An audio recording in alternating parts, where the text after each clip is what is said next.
Good morning, good morning, good morning. How is everybody doing today? It's good to see everybody. I am getting the courtroom pulled up now.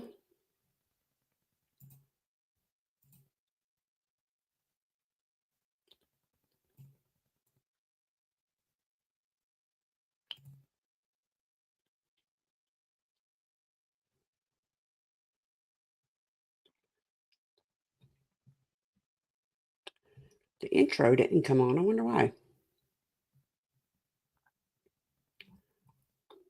And as soon as there is movement in the courtroom, I will get it pulled up. Good morning, Lauren. Good morning, Ray. Good morning, Felicia, Rose, Kim, Lacey, Jean, Surrey, Texas T. And everybody not chatting. It's good to see you. My StreamYard was giving me issues. I'm sorry I'm a minute or two late. I don't like being late.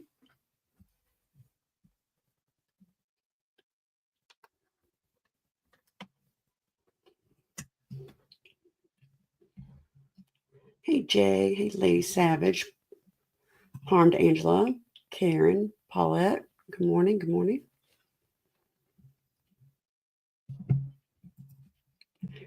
So, what do we think is going to happen in YSL today?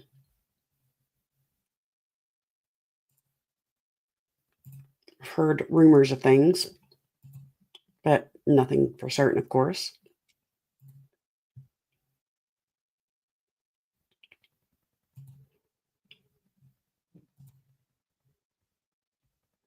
Thank you, Lauren. Please hit that like button.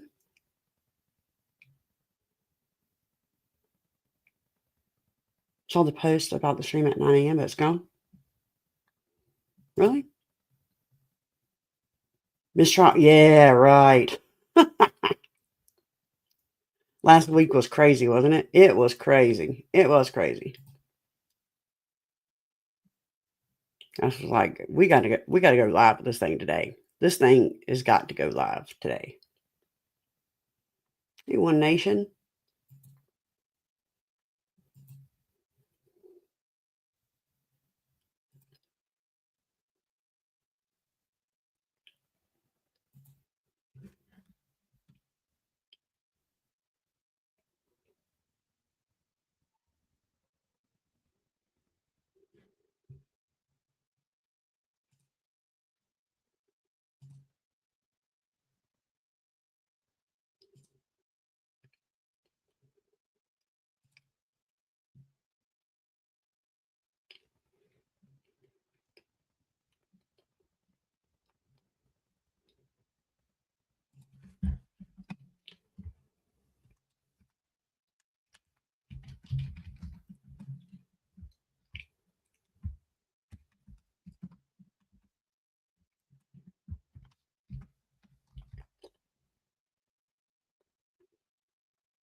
All right, let's see here.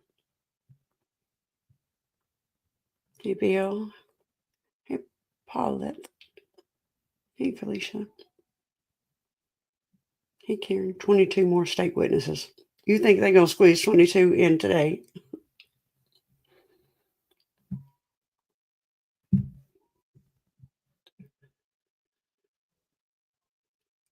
Okay, let's see if another channel's got it going on today. And sure not.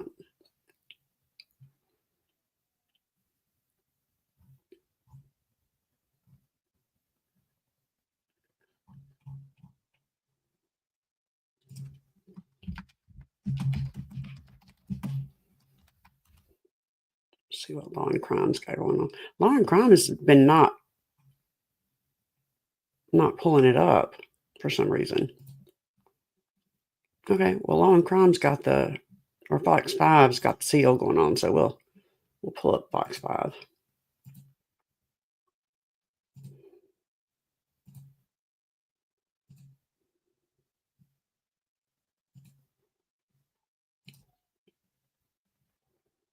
And we have a seal and a head.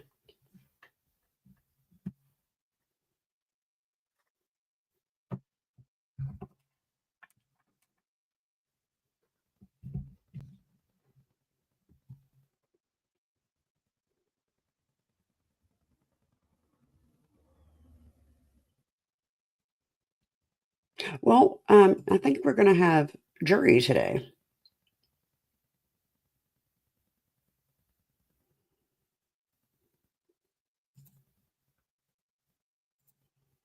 Good morning, Crystal.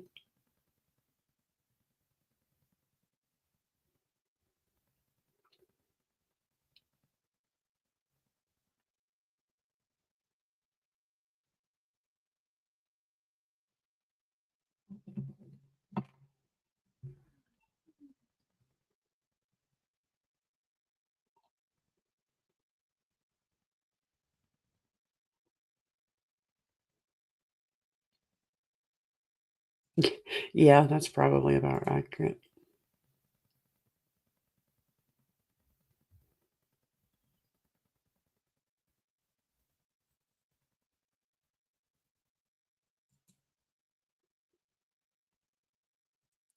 Thank you to all the veterans in the chat. Thank you for your service. All the spouses of veterans, family of veterans, you serve as well. So thank you. My dad was an Army veteran, um, so I know your service.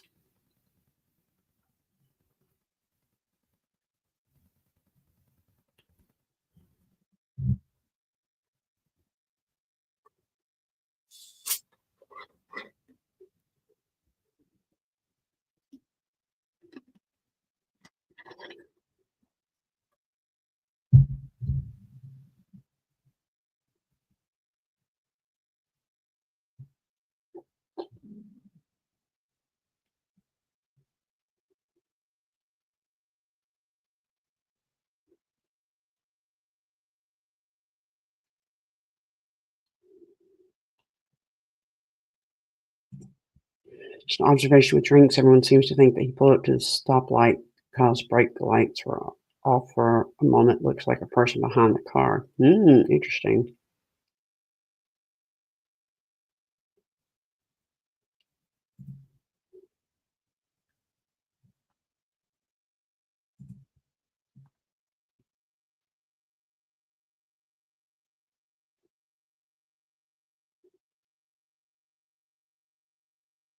Very interesting. So it was live for a minute, and then they went back to the still. Let's see what happened. Okay, well, don't forget about those things because we're going to need that before we get to that evidence. I noticed that Mr. Arnold's not on this week's witness list. Do y'all not intend to call him? Okay. Okay, what you need?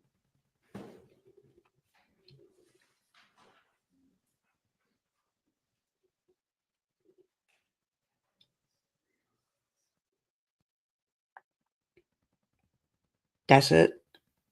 They just talked about a witness that wasn't going to be called. Okay, well, that's not anything.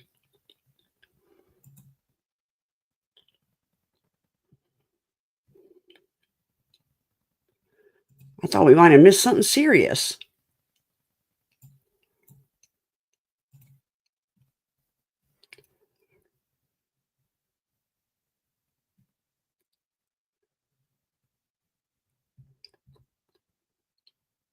Come on, Duke. Okay.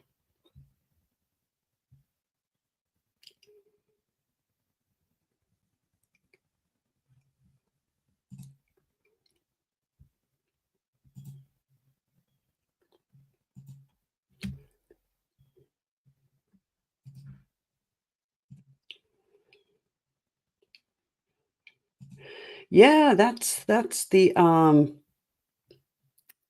that is the rumor that Ashley Merchant is coming into the courthouse today, coming to the courtroom today because one of her defendants is, or one of her people is testifying today. That's the rumor.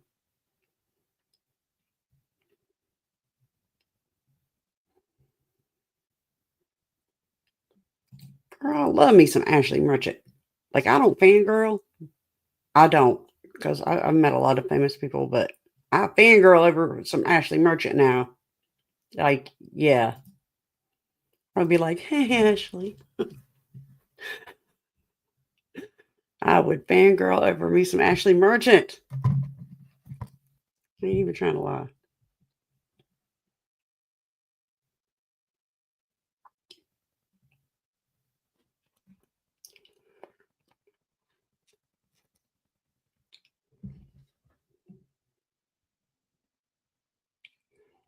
But she represents someone else too, right? Let me look it up. Let me look it up. Who else does she represent?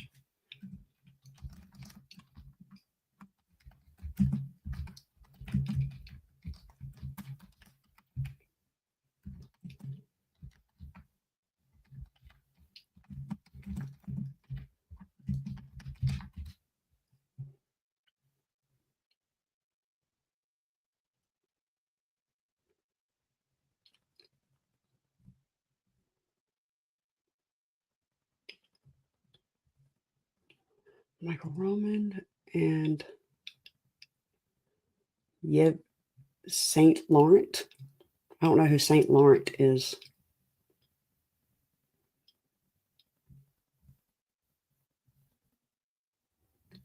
Michael Roman and Saint Laurent.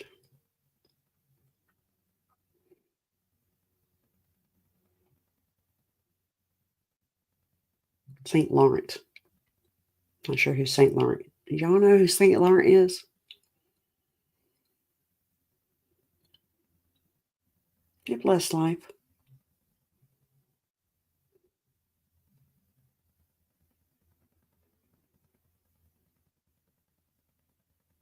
I'm not familiar with who that is.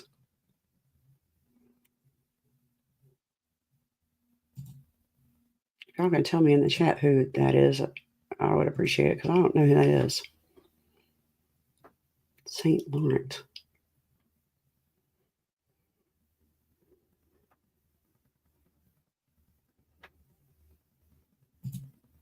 Saint Laurent. I don't know who that is. Yevis. Yves. Pants. Yevis. Saint Lawrence Pants. Saint Lawrence Pants. Last name Pants. I don't know who that is. Like the name sounds familiar.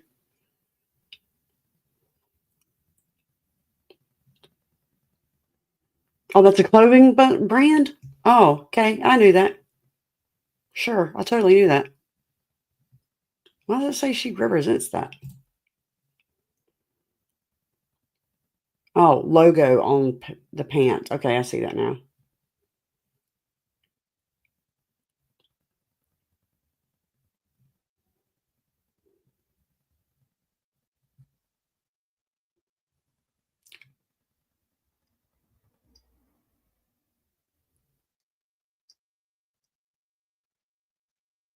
She represents that. Okay, I'm going to a real website. Hold on a minute. Oh, here's the criminal brief. This is what I was looking for.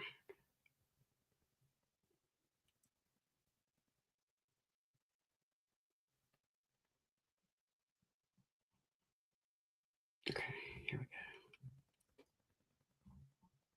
Michael Roman.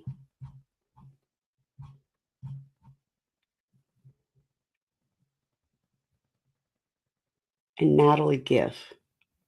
Michael Roman and Natalie Giff. Like spelled GIF.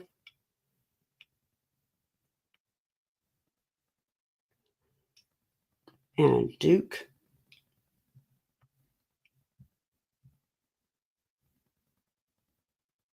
Quotes by it, Duke.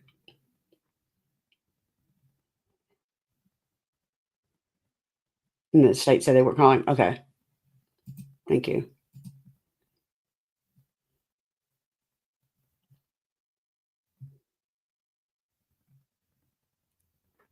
And Brian Steele, yeah, it does say Brian Steele, but I know Brian Steele's not there. And they dropped the charges against Brian Steele.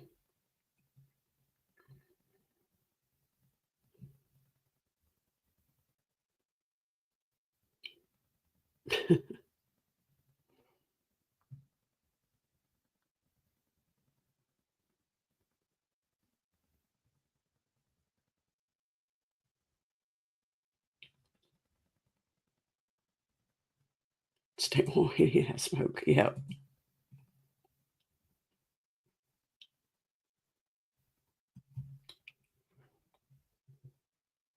It's grounded and scraping.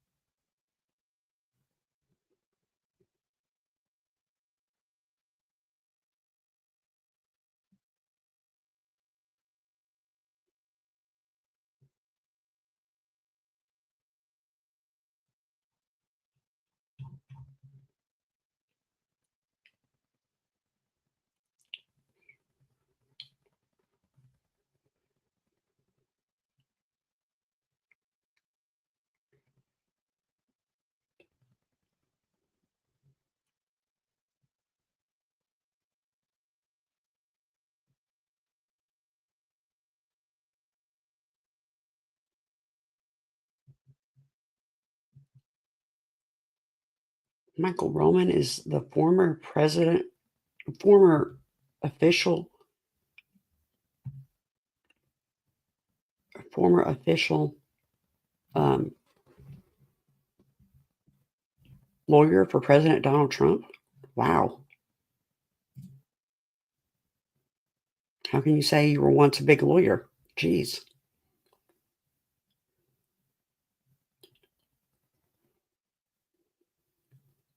Yeah, I don't know. I tried to hear what they were saying, but it just went to the seal and that was it.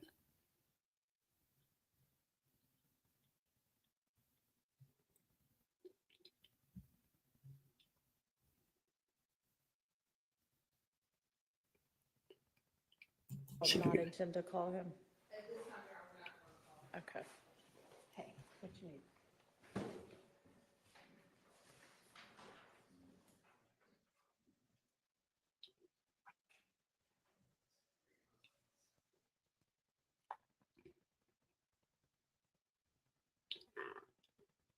It's just like they already knew something was going to happen.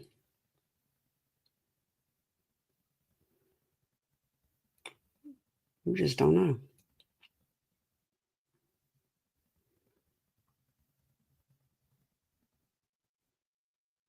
Did she say we do not, Your Honor? Because she don't ever speak on a microphone, so.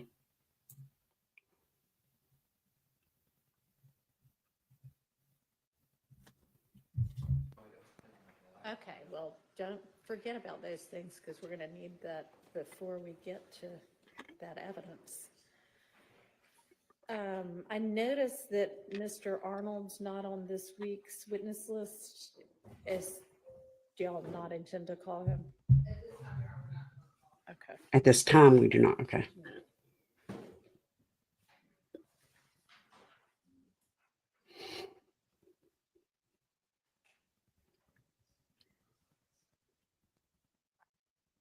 They went live for 1 minute, maybe less. Of course, something's going to happen, right, Corey? They are so just underprepared all the time.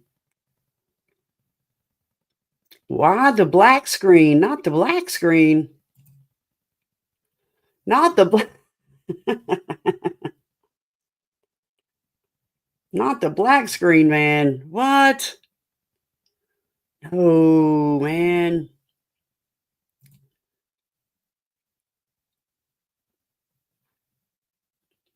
Atlanta News First got the seal up. We'll go to Atlanta News First.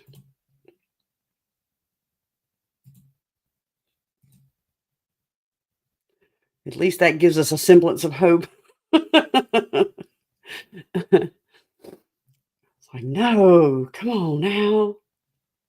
Hey, lip liquor and vanity. It's like, come on now, not the black screen. They ain't even got it centered. Come on, get your act together on a Tuesday morning. They ain't even got it centered. Come on now. Alicia said they trolling us. Right, Ron? This is the most unprepared court I have ever seen.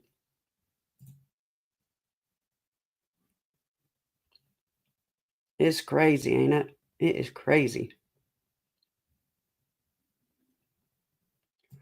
I could hear Lauren screaming, no.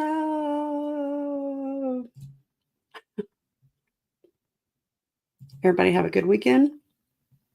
Tell me where you're tapping in from. What state you coming in from? North Carolina in the house.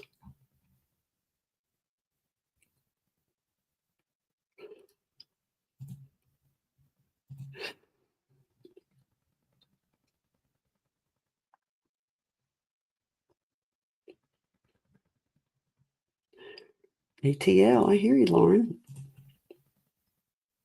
You ought to go watch the trial one day, Lauren. Dallas, Texas, North Carolina. Come on and raise up. Idaho. You can thank Corey for all your potatoes today.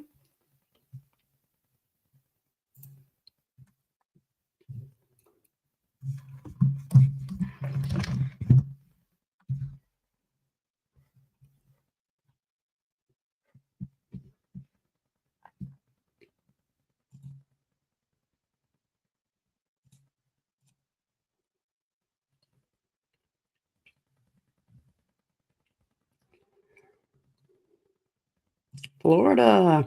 I hear you. You know, I'm starting to see why older people move to Florida because it's always warm there. I'm starting to sound more and more like my grandma. Like, it's cold, it's hurting my joints. Sunny South Carolina, Kakalaki. Look, you got to be from the Carolinas to understand the Kakalaki jokes.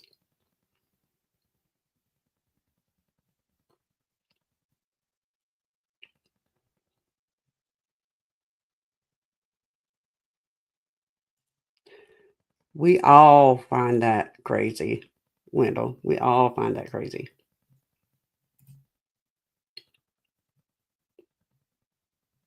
Ohio's capital.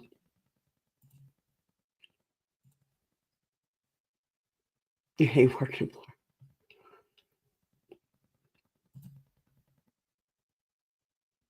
Yeah, I understand that, Ron. Okay, we see your head, man. Look, I'm very neurodivergent, and so I have a tendency to want to control things. And the fact that I can't control the fact that that seal is not centered, it does something to my brain, y'all. It does something to me. The fact that I can't control the fact that seal is not in the center, I'm telling you, it does something to me. It messes with my mind. Yes, my OCD is kicking in hard. I'm telling you. It's oh y'all just don't know. Mm.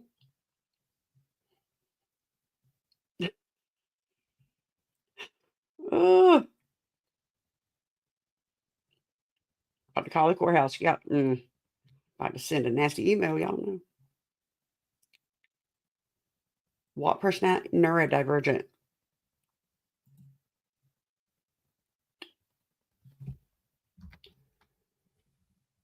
Neurodivergent.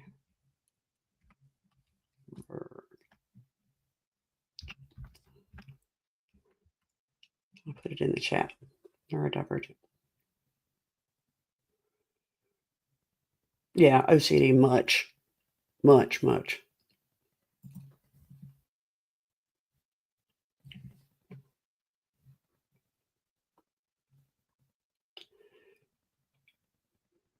Get recent stage there. Type A personality with emotions. I don't know about that. Okay. What is a type A personality? Look, now I gotta look it up. See?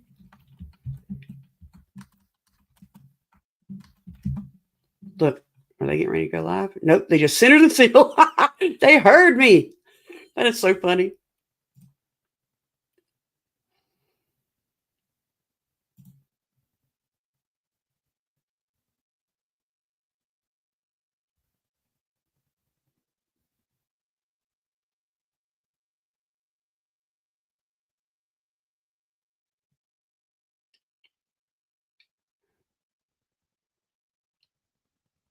Yeah, sounds about right.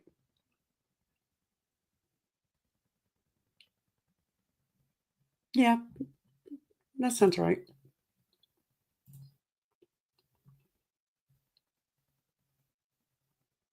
They centered the seal. I don't know if that's a good thing or a bad thing. They in the chat, y'all. They in the chat. Wendell, you're not joking. You are not joking. I think therapy's a good thing anyway, honestly. They were like, Andy's griping and complaining about the seal not being centered.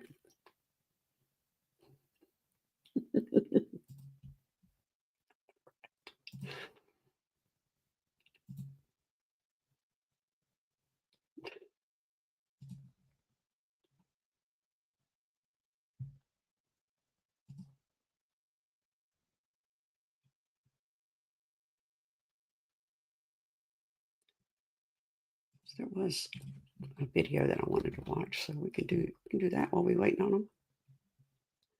I don't know if y'all seen this, but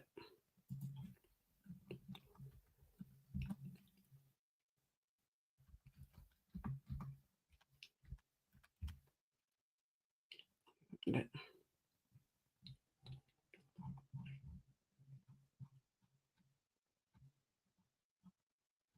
me find it. That's not it.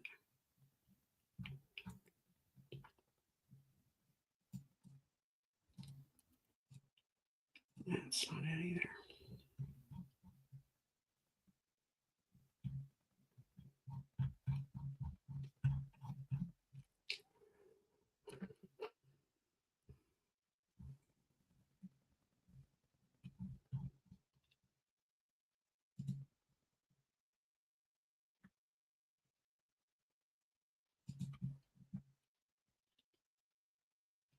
Well, that's why. Okay.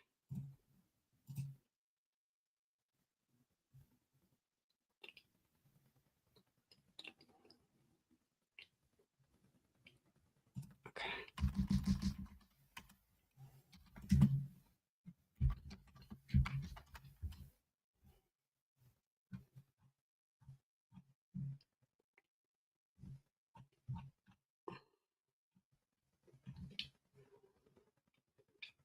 Okay. I think this is it.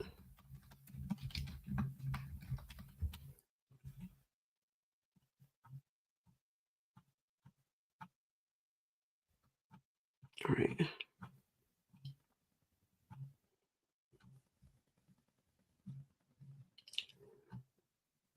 Okay, this is from Rap Daily. I don't know if y'all seen this or not, but I want to keep it where I can see the stream in the other window. Hey, Monica Mo Justice, you ain't missed nothing. You ain't missed nothing. They were live for 1 minute. So here we go. I watched this the other day. I just can't remember if there's any cussing in it. If there is, I'm going to stop it. YNW Melly has been in hot water for years. With the possibility of a death sentence hanging over his head, things couldn't be more serious. But it's his recent footage that's really raised some eyebrows and gone viral, especially because of how he looked. Yes, the man needs an appointment with a barber, but that's not what is getting fans worried about this viral footage. Let's get into the details. YNW Melly appears in court. So let's rewind to February 2019. Florida rapper YNW Melly, whose real name is Jamel Demons, gets arrested and slapped with 2 counts of first-degree murder. The police say Melly and his friend YNW Bortland, aka Cortland Henry, did the unthinkable. They allegedly murdered their own friends and tried to stage the scene like a drive-by shooting. Yeah, you heard that right, folks. This is some serious next-level drama. Fast forward to June 2023. Melly's back in the spotlight, not for a new track, but for his high-stakes trial. He pleads not guilty, standing firm on his innocence. But in a dramatic twist, the judge declares a mistrial. But that is not the end of the case, though. Melly heads back to court this fall, and if he's found guilty, he could be looking at the death penalty. Before fall, the man finds himself back in court for his latest appearance, where he smiles as he usually does for the cameras. However, it was this moment during his last That's the wrong video. I'm sorry. I was like, what is that?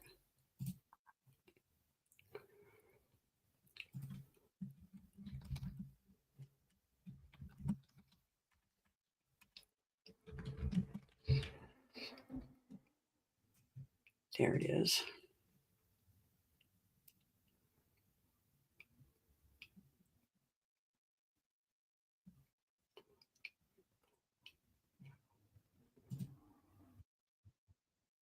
Okay, here we go.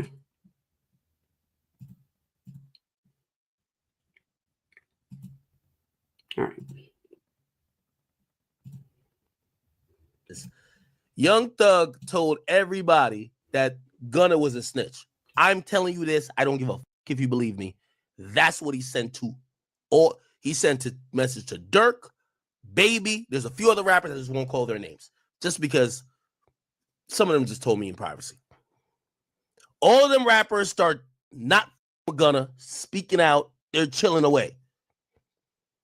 Thug got out. Gunna kind of hot. It ain't like you're trying to really like jump and work with Gunna, but he's kind of stuck in a rock. Mr. Williams have no contact with any of the co-defendants in this indictment, with the exception of Mr. Quantavious Greer, that is his biological brother, as well as Mr. Sergio Kitchens. He's a phenomenal artist. He goes performer known as Gunna, Gunna. Mr. Williams and Mr. Kitchens are contractually obligated, and they frequently perform music together. Your Honor. They got a lot of gunners in this sewer. We in New York City. I see about 3 gunners right now. One just went under the sewer. Oh my goodness. One just went under the sewer. Go find them. They all over here. Well, just like 6ix9ine, do you think he has a career ahead of him in rap? Gunna? Probably in another country or something. I don't think so. Not out here, because Weezy out of here. You heard Weezy say, you're a rat. Weezy out of here. Yeah, everybody who you wanted. That's his producer. That's who made all the hits. Yeah, that made all the Weezy hits out of for here. him. I was shocked when I woke up to that shit. I'm like, it got to be a fake page. So you're not trying to use him for promo. For what? Do you believe that Gunna told? That man, I don't sit up and play games, man. That man told you should have went in there and kept your mouth closed. I never like unfollowed. I don't know. I never like why I didn't. I don't know. I just don't take Instagram and all that shit type of serious. But if you a rat, you a rat. And if you rewind this clip a little bit, I looked into the camera and I told you, if you a rat, I hate you. Because I love Thug. YSL is a music label and a gang. And you have personal knowledge that members or associates of YSL have committed crimes in furtherance of the gang. Yes, ma'am. You were present when law enforcement officers stopped a vehicle in which you were present along with Jeffrey Williams, wherein hydrocodone, methamphetamines, and a firearm were recovered. These items did not belong to you. Yes, ma'am. So me pleading guilty is only making it worse for my man. Anything you just said in that courtroom is going to be used against your man. He just implicated YSL being a gang. So now his fat home, right?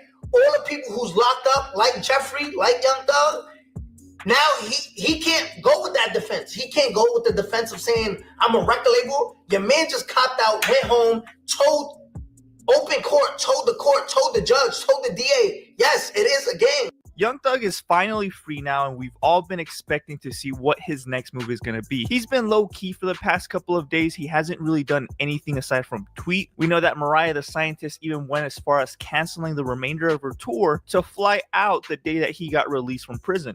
I want to thank you for Jeff and our relationship. This has really been a long time, and it has been really hard.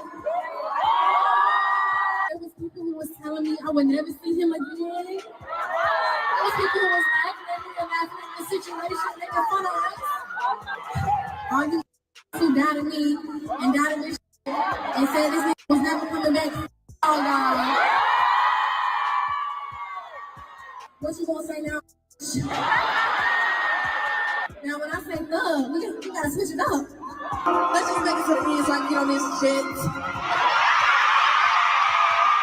One of the first people that Young Thug tweeted to was Lil Baby. Wham, let's drop one of these rats, Peter. Now, drop one of these rats. A lot of people were assuming he was talking about Gunna, about all the people that were basically snitching on him, who took plea deals and ended up basically kind of throwing him under the bus while he was in prison. One of the only people that Young Thug could be referring to about being a rat is none other than Gunna. And this was confirmed today, basically, or a couple hours ago, when Young Thug tweeted, Gunna, stop acting like we friends on the internet. I don't know you, my guy. So this is a very concerning, a very strange, but kind of not surprising thing to say about Gunna. I mean, we've all been saying that Gunna's a rat. A lot of rappers have been calling Gunna out as a rat, and even went as far as not working with them. Lil Baby was one of these people who called Gunna a rat and said he wasn't going to make music with him no more. So Young Thug saying this is very weird and strange, given the fact that he specifically asked the judge for Gunna to be one of the only people from Atlanta that he could make music with. So he asked the judge, yo, I know I'm not supposed to be talking with nobody from Atlanta, but let me still make music with Gunna. I'm contractually obligated to make music with this man. Now, he's either doing this because it benefits his case or because he truly wants to keep making music with him. Now, this tweet, there could be several things. He can either have been hacked or he truly thinks that Gunna is a snitch. Now, Academics went on this whole little rant about the situation. He said, I've been told y'all Thug told Dirk, Baby, and a few other rappers that Gunna was no good while he was incarcerated, meaning it ain't no way he can come back out and justify rocking with Gunna when he told them not to rock with Gunna when he was locked up. So Academics is saying that Young Thug told all these rappers that Gunna was a no-go, that Gunna was a snitch, that they couldn't make music with Gunna because Gunna was a rat. Now, Thug originally wanted to drop on Gunna release date and was going to have Baby and Dirk features. Those features didn't end up on his project, but he literally sent the message to them saying, I don't F with that F and I want to drop on this date. He also didn't do that. So there's a whole lot of weird things going on about this situation. I mean, obviously Lil Durk got locked up. He has his own situation on that side going down, but dropping on the same day as Gunna is either a really smart move, like a really smart marketing move, or he's doing that out of spite, saying that we're not going to let this slide. Like, you know, you snitch on me, you basically turn on me, you're my enemy now. Now, Academics is going on and saying that he still predicts that Young Thug's going to come out and say that he got hacked in a few, but how many times he's going to tell y'all he don't F with Gunna before y'all believe it? So what Academics is trying to say is that Young Thug is purposely making it known that he believes that Gunna is a rat. He doesn't rock with him. He doesn't want people to work with him, but he can't say so publicly because of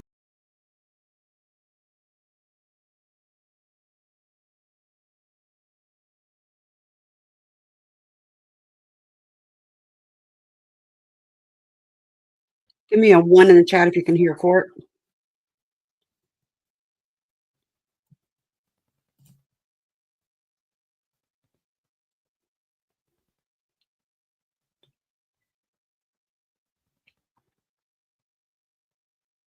Can't hear it? Okay.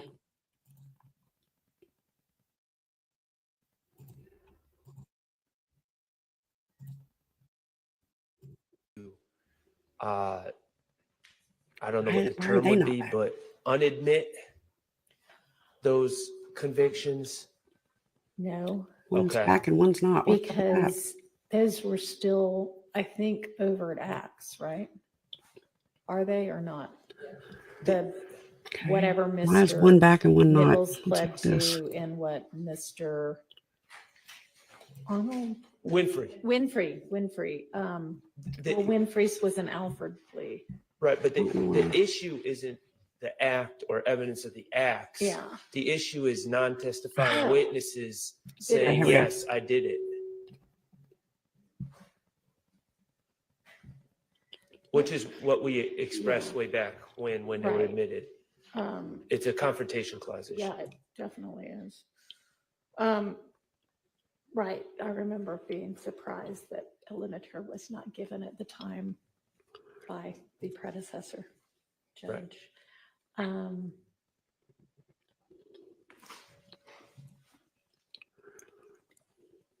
Was there any instruction on Winfrey's?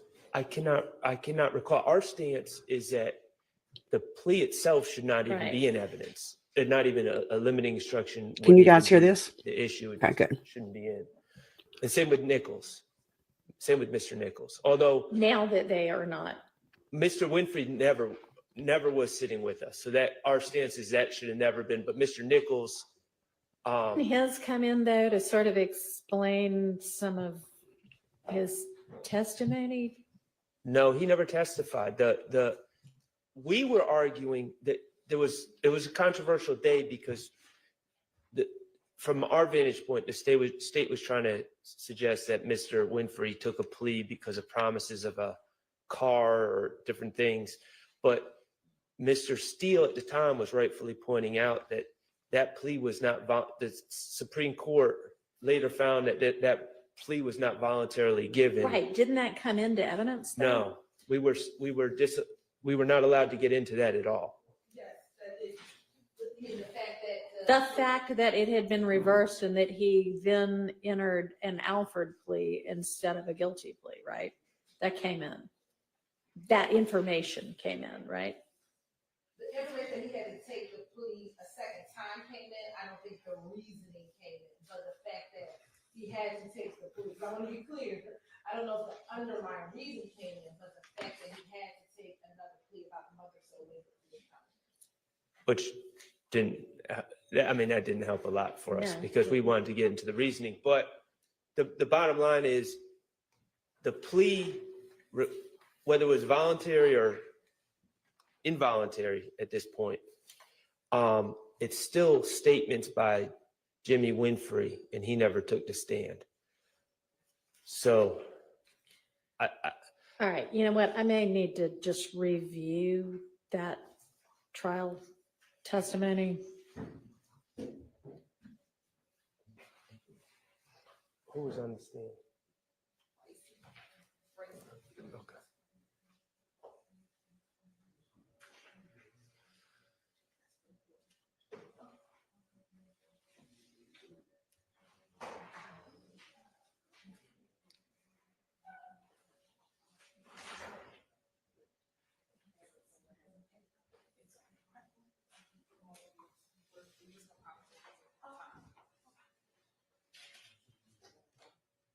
We've got a rough of it, so I'm going to take a look at it again right now.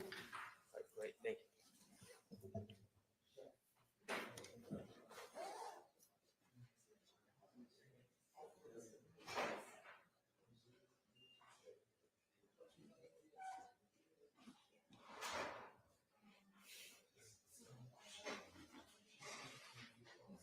you. Mm-hmm.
It's going to be one of them days.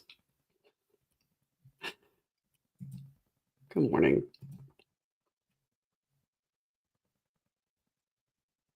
It's going to be one of them days. About the certified of Winfrey's plea redacted somehow. And Mr. Steele says, I know it's just going in and not going to be discussed, but at some point, and then the court says, well, yeah, I don't think it's going to go back with the jury anyway, and it's going to be redacted. Is there anything else I need to cover about it? I mean, so did it not get introduced in front of the jury and anybody say what it was? I mean, I hadn't read through the whole thing, but. It did. The defense did not acquiesce to this, but there was a kind of a standard operating procedure where things were being admitted and we discuss whether it goes back with the jury and things like that later on. Yeah. And so that is kind of the back and forth that occurred, but it was admitted in front of the jury. Do they know what it was? Or was it just, here's exhibit number 350? I'd defer to the transcript, but I'm pretty sure there was a discussion that Jimmy Winfrey pled guilty to, or pled whatever he pled to the charges.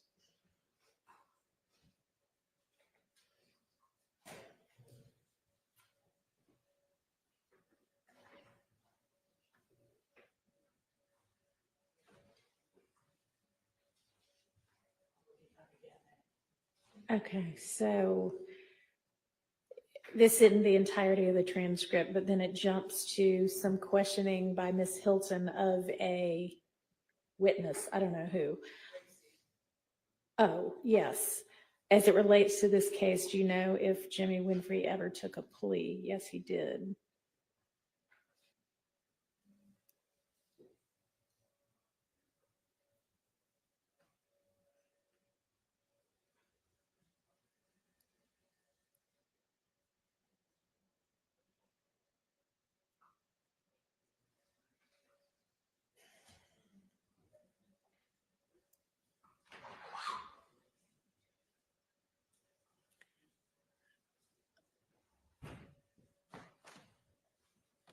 All right, we have all the jurors now. Okay, I'll continue to look at it over lunch or break.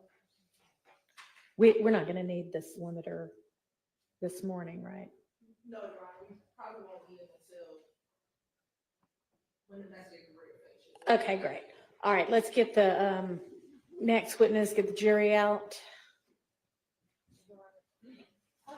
to approach, sorry. The PowerPoints that we're going to show, so you have a copy of them. Okay, okay. And the exhibit list is on its way down once we get that book set up. So these duplicates or no, different ones? Different ones, okay. Thank you.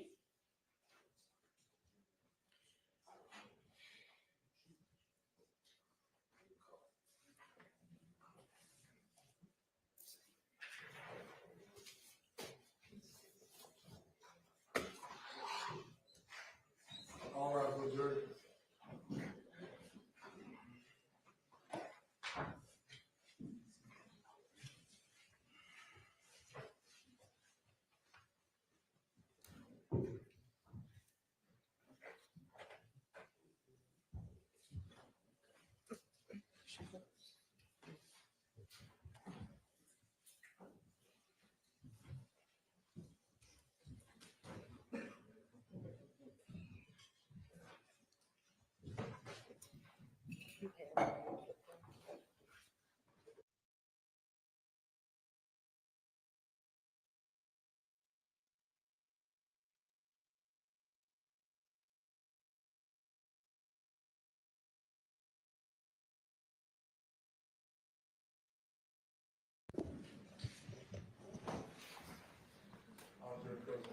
Thank you.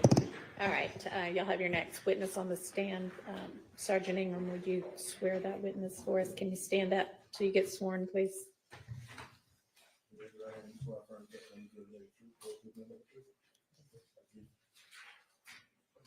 All right, go ahead, Ms. Hilton. Hollis Brown, Hollis Brown, Brown. And good morning, Ms. Brown. How are you? Good, how are you? I'm doing well. Where are you currently employed? Atlanta Police Department, Crime Scene Unit. If you could speak up. Atlanta Police Department, Crime Scene Unit. And how long have you been with the crime scene unit at Atlanta Police Department? 5 years. And has your entire career with APD been as a crime scene tech? Yes, ma'am. Currently, what shift do you work? I'm currently on day watch. And what time is that? From 7 a.m. to 3 p.m. When did you start on day watch? July. Prior to serving on day watch, what shift were you assigned? I was on morning watch. And what time is morning watch? 11 p.m. to 7 a.m. And how long were you on morning watch? I was on morning watch for 4 years.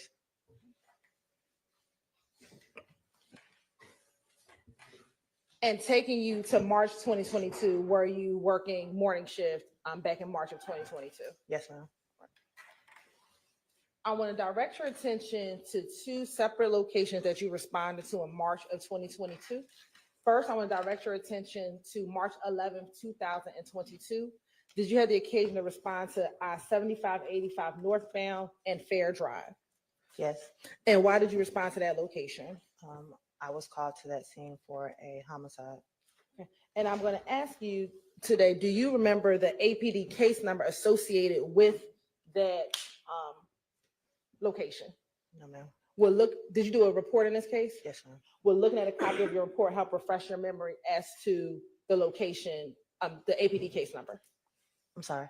Would taking a look at your police report help refresh your memory as to the APD case number? Yes, ma'am. Permission to approach around?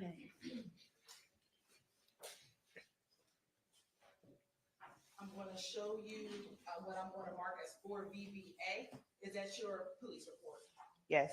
And does that help refresh your memory as to the APD case number associated with that police report? Yes. What is the APD case number? 220700312.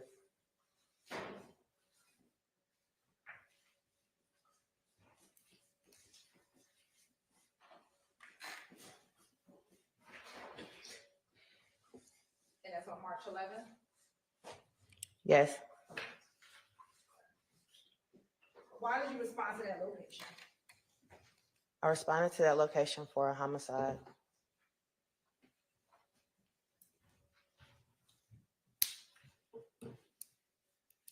And about what time did you arrive at that location?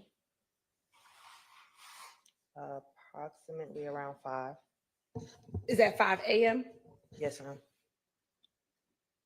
And why were you requested to go to that location? There was a vehicle on the expressway with a passenger who was deceased and another male had been transported.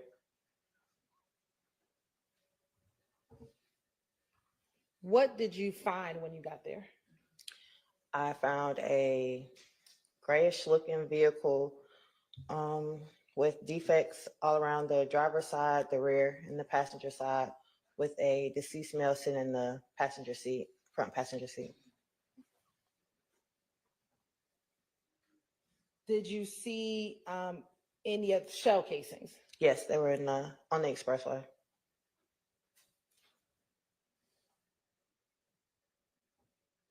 With the car, was there anything sitting on top of or around the car? There was a handgun sitting on the roof of the vehicle. On what side of the vehicle? The driver's side.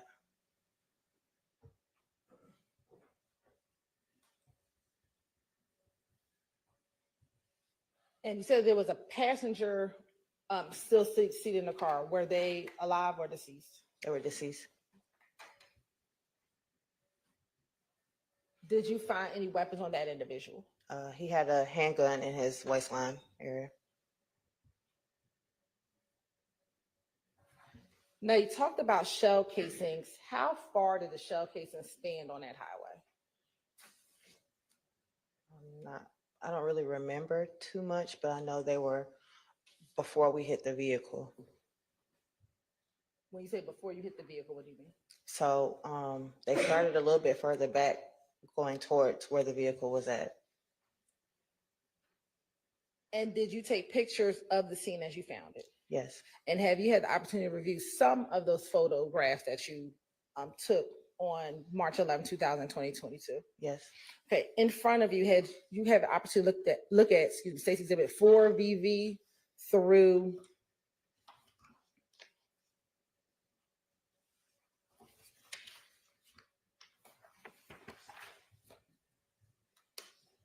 '63 VV.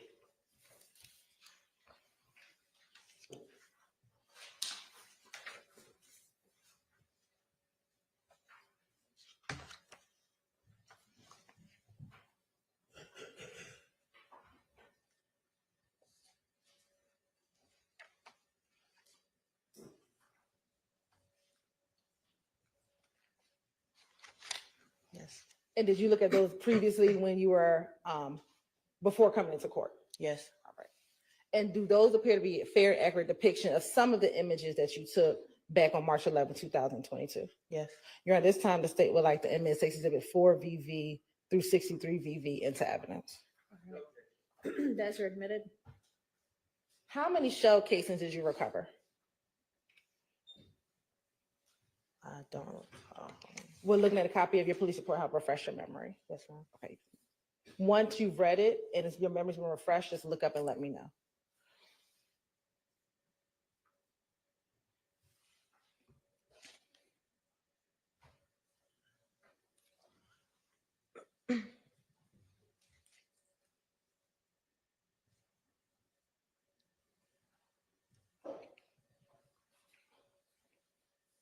Okay. Okay. How many shell casings did you recover? It was 31. And when you recovered those shell casings, how did you package the shell casings when you recovered them? Individually in a little coin pouch. And what did you do with the shell casings once you recovered them and packaged them in the coin pouch? I took them back to our annex and processed them for latent prints. And after processing for latent prints, what did you do with those shell casings? I placed them back in an individual coin bag, labeled them, and then sent them off to our crime lab.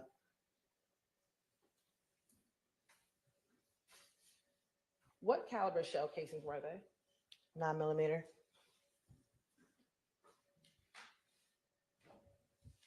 Now I'm going to publish first, starting with Stacy Exhibit 4 VV. And it should come up on your screen as well.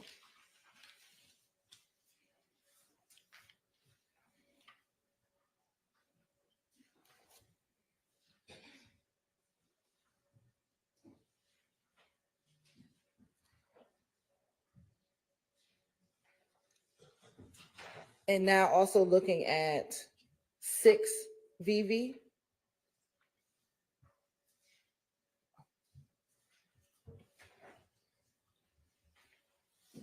Now I want to go to 6 VV. And then 7 VV.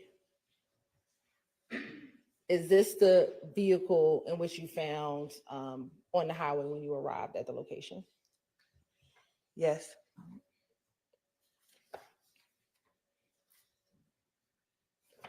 Turn into 10 VV.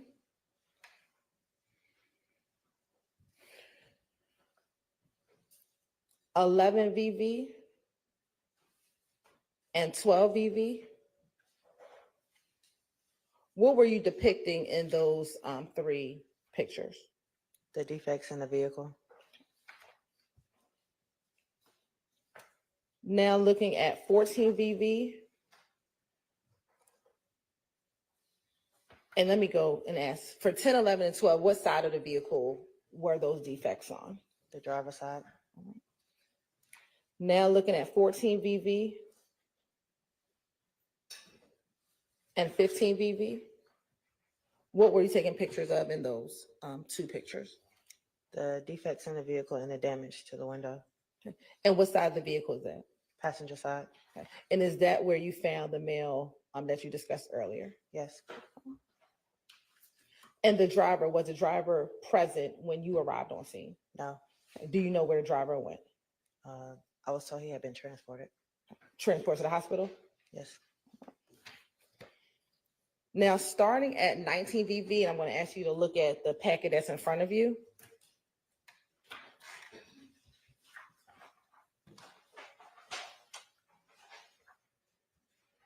through 51 VV. What is in 19 VV through 51 VV?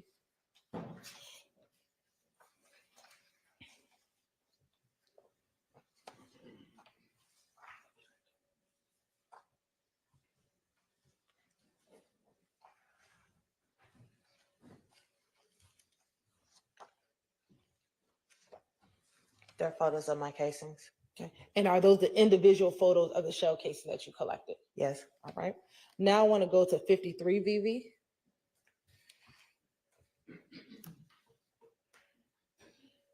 '54 VV. 55 VV. 56 VV. 57 VV. 58 VV. 59 VV. 60 VV. 61 VV. 62 VV. And 63 VV. Were those all the shell casings that you collected in this case? Yes. And looking at starting from 53 VV to 63 VV, was that the stretch of where all of the shell casings were on the highway? Yes. And did the shell casing start from the rear of the vehicle where you found it all the way up towards the front of the vehicle? Yes. And did it go past the front of the vehicle? Yes.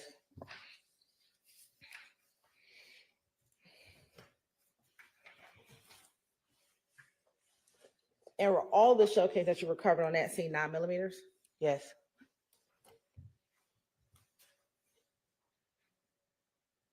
After collecting and processing the shell casings, once you went back to headquarters and after you took your pictures, did that conclude your involvement in this case? Yes. All right. Now I want to direct your attention to March 16th, 2022. Did you have the occasion to respond to 2830 Waters Road in Atlanta, Georgia? Yes. And was that about 5 days after the incident that we just looked at? Yes. All right. And do you remember that APD case number? No, ma'am. Did you do a report in that case? Yes, ma'am. Will looking at a copy of your report help refresh your memory as to the case number, APD case number? Yes, ma'am. Permission to approach again, Your Honor.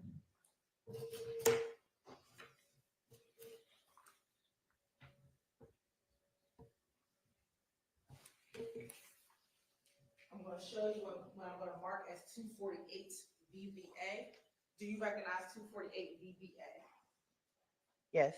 And how do you recognize 248 VBA? It's my report with my name on it. And what is the APD? Does that help refresh your memory as to the APD case number associated with this case? Yes. What is the APD case number? 220750015.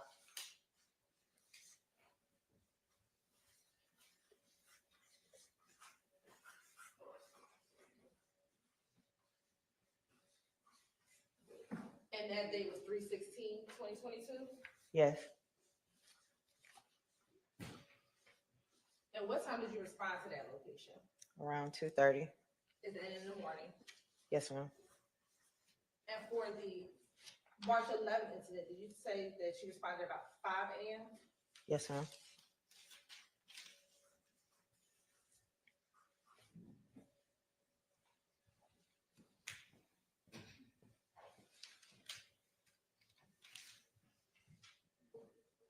And why did you respond to that location? I was called to this location for a shots fired call. And what was the weather conditions like when you responded to that location? It was raining a lot. You said It was raining a lot. And does rain affect how you process a scene? Yes, it can. How? It can distort my photos a little bit. It can also be hard to find certain pieces of evidence. And when you say certain piece of evidence, what type of evidence might be more challenging to find when it's raining outside? Casings, anything involving glass. blood.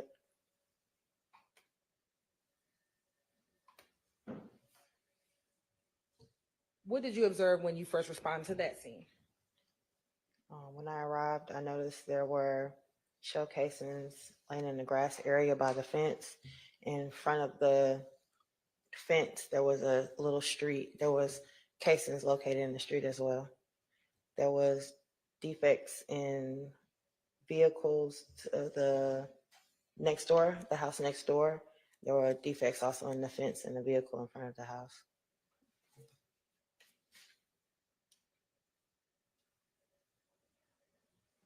Did you take pictures when you arrived to this location? Yes.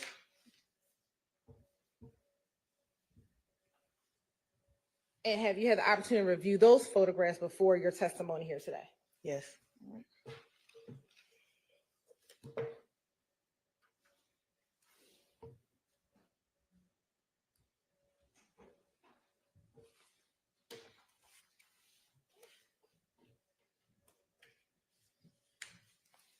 Commissioner, approach the line. I'm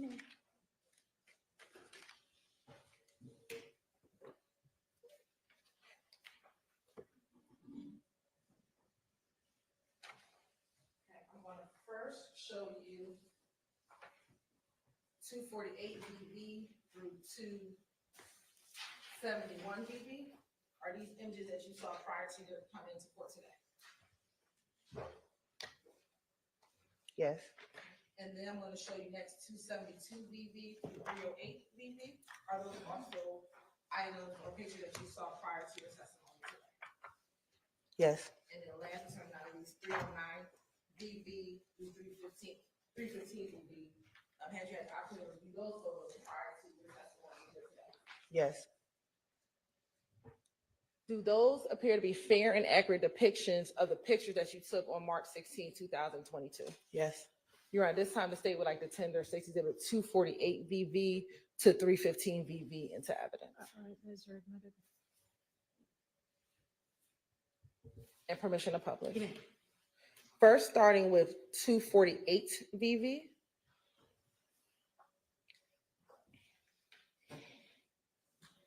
And is that the mailbox located in front of the location? Yes. And what is the address on the mailbox? 2830. Is that Waters Road? Yes. All right. Now looking at 249 VV. What is depicted in 249 VV? That's where the scene occurred. Okay. And looking at 249 VV, do you see the gate that's in front of the location? Yes. Are there any defects in that gate in front of the location? Yes. Where on the gate are the defects? They're going to be in between the trash cans. And for the record, is that the blue Atlanta recycling trash can and the green trash can? Yes. Okay. And is that also where the hand is indicating on the picture? Yes. Right. Now looking at 252 VV. What is contained in 252 VV? That is a vehicle parked in front of the residence. And there's some other kind of spots on the image. Is that from the raindrops? Yes. All right.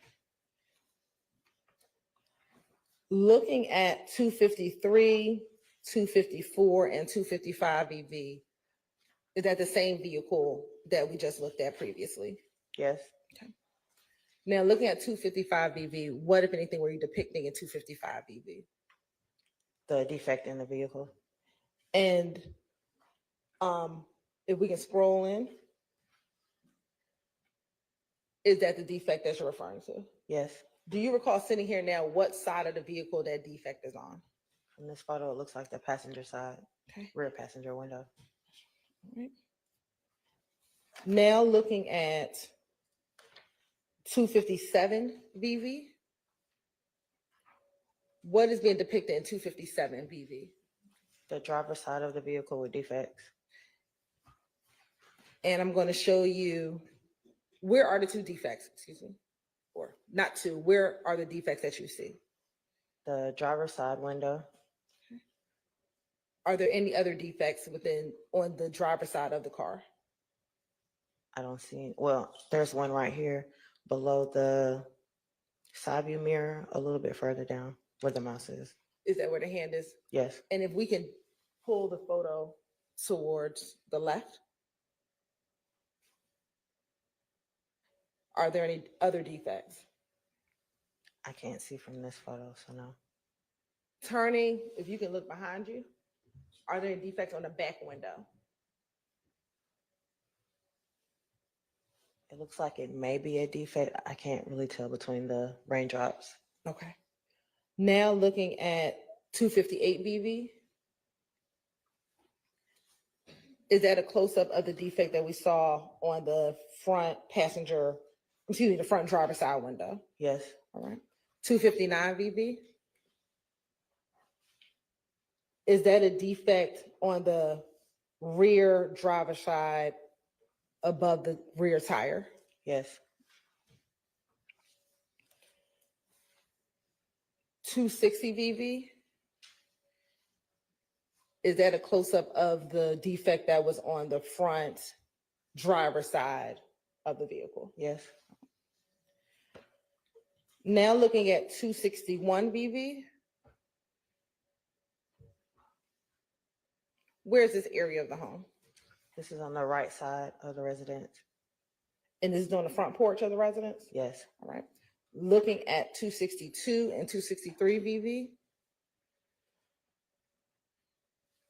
What were you depicting in 262 and 263 VV? The defect in the burglar bar and also the window. Now looking at 264 VV and 265 VV.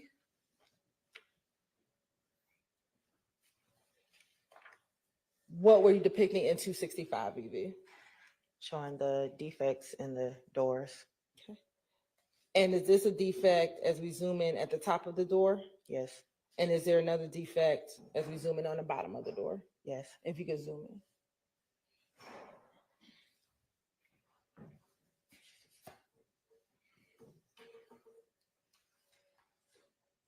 Now looking at 266, 267, and 268 VV. What were you depicting the security cameras? Yes. All right. Now looking at 269 VV, 270 VV, 271 VV. Are those the shell casings that you spoke of earlier that were on the scene when you arrived? Yes. And from pictures 272 through 308, are those just the individual pictures of all the shell casings that you collected? Yes. Right. How many shell casings did you collect? Around 40, if I'm not mistaken. And do you recall the types of shell casings that you collected?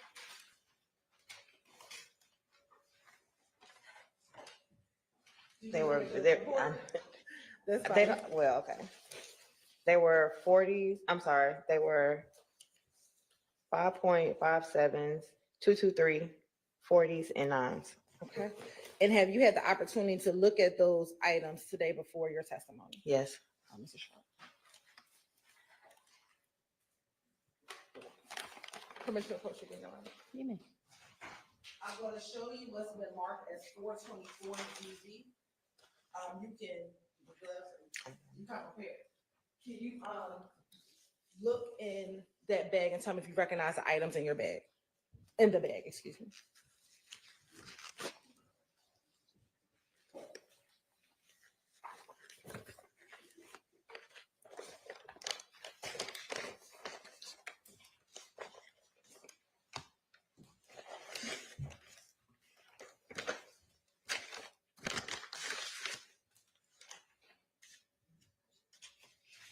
Yes. Okay. And how do you recognize those items? They're casings from my scene with my handwriting. All right. And do they appear to be in the same or similar condition as when you collected them in on March 16, 2022? The casings or the packaging? The packaging. Yes. Okay.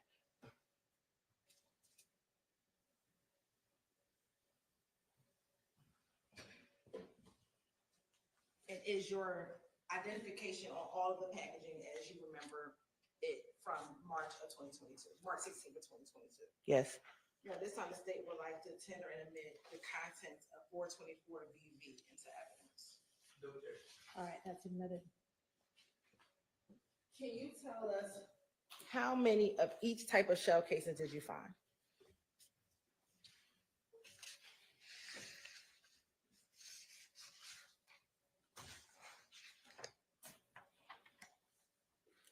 There were 11 5.7s, 2 223s, 8 40 calibers, and 19 9mm.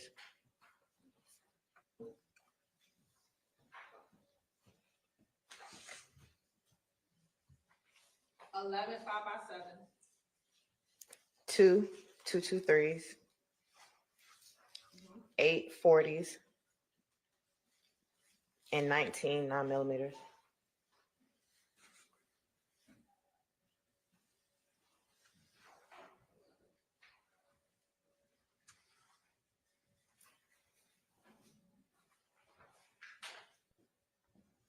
When you collected those shell casings, did you do the same thing that you discussed that you did earlier with the March 11th shell casings? Yes. And when you talked about the March 11th shell casings and how you packaged them, did you package the shell casing from March 11th in the similar way that you packaged these shell casings? Yes.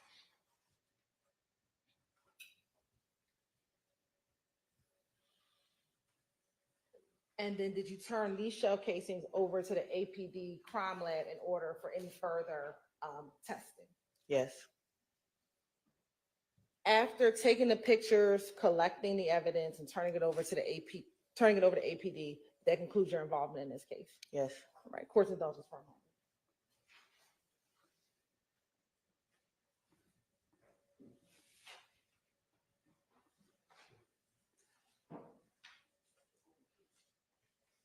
I have no further questions, Your Honor. Cross.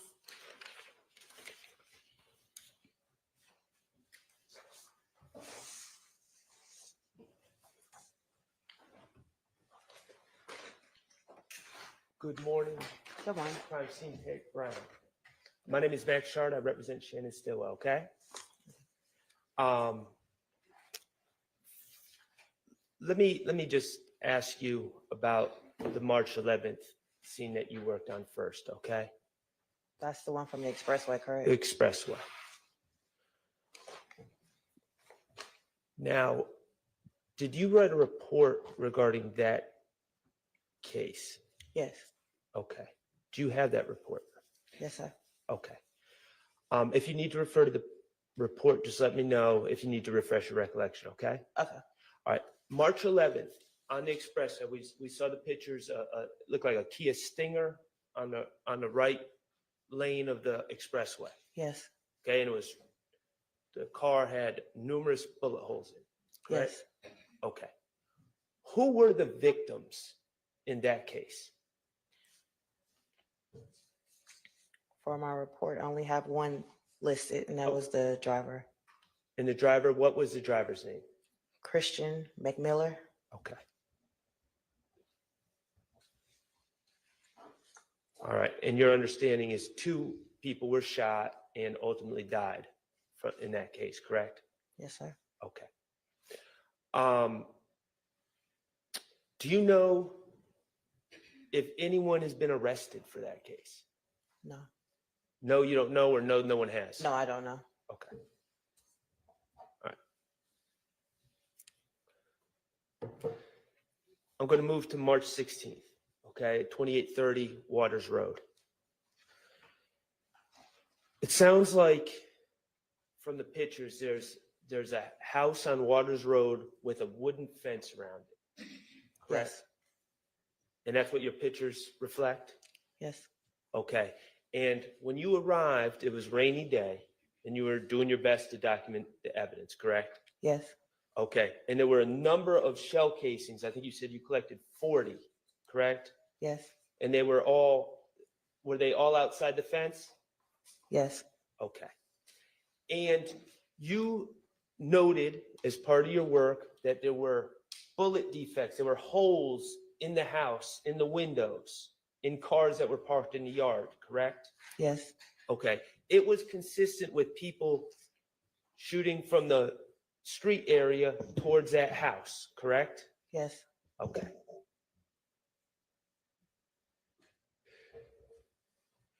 Do you know anyone who has been charged with shooting at that house?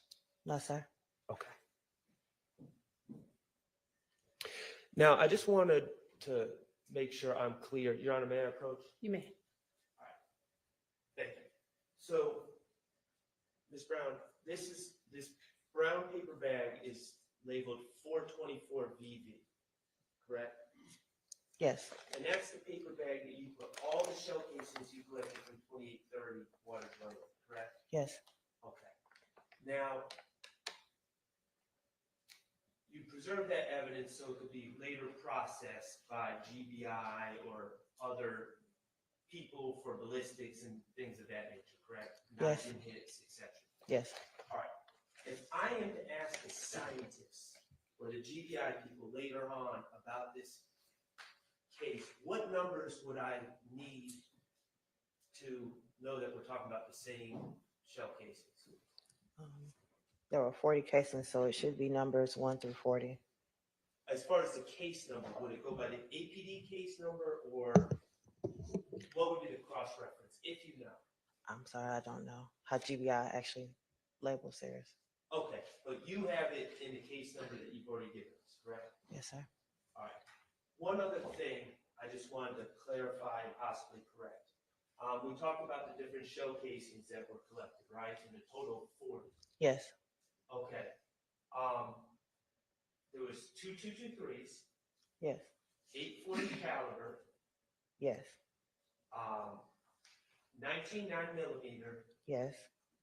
and 11 5.7 by 28, correct? Yes. Okay. Ms. Hill, do I have your permission to correct that? So it shouldn't say 5.7, it shouldn't say 5 times 7, it should say 5.7 by 28, correct? Yes. And all of these,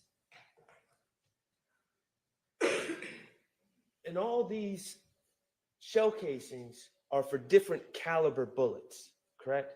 Yes. And a gun wouldn't shoot different caliber bullets. A gun would just shoot one specific caliber, correct?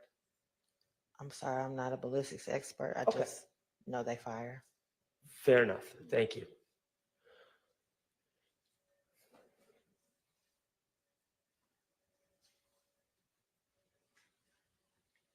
Okay, I have no further questions. Thank you. Okay, redirect. Just looking at your photos from March 16th, I want you to look at 310 VV through 315 VV.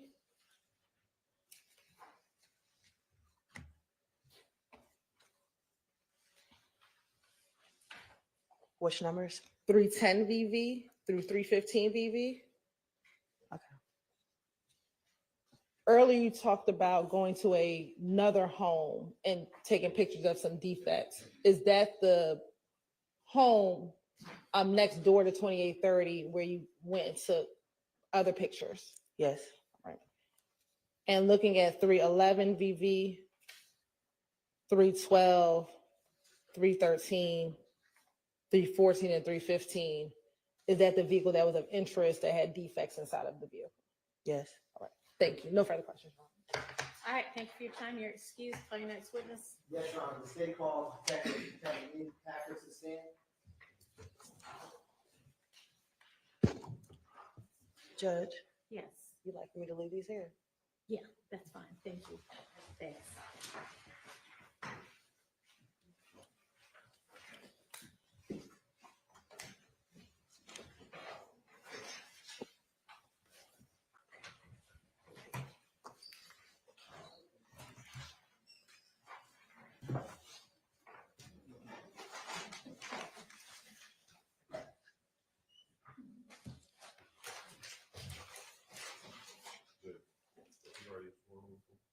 think so. I don't think he's testified yet.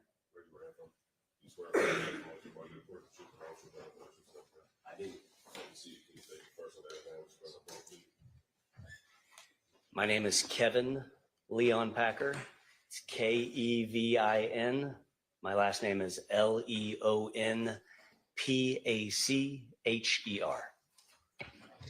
Good morning, Detective Leon Packer. How are you doing? Well, thank you. Good morning. Can you tell the jury where you're currently working at? Well, working and employed, I'm a detective with the Atlanta Police Department. I've been with APD for over 22 years. And after spending the last about 14 and a half years in the homicide unit, I have also joined the FBI as a task force officer. And my current assignment is, as of about 3 weeks ago, I've moved out of my role in homicide to a role as a full-time task force officer with the FBI, assigned to a violent crime squad in the Atlanta division or the Atlanta field office here. In general, what are some of your roles and responsibilities that you currently do? So currently, I'm over 14 years in homicide. I'm tying up a lot of loose ends, finishing up some case files, and still doing some active case work on some of those cases. But my primary role with the FBI is in this violent crime squad. We work any violent crimes that have a federal nexus, essentially any violent crimes that might be a federal offense. I work on exigent circumstance cases, sometimes prisoner escapees, sometimes kidnappings, sometimes missing children. I'm also a member of the FBI's Cellular Analysis Survey team after having gone through the certification curriculum for the CAST team last year. Do you work with Agent Bernie? I do, regularly and often. Now, when was it that you started working with the FBI? June 1st of last year, so about a year and a half ago now. Now, when you were with APD and working as a homicide detective, do you have any experience with extracting cell phones? I do. Can you explain to the jury what experience you have regarding that? Starting with my experience with APD that led me to mobile device forensics or dumping cell phones. After being a patrol officer, I joined APD in 2002, and I was a patrol officer up until 2008, where I made detective. I spent a year doing mostly violent crime investigations, but any generalized investigations. Sometimes I'd work shootings and robberies, and sometimes I'd work parcel thefts, like package thefts and fraud. In 2009, I was transferred to the Special Victims Unit, where my role there was working offenses, investigations into offenses of a sexual nature, but primarily those involving children, with an emphasis on protecting children from online exploitation. And in that role, I began to familiarize myself with mobile device forensics, because mobile devices were an instrument used to affect that type of crime. In 2010, I moved to the homicide unit, and there's been just an ever-increasing use of mobile devices in criminal investigations and the data that we can obtain from them. In 2014, I attended my first formalized training in mobile device forensics, and that was a class put on by the Public Agency Training Council. They're a very large private entity that conducts law enforcement training. And that instruction was cell phone technology and forensic data recovery. So that was instruction, a 1-week course, 40 hours on working with cell phone records, mapping out cell phone activity, how phones communicate with cell networks. But it was also mobile device forensics. And at the conclusion of that class, I also obtained a certification in Oxygen Forensic Suite, which is one of the many tools that we use to dump cell phones, or at least did back then. In 2018, I attended a certification course put on by a company called MSAB, and they make a tool called XRY. Again, one of the forensic tools that are out there available for law enforcement to use to dump cell phones and get data off of cell phones. And I obtained 2 certifications from XRY. One was just a standard certification in mobile device forensics, and the other was an intermediate certification, which worked with doing some advanced extractions of mobile devices. In between 2014 and present day, I've taken other webinars, workshops, in-person workshops with various companies, including Gray Shift and Magnet Forensics, and product updates with XRY. I've attended and spoken at several conferences across the US and internationally, detailing how I use mobile device forensics and the extraction process and in sifting through data in criminal investigations, and learn from others and other law enforcement agencies that are doing the same to try to identify new strategies for sifting through data. Now, roughly how many phone extractions have you done in your law enforcement career? Several hundred would probably be a low number. It's not uncommon in many cases to come across, especially cases that have multiple suspects, to come across 10 or more devices in a single case. In my 14 plus years working homicide investigations, we didn't just dump suspects' phones, but oftentimes with the consent of witnesses that may have received a text message that was relevant to an investigation, or captured video of a crime in progress, we would conduct extractions of those as well. So a low ball, several hundred, probably into over 1,000 devices. Now, when you were with APD Homicide, would other detectives or officers come to you to help them with phone extractions? Yes, often. Did you ever have, or let me ask you this, do you know an investigator, Viverito? I do. Has she ever utilized or asked your help to extract cell phones on cases she's working? Many times, in many different cases. And before testifying here today, did you have an opportunity to review some USBs that pertain to some phone extractions? Yes. I'm approaching you with what's marked as 227 Victor Victor 1 and 227 Victor Victor 2. Can you tell the jury, or let me ask you first, do you recognize those items? I do. And what are they?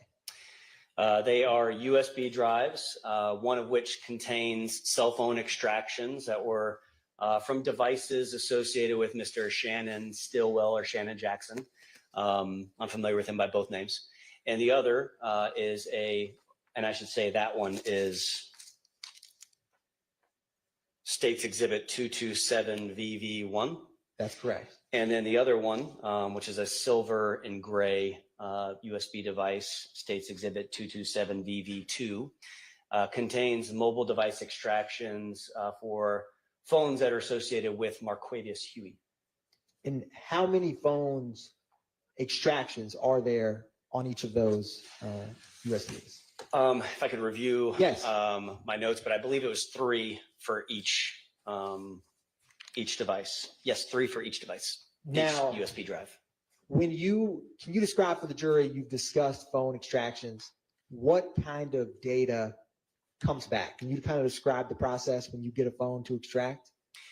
Yes, it depends, is the short answer. So it depends on the state of the phone, whether or not it's powered on or powered off at the time we recover it, and whether or not the user had unlocked it since it's last being powered on. That's a good state for us, and using some advanced forensic tools, we can still recover a lot of data, even if we don't even know the passcode to the phone. So in a situation like that, we would recover most data that we would want to see for investigative purposes, like calls, messages, not just messages that are text messages, but messages that are iMessages, which are not text messages, by the way. iMessages sent from iPhone to iPhone do not travel through the cellular network like an SMS message. Those do not appear on records from cell phone companies. Those will only appear in mobile device extractions. So we recover messages, photographs, videos, web history, sometimes health data, again, dependent upon the state of the phone, and third-party application data.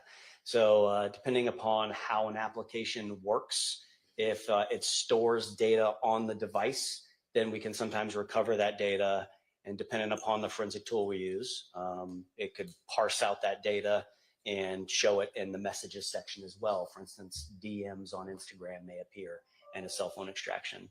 In the case of a phone being powered off, Apple uses encryption to encrypt data. And if the phone powers off, from iPhone 5S, which is a long time ago, to present day iPhone 16, there's a whole separate chipset inside of Apple iPhones that does nothing but hardware encryption for iOS devices or iPhones. And that can present some challenges to us. If we do not have the passcode for the phone and the phone's powered off, we're gonna have a difficult time getting all that data that we wanna see for investigative purposes. And we'll be left with sometimes a list of blocked numbers on the device, sometimes some cached images or images that are temporarily stored in the phone's memory, but aren't the photos and videos taken by the camera inside the phone. We won't see messages or web history. So we're very limited if the phone's powered off. So again, it depends, but the shorter answer is, in best case scenario, we get pretty much everything that you have on your phone. Now, is two of the phones that investigator Viverito asked you to extract pertaining to Shannon Jackson or Shannon Stillwell, did investigator Viverito have a passcode for those? Yes. And roughly, was it in December of 2022 when you conducted the extraction on those two phones? Yes. I wanted to also circle back. You had mentioned web history. Is when the data comes back, are you able to look and see web searches? Yes. Can you describe for the jury what that means or what that may show? What's important to note that whatever we get on the phone is just a log of activity for the phone. So I may not know who was physically holding the phone unless we have a witness or it's on video to show who was physically operating a device. So when I see web history or I see a search that appears in the web history, what I know is that the phone navigated to the internet and conducted this search. So for instance, if I go onto my iPhone and I go to Google and I type in a search term, then I would see the URL or the web address of what that search term result is. That's the page that Google will navigate to, that my phone will navigate to. And in that URL, you'll see an indication that this may have been a Google search. You'll see some indication of what the search terms were. If there's multiple search terms like Kevin Leon Packer Court, then you may see Kevin plus Leon Packer plus Court. And what that means is that the phone navigated to that page that may have those results from Google.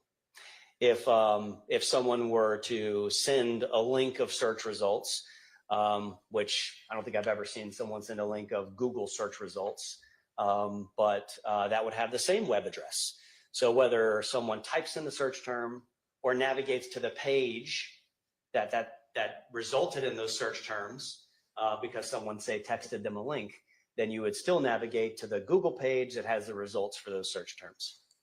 Now, when you do these phone extractions for other detectives, like you did in this case for Viverito, you didn't personally, in this case, review the contents of the extraction. Is that fair to say? Yes. Now, when you give it to them, are they able to navigate and see the data that you just described? Yes.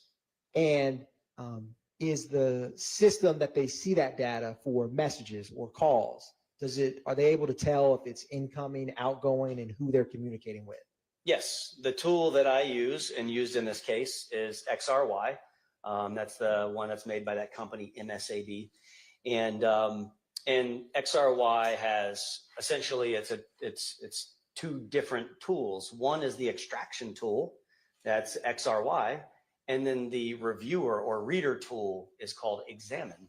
So Examine is used to open up the XRY extracted files, and it presents the results of the extraction.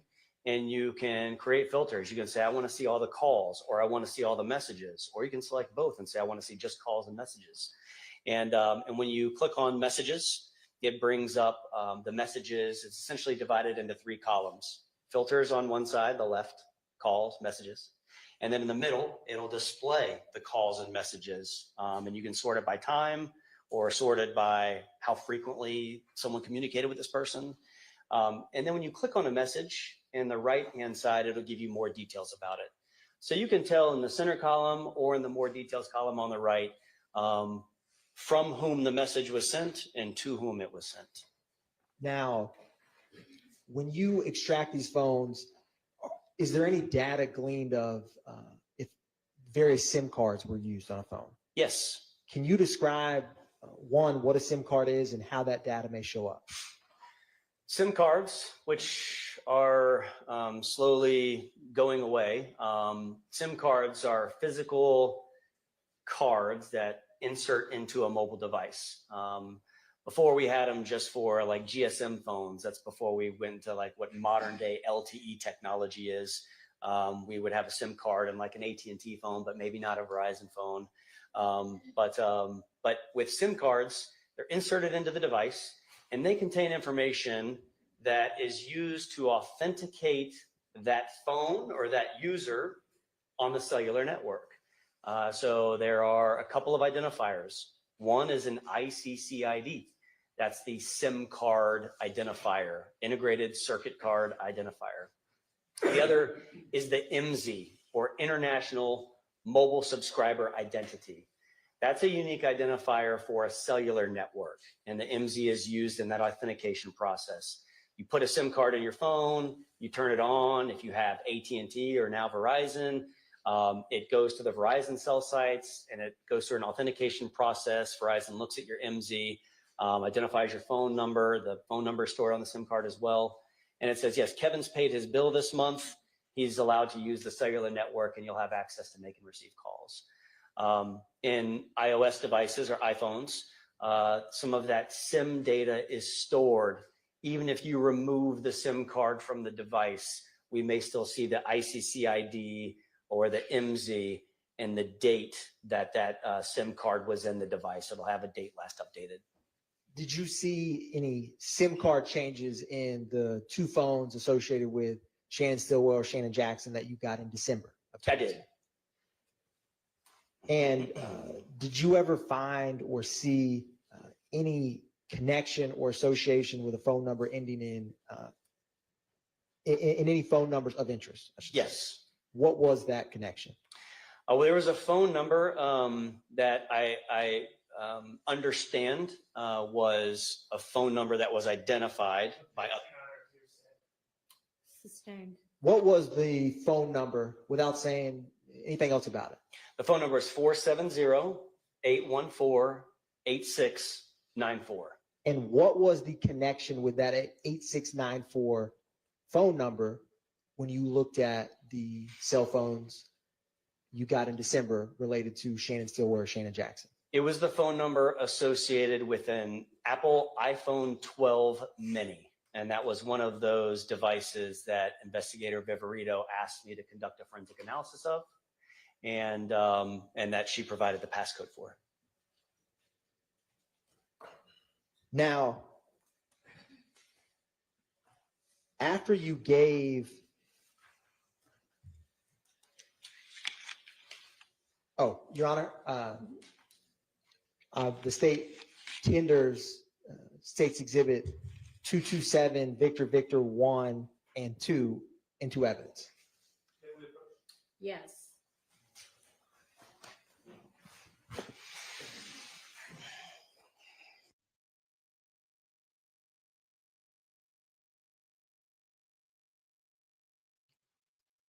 What's going on there? Why did they just go to sidebar? What did I? What was that connection? Well, there was a phone number that I understand was a phone number that was identified by others. Sustained. What was the phone number without saying anything else about it? The phone number is 470-814-8694. They just doxed another phone number.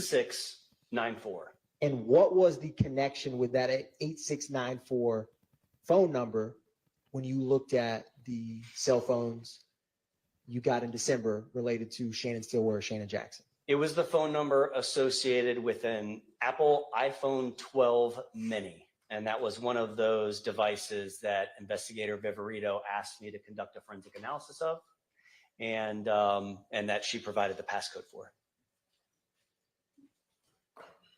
Now, after you gave, Your Honor, the state. How did the police tenders officer know the State's password? Exhibit 227, Victor 1 and 2 into evidence. Yes. Yeah, how did the police officer know the password? I find that highly doubtful. Shannon would have had to provide it to the police officer, and I doubt he did that. Yeah, something's shady suspect going on here. Oh, wouldn't you love to see Max right now? You know he is up there pitching a fit.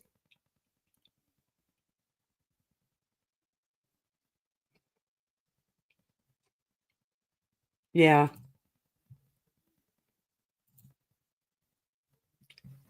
Because Shannon would have had to provide it to the police officer, and I know he didn't do that. I know he's smarter than that. No, something's up.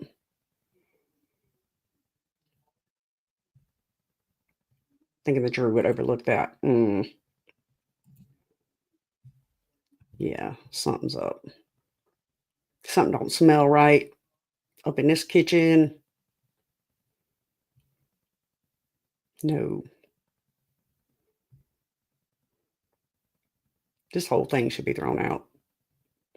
This whole Verizon wireless expose needs to be tossed out. Yeah. Yeah, I saw that clip.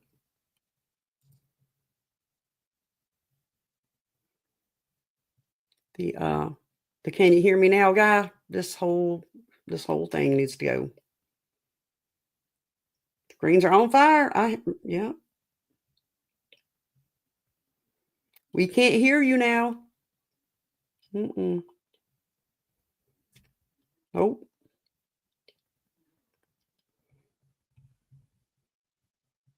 You throwing bones.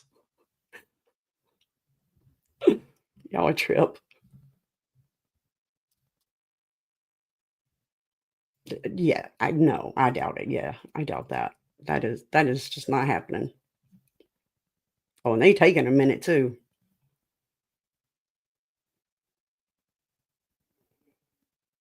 Right. And see, that's what we're discussing. It would have had to come from Shannon, or they guessed it. And they didn't guess that. They get 0, 0, 0, 0. Oh, I guessed it. It was 1, 2, 3, 4. Come on now. Come on. Because it could have been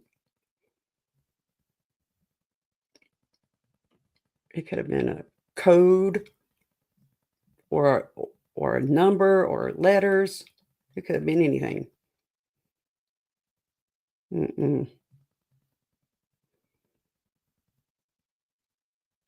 Shannon sitting right there beside him. I didn't give nobody my password.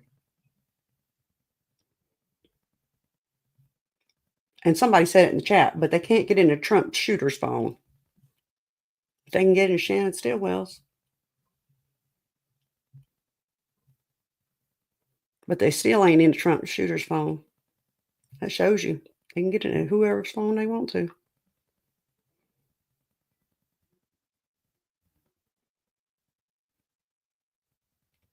Yeah, Lady Savage. You know he didn't give up that passcode. You know he didn't. To hold the phone up to Shannon's face. They said that a passcode was provided.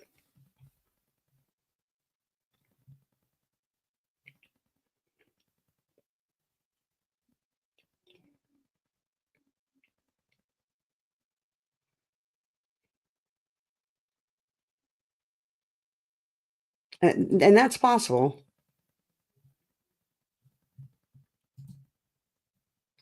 But they didn't say that.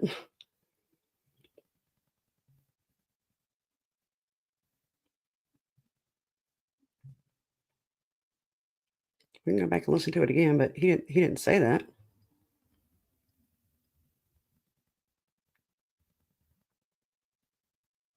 With an Apple iPhone 12 mini. And that was one of those devices that investigator Viverito asked me to conduct a forensic analysis of, and that she provided the passcode for. Passcode. Now, after you gave, Your Honor,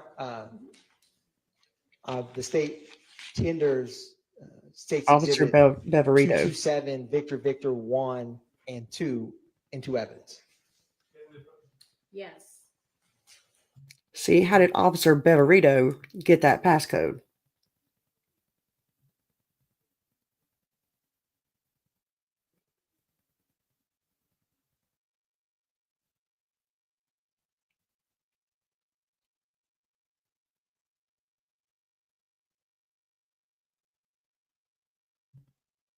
She provided the passcode. Yeah. How did she get it? I bet you that's why they up there.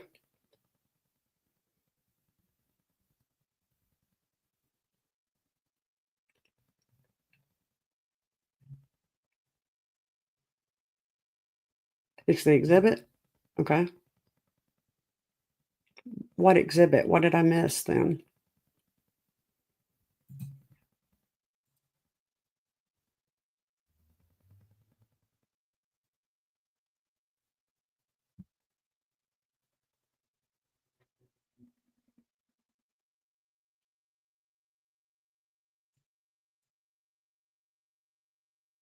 Replay. Okay, I'll replay it again.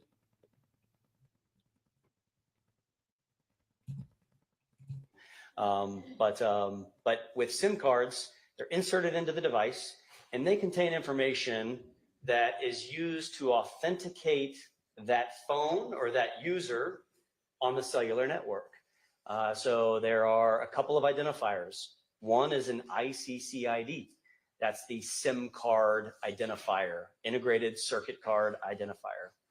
The other is the IMSI, or International Mobile Subscriber Identity.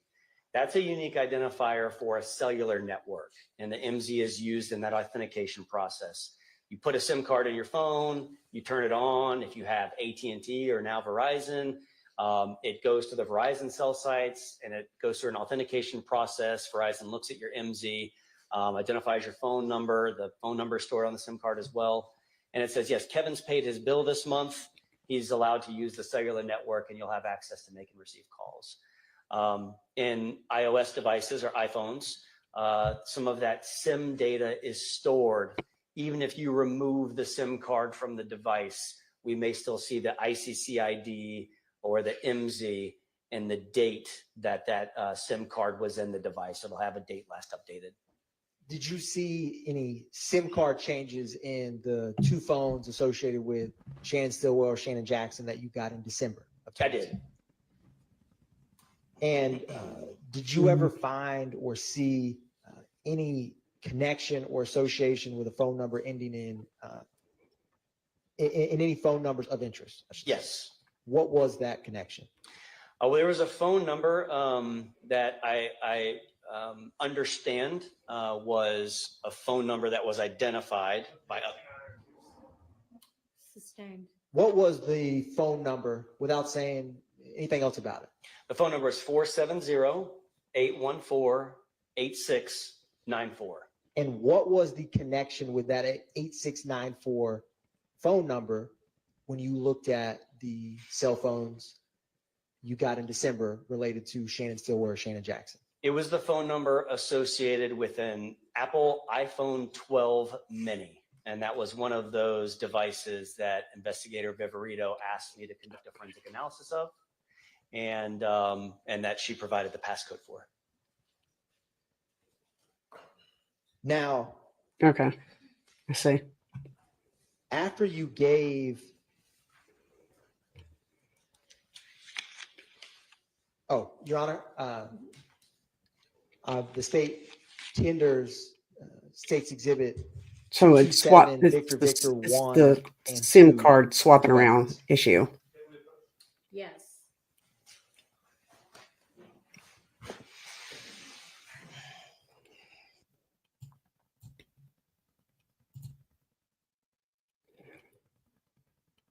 So it's a SIM swapping issue.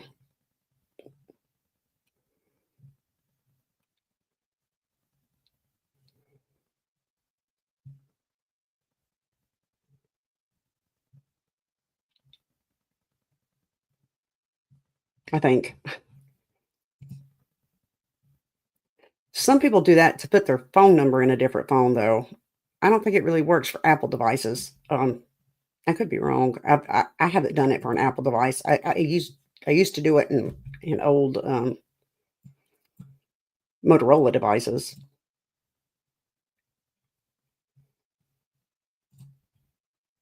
Back when I had Nextel. Way back in the day.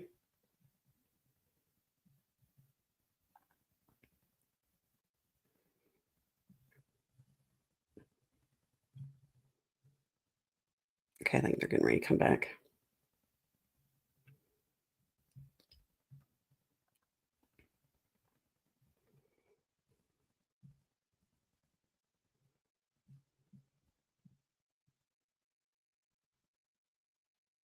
That's true, Greg.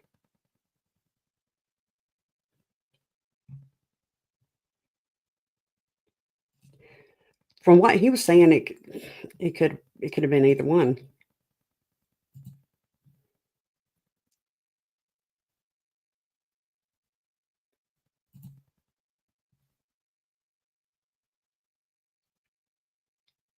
Yeah, or both. Yeah, it could have been either one or both.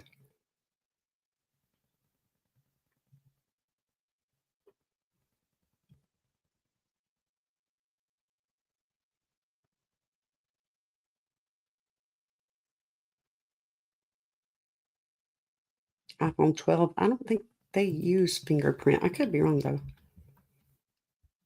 Because I had an iPhone 12. I don't think it uses fingerprint. No, they don't.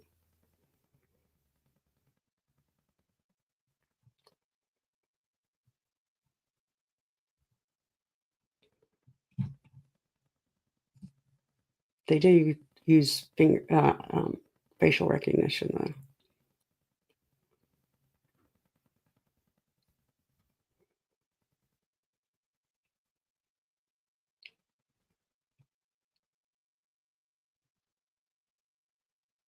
Yeah, Monica, it's not clear from what he was saying.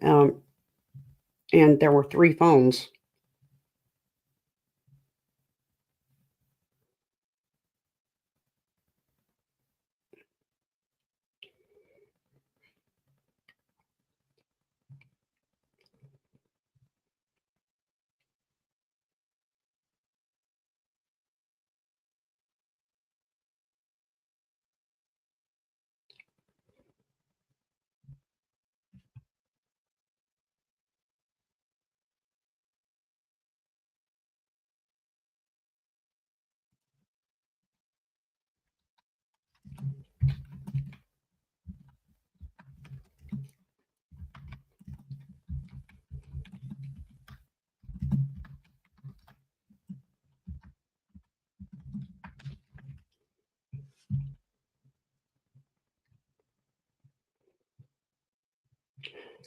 But an iPhone 12 does not use Touch ID. I'm looking at the Apple site now. It says no, iPhone 12 does not have Touch ID because it does not have a home button. iPhones always use Touch ID sensors embedded on their home button. The iPhone 12 does not use fingerprints.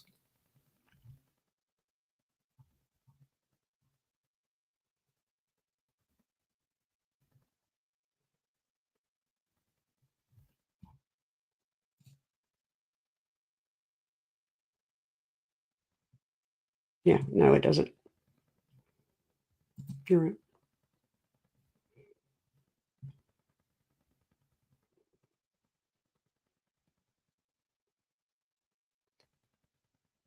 Yeah, that's what mine did too.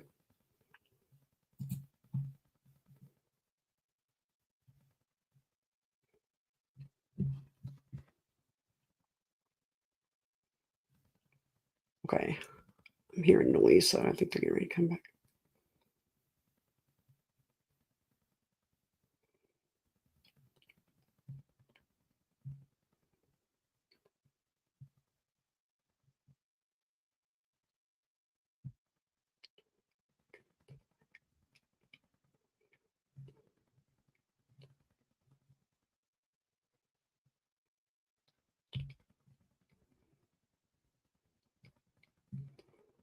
I have a 14 Pro Max, and I love my 14. Like, they're bothering me. Like, don't you want to upgrade? I'm like, no, I like my 14. I'm fine. Thank you.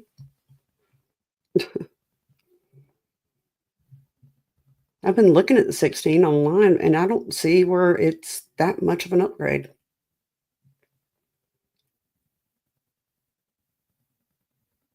I got the new AirPods because I really wanted the sensor where you could shake your head yes or no to accept a call. You pretty much have to like swing your head. People looking at you like you crazy in the store. Like, okay, she on something. Let's just keep walking.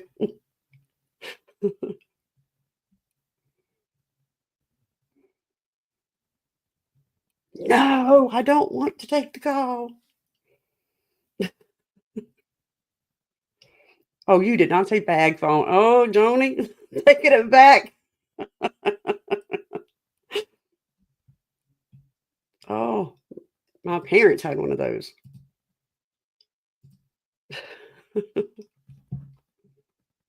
Remember my mom carrying that bag phone around.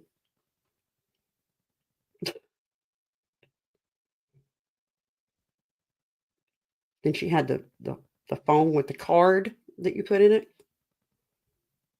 You got signal everywhere. Yeah. Oh, yeah. We could send them encrypted messages, though, couldn't we? 143, 143. I had a pager in high school.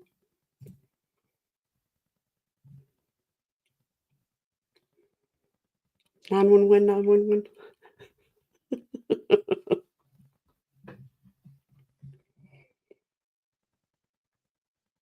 Can you turn the mic on? Get away from the seal, please.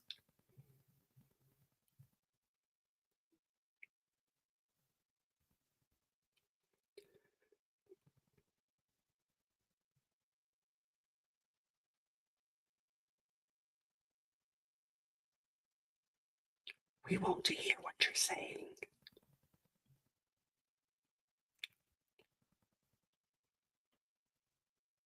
You still got your pager? I still got my old pager. They called them Star Wars pagers that were like V'd at the bottom. I still got that one.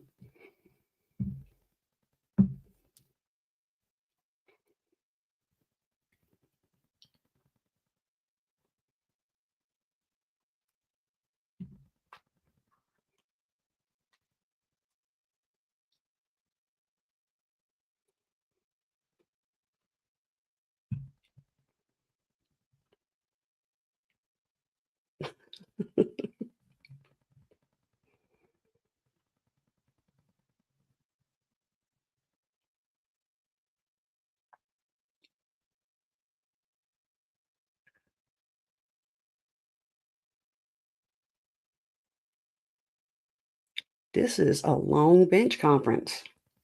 They ain't even had a morning break. This is nuts.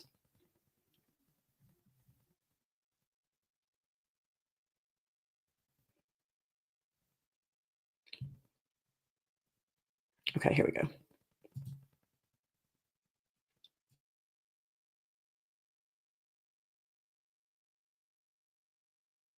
I'll tell you a story about that at break.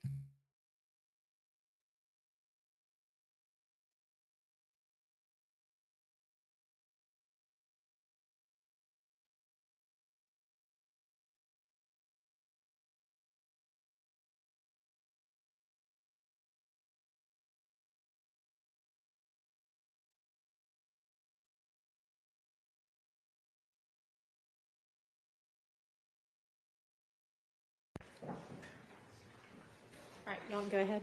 Thank you, Your Honor.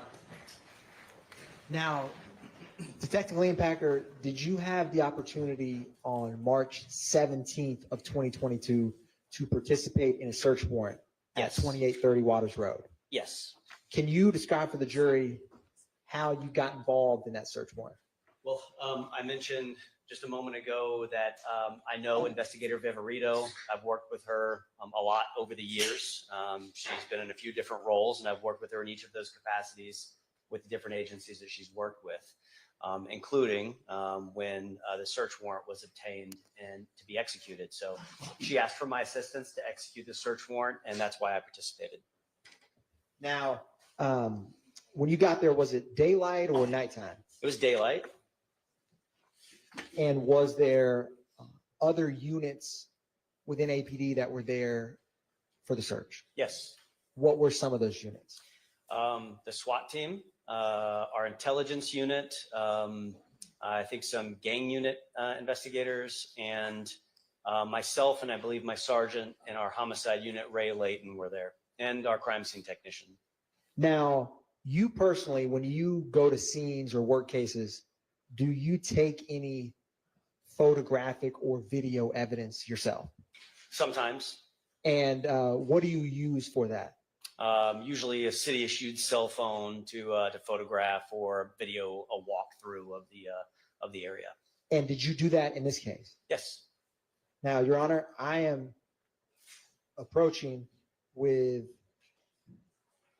what's been marked as 336 Victor. Detective Lane Packer, before testifying here today, have you had a chance to review that medium I gave you? Yes. Can you tell the jury what that is? 336 VV, State's Exhibit, contains all the photographs and videos that I took while I was out there on Waters Road. And I'm also going to approach you, Detective Lane Packer, with what's been marked as State's Exhibits 316 Victor through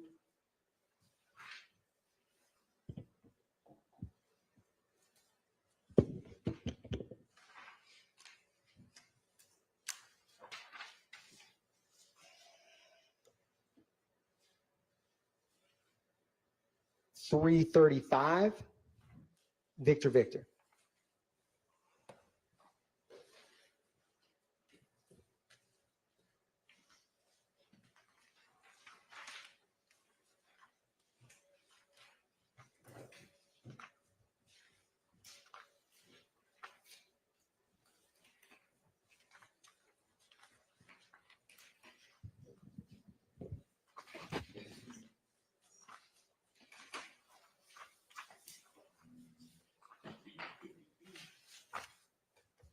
Are those photographs that you took the scene that day? Yes, and at least one photograph is, I believe I took when I was back at Atlanta Police Headquarters after packaging some of the evidence, and I photographed the packaging of it. Your Honor, at this time, the state moves to tender into evidence 316 Victor through 335, as well as 336 Victor, the USB. All right, those are admitted, and also you tendered, but then we broke, and I don't think I admitted on the record 227 Victor 1 and 2. Those are also admitted. Thank you, Your Honor. I'm going to publish 336 Victor.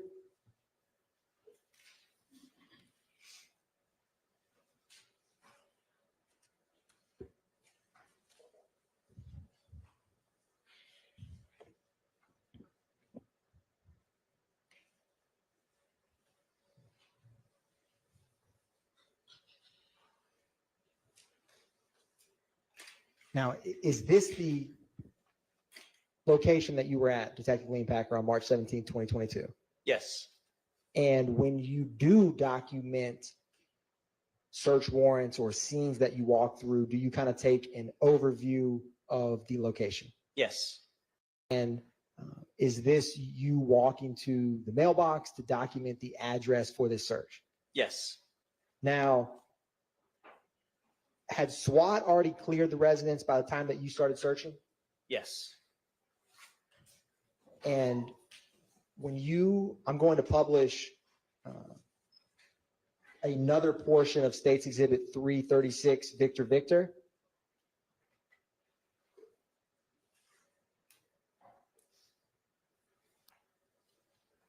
Was there a Audi that you see in this clip when you got there? Yes.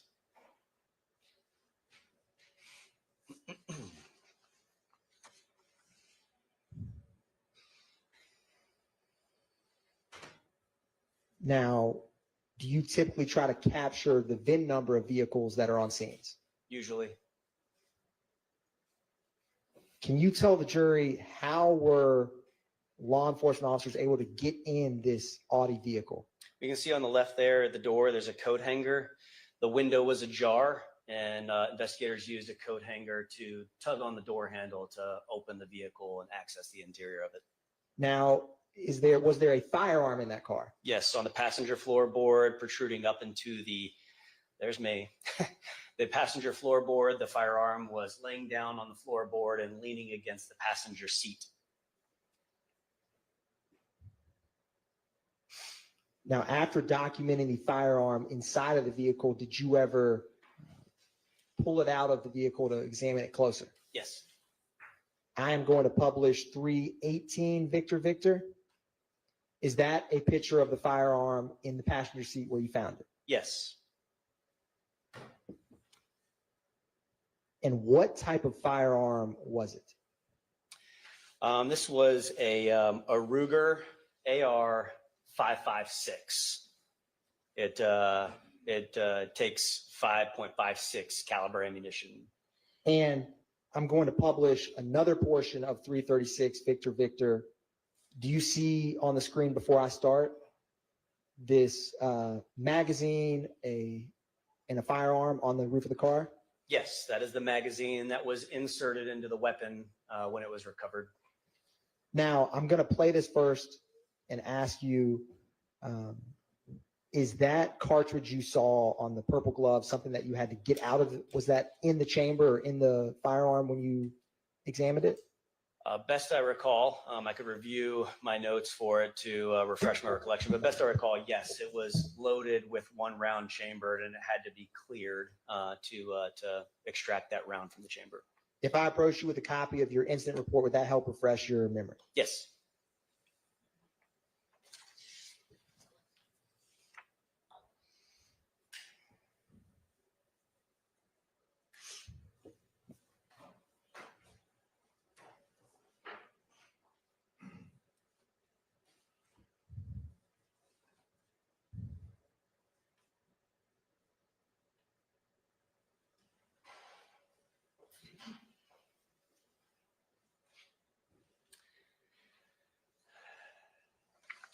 I've refreshed my recollection about what I wrote in the incident report. And what do you recall about that piece of ammunition? My recollection's unchanged, that it was loaded with one round in the chamber, but I did not specifically note in my incident report that that round was chambered. But you can see the magazines are loaded, and the one round out would have been the round that we cleared from the firearm. And that's what I recall about the condition of that firearm when it was collected.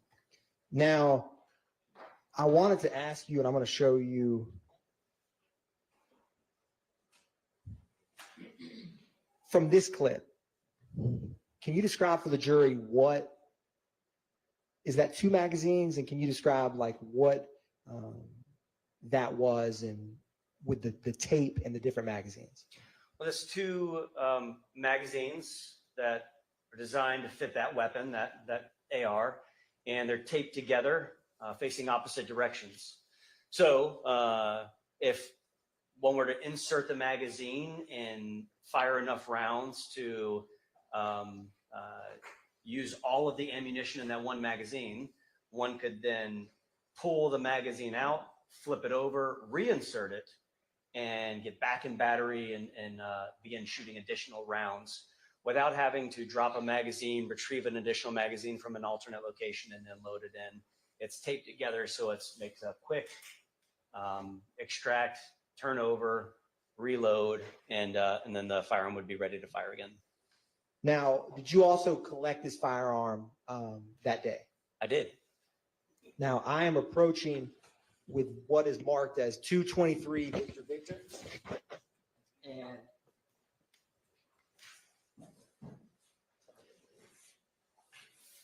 oh, actually, one brief second.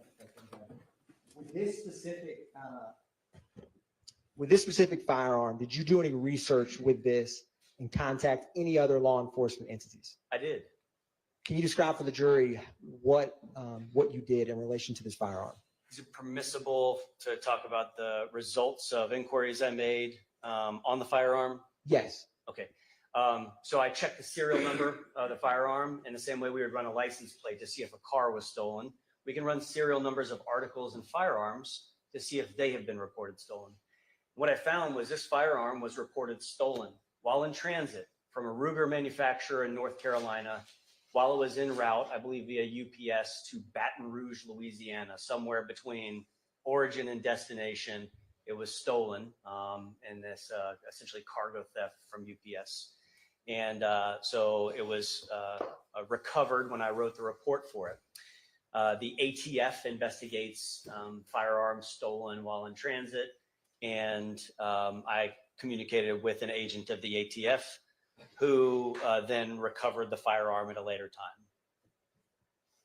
Now, ultimately, did the ATF ever come or get in possession of that firearm? Yes. Yeah, I made arrangements to ensure that the firearm, after being test fired for examination purposes and testing purposes, was then released into the custody of that ATF agent so he could continue his investigation.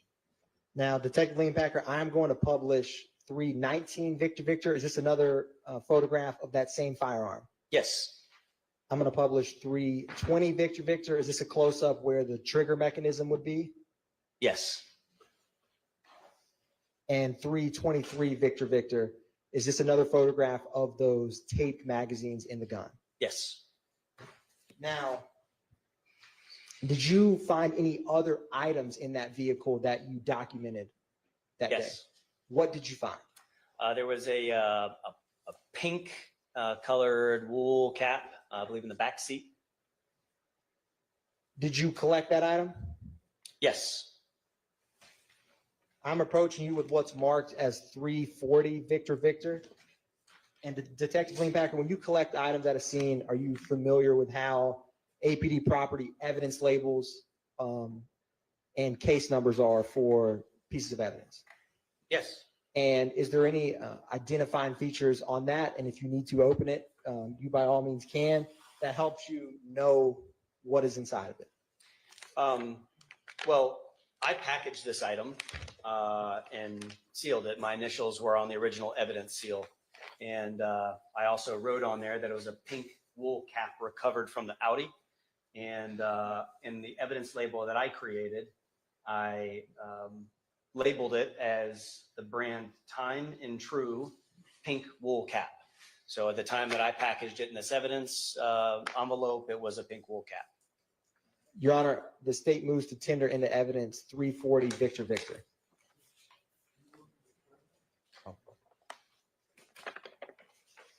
And this, I have an objection. Is 340 the firearm or the envelope there? it is the envelope with the pink wool cap. Objection, relevance 403. Overruled. And to be clear, this first, the vehicle where you had to, where officers put the coat hanger inside of it, is this the Audi we're talking about where you found this pink wool cap? Yes. That first vehicle, if you were to enter the property on kind of the right-hand side of the yard. I'll go back to 318 Victor Victor. Is this the vehicle that you found that pink wool cap? Yes. Did you also find any temporary tags or license plates in that vehicle? Yes, multiple. I am going to publish 324 Victor Victor. Are these some of the temporary plates that you found? Yes, And did you ever find a driver's license or identification in that car? I did. I'm going to publish 325 Victor Victor. Who was the individual's name that you found? Eric Jerome Moore. I'm going to publish 326 Victor Victor. Did you find some other registration paperwork for that vehicle Yes, with the same individual's name? yes.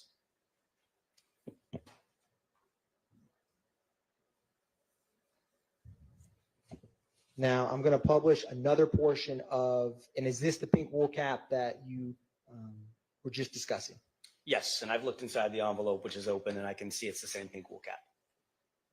I'm going to publish another portion of State's Exhibit 336, Victor Victor. And just to be clear, this is the video footage that you personally recorded that day. Is that fair? Yes. And to the right, that's depicted on the screen, is the vehicle we were just discussing. Yes.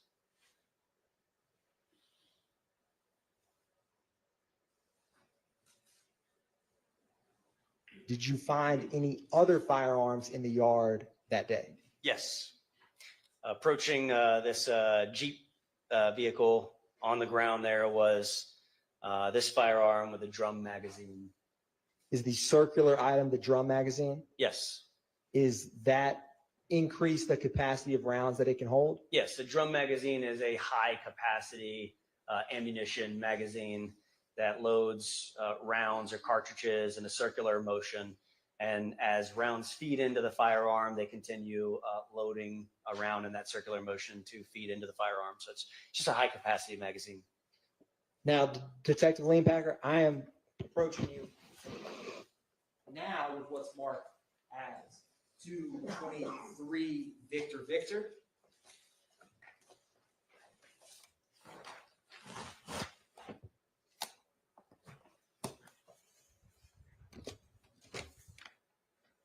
And I wanted to ask you if you're able to recognize that before you. Is it okay to go ahead and open it up? It is. Yes. And what is that item? It's the firearm that was just depicted in the video, and it's a AK M10762P firearm, and the drum magazine that was there as well. Your Honor, at this time, the state moves to tender into evidence what is marked as State's Exhibit 223 Victor Victor. Objection, Your Honor. Relevance in 403. Has nothing to do with this case.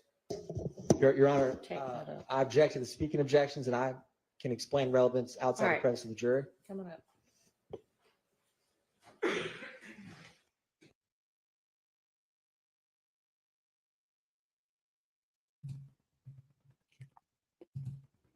Who's not shocked that he objected?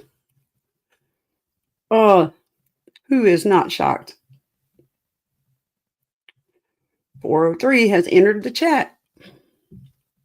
When this goes to defense, Max is going to have a field day.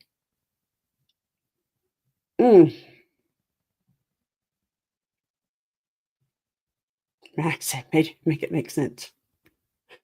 Oh.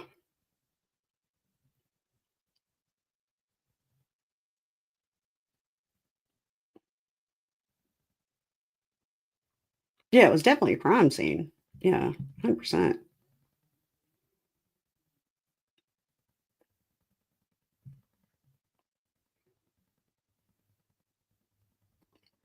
Yeah. He walked up before he finished his question. He was like standing there waiting on him to finish his question so he could object.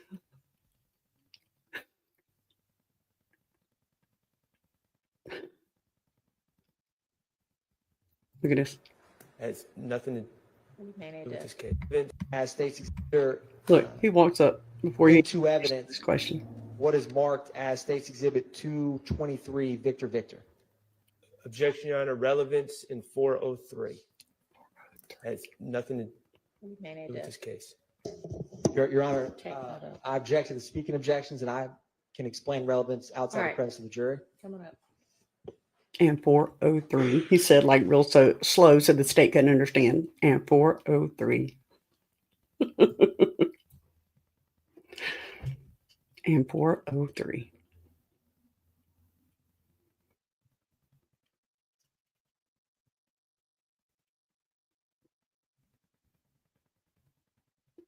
Who did Atkins lose a bet to?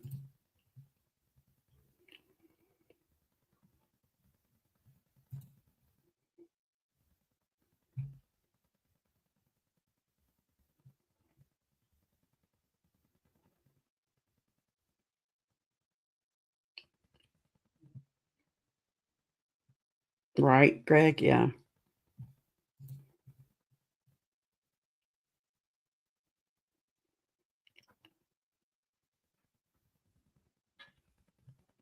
They haven't said, Felicia. We are assuming this is Shannon's house because they said this was Shannon's car. But we don't know if this is Shannon's house. They haven't said.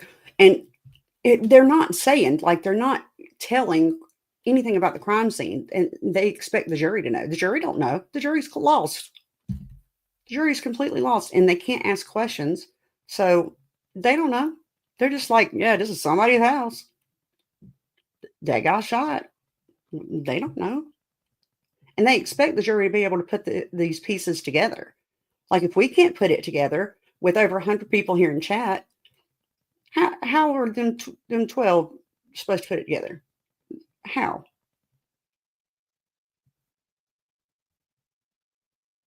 Jury's been lost in spring, yeah. The gun was stolen, yeah. It was stolen while it was being shipped, is the way I understood it.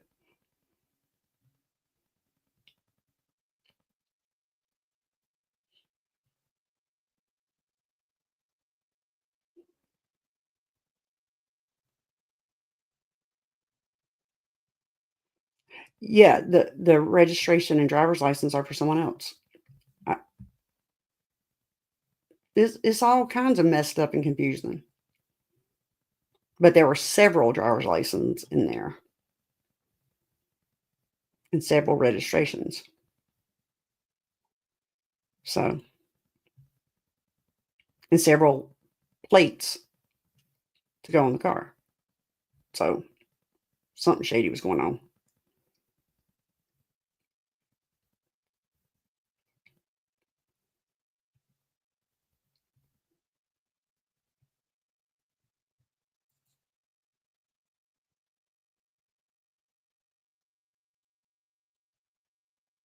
It's okay. They're back. Or whoever's operating it stops shooting as long as there's still rounds left. But yes, that's how it feeds, and that it's loaded in that circular motion and feeds up through the magazine into the firearm.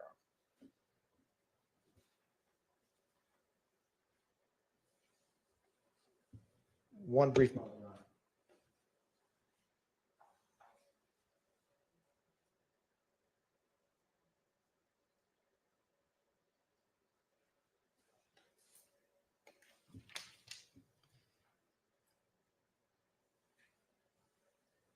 Now, you had mentioned that Jeep Liberty that we saw in that video? Yes.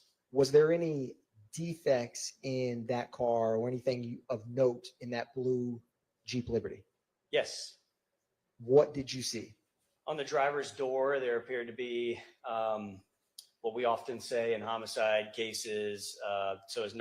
We don't know what caused it, but it's a defect consistent with gunfire. It looked like a bullet hole in the door. Now, I am about to publish, before I do, another portion of 336, Victor Victor. What part of the house is this frame right here? This is the rear of the house. And is that a stairwell in the rear that you see in this photograph? There's a set of stairs that leads up, and then there's an open door in the back. And did you ever go and explore or examine the basement level of this residence? Yes. I'm going to publish this next portion of 336 Victor Victor now.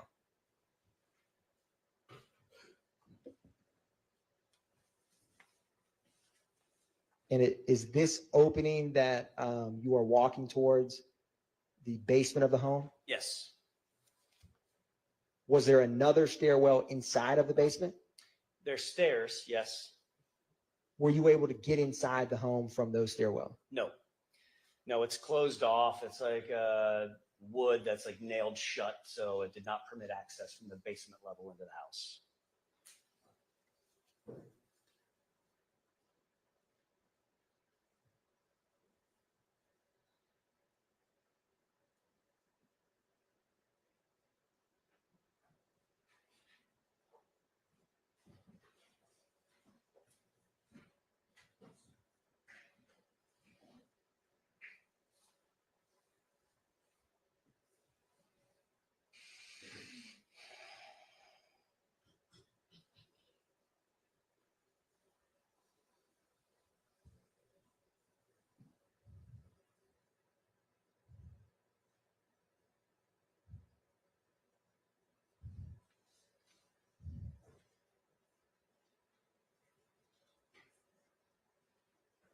Now, when you looked in the ceiling in this basement, was there any openings that were in the basement? Yes. And do you know where that went? Into the house level above, but I don't recall which room it was.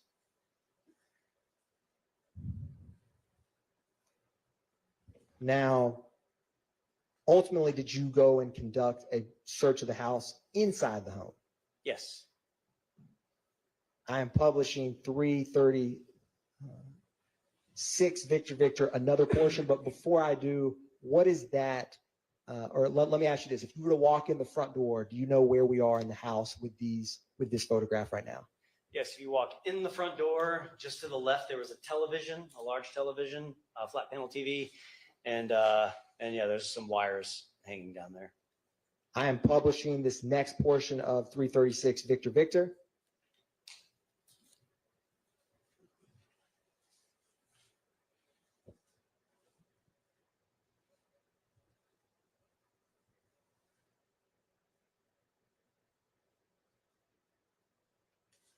Did you ever find or see any device that normally would be plugged into those when you were searching there at that time? Yes and no. I did see at least one camera on the front porch that had a light illuminating from it, indicating the camera had power. And I believe these wires to terminate to that camera, because I was essentially trying to follow what are these cameras plugged into. And then so that on one end, I expect that one of these wires is plugged into at least that camera. On this end, no. You see those wires, they said to DVR, which I would expect to be a video recording system, a digital video recording system that would capture surveillance video from any cameras that terminated at the end of those wires. And these wires dangling there suggested there may have been one, but there was none there when I was there. Now, Detective Lean Packer, I'm going to play briefly this last portion of the video, that the portion of 336 Victor Victor. Was there a bedroom nearby where these cords were? Yes. And after looking at the cords, did you ever go into that bedroom? Yes. And did you ever look in the closet in that bedroom? Yes. And in just a second, that right there, did you see that in the floorboard? Yes. What is that? It's a void in the floor. And do you know, did that go down, if you know, to the basement? As I recall, yes, that was the hole in the floor that led to the basement. Or that, I should say, opened up to the basement. I want to say led, as if one would navigate through that hole to get down there. That's fair enough. Now, I'm going to show you what's already been admitted as 163 Victor Victor. Did you ever see this item when you were in the house on March 17, 2022? No. I am going to publish the next video portion of 336 Victor Victor. Can you describe for the jury before I play it what you see here and what you found? This is a plate carrier vest. It's a bit like the tactical vest I wear when I'm in uniform for APD. It has an insert inside of it. When you purchase it, it typically doesn't have an insert, but it's made to have an insert that's body armor. I'd say bullet resistant vests that we wear for law enforcement and that military often wears. And did you search through this body armor? I did.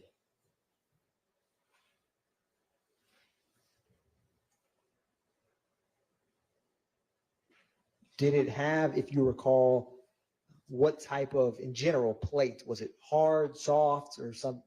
It was hard. Body armor that I have for my Atlanta police uniform is soft and flexible.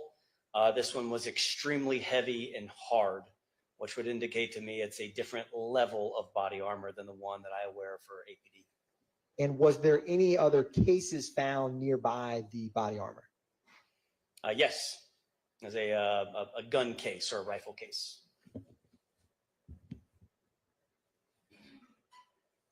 Now, I wanted to ask you, did you ever find any firearms inside of the house? Yes. Where did you find it?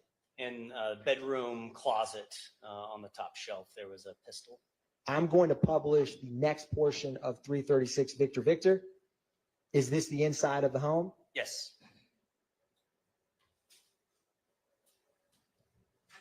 And you had mentioned a top shelf where you found a firearm. Is this what you were discussing? Yes. Did you collect that firearm? Yes.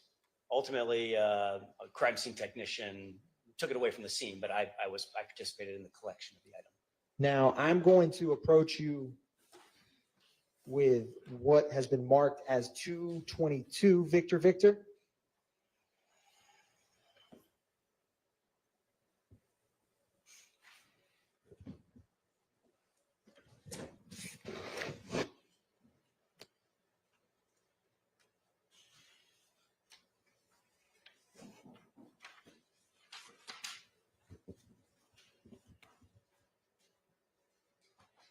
Do you recognize that item? I do. What is that item? It's the Taurus pistol that was on the top shelf here. And was that firearm loaded? And if you need, I don't recall. It's got a magazine inside of it, but I think that the full processing of it was done by the crime scene technician. that's fair. I'm publishing 317 Victor Victor. Is this the firearm we were just discussing? Yes. And 330 Victor Victor, is this another photograph of that firearm? Yes. Now, did you ever go up into the attic of that home? I did. How did you get up to the attic, if you recall? I don't recall if there was a pull downstairs or a scuttle hole. I don't recall. Now, before I play this next portion of 336 Victor Victor, is this the attic area of the home? Yes.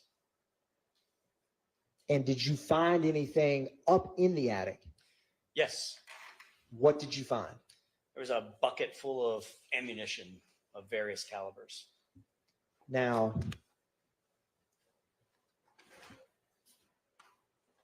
I'm first going to approach you with this bag, and then I'm going to bring over 225 Victor Victor.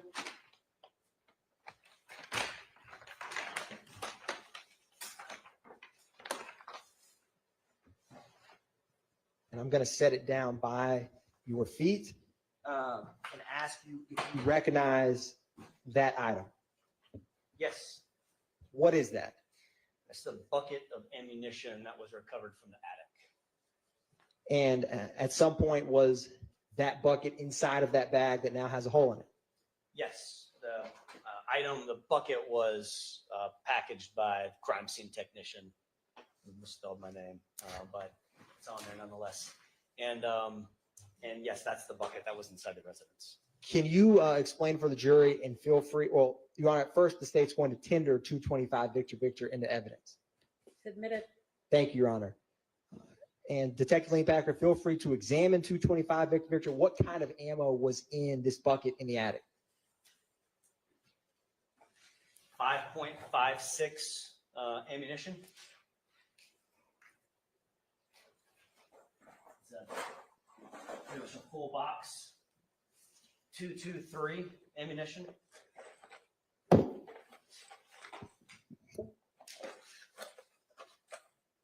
Large ammunition, typically used with rifles.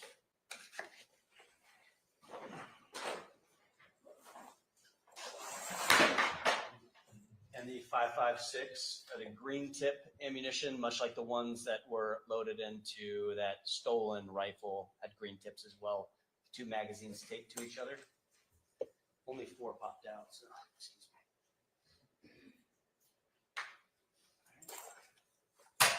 You did say feel free to examine it. Thank you, Detective Lane Packer. He is a clown. I'm sorry, but he is. Is there any other items inside 225 Victor Victor? And this is a ammunition box. When ammunition is sold in large quantities, it often will come in a large box, and it's labeled 9mm Luger.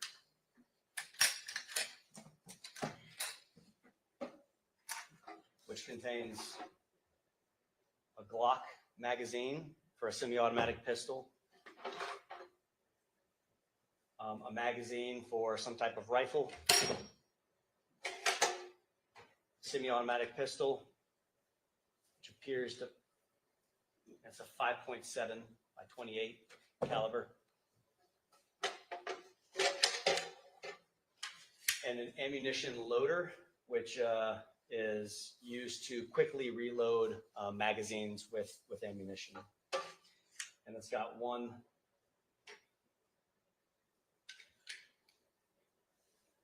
cartridge loaded inside of it.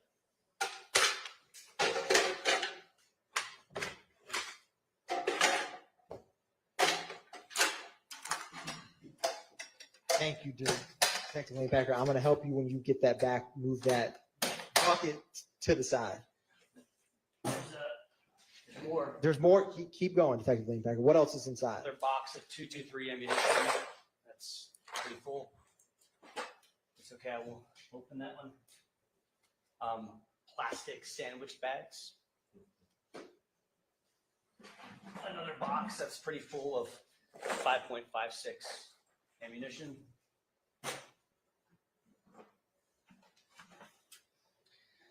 A digital scale. 5.7 by 28 ammunition. A box for an FN57 pistol magazine. Another box of 5.7 by 28 millimeter ammunition. An evidence bag with test bullets and cartridge cases from laboratory testing of the firearms. Another box of 5.7 by 28 ammunition. Can we say cross-contamination? Some loose bag packaged ammunition. And a small sack of marijuana. Well, what I suspect to be marijuana. Without testing, I wouldn't. Thank you. And I did not. I returned the marijuana back to the bucket. Let the record so reflect. Thank you.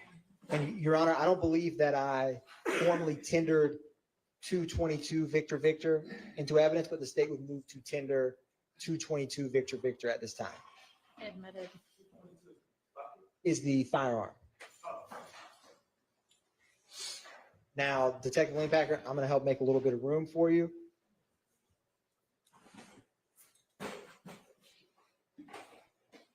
Is that a different firearm than 223 was? Yes, Your Honor. Okay.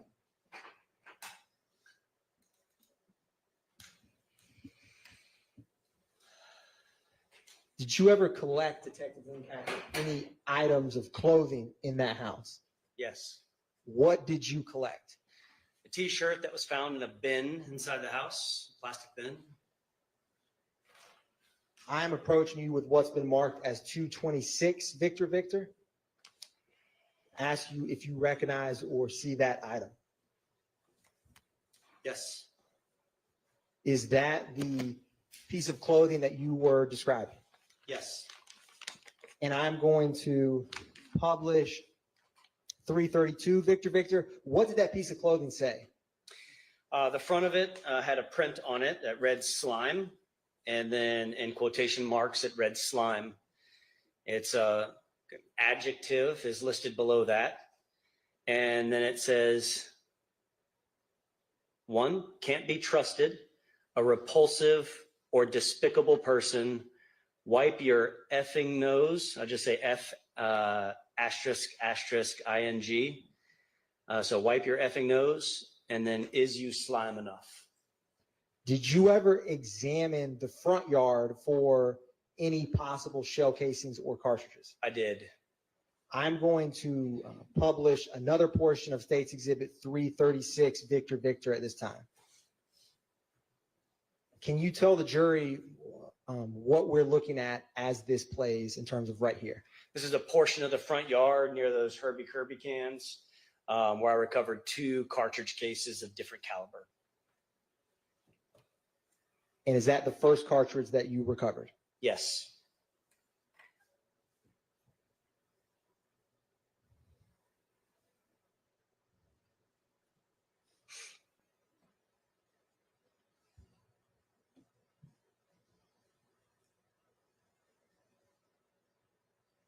Is there a second cartridge case that you recovered? Yes. Is this documenting that second cartridge case that you recovered? Yes. The first one was a 5.7 by 28 millimeter, much like the ammunition that was in that bucket. And the other one was a 223 Remington ammunition. And did you package those items or help them get transported back to APD? I did. I packaged them and then photographed the packaging, which I referenced earlier. Is publishing 334 Victor Victor, are these cartridges that we just were discussing? Yes. Another picture of them at 335, and Yes. then 316 Victor Victor, is that the packaging that you just discussed? Yes. I'm approaching you with what's been marked as 224 Victor Victor. Do you recognize that, Detective Linebacker? Yes. Is that, or what is that, I should ask you? These are those 2 cartridge cases packed as I packaged them. And initially I sealed it, and my initials were on the evidence seal before it was submitted to the crime lab for additional testing, which is that additional seal on there.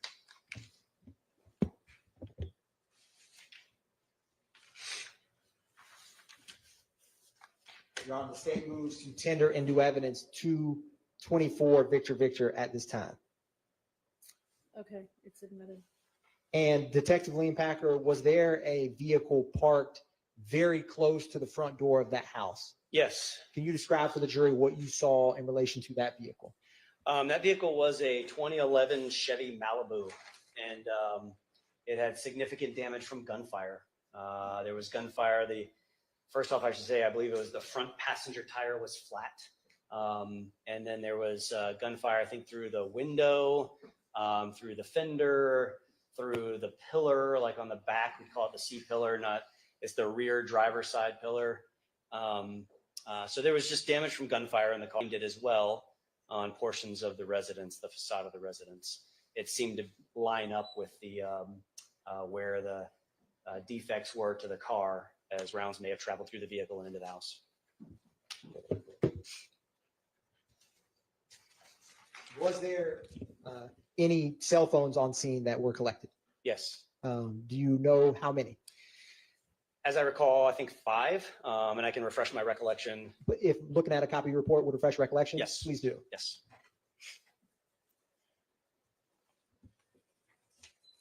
My recollection is refreshed. It was 5? Yes. Now I am going to, or let me ask you this. In total, in your time working for Atlanta Police Department Homicide, you get familiar with different parts of the city. Yes. And have you, in your career, had cases or had to go to various parts of Atlanta? Yes. I'm going to approach you with what is marked as 344 Victor through 347, and then 350 through 353, as well as 216, all Victor. Yes, you may. Can you read those numbers again for me too? Yes, Your Honor. And to make it, yes, Your Honor. I think I got one. Sure. So, Your Honor, it is 344 through 353 minus 348 and 349, if that makes it easier for the court. So, and I'm not admitting 216. 350 through 353, and you're not tendering 316. 216, Your Honor, not tendering 216. So it's 344 through 347, Your Honor, and 350 through 353. All right, those are admitted. And I don't, did you tender for admission 226, the shirt? Your Honor, I believe that I did, but to be clear, the state would move the tender into the record 226 Victor Okay. at this time. All of those are. No objection, and no objection to 344 to 353 minus the. Thank you. Thank you, Mr. Sharp. Detective Leanpacker, before testifying, did you have an opportunity to look over some of these photographs? Yes. And with the photographs before you, do you recognize them? Yes. And are they a fair and accurate depiction of the locations in Atlanta that they depict? Yes. Your Honor, the state moves to tender into evidence those items. I had shown them to Detective Leanpacker, Your Honor, before we admitted These them. are the ones we, okay. Correct, Your Honor. Yes, Thank you. they're admitted. So, Detective Leanpacker, I'm going to publish 344 Victor.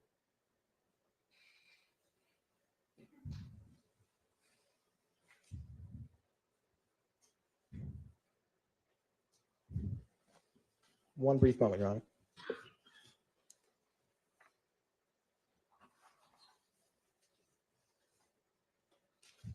It should come up on the screen here momentarily.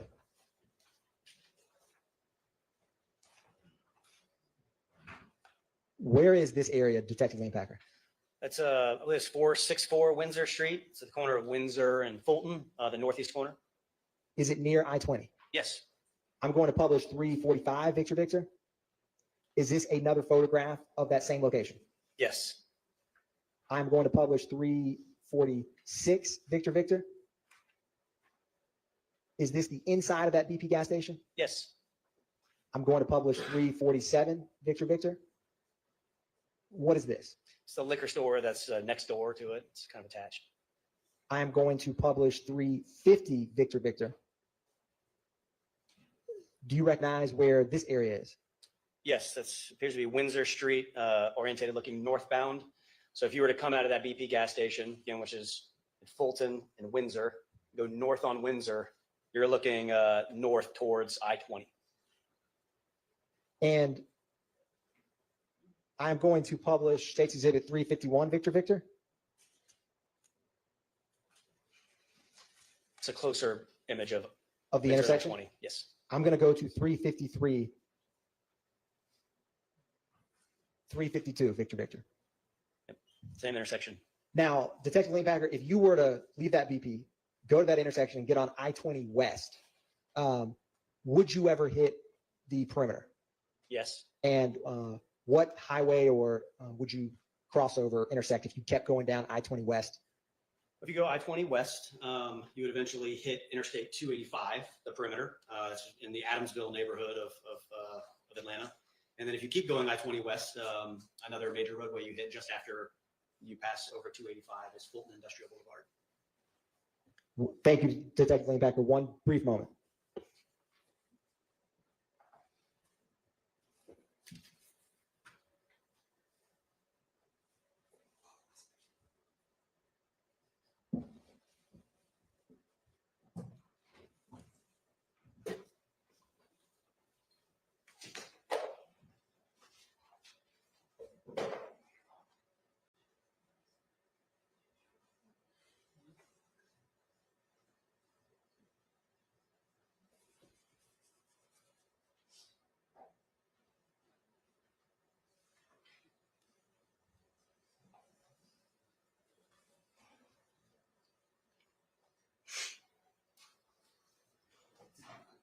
Detective Lee Packer, I'm going to publish 353 Victor Victor.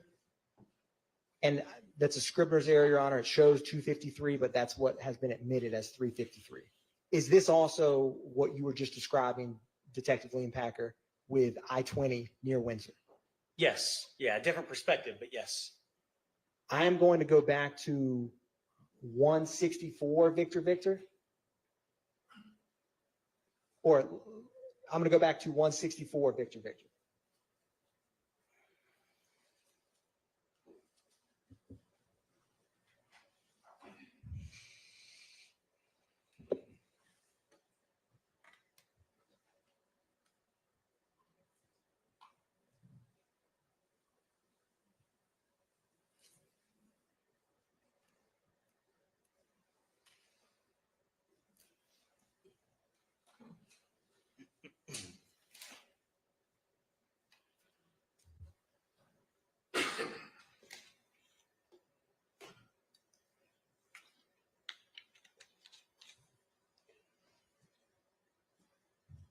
I'm going to go one.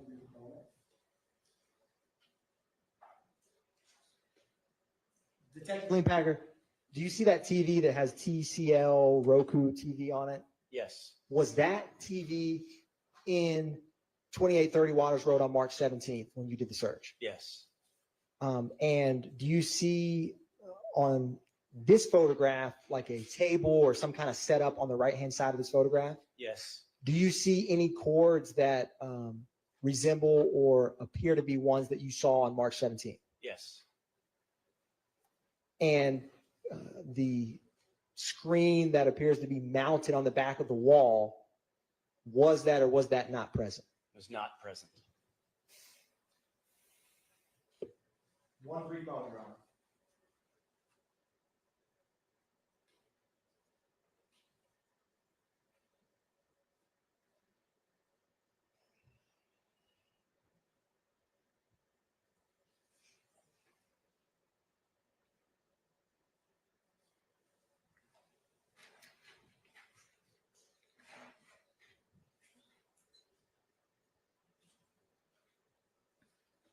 Detective Lee Packer, I'm going to go back to 252.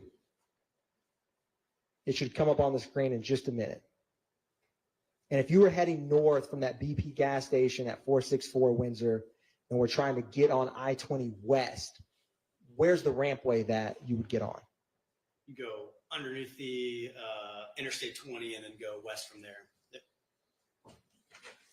Yeah. You'd have to go past the interstate then to go west. Okay. Thank you. Or I'll publish 253. What is really, yep. So is this what you were discussing? Yes.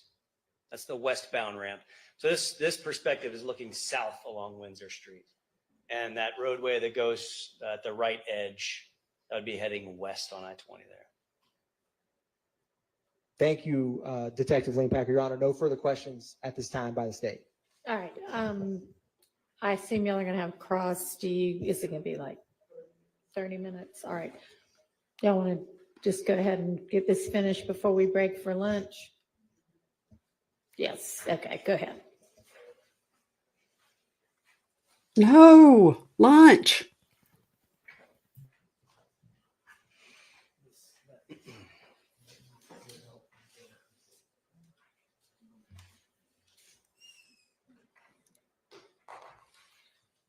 Detective Leon Packer, good afternoon now. Good afternoon.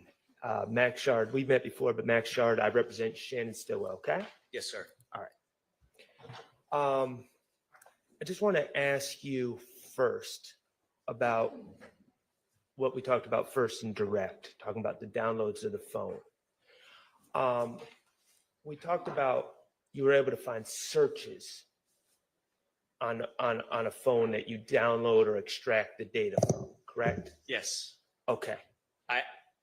I should say I didn't find searches because I didn't sift through the data, but I'm aware of there being some links associated with searches. So So let me get this clear. You extracted information from several phones, including my client's phones, but you did not review any of the downloaded information.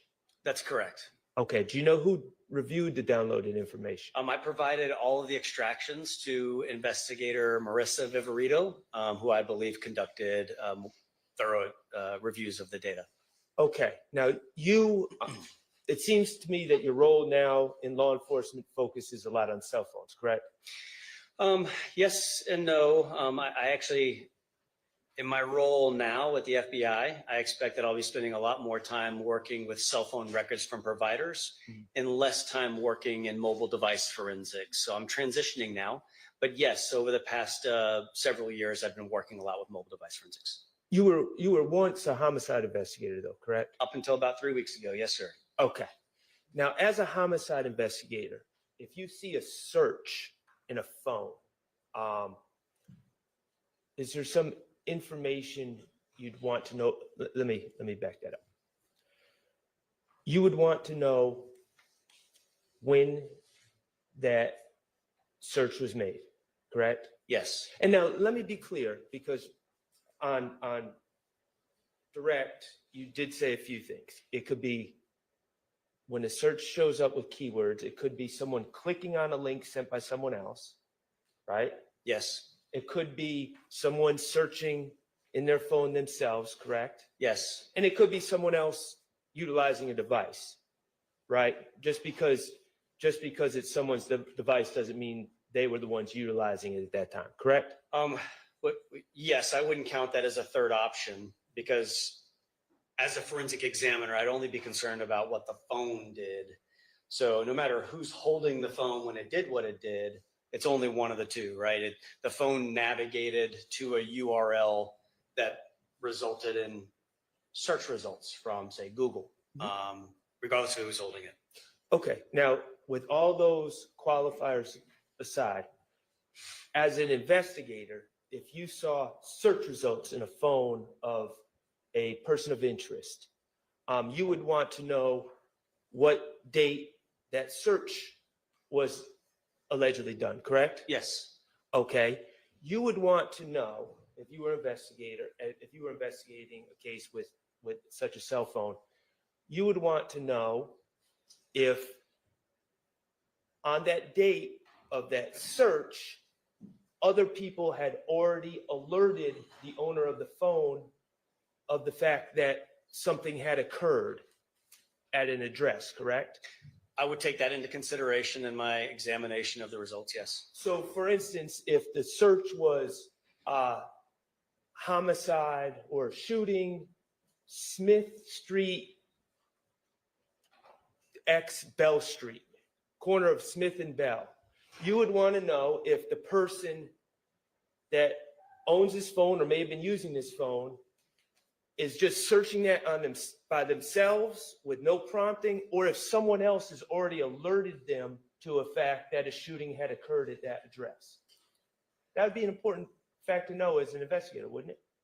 It would be important, an important consideration in how I reviewed the data, yes. Okay, and you'd also want to know, if the person searched these terms, hours after an event or days after an event, correct? Yes. Okay, and you'd want to know if there was press coverage about this event prior to the person searching. Objection, Your Honor. Press conference relevance. Press coverage. Overruled. Yes, and I'll add to explain my answer. It's not uncommon in cases of, I've worked homicides and I've been on our complex case squad in homicides. So I've worked a lot of violent crime cases, even those that haven't been homicides. I'm going to object as non-responsive if we're going to get into what usually happens. I can let him explain his answer. Okay, thank you. And it's not uncommon that there is media coverage of violent crime incidents when I'm conducting an investigation in such an incident. And it's not uncommon for those searches to be related to that media coverage of that incident. Right. Okay. So, but certainly there's a difference between someone, a suspect searching unknown keywords that no one else would know except them versus searching keywords after there's been media coverage, correct? That's difficult for me to answer in the hypothetical because oftentimes as an investigator conducting this type of search of a forensic analysis of a phone, I don't know what someone knows about the incident or how many people know it, especially if it's an incident that I suspect multiple people were involved in. Well, what if in that phone there was actual messages from other people alerting that person to the event? Would that give you insight as to whether they knew about the event? The person conducting the search? Yes. If other people had told them, Yep. texted them, sent them news articles in their phone. Yes and no. Yes, and that it would give me insight that there's evidence in the phone of the person operating the phone likely receiving information in that text message that, hey, this incident occurred.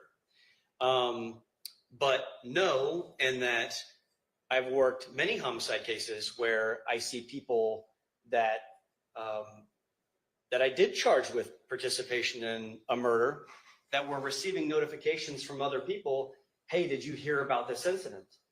So one may have nothing to do with the other, but one could have something to do with the other. It could be important. I would take it into consideration, yes. That absolutely be a part of my consideration in examining the phone. As a homicide investigator, you would take it into consideration whether someone told the owner of the phone about specifics of that event before they typed in the keywords.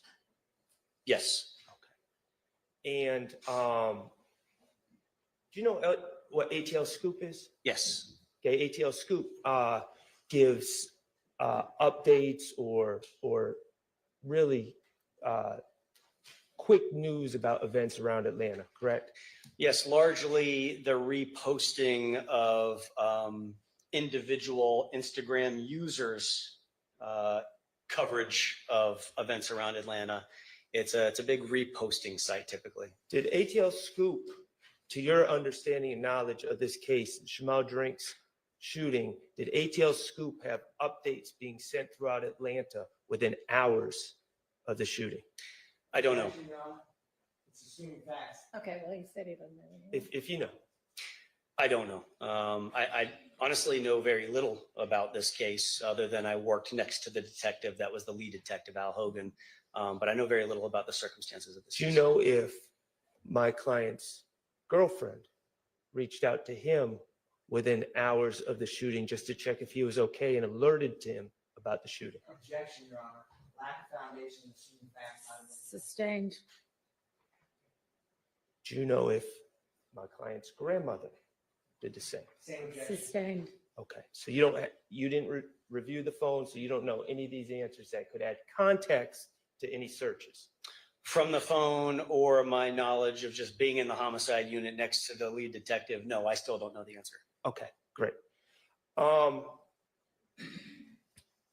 Now, let's turn the page to the search warrant on 2830 Waters Road. Okay, is that okay? The execution of the search warrant. Yes, sir. All right, awesome. Now that happened there was, to your understanding, there was a shooting in the morning hours, March 16th going into March 17th of 2022 at that address, correct? Yes. Again, I know very little about the other shooting as well.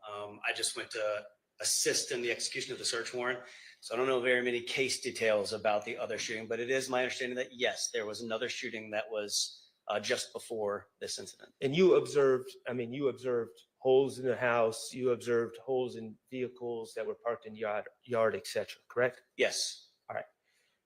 Do you know how many people were living at 2830 Waters Road at the time that you executed the search warrant? No. Do you know how many people frequent that address, were frequenting that address in March of 2022? No, any evidence of that would have been on that video surveillance system that was no longer present when I executed the search warrant. Do you know of who the registered owner of that address is? No. Okay. Now, I wanted to just clarify a few things about your direct testimony. First of all, Ms. Knight or Mr. Atkins, could you kindly display 318 Victor Victor?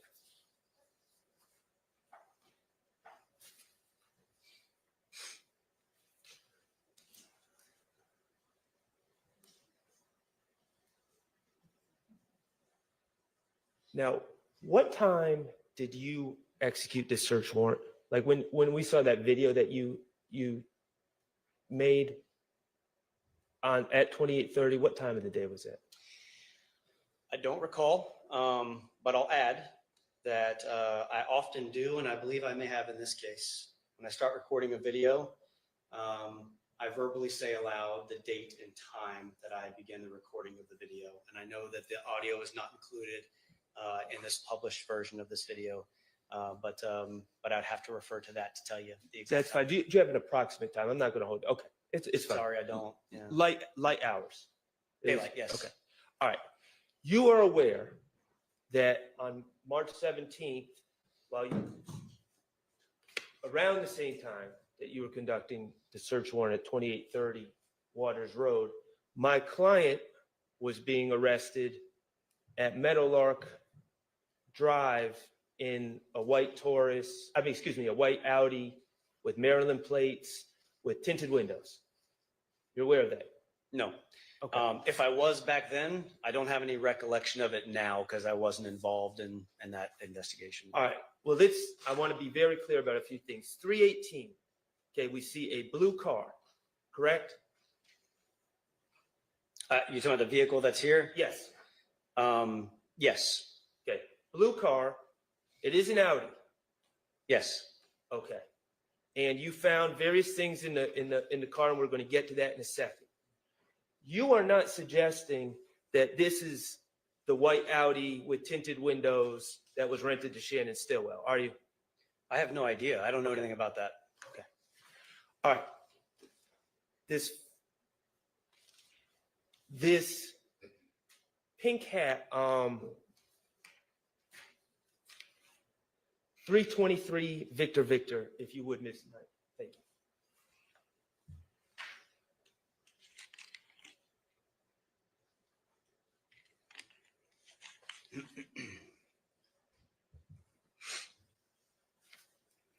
See that pink hat? And I think there's a better picture somewhere in here, but we're talking, and you have it in front of you. Yes, it's right here. Okay, that pink hat that's in that envelope.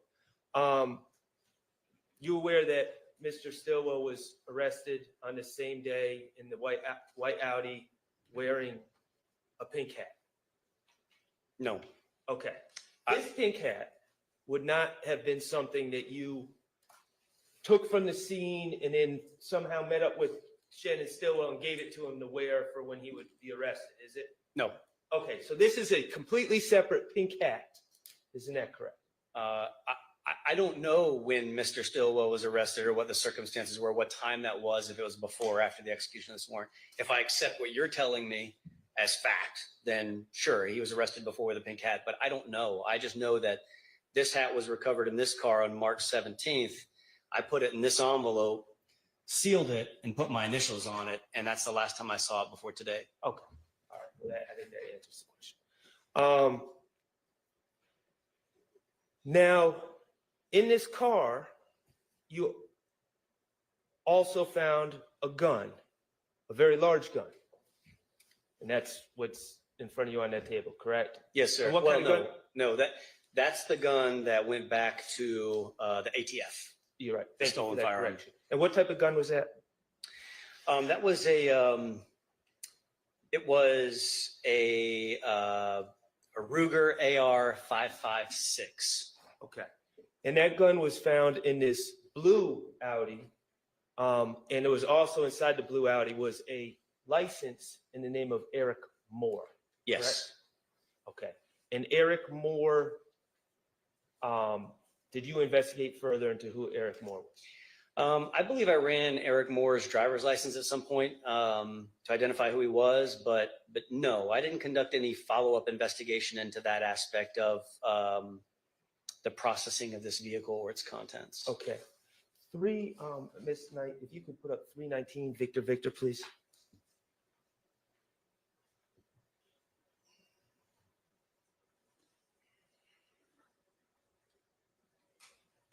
Okay.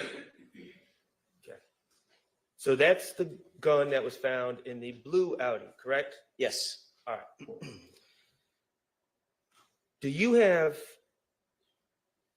any evidence that Mr. Stillwell's fingerprints are on that gun? I don't physically have any evidence of that. I believe the gun was taken by the crime scene technicians for additional processing. The results of that, I'm unfamiliar with.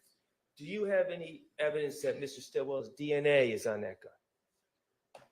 Not me. No, I believe the guns were processed for additional evidence, but to what extent and what those results are, I don't know. I don't have that evidence. I don't want to speak on behalf of the police department to say that the police department or the Georgia Bureau of Investigation does or does not. Kevin Leon Packard doesn't have DNA results. Anyone that comes from the crime lab, I'm going to make sure I ask them the same questions. I'm just asking you. Yeah. So you don't have any evidence that Mr. Stillwell has ever touched this gun?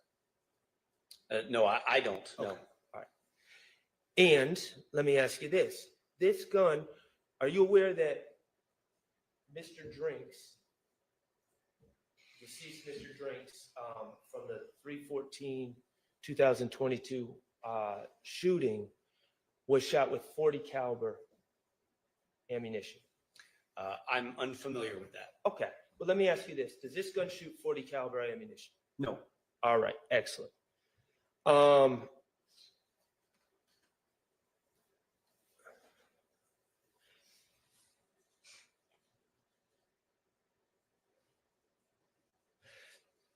Miss Knight, if you could help me out and pull up 328 VV.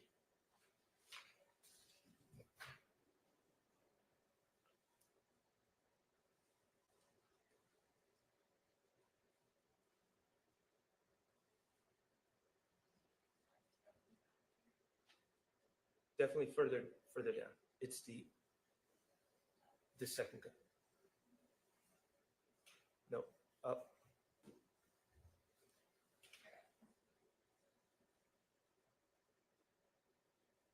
There we go. Thank you. All right. This is the second gun that you collected at 2830 Waters Road, correct? Yes. And that was in the mud. This gun was in the mud by a Jeep Liberty. Yes. Okay. Did again, I'm going to ask you any DNA or fingerprints that you're aware of that link to Shannon Stillwell?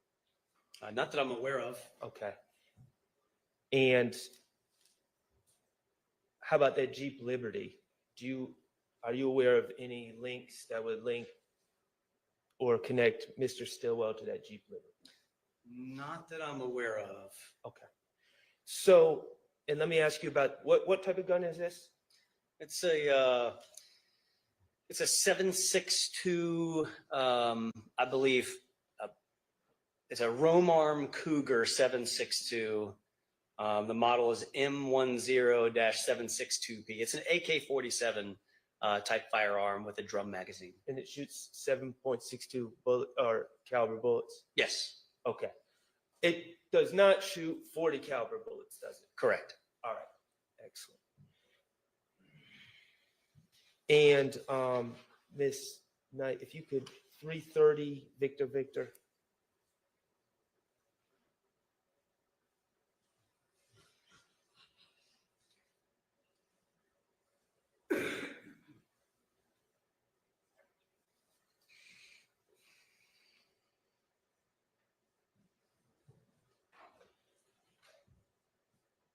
Now, this gun was actually found in the house at 2830 Waters Road?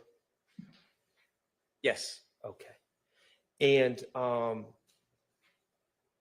any DNA or fingerprints that you're aware of that link this gun to Shannon Stillwell?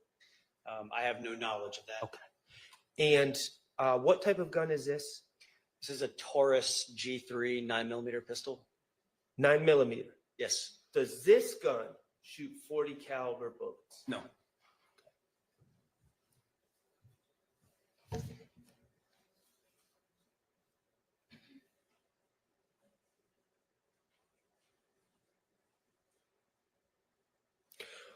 Were you involved in the search warrant of 855 Allison Way, No. the residence of Jeffrey Williams? No. Okay, fair enough. All right. Couple more questions. A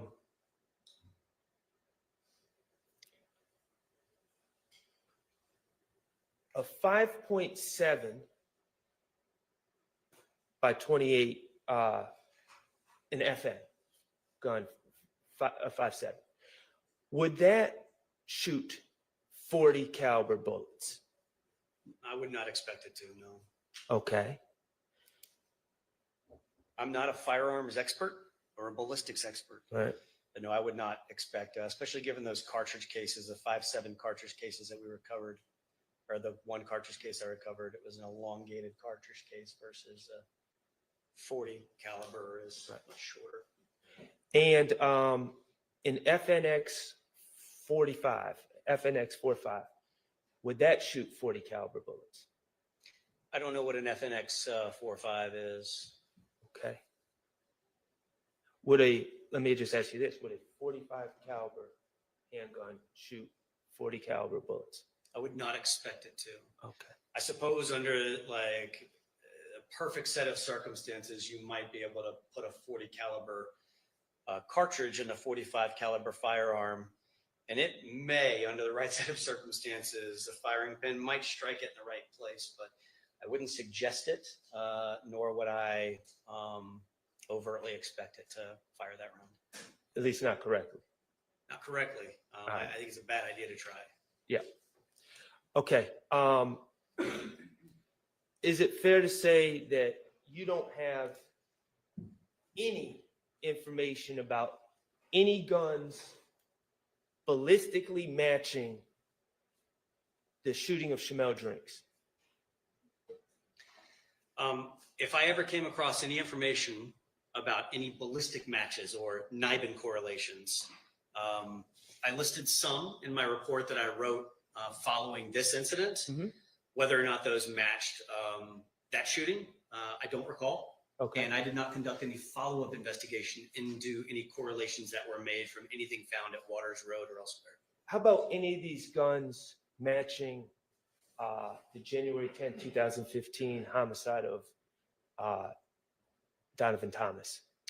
I'm not aware of any, if there were any NIBIN correlations to that incident, I'm unaware of them, and I did not conduct that investigation into the murder of Donovan Thomas. Okay. One last thing. As part of your involvement in this case, did you ever get a chance to review? I know that we looked at photos from Windsor Street. Did you ever get a chance to review the surveillance video from the FedEx on Windsor Street? I don't want to misspeak and say that I never saw it because I know, again, Al Hogan sat 2 seats in front of me. Uh-huh. It's possible at one point I saw it on his screen, but I have no recollection of ever seeing that video. Okay. Did you ever speak to any FedEx employees and ask them to just describe what they saw on the video? Okay. All right. Thank you. I have no further questions. Okay, thank you. Any questions? All right, any redirect? All right. Detective William Packer, how many murders have you worked in your experience with Atlanta Police Department Homicide Unit? I've worked on hundreds of homicides in my tenure with APD Homicide. How often would you find the homicide suspects, the murder weapon used in the murder? Overruled. It was more common to not find the firearm used in the offense. I have recovered weapons used in homicides, but I'd say it's far less common. And on, do you know why that is? Sustained. Detective Lane Packer, on cross, you asked a lot of questions about searching of a location in a phone. Do you recall that?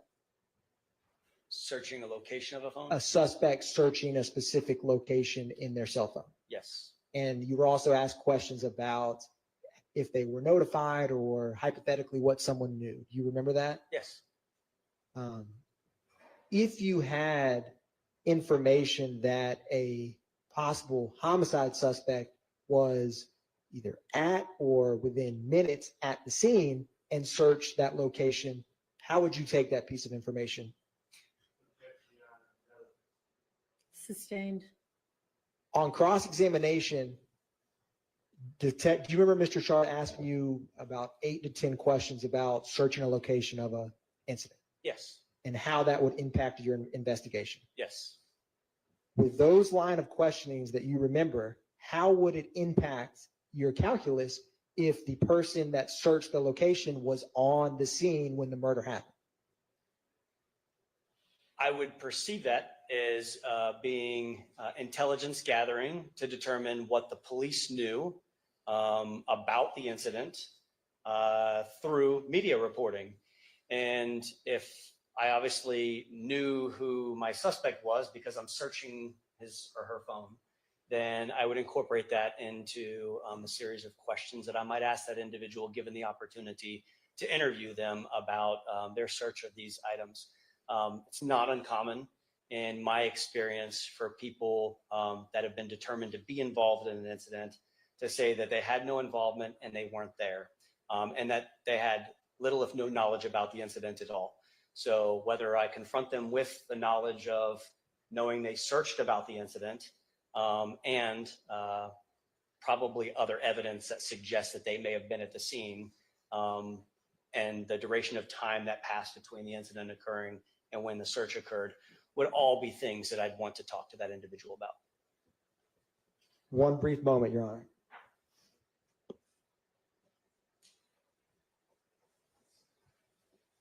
Thank you, Detective Lane Packer. No further redirect by the state, Your Honor. All right. I'm glad you answered that last question. Said if you had a suspect that said they had no involvement and were not there, you'd think that's important. Yes. What about a suspect that says, I have no involvement, but yes, I was there. I was there. What if you have him on tape at a BP, crystal clear, wearing distinctive clothes, and he's not denying he's there? Would you make sure that you watch the surveillance video of the killing pretty darn carefully? Yes, among other things, given that assertion made by that person, there's additional things that I would do as well. You wouldn't just ask someone that works for a business with no law enforcement training, hey, tell me what seems to be going on your videotape that you have, would you? You would want to watch it for yourself, wouldn't you? Yes. You'd want to watch it several times for yourself, wouldn't you? Probably, yes. You'd want to look for details that are important in that videotape, wouldn't you? Yes. All right, thank you. All right. Let's take our lunch break. Thank you, Detective. You are excused. Thanks for your time. Let's take until 1:30.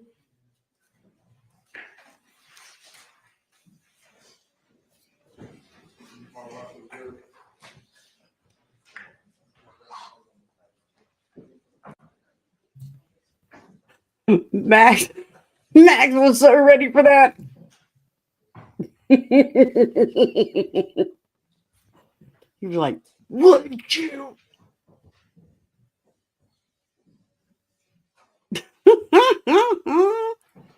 That was so great.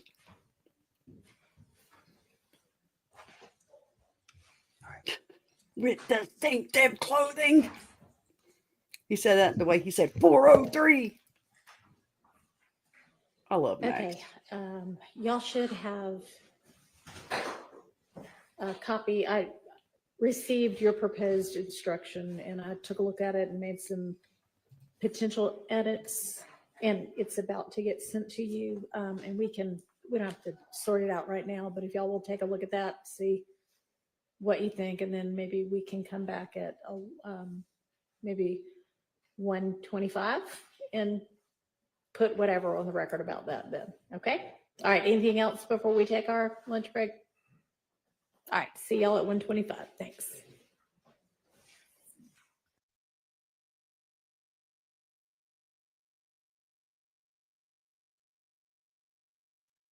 Okay, they're on lunch till 125 Eastern time. Max was good and fired up, and I loved every second of it. I was here for it. Something was finally happening in court. He was so confident. He was so confident until Max got oh my goodness. So I got some stuff to show y'all. Some things that people sending me. So I wanted to show y'all a video or two. First of all, I don't remember this. Maybe y'all will. This is a little short video, but I don't remember this. And I haven't watched every single day of this trial. I've watched most of it, but not every single day. Maybe y'all remember this.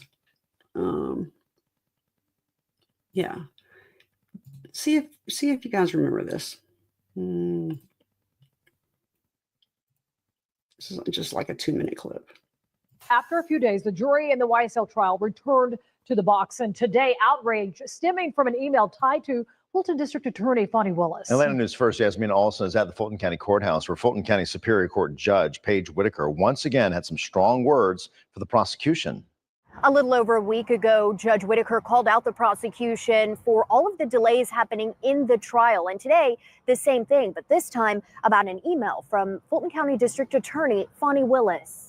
It's a shame that the court would even have to say something like that. But can you all please communicate to everybody in the DA's office to not have any sort of ex parte communications with the court? More confusion as the Young Thug trial continues. It started when a court spectator sent an email to the prosecution criticizing their work. District Attorney Fonnie Willis replied all and told her team they were doing a good job.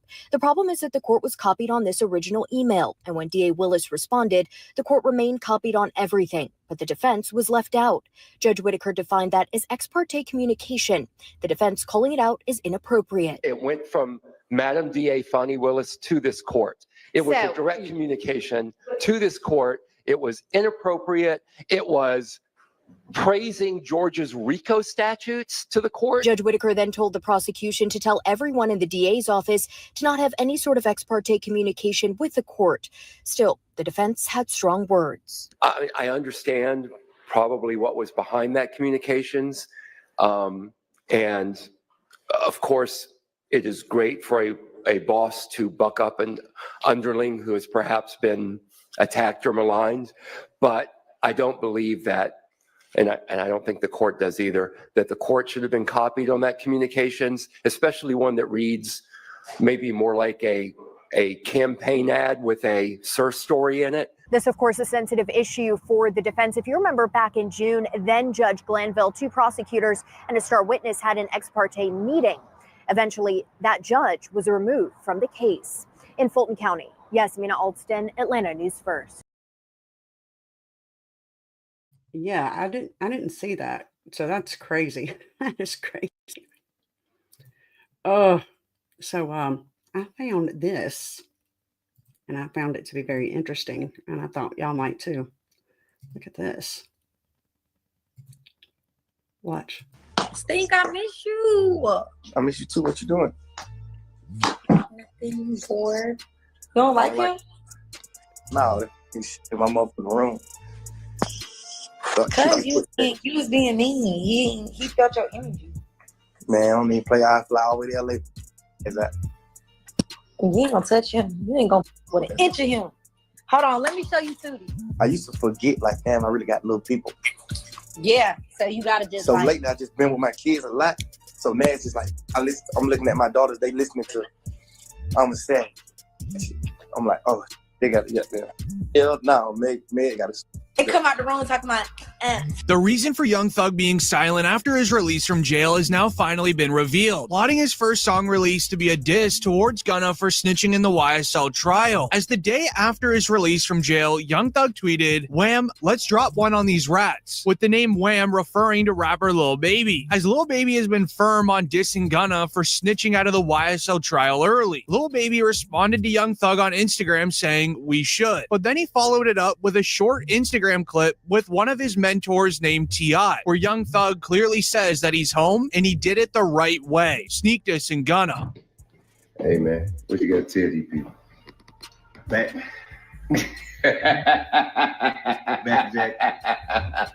You feel me? You did. Hey man, ain't no cap in it. No cap in my rap. You feel what I'm saying? The right way. It's time. The right way, bro. You feel what I'm saying? Right way. Yeah, that way. Yeah. And go tell that. Letting Gunna know that he did it the right way to get out of jail. But what happened today changed everything. As Young Thug tweeted, "Gunna, stop acting like we're friends on the internet. I don't know you, my guy." With many believing Thug's Twitter account got hacked, but DJ Academics would confirm that it wasn't. It would then be announced Young Thug personally told Lil Baby, Lil Durk, and other rappers that Gunna is a snitch, according to DJ Academics. The streets are so atrocious. Young Thug told everybody that Gunna was a snitch. I'm telling you this. I don't give a if you believe me. That's what he sent to. Or he sent a message to Durk, Baby. There's a few other rappers I just won't call their names, just because some of them just told me in privacy. All of them rappers start not fucking with Gunna, speaking out. They're chilling away. Thug got out. Gunna kind of hot. It ain't like you're trying to really like jump and work with Gunna, but the story gets even crazier from here, as this is when a leaked phone call from Young Thug in jail, with Lil Durk being on the other end of the call, where Thug was asking Lil Durk to diss Gunna for him for his upcoming album. "Hey Durk, I know I want you on. I'm dropping this this surprise album on the same day Buddy dropped his album. Coming up soon. I need a verse from you. If you feel like replying, if you feel like you want to reply to it, saying or something, man, don't do it. Drop it on my album. I'm dropping a surprise album on the same day that drop. Send your verse in, bro. I want you and Wham on the same song.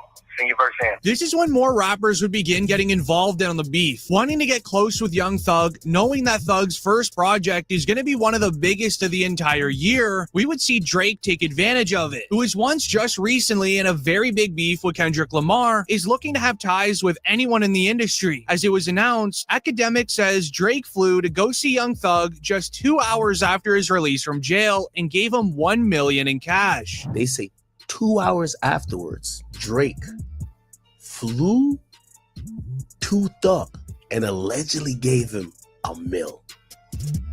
Drake didn't tell me. Drake gonna hit me up and be like, which, by the way, super strategic move. Super strategic. Thug was in jail talking about let's squash all this beef. If I'm Drake, I need Atlanta.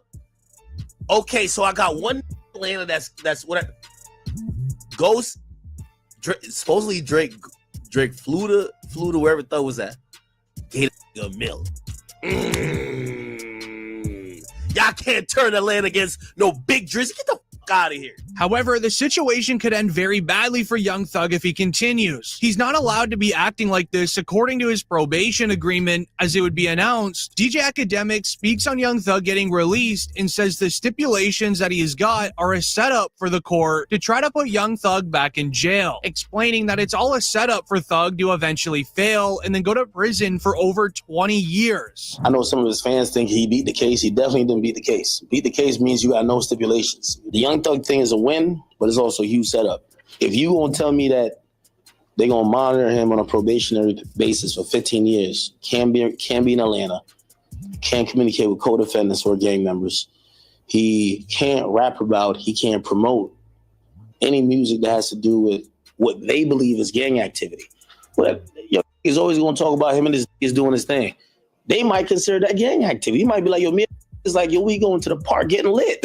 We going to the club getting lit. They might be like, oh, no, you're talking about a gang. So, we celebrating right now because I think we could all see, if you follow that trial at all, whether you're a fan of Thug or not, you can see the pain. You can see this was going through it. Like, he gained a lot of weight. Everybody knows Thug was not that weight. So we happy he got out, but we definitely got to be very cognizant of how it's going to play out. As academics would end up then revealing that Young Thug is going to get set up by the feds to be placed back into prison for over 20 years. This is an actual regular setup the feds do when a criminal accepts a plea deal, saying we'll give you 15 years of probation, but if you break that probation just once, you'll actually be serving more time in prison than what the regular sentence would have been if you didn't take a plea deal. But this did get the attention of the famous rap lawyer, who does explain that it is an amazing deal for Young Thug as long as he doesn't break the probation. Young Thug absolutely won that plea deal for so many reasons. One, the prosecution got none of what they wanted when you think about what the charges were and what actually got pled to. And two, he saved himself some major civil liability. Let me break that down. So first off, prosecution had charged this man with 8 counts. 2 of them were very serious. 2 of them were basically saying that for years you were the leader of a criminal gang that committed murders and all types of violent acts all over the city of Atlanta.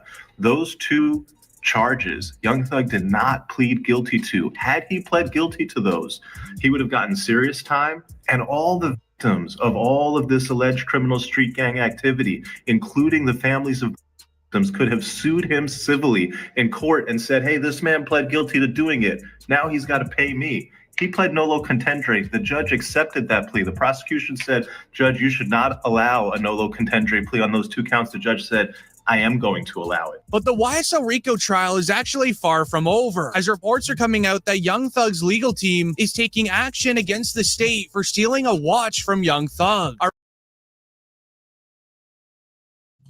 State or the defense is taking action against the state for stealing the watch. Did you hear it?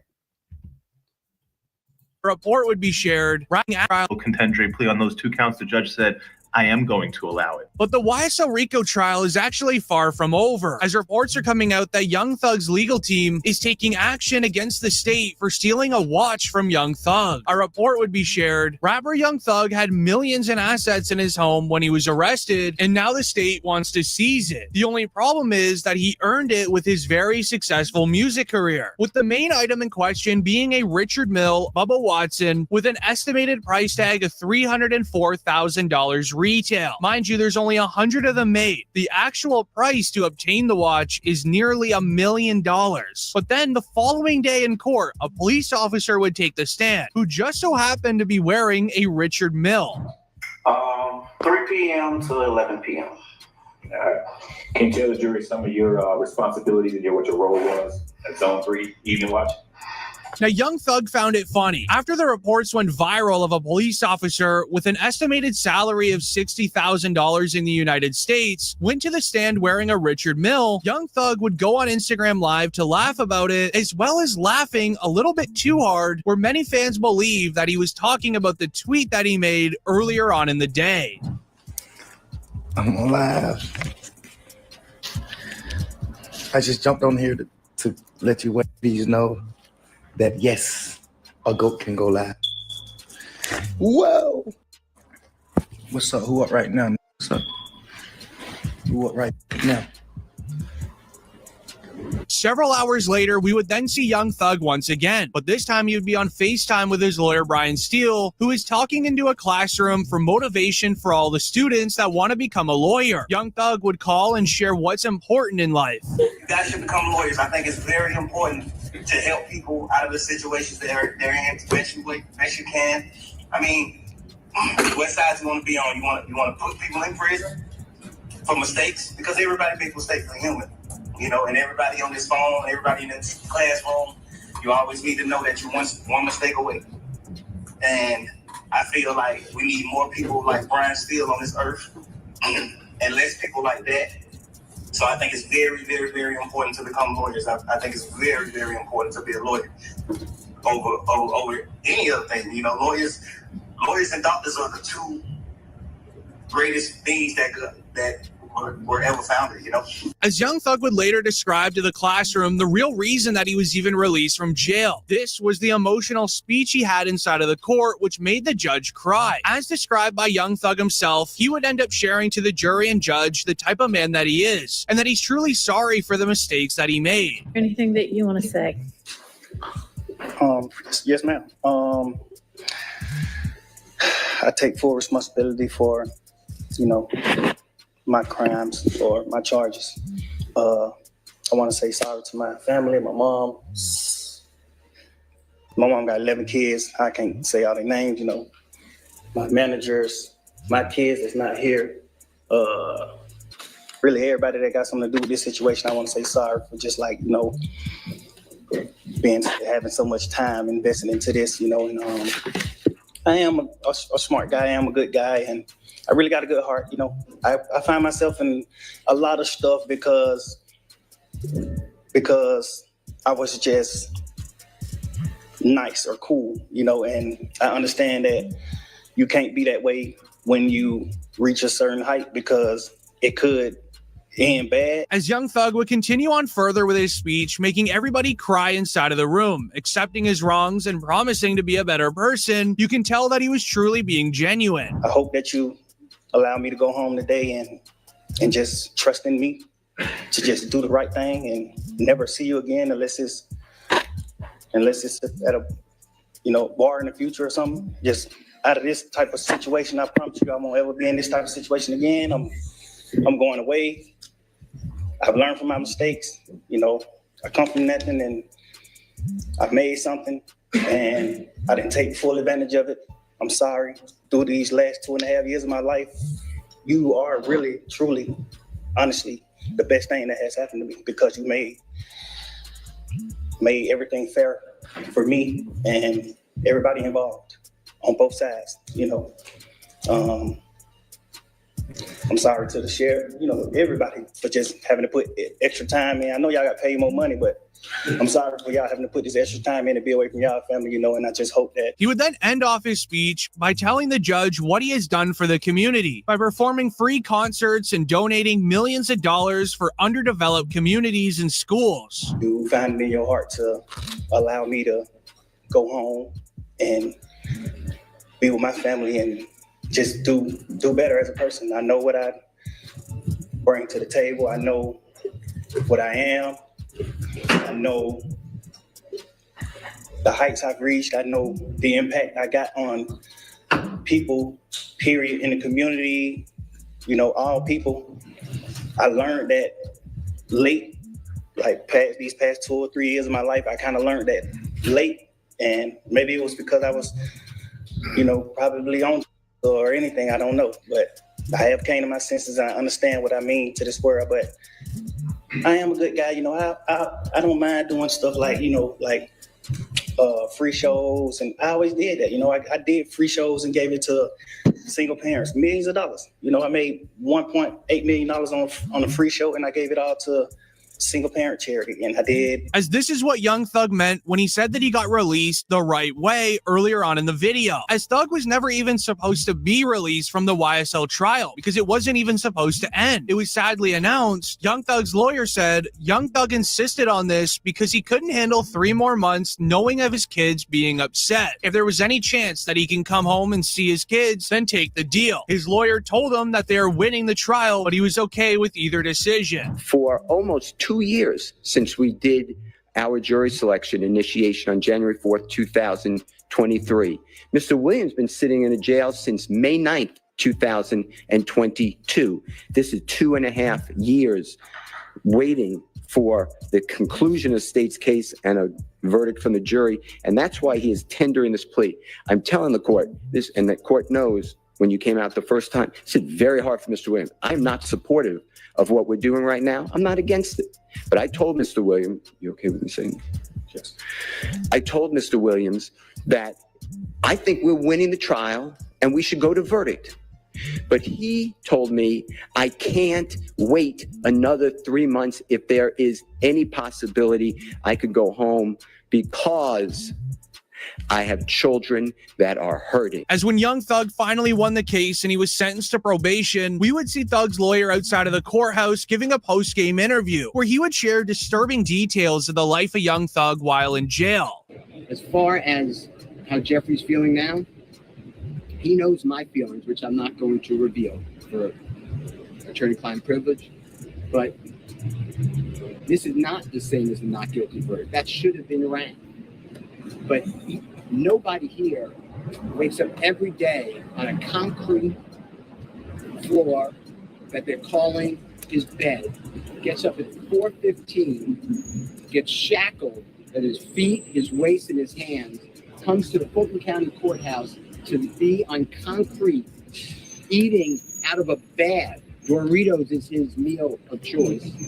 And then coming to a courtroom and sit there with a leg chain on him every single day and hear lie after lie.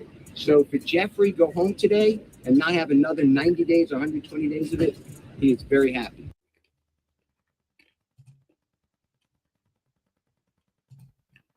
Yeah. That's a lot. That's a lot to take in.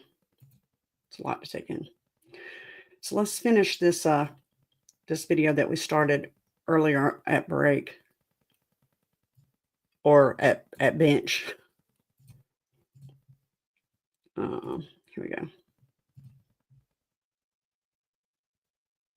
Hacked in a few, but how many times he's gonna tell y'all he don't F with Gunna before y'all believe it? So what Academics is trying to say is that Young Thug is purposely making it known that he believes that Gunna is a rat. He doesn't rock with him. He doesn't want people to work with him, but he can't say so publicly because of his probation and legal reasons. He shouldn't be acting this way because he's literally on probation for like 25 years. He can't be acting still like, oh, he's a snitch, oh, he's a so-and-so, because it doesn't look good for him and it could potentially land him back in prison. Now, Thug had to carve out communicating with Gunna and the plea deal because there's biz still to be done. He has Gunna in contracts that aren't completed. If he was barred from having any communication with Gunna, that would have Gunna a legal out in trying to get out the deal. So it seems that he's doing this so that he can still have him work under him and take money from him, but he really doesn't want to do that because he's a rat, but he needs the money and he wants to get back at him one way or another. So that kind of could be potentially what's going on between Young Thug and Gunna. I don't think it's the smartest thing to do. Even if he was a rat, you gotta step away from all of that stuff because 25 years of probation is a very long time where you got to keep your head very low. You got all these eyes watching you. One misstep could land you back in prison, and I feel like this could be a misstep. This could be viewed as, oh, he's still trying to retaliate at known gang members. Like, I think that's what's going on. He already did say that YSL was a gang. He admitted to that in court. So it's a pretty serious thing to be playing around with. All right. So it is not lost on the court that the state, had they been able to come to agreement on. The rest of that is just Thug's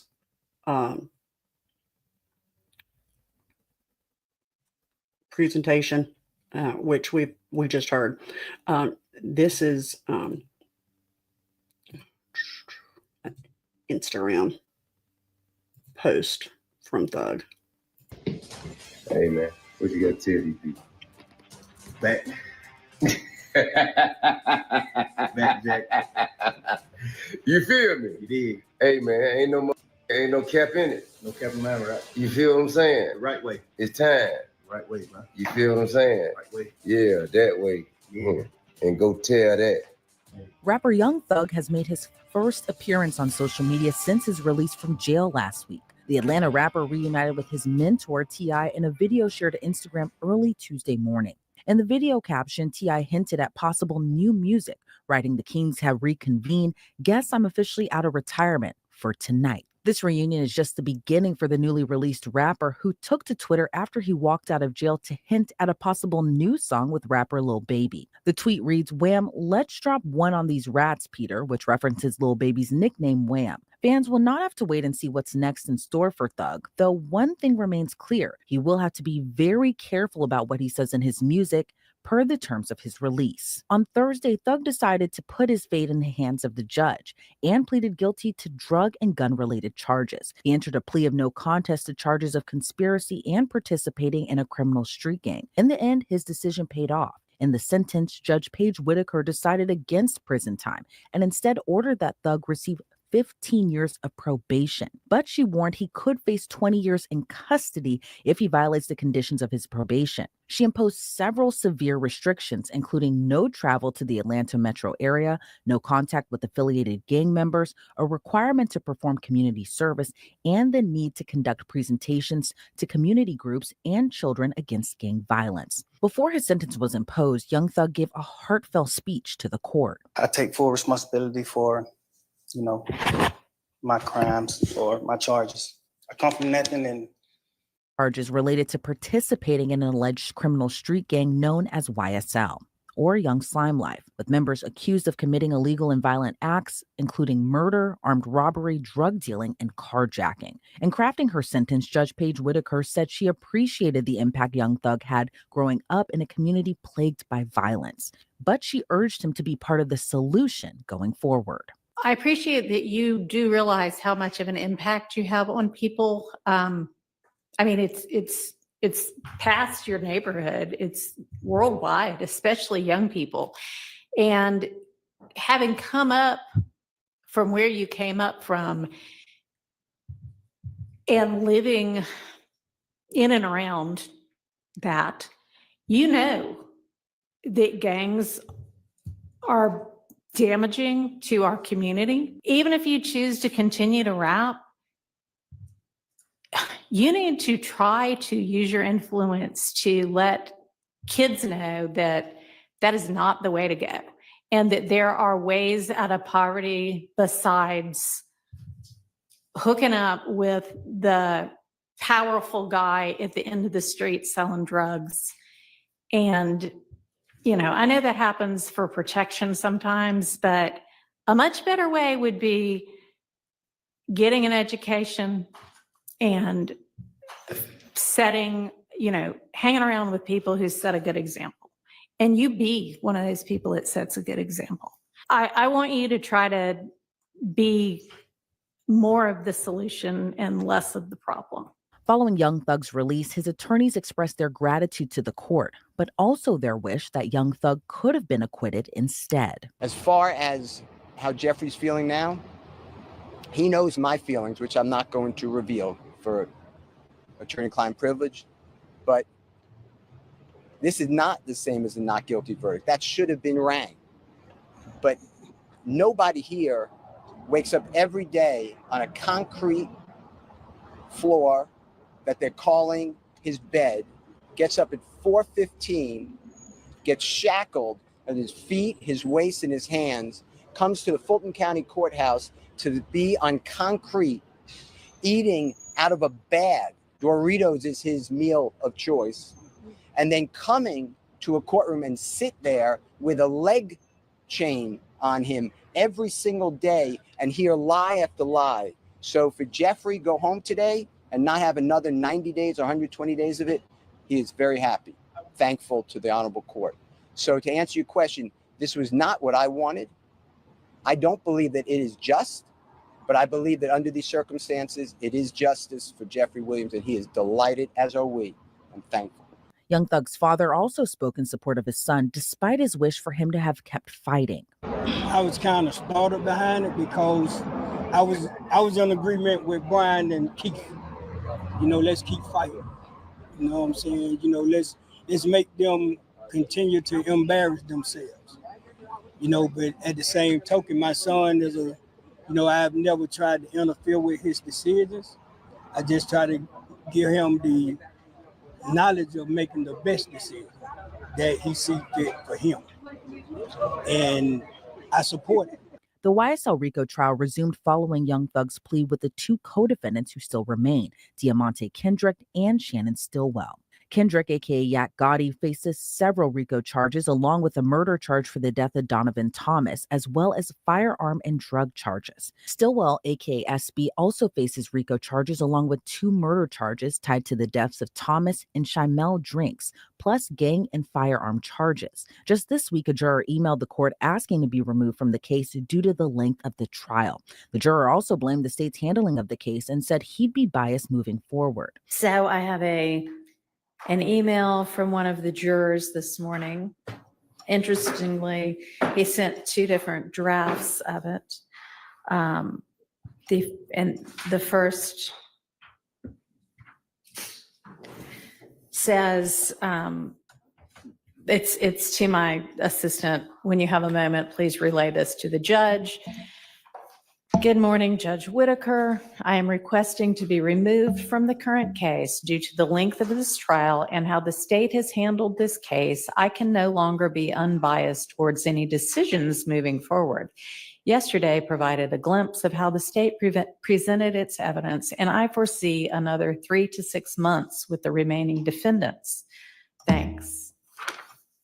But then that's not what he really meant to send, because he said, I didn't mean to send this version, not the other one, with a minor correction. Hope all is well. When you have a moment, can you relay this email to the judge? Good morning, Judge Whitaker.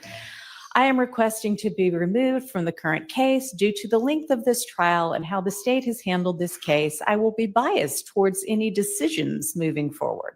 Yesterday provided a glimpse of how the state presented its evidence, and I foresee another 3 to 6 months with the remaining defendants.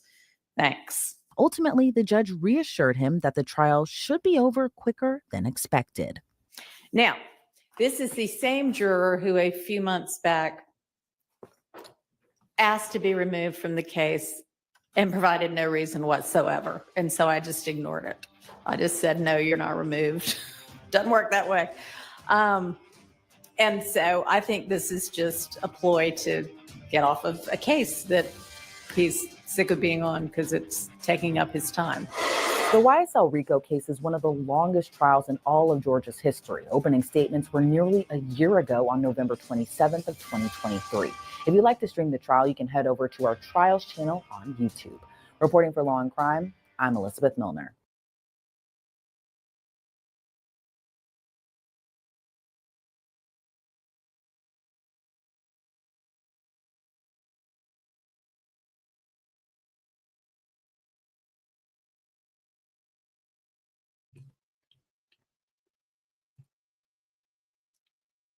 That was an interesting insight. So give me just 1 second. Can't hear myself in my earbuds for some reason.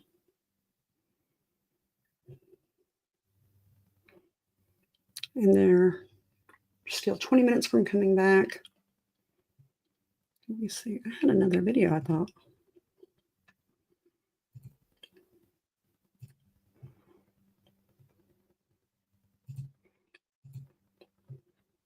Freedom Boys, yeah.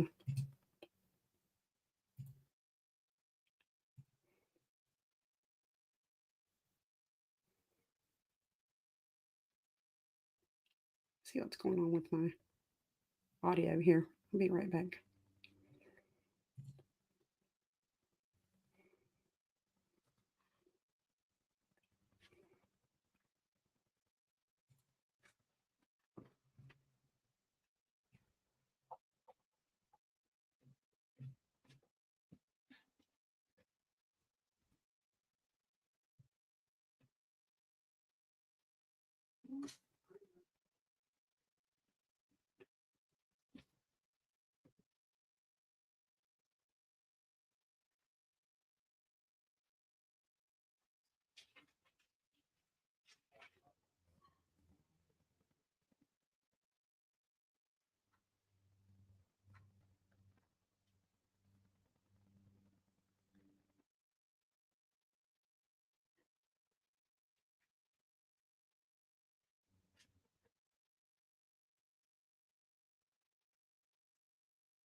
Okay, can you guys hear me?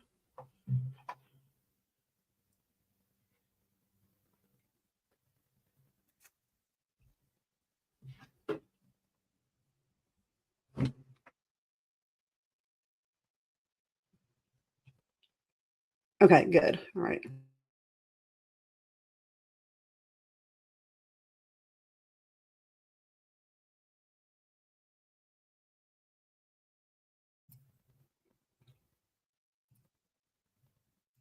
Sorry about that. I think I got it figured out now.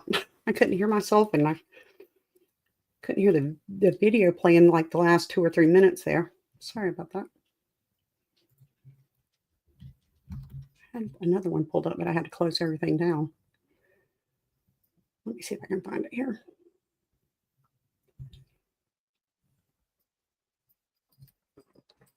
All right. See if I can find it again.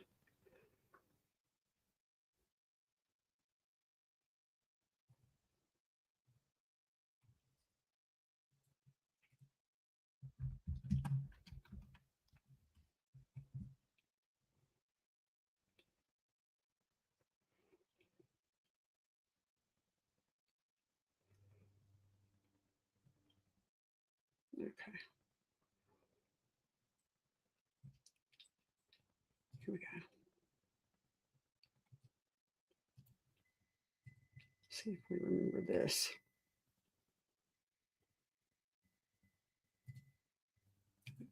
Here it is.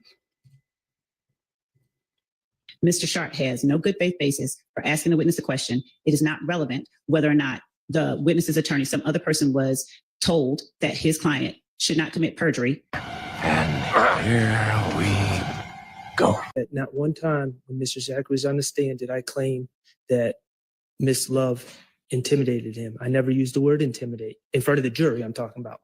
What I said was, are you aware and that Miss Love talked about your, I can't quote directly, but talked about you're still on 20 years probation, which was said. I don't even independently know how many years probation is on. The only reason I know is because Miss Love said it in open court. So everything was factual. And, I think it's relevant when a DA is saying, and I'm not trying to pick a fight with Miss Love. If people are difficult witnesses, we all deal with difficult witnesses in different ways. So I'm not even trying to judge what she said or how she said it. All I'm saying is it was said. And I wanted to know if he got that message, because that message was clearly intended for him. It wasn't intended for Dennis Scheib. Well, I'm not sure that's true because at the time, I don't think they had yet negotiated the terms of the immunity deal. But Ms. Love, your objection was sustained. So Knows that, number one, all of the things that he's representing is being said weren't said, and he still knows that that was an improper question to place before this witness. And to the extent that any attorney is asked something outside the presence of the witness, to ask the witness, was he aware of something that was said outside of his presence? Mr. Sharp has no good faith basis for asking the witness a question.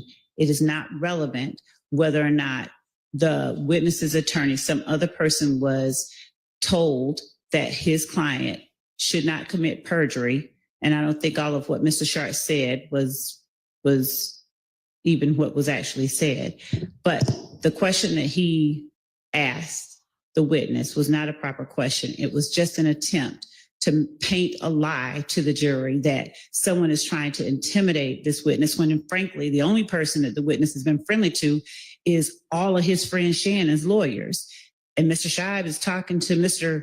Stillwell's lawyer, and Mr. Scheib is representing Mr. Zachary. So the idea that somehow the state is trying to intimidate a witness is ludicrous, when this, and that the lie that he's putting before the jury that that is what is happening is improper, and he knows it's improper. And I would ask that the court keep him from making those types of false assertions, false representations, misleading representations before the jury under 403.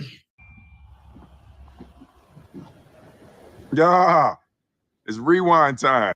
Mr. Zachary implicating himself in something that he could get indicted for. We don't have any problem asking the court to compel his testimony pursuant to the same statute that we have had to compel others.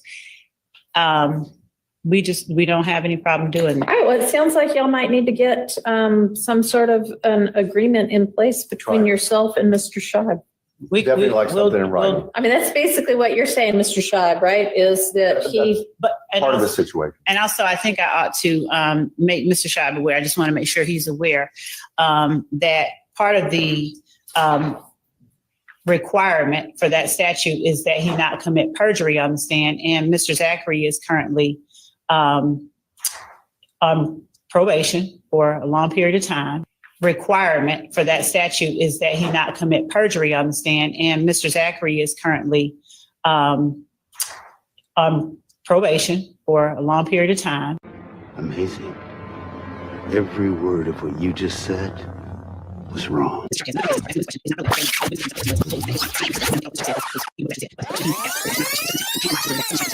Mr. Sharp has no good faith basis for asking the witness a question. It is not relevant whether or not the witness's attorney, some other person, was told that his client should not commit perjury. Mr. Zachary, implicating himself in something that he could get indicted for.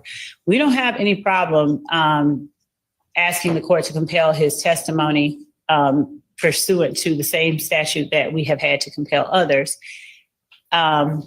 We don't have any problem doing that. All right, well, it sounds like y'all might need to get some sort of an agreement in place between yourself and Mr. Scheib. We definitely like something in writing. I mean, that's basically what you're saying, Mr. Scheib, right? Is that Part of the situation. And also, I think I ought to make Mr. Scheib aware. I just want to make sure he's aware that part of the. I'm sorry. Ray, you definitely have our condolences and rest in heaven, kind sir. I'm so sorry for your loss. Dear Heavenly Father, we ask in the name of Jesus to comfort Ray and his family at this time, Lord. Give him the peace that surpasses all understanding, a peace that only you can provide, Lord. We ask that you touch him from the top of his head to the soles of his feet, Lord, and that the earth is no more for him, and that this is just a shell, Lord, that has passed away, and that he is in your presence, Lord, to let them feel that peace and that comfort, God. The Bible says that we shall all pass away, but to not be on this earth is to be in your presence, Lord. And we thank you for that peace, that word, Lord, that gives us that peace and that comfort. So bless him and his family in this time, Lord, and help us to be there for him in any way we can. It's in Christ's name we pray. Amen. So sorry, Ray. And we love you and we're here for you, okay?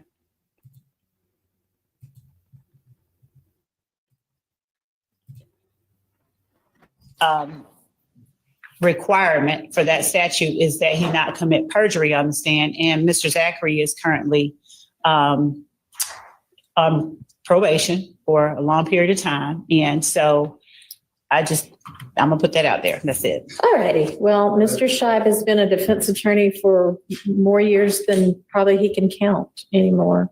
And a good one, a highly experienced one. And it's really all there is to it. Your Honor, I think the main thing to it is that Mr. Sharp Miss Love, I'm going to take a bathroom break, okay? I haven't had one for the last couple of times that everybody else has.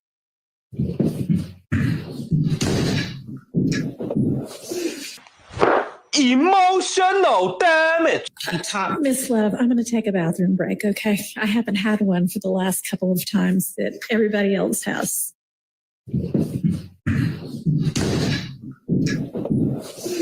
That one there was a violation. Personally, I wouldn't have it. Miss Love, I'm going to take a bathroom break, okay? I haven't had one for the last couple of times that everybody else has.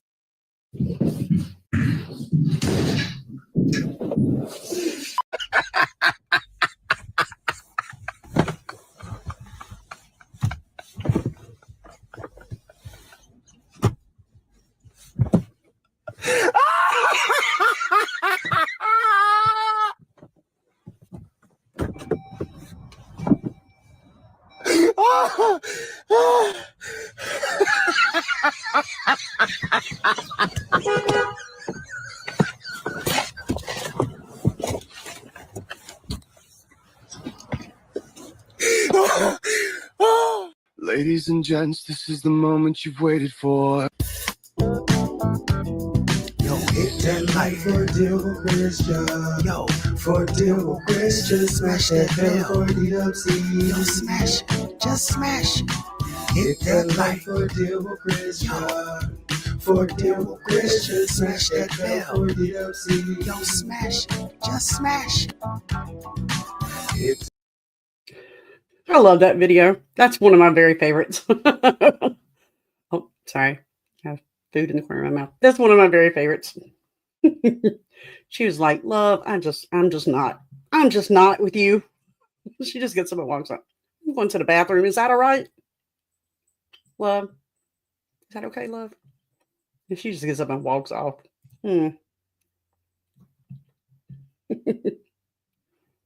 Yes, that's one of my favorites, y'all.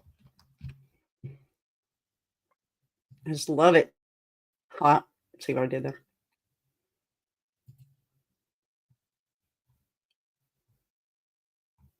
Love it.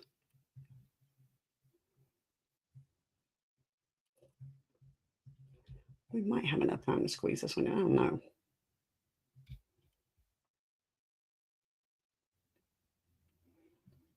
Yeah, I think we will.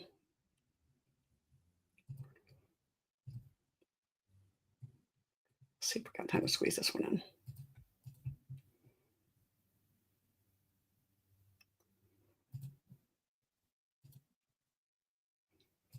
How confident am I that this case would be overturned on appeal? I am really. Now, lawyers in general are very cautious people, right?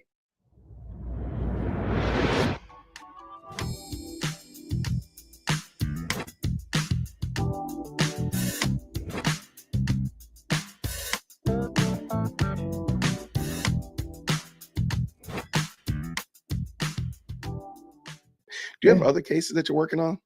I do. And so, for example, How do you do that? well, it's very hard.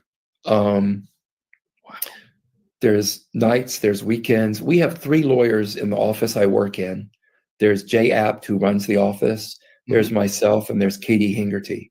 So, for example, in trial tomorrow, you're going to see Katie Hingerty in trial. I'm not going to be there in YSL. And that's because I'm meeting with some other clients on their cases. Okay. So between the 3 of us, we try to manage all the cases we have in the office. We probably have a couple of 100 cases that we're working on. I know I've got 60 trials that are ready to go as soon as YSL is over.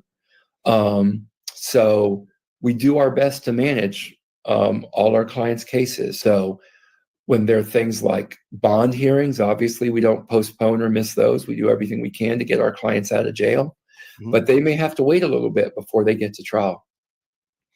Wow. Okay. It's challenging. Yeah. And I'm not the only one, by the way. This applies to all of us. It sounds like defense attorneys. We all have multiple clients. Wow. So now, how certain are you that this case could be turned over on appeal if the state gets a conviction? And if so, will the defendants be free? Also, did Steele do the full 20 days in Rice Street? Right. So how confident am I that this case would be overturned on appeal? I am really. Now, lawyers in general are very cautious people, right? Sure. We're really hesitant to say anything. We'll never say anything 100%, but I will say that I am very, very confident that this case would be overturned on appeal, which is pretty much as confident as I ever get. Okay. Will the defendants be free? No, they won't be free. They won't be free. If my client is convicted, he is going to be sitting in prison, waiting on this appeal to be done. And the appeal is going to take years. And why is it going to take years?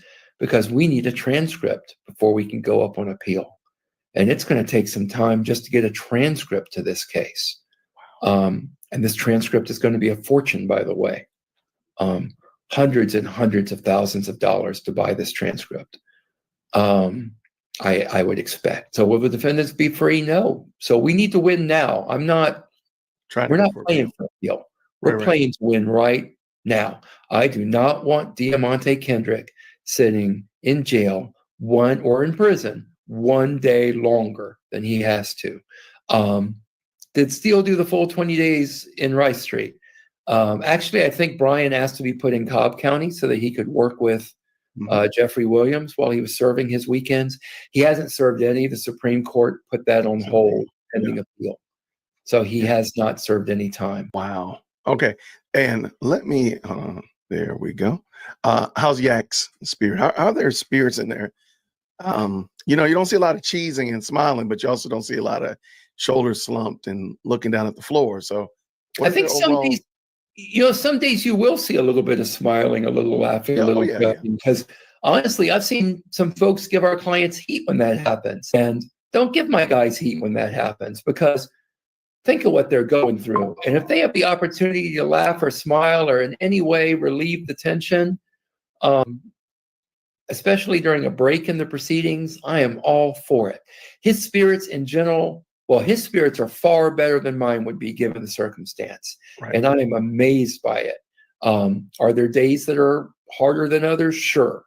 But he, considering everything that he's going through, he is in great spirits. And I have nothing but admiration for his ability to weather this. I like it. I like it. You know, and this is a secondary question to this one that came up earlier. Do you know if the state ever did their Brady Saturday school? I don't know. It's none of my business. I haven't asked. That's between the state and the judge. Right. Just like I don't think it was any of the state's business when Judge Glanville was trying to decide what type of punishment to put on Brian Steele. So if stuff isn't my business, I don't get involved in it. I like it. I like the way you handle that. Why does Judge Whitaker enable Love's unpreparedness? Well, I'm going to disagree with the premise of that question because I don't think she does enable it. I know she's been coming down pretty hard. Listen, I don't know how many trials you've watched. I have never seen a judge dress down an attorney, be it civil or criminal, and anything like what has happened repeatedly that Judge Whitaker has said to Miss Love. And if I were her, I would just want to crawl under the table. The only thing I saw in my career, even close to that, is I watched a federal judge in the Eastern District of Virginia really dress down a young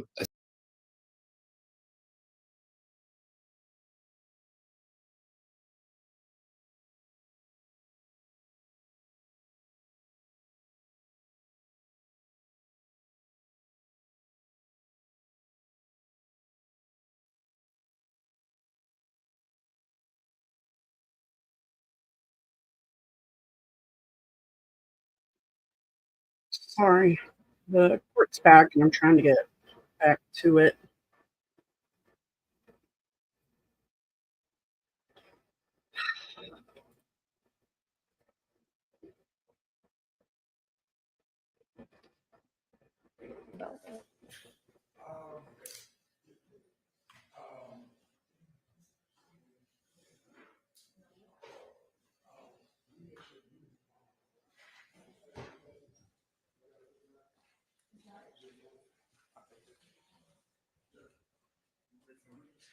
No, we're not.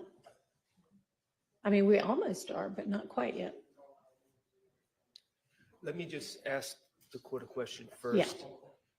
The idea of Mr. Stillwell entering a guilty plea and an offer plea, is that coming just from me? That's not, I mean, that part I didn't create. That was in what y'all sent over. Okay, well, let me just say this. When I was working with Doug, I put guilty plea and offer plea in there as kind of a placeholder as a reminder to check the evidence. The depth, right? Okay.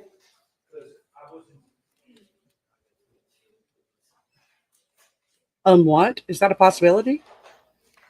I mean, I think it said when it came over to me, I think it said guilty pleas and offered pleas, and I just figured it was one of each. So I did change. I did that. It was more just reminding me. Okay. I think there's actually Okay, well, however you want to say it.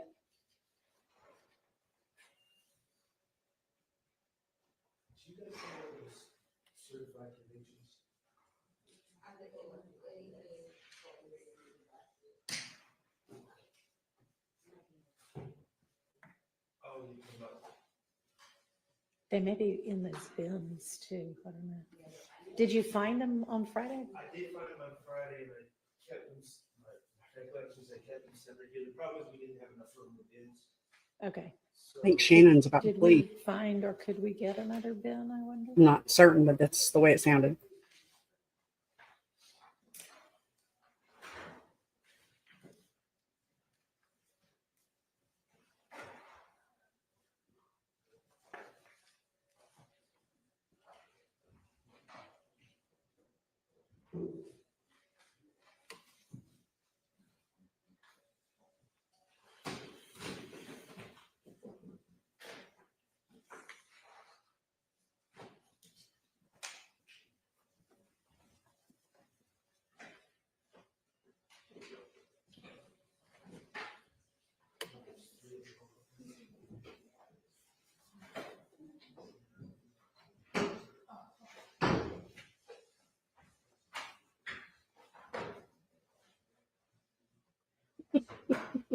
You get a plea deal. You get a plea deal. You get a plea deal.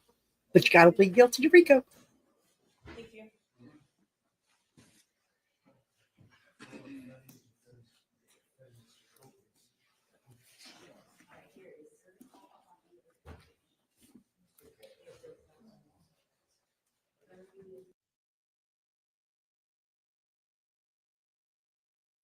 Yeah, I think that was the plan, but he said something about Shannon pleading guilty or an altered plea.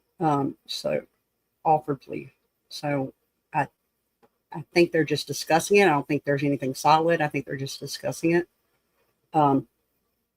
So we will see. Y'all, my dog needs to go out so bad because I haven't been away from the computer and he's staring at me. I wish I could turn the camera around and show you. He's so cute.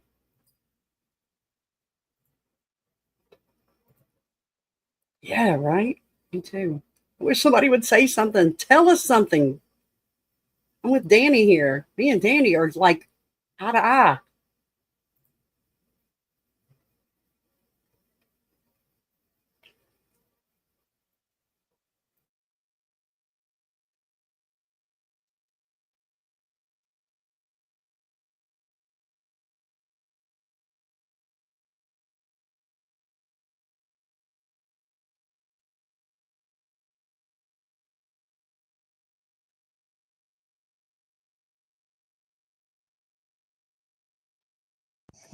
So we don't have to, you got them.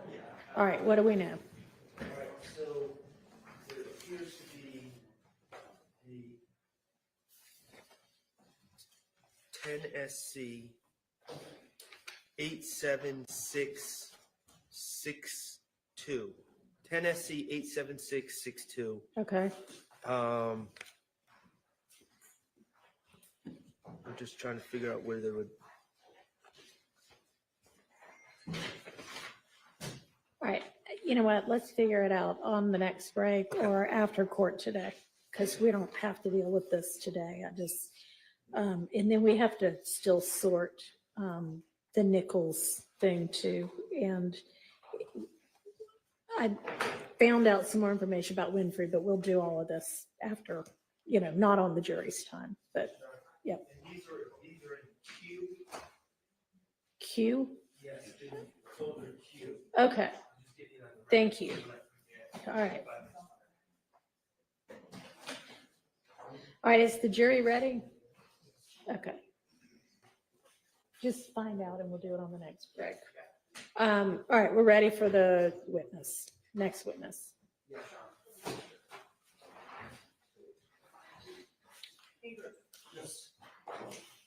I'll just send her an email. It sounds like they are hashing it out. So I guess nothing is solid yet. It sounds like they're hashing it out, the plea deal. So nothing yet. I hope he I hope he hangs on, honestly, until the verdict. Right, Monica, exactly. She is exactly right. Right. Exactly right. I hope he hangs on because I think they're winning this. This case is the perfect example of reasonable doubt. Come on, guys, hang on. You're in. I can see the light at the end of this tunnel.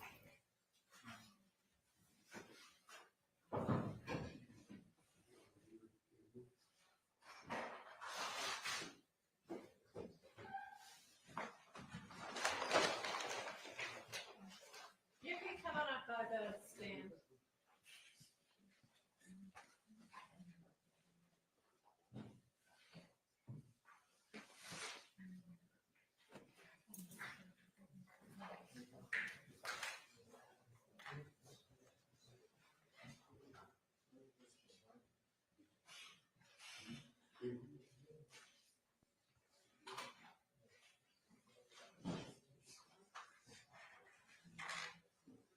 Yeah, we're ready.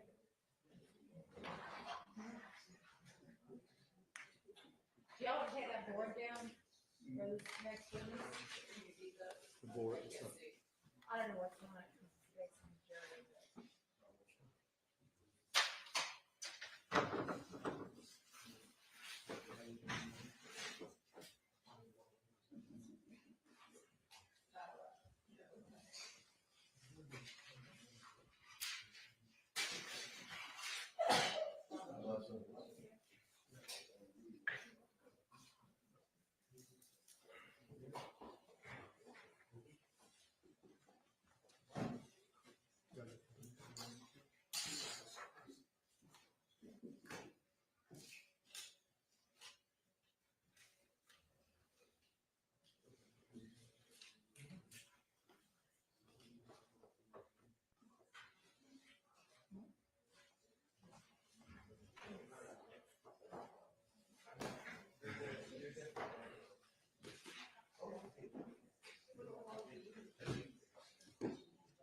Yes, Your Honor. Needs to be sworn in. Yes.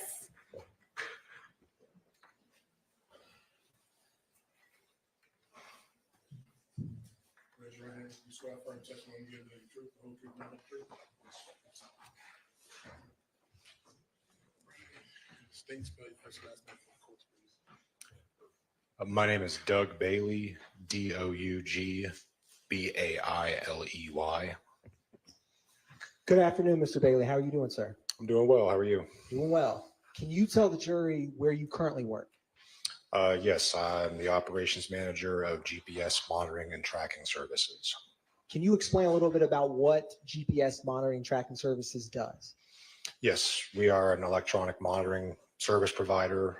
We install GPS ankle monitors and alcohol ankle monitors on people to track location and alcohol consumption. Who is your primary client? Typically, pretrial defendants, as a condition of bond, that they're required to wear an ankle monitor. Hang on just a second. Yes.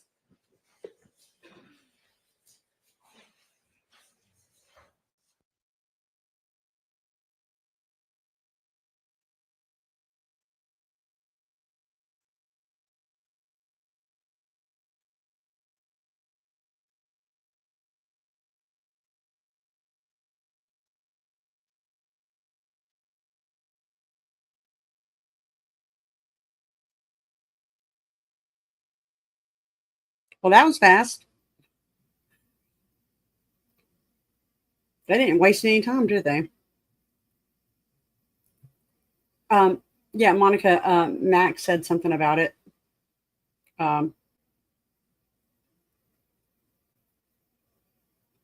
missed your live this morning, Monica. I'm sorry. I slept in. I was up late. And by late, I mean like 9 p.m. But yeah, Max said something about an Alfred plea or a guilty plea is what he said. About he actually said Shannon pleading to a guilty plea or an Alfred plea was exactly what he said, and that they were hashing it out. So I don't know exactly what that means. I assume, and this is me assuming, and you know what they say when you assume something, but assuming that they met with the DA. So, and that's funny. So, that they're hashing it out. So we will see. We will see exactly what that means.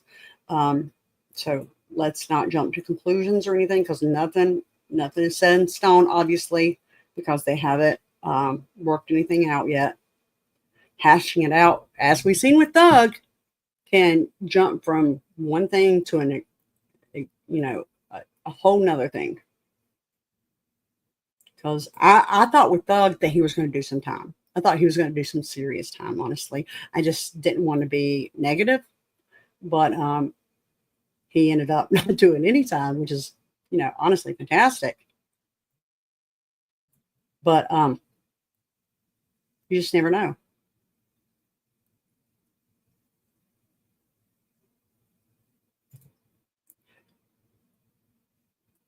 Okay, so let's go back in the chat a little bit and see. So Felicia said, bring back phone booths.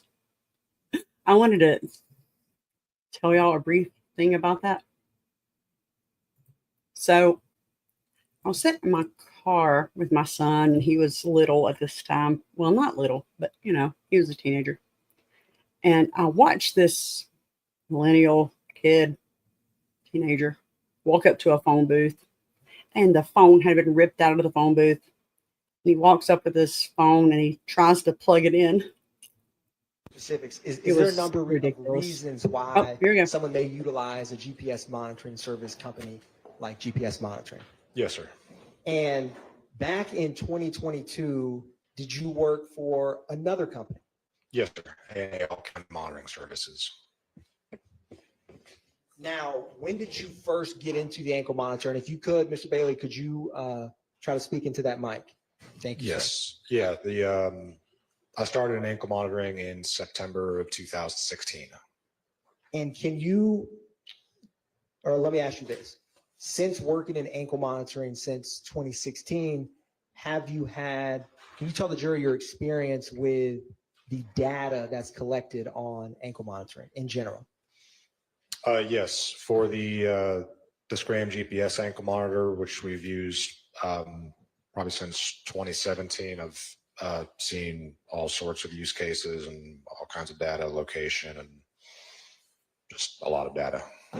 Is some of the data in what's called a Scram report? Yes, sir.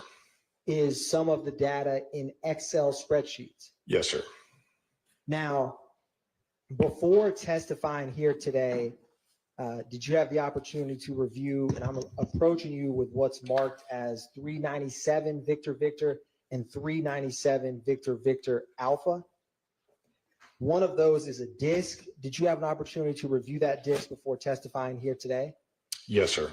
And did you initial that disk after reviewing its contents? I did. Can you describe for the jury what data is on that disk? The disk contains, if I recall correctly, it's 2 different Excel reports containing location history data for Mr. Jackson, and this same, I believe, stop report, which is a summary of that location history, and an event details report that shows any events recorded by the device on his leg. And is that 397 Victor Alpha, that document, that scram report you had just mentioned? Yes, sir. This is the stop report. Yes. Your Honor, at this time, the state moves to tender into evidence 397 Victor and 397 Victor Alpha. My understanding is there's a disk and then a printed out report. Could I Correct. just see what the scram report is? All right, those are admitted without objection. Thank you, Your Honor. Now, before we get into these documents, can you talk about the technology of the ankle monitor in terms of, in general, how does it work? Yes, sir. So the Scram GPS ankle monitor is, it's basically like a cell phone that attaches to someone's leg without a screen, but it does have a GPS antenna to ascertain location, and then a cellular modem in it to communicate that location data to the ScramNet system, where then location data is recorded in a minute-by-minute history. So in these Excel spreadsheets, do they capture each minute of location data for whoever's wearing the monitor? Yes, sir. Approximately every minute, yes. Now, are they battery run, the ankle monitors? Yes, sir. Can you explain what's the average shelf life of the battery before you have to charge it? Yes, sir. So the manufacturer recommends that the device be charged for 2 hours per day, and that should last at least 24 hours continuously, never dying, as long as every day is connected to a charger for 2 hours. If a battery were to get low, is there any kind of warning system involved? Yes, sir. The system itself, the device stores an event called a low battery event, and the person who is wearing the device would feel a slight vibration that lasts maybe about a second. And if they were to look at the device while it's in low battery on their leg, they would see a red light flashing on it. If the battery were to die on the ankle monitor, is there any kind of data that is captured? No, sir, not after the battery is dead. It can no longer record or communicate location data at that point. And is one of the Excel spreadsheets a event details that shows low battery or plugins for the ankle monitor of what you have reviewed? Yes, sir. Your Honor, at this time, the state's going to publish the event details in 397 Victor. All right. And specifically, it's going to come up on the screen, Mr. Bailey. I'm going to focus your attention on March 14th, 2022 at 7:34 p.m.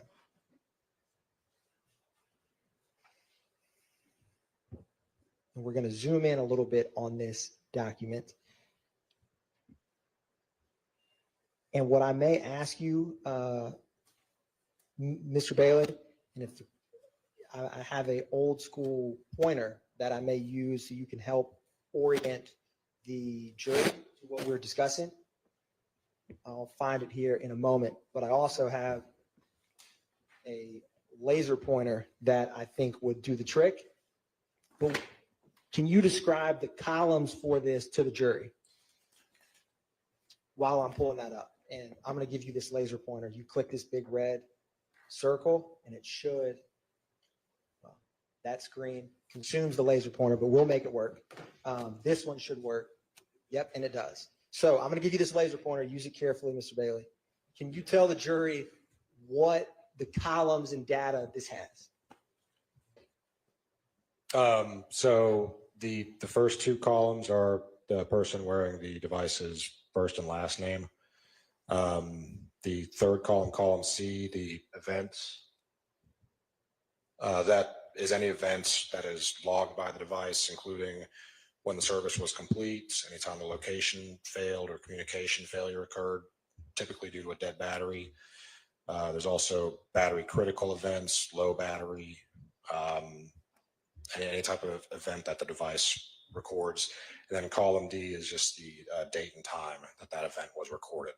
Okay. Now, Ms. Bailey, I'm going to scroll down and ask you about a couple of these to March 14th at 7:34 p.m. Do you see that data? Can you show the jury where that date and time is on this Excel with the laser pointer? Yes, March 14th at 7:34. What is the event detail for this ankle monitor at this time? At that time, it was a battery critical event. Now, can you tell the jury what does battery critical mean? Battery critical, just it's below low battery. It's 10-15% battery remaining. Would the person wearing the ankle monitor be alerted that the battery is in a critical state? As with the low battery, it's the same type of event. At low battery, the device vibrates and there's a red light flashing. If one were to look at it, and at battery critical, the device again vibrates and that red light keeps flashing. Now, do you see the entry above that? And if you could show the jury at March 15th, 2022 at 12:07 a.m. What is the event detail at that point? At March 15th at 12:07 a.m., it was a potential dead battery event. Now I'm going to scroll up 2 rows and ask you about the next input. So after that 12:07 March 15th potential dead battery, what is the next event detail? So the next 2 events at 12:07 and 12:11 a.m. on March 15th were communication failure and location failure when the device, rather the system realized the device had no longer been communicating or providing location data. Now, with potential dead battery at 12:07, communication failure 12:07, and location failure 12:11, are those events connected in terms of in the system? Yes, the assumption is that the device is no longer communicating because the battery has died. Obviously, the device can't communicate that it's dead. It can't phone home with a dead battery, but it's correlated, assumed that the device has died. Now, can you go up to the next input in this Excel? So we have, what's the next date and time? You can show the jury. So that is March 16th, 2022 at 8:41 p.m. There's a communications failure clear event. What does that mean? That would typically mean the device has been charged and is now communicating and ascertaining location once again. So from March 14th, 2022, you have battery critical. When, can you explain to the jury, you have this potential dead battery at 12:07. Does that mean that the battery died at 12:07, or what's the time range of when this alert would come? Not necessarily that it died at 12:07. I don't remember the exact configuration at the time, but it's typically 60 to 90 minutes prior to that. And like I said, the device can't report once it's dead because it's dead. So a certain period of time passes where it's out of communication, that the assumption is the battery's dead. Would the event report Excel that's minute by minute help give clarity on when exactly it died? Yes, sir. Now, I am going to publish for you report 2 Excel spreadsheet.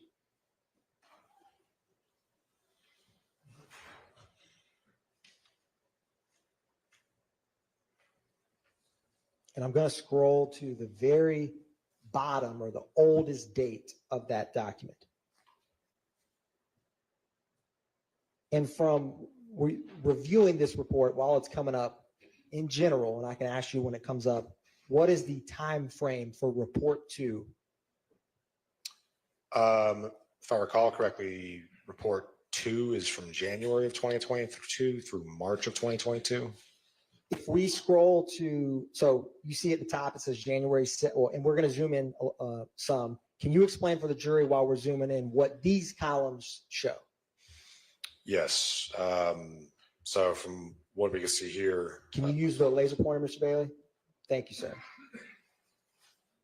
Column B is the person wearing the monitor's last name. And then date and time column. Date and time column is column D. What about those numbers in E and F? So E and F, that is the latitude and longitude of the GPS coordinates. And what is the address in column G next to the lat and longitude?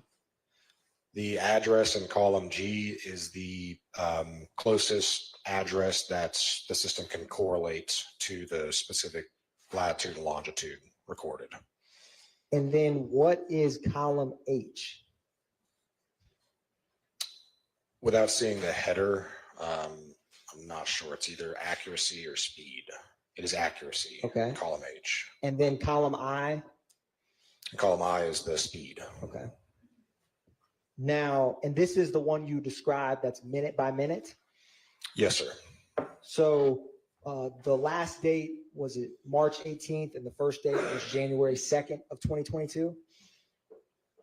I believe so, yes, sir. Okay. Now, scrolling down, I wanted to ask you, is that roughly 2.5 months, give or take? Yes, sir. So if you wanted to see where the person wearing this ankle monitor was in terms of certain locations, if I control F or searched an address, would it populate how many times they've been at an address in 1 minute increments, or would it not? Yes, sir. So if I were to control F 2830 Waters RD for road and click find all, would that tell us how many times in minute increments the person wearing this ankle monitor was at that location in this 2.5 month span? Yes, sir. Okay. And can you see, because it's kind of hard, what the cells found is in the bottom left? It says 3,331 cells found. So I'm not going to ask you to do this math, but is that 3,011 minutes at that address Yes. between January 2nd, 2022 and March 18th, 2022? Yes, sir. Okay. Now, I wanted to orient you to 2:48 p.m. on March 14th. We're going to get to that location in this data, 2:48 p.m. on March 14th, 2022. And when it comes up, I'm going to ask you a couple questions.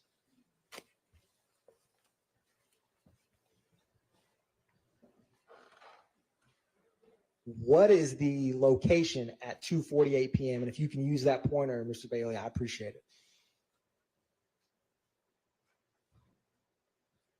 Is that Hartsfield Jackson Atlanta International Airport? Yes, sir. And then do you see in the rows above 2300, 2200 Rental Car Center Parkway? Yes, sir. Are you familiar with what's at that location in general? I believe that's the Hertz Rent-A-Car adjacent to the airport. Now, we had talked earlier, but I wanted to ask you about the ScramNet GPS report. Do you remember that? Yes, sir. Can you describe for the jury, this is minute by minute, what is captured on the ScramNet? Does that have every minute? So the ScramNet, the stop report is more a summary. It's a named a stop report because you pre-configure a number of points at a location, and it'll only show you if the person has been there for more than that number of points. Which would be 3 minutes? On this specific report, yes, it's anything longer than 3 minutes. It marks down that they were there for longer than 3 minutes. So if you wanted to check stable addresses for someone wearing the ankle monitor, would that ScramNet GPS be a good document to use? Yes, sir. It's eliminates travel time driving around because you're moving and not staying in the same location. Now, I'm going to publish page 6 of 7, and you have the physical document before you on what's. Yes.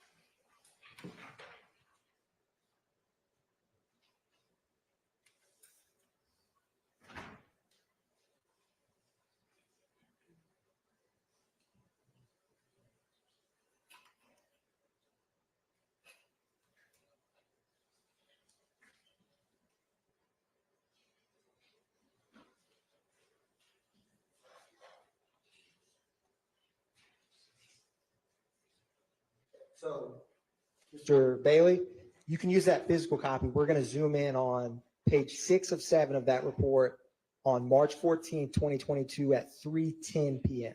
Now, while that's coming up, on the far right column of that document, it has a date and time. Can you tell the jury what that date and time means? As in, what kind of columns does this document show us while it comes up? I'm sorry, I didn't understand the question. If you go to the very first page of that report while we pull it up, what are the different columns of data that we're looking at? So again, the first column is the name of the person wearing the device. The second column is the number of points, which with a point being approximately once a minute should be at least that number of minutes at the location. The third column does actually show the amount of time there. And fourth column is the address, again, the best correlated address from the grouping of GPS coordinates. And then the final column is the last date or time that they were at that location. So if I was at 123 Main Street at 1 o'clock for 30 minutes, would the time on January 1st, just say, would the time and date on the far right be January 1st, 1:30, 123 Main Street? Yes, sir. And if the number of points indicated 30, then I was at that address for 30 minutes. 30 minutes prior to the last date and time. Okay. So with what we were just discussing, do you see that 220 Rental Car Center Parkway on this? And if you can use the screen, we tried to zoom in on it. Yes. And is that March 14, 2022 at 3:10 p.m.? Yes, it is. What is the next address that the monitor of Shannon Jackson went after the rental car location, or Rental Car Center Parkway, I should say? So after that, it was at 2830 Waters Road, Atlanta, Georgia. Now, I wanted to orient you to, we're going to scroll up a little bit to 6:30 p.m. on March 14th, 2022. And while that comes up, I'm going to approach you with what's labeled as 397 Victor Victor Bravo through 397 Victor Victor Juliet. Were you able to, in preparation for your testimony, review some locations that came up in this data? Yes, sir, I was. And did you have the opportunity to review those documents before testifying here today? Yes, sir. And what are they in general? In general, these are locations that the monitor pinged at, showing that it was there at the locations. Your Honor, at this time, the state moves to tender into evidence 397 Victor Victor Bravo through Juliet.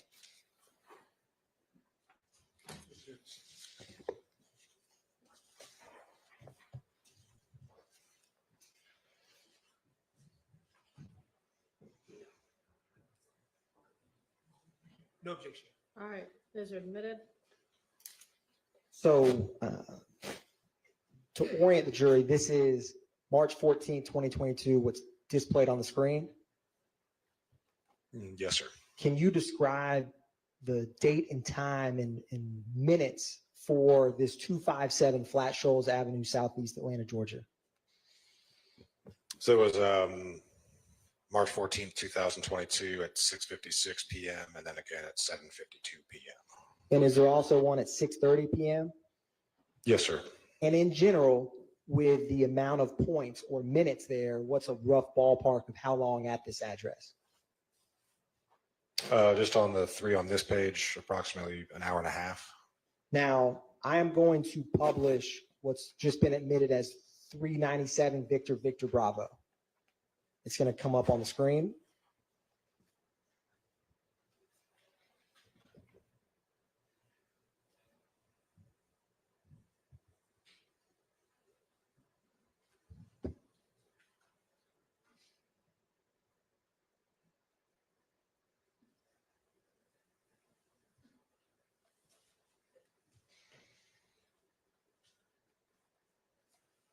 And we're going to zoom in a little bit, but is this 257 Flat Shoals Avenue Southeast if you were to look at it on Google Maps? Yes, sir, it is. And do you see that red Dodge truck in the far left? Yes, sir. Do you see that writing behind the truck?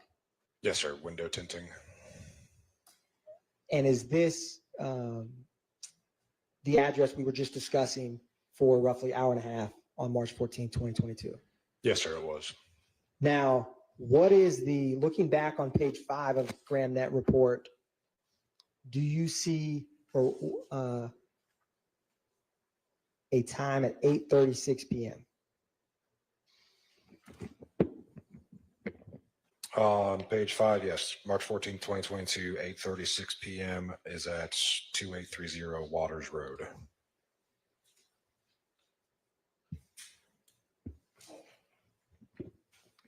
And after that, how many minutes is it at that address? On this occasion, it says 3 minutes. And do you see a 2830 Waters Road at 9:37 p.m.? Yes, sir. How many minutes is it at Waters Road on March 14, 2022 at 9:37 p.m.? 43 minutes. Now I'm going to go back to the report to minute by minute XL, and I'm going to go to March 14th, 2022 at 9:50 p.m. It's going to come up on the screen here in just a minute.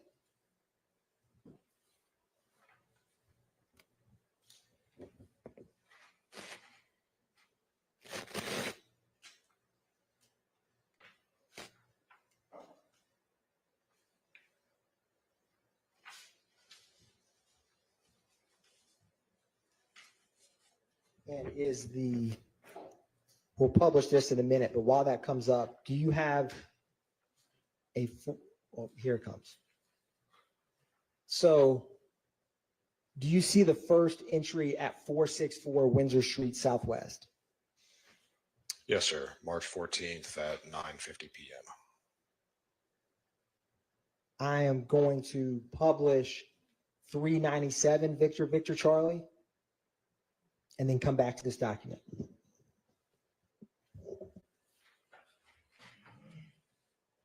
Was this one of the addresses that you reviewed that was contained in this data, the 464 Windsor? Yes, sir. And on the screen, is this the 464 Windsor Street Southwest? Yes, sir.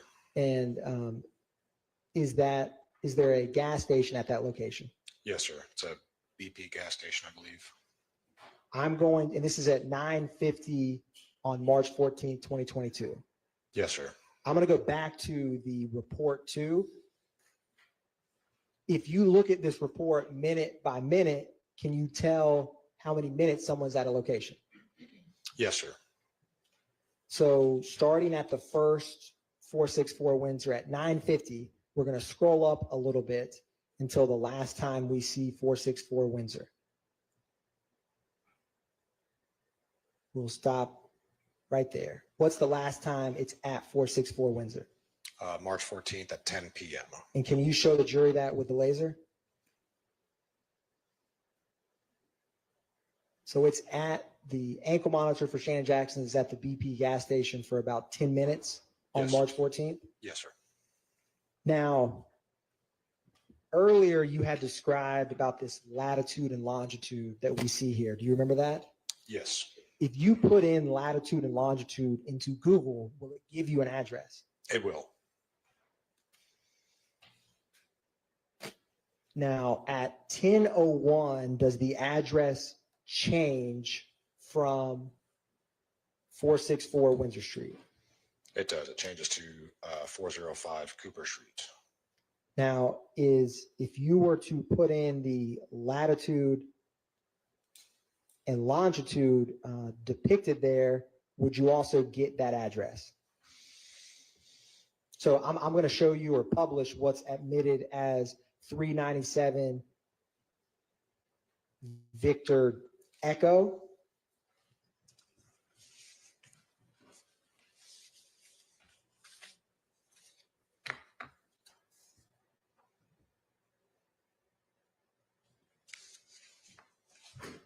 And this is at 10:01 p.m. on March 14, 2022. Yes. And you see that red dot in the middle, is that GPS coordinate location? That'd be the GPS coordinate, yes. And do you see that King's Liquor and a FedEx icon on this map? Yes, I think that's the back of the BP gas station, same lot. So at 10 p.m., the ankle monitor is at 464 Windsor, the BP, and then at 10:01, it is this location of Windsor Street. Right, yes, sir. Now, going back to report 2, at 10:02, where is the ankle monitor's location?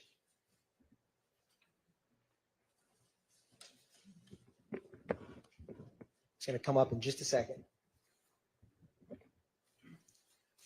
We're going to scroll up one column. Do you see where it says PJ V2 plus VR, Atlanta, Georgia? Yes, sir. Is that also an address you can put into Google to see where that ankle monitor is at 10:02? It's closer to it like a GPS coordinate. They call it a plus code, but it's like more like a GPS coordinate than an address. But yes, you can search that in Google Maps. It'll show the location. I am going to publish 397 Victor Victor Foxtrot.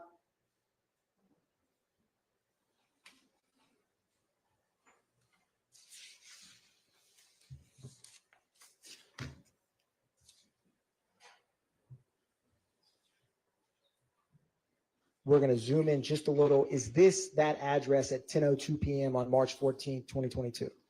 Yes, sir. And is that the same King's Liquor and FedEx icons we see in blue on the bottom? Yes, sir. Is it fair to say that this is more north on Windsor Street than where it was 1 minute before? Yes, sir. Just north. And is that I-20 that major highway that you see depicted on this exhibit? It is. Now,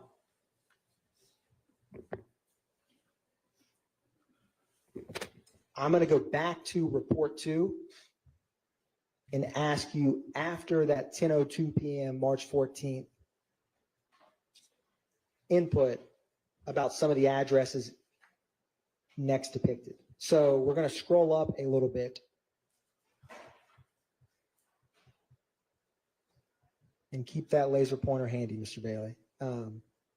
We're going to put it to good use. Can you see on 10:05 I-20 and 10:07 I-20 on this XL? Yes, I can.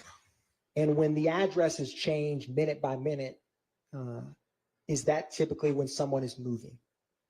That would be indicative of traveling, yes. Now, going back to, or I'm going to say this, we're going to scroll to the right, to the column. You had mentioned earlier about speed and of the ankle monitor. Yes, sir. If I'm in a vehicle, will it track the speed of my vehicle? Yes, sir. I mean, in terms of my ankle monitor while I'm moving. Yes, yeah, I believe it just takes the distance between the 2 points and the time it took. Divide distance by time, you get speed. And was it column I that is the speed? Yes, it is. Now, what's the speed when it's at the intersection PJV2 plus VR at 10 o'clock? What was the intersection right there? At that intersection, it's reading 18 miles per hour. And can you use that laser pointer, Mr. Bailey? Yes. To show the jury? Now, 1 minute later at 10:03 p.m., how fast is the ankle monitor of Shannon Jackson going on March 14, 2022? It says 90 miles an hour.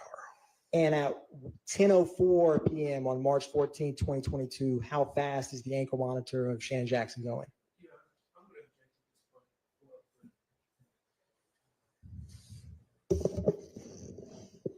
What time did you ask about? 10:04 p.m. Overruled. At 10:04 p.m., it says 83 miles per hour. Now, Mr. Bailey, how fast is it at 7:05 p.m.? Can you use that laser pointer, Mr. Bailey? Thank you, sir. You mean at 10:05 p.m.? Sorry, 10:05. Yes, sir. That'd be 77 miles an hour. What about at 10:06 p.m.? 10:06 p.m. is 80 miles an hour. 10:07 p.m.? 10:07 p.m. is 85 miles an hour. I'm going to go up another column to 10:08 p.m. 10:08 p.m. is 79 miles an hour.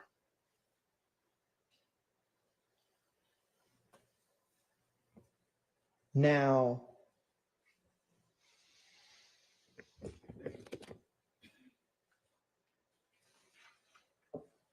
I'm going to go back to the ScramNet GPS report to specifically where we get to 464 Windsor Street, Southwest, Atlanta, Georgia, on March 14th that we were just discussing.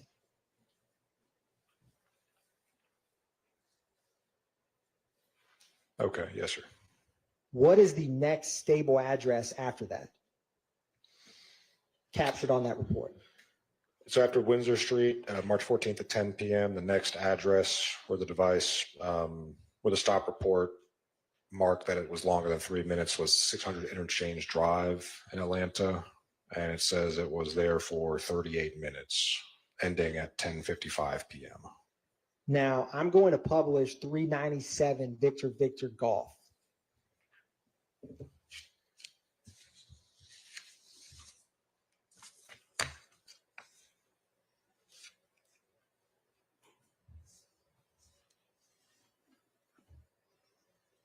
Can you orient the jury what these two addresses show?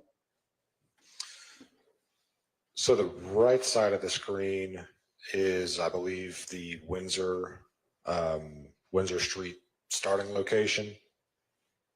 And the left icon Is the 600 Interchange Drive. and that this is just a Google map demonstrative, but what's highlighted in this screen is that I-20 going westbound. That is the route between the two, yes, sir. I am going to publish.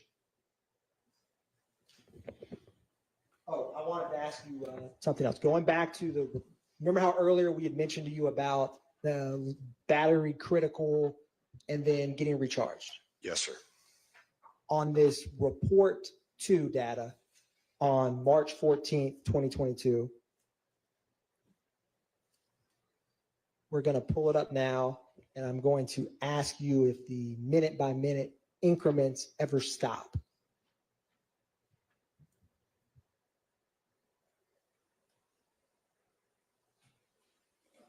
So we're going to scroll up a little bit.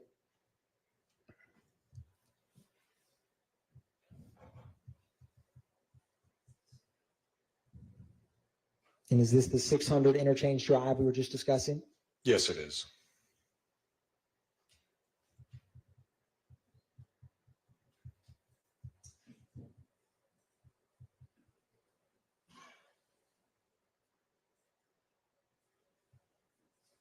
Now I'm going to stop here. And can you use this laser pointer, Mr. Bailey? And can you show the jury the last data point on March 14th, 2022? What time is that? So the last data point on March 14th, 2022 was at 11 p.m. at 600 Interchange Drive. And then the following data point was almost 48 hours later, March 16th at 10 p.m. Does this coincide with what we first talked about, the battery critical and then the communication clear? Yes, if I recall correctly from the event log, there was a battery critical preceding that last data point on March 14th. And between 11 p.m. on March 14th, 2022 till March 16th, 2022 at 10 p.m., are you able to get any location data from the ankle monitor? No, sir.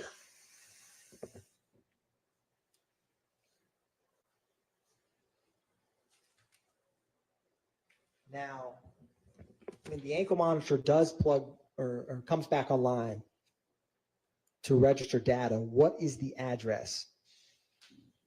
The address is 7055 Concourse Parkway in Douglasville.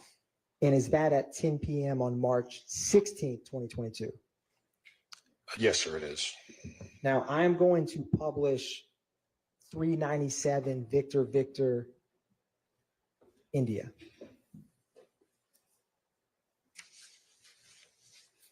And if you want to get ahead of me, you can, Mr. Bailey, because you have the hard copies, but it should also come up on the screen.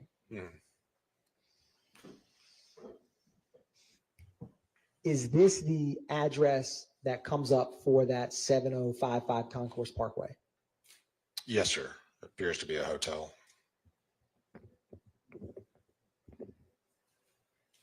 Now,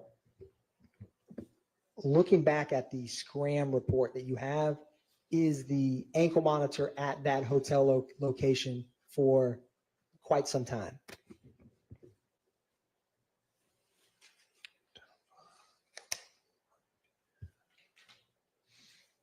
Yes, sir. Yeah, at least several hours.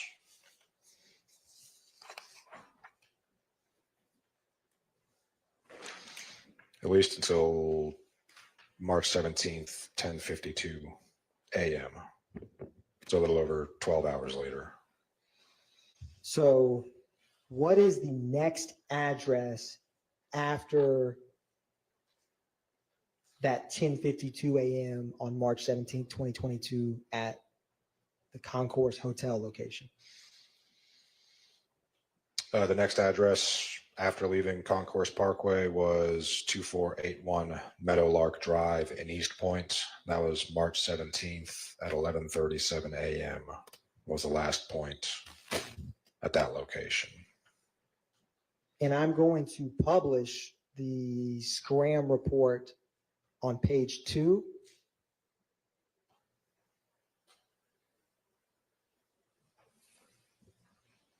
Is this what you were just discussing in terms of the 10:52 a.m. March 17th is the last time it hits at that Concourse address, and then the address above that is the Meadowlark Drive?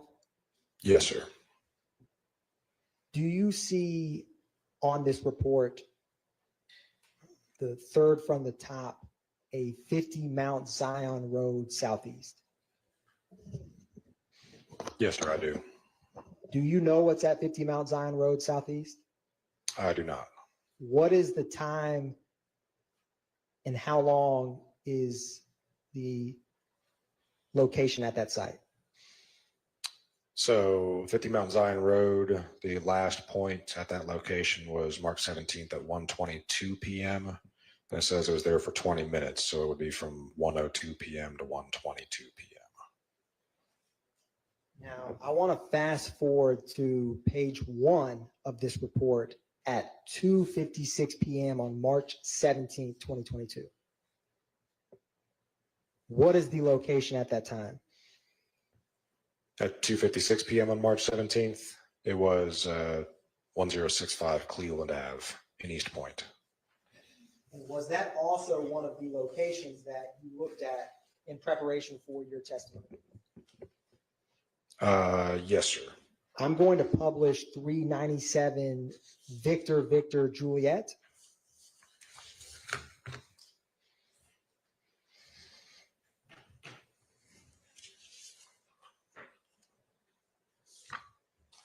And this is 2:56 p.m. on March 17, 2022. Yes, sir. Does it appear to be a Chick-fil-A? Yes, sir. Now, after that location, what from the Scram report, what is the next stable address that the ankle monitor reports location data for? Be back to the Meadowlark Drive in Atlanta.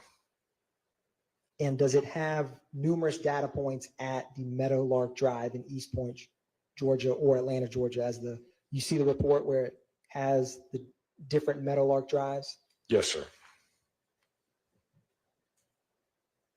And does that continue for some time at that location? Yes, sir. From at least 3:10 p.m. to 3:51 p.m., about 40 minutes.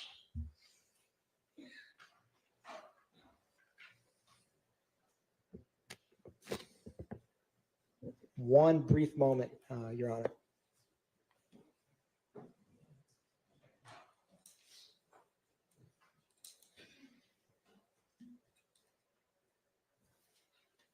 Thank you very much, Mr. Bailey. No further questions by the state. Yes, sir. Mr. Bailey, good afternoon. My name is Max Shard. I represent Shannon Stillwell, okay? Yes, sir. All right. Now, let me just back up to when someone has, let me back up. Ankle monitor. I know it seems self-explanatory, but could you just explain what it is? Yes, sir. I'm talking about the device itself. Yes, sir. So it's a kind of like a bracelet that goes on the ankle. There's a black box portion of it that contains the electronics to record GPS location data, and like I said, the cellular modem to communicate that data to the system. Then there's a strap that wraps around the person's leg from the device back to itself and secures it. Okay, when you say a strap, are you talking about like a Velcro strap that can be taken on and off easily, or? A hard plastic strap. And for instance, if I'm getting an ankle monitor, do I just put it on myself, or does someone else put it on? Typically, someone from the service provider, the company would have to come and install it. Okay. And without getting into exact words, if someone is putting an ankle monitor on my leg, your company, would you explain what it is, explain how it works, and explain the data it collects to me when you're putting it on my leg? Generally, yes, sir. Okay.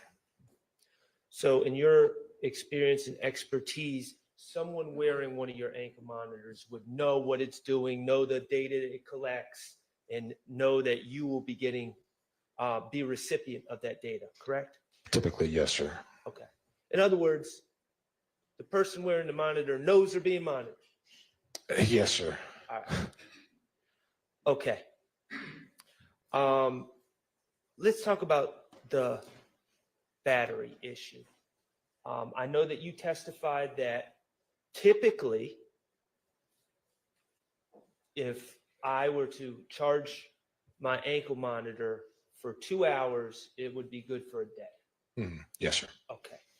How would I charge my ankle monitor?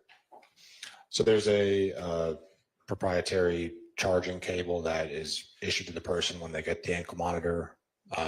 It's standard, plug one end at the wall, and the other end attaches to the monitor. Okay, and how many chargers do you typically give each person that's getting an ankle monitor? One at time of install.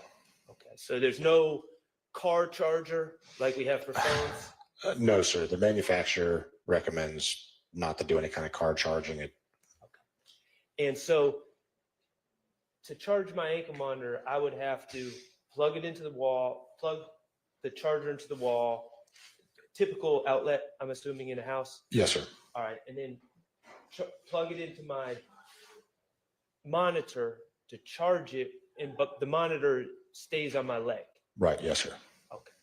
So when we say you got to plug it in for 2 hours, typically what we're saying is you got to be still for 2 hours while your leg has a device on it that's connected to the wall. Right, yes, sir. Right. Cool. Now, in your experience, I think you testified that about a critical battery and then the battery running out on Mr. Stillwell's monitor on the evening or the early morning of March 15th. Yes, sir. Okay, cool. You've been doing this for a while. Mr. Stillwell's not the only person that's ever had a dead battery on his ankle monitor, is he? No, sir. It's quite common. I'm not sure it's common is the right word, but it definitely does happen, yes. Okay. And in fact, you know, the state's or the prosecutors focus on March 15th. Mr. Stillwell, you have his records of troubles with his battery going back to when he got the monitor, correct? Could you clarify? Well, you've displayed or the state has displayed all these Excel with minute-to-minute updates and everything else. We can look at those records to determine if Mr. Stillwell has had problems with his battery in the past, or if it was just on March 14th, correct? Insofar as the battery dying, yes, yeah. I believe the event report goes further back than that. Do you have the event report in front of you? I do not. That's, I guess, on this CD, but not on paper. Okay. I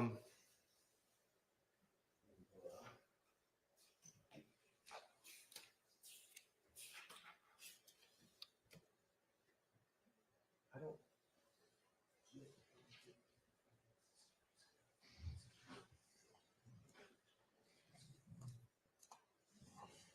We're looking at the printed out copy of the event report. Yes, sir. Refresh your record. Okay, that goes.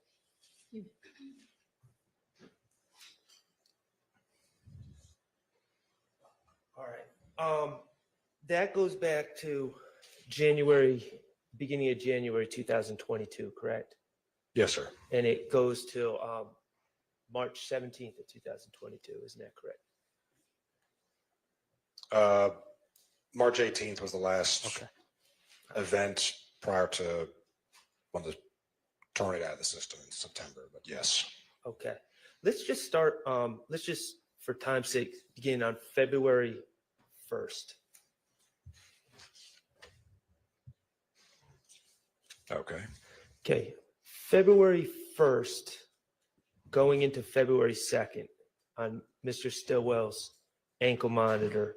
At 6:18 p.m. on February 1st, it was a low battery. Yes, sir. Okay. 10:28 p.m., battery critical, correct? Yes, sir. Okay. 2:48 a.m. on February 2nd of 2022, location failure, correct? Correct. Yes, sir. The battery's dead, correct? At some point prior to that, it would be dead. Yes, sir. Okay. 2:50 a.m. potential dead battery on February 2nd. Yes, sir. Okay, and it's not plugged in until 10:50 a.m. on February 2nd. Says AC plug-in, correct? Right. Yes, sir. All right, let's go to February 4th. 5:10 p.m. low battery, correct? Yes, sir. 8:09 p.m. battery critical, correct? Yes, sir. Okay, February 7th. 6:24 p.m. low battery, correct? February 7th. Yeah. February 7th, 6:24 p.m. low battery. Yes, sir. 9:43 p.m. battery critical, correct? Yes, sir. Okay, I'm going to February 12th going into the 13th. Okay. 8:50 p.m. low battery. Yes, correct? sir. Yes. 12:46 a.m. on February 13th, battery critical. Yes, sir. Okay. On February 25th.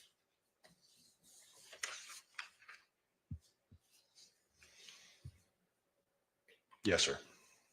8:58 a.m. low battery, correct? Correct.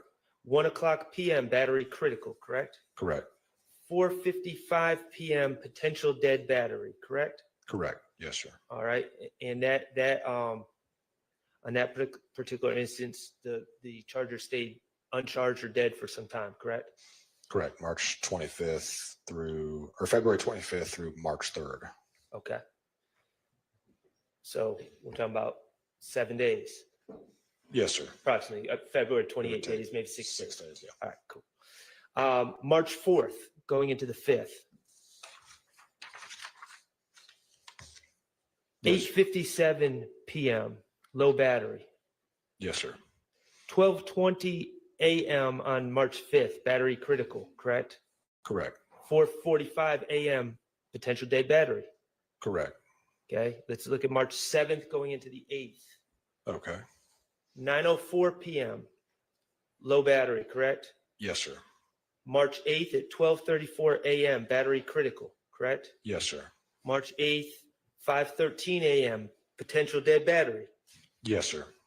All right.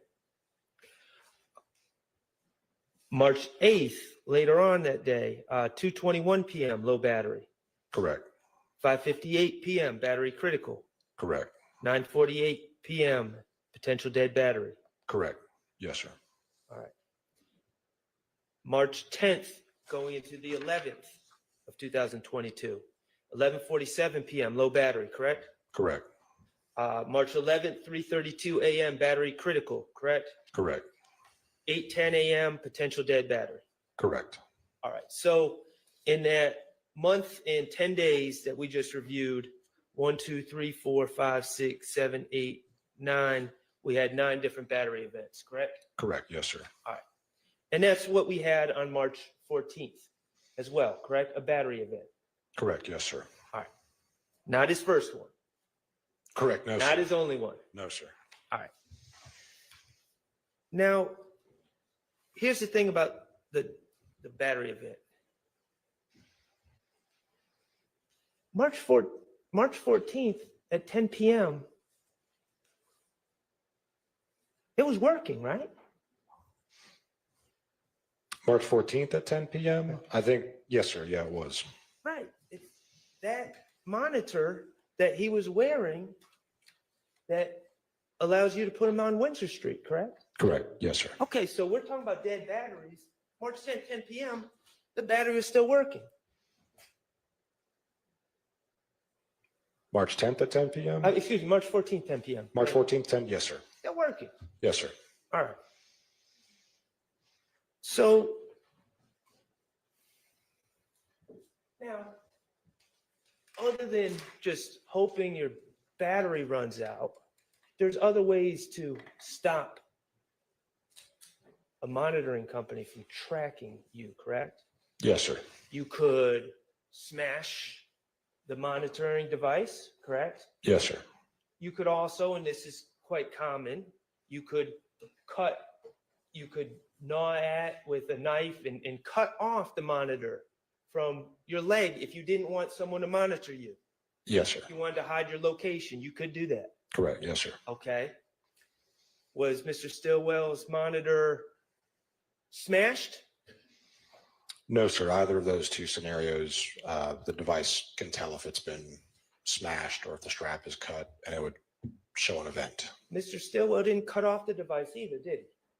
Doesn't appear to, no, sir.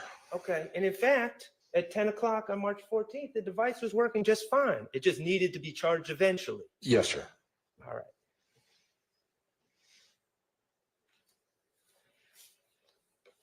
And let me just ask you one more thing.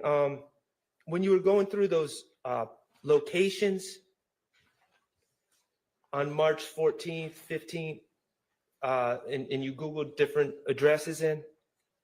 Mm-hmm. Okay. Do you remember at 10:55 p.m.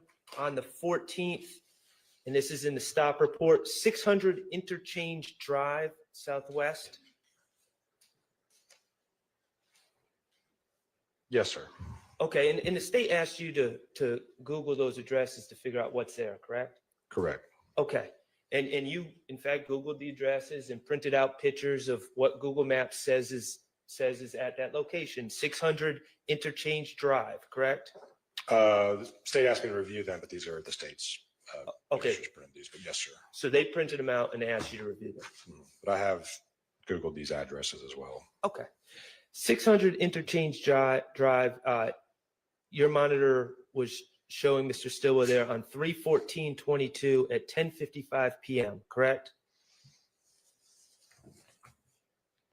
Yes. And that was the first location in your stop report from the Windsor Drive, or excuse me, Windsor Street address, correct? Yes, sir. All right. Do you have that picture of 600 Interchange Drive? I do. Yes, sir. Would you publish that one?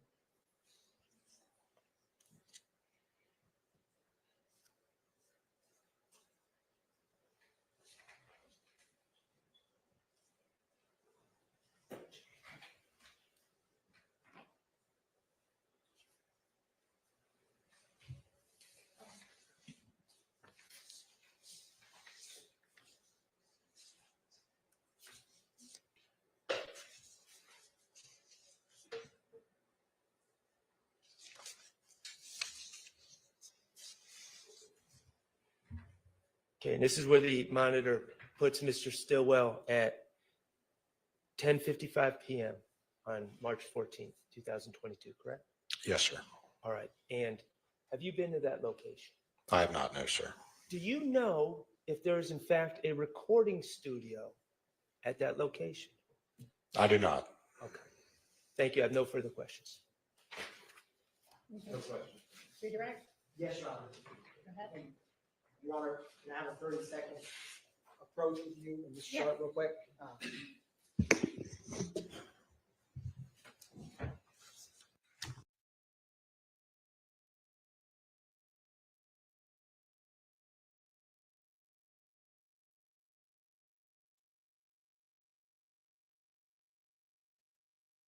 Okay, they're approaching with something.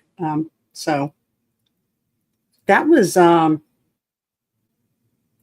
kind of wild. I thought it was not sounding too good for Shannon because it showed he was at both the shooting locations.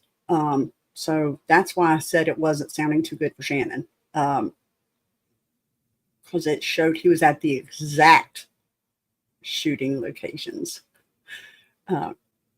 The exact GPS coordinates of the shooting locations, and like without a preponderance of doubt.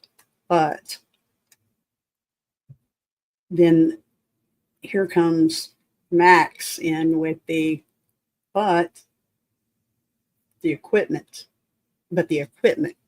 but the equipment is dying, and that can throw off the GPS coordinates. Max is good. You got to give it to Sharp. He's good. So I'm curious to see what they're going to come back with. Here we go.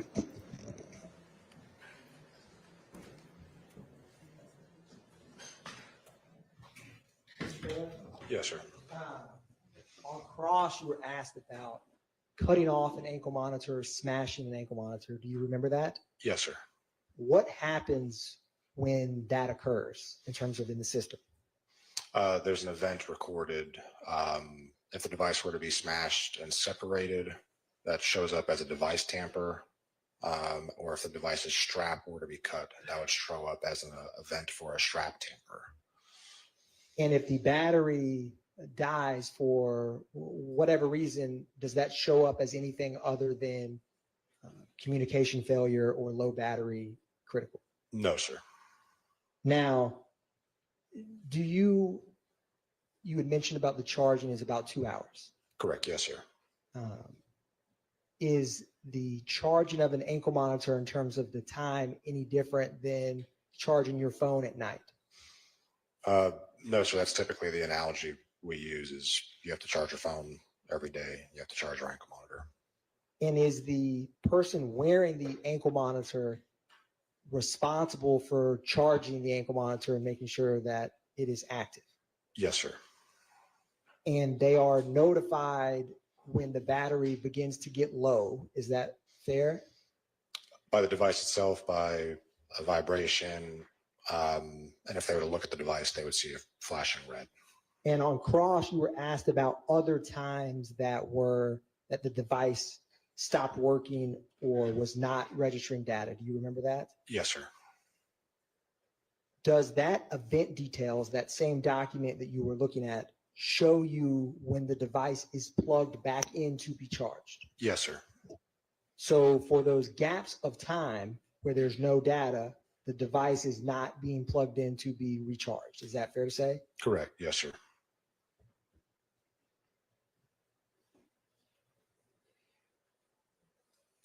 And you also had mentioned that the battery critical warning, there's a window of time for when it can die. Do you remember that? Yes, sir. So would the person wearing the ankle monitor know exactly to the minute when their battery would stop communicating with the monitoring company after that vibrating low battery? Not to the minute. I mean, you could presume, like I said, there's a flashing light that continues from low battery through critical battery to dead.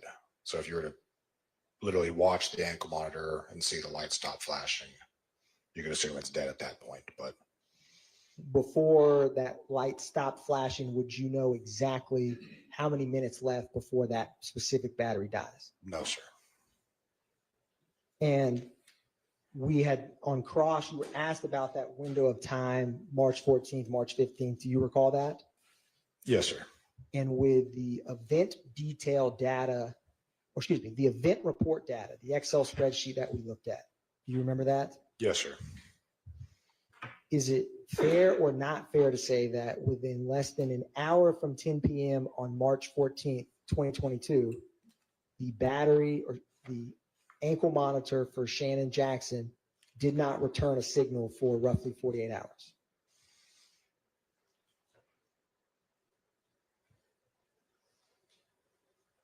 Yes, sir. No further questions. Thank you, Mr. Bailey. Okay, yes, sir. Or you want me to ask one last question? My apologies. But what happens when there's an alert for a device tamper or tamper with the strap? Can you clarify what? When you had mentioned the device getting separated or the ankle monitor being physically cut, you said it's a tampering notification. What happens with that notification? Oh, typically someone in our office would immediately get like a text message and an email, and the way the system is oriented on the computer screen for us, that person moves from wherever they were alphabetically to the very top, and there's a flashing red light. It's a high alert for a tamper, and one of our employees would then call the person, see if it's something happened out of their control, and see if we can get them in to get it corrected, or if there's belief that there's an issue for public safety, we might call 911 and ask law enforcement to respond to the location. But tampers are addressed as soon as possible by our staff to make sure the device is still functioning and on a person. Thank you, Mr. Bailey. No further questions. Yes, sir.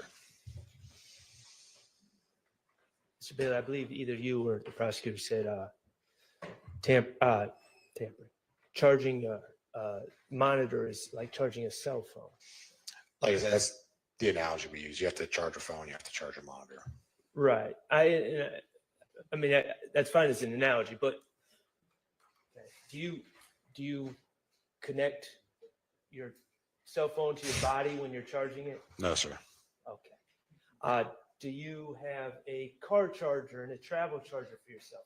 Yes, sir. Okay. And about these alerts, you never received a device tamper alert. Bottom line is you never received a device tamper alert for Mr. Stillwell with his No, ankle. sir. And you never received a strap tamper alert. No, sir. Okay. Thank you. All right, thank you for your time. You are excused. Call your next witness. And are y'all going in order? Is our next? No, we had slightly out. Okay. Your Honor, the state calls Michael Sayas. Jurors, if y'all need to stand and stretch or anything while he's making his way in, go ahead and do that.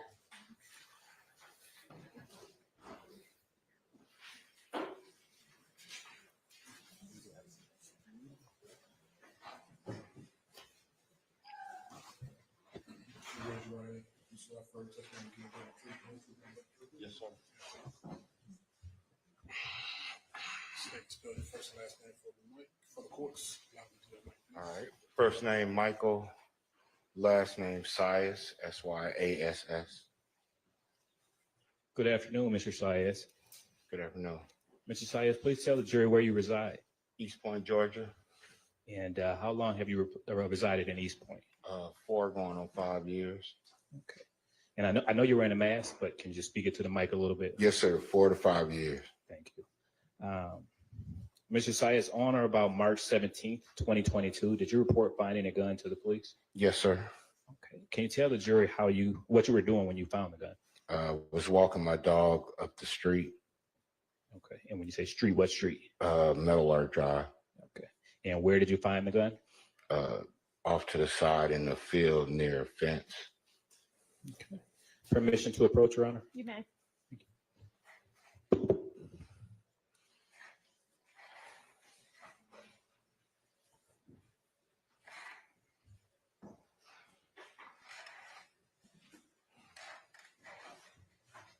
Mr. Sias, I'm now showing you what's been pre-marked as State's Exhibit 398 Victor Victor through 403 Victor Victor. Okay. Do you recognize what I've just handed you? Yes, this is the street going down to my block. And how do you recognize those photos? I walk down the street every day. Okay. Is it a fair and accurate depiction of the area where you found the gun that you reported? Yes. Okay. Your Honor, at this time the state moves to admit 398 Victor Victor through 403 Victor Victor. Admitted. Thank you. I'm now going to go ahead and publish. Permission to publish, Your Honor. You may. Thank you. Now going to publish 398 Victor Victor. And right in front of your right hand, Mr. Sias, is a pointer. It looks like a marker on the top of the desk.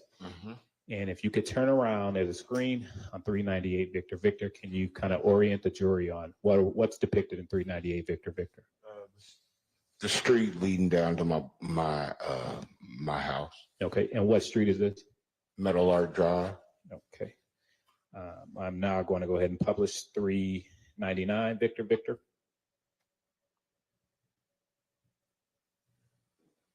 And tell the jury what's depicted in 399 Victor Victor. The road leading down to my house, the area where I found the gun at.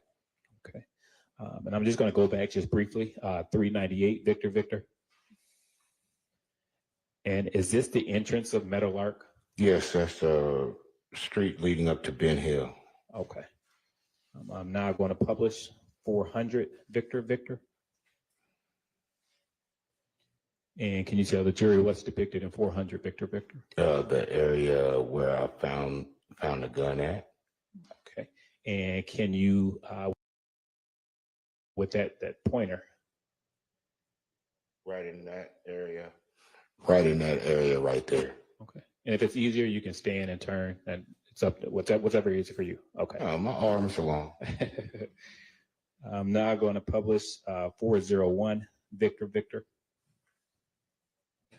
And can you tell the states what's depicted in 401 Victor Victor? The area where I found the gun at. Okay. And can you highlight again with the pointer?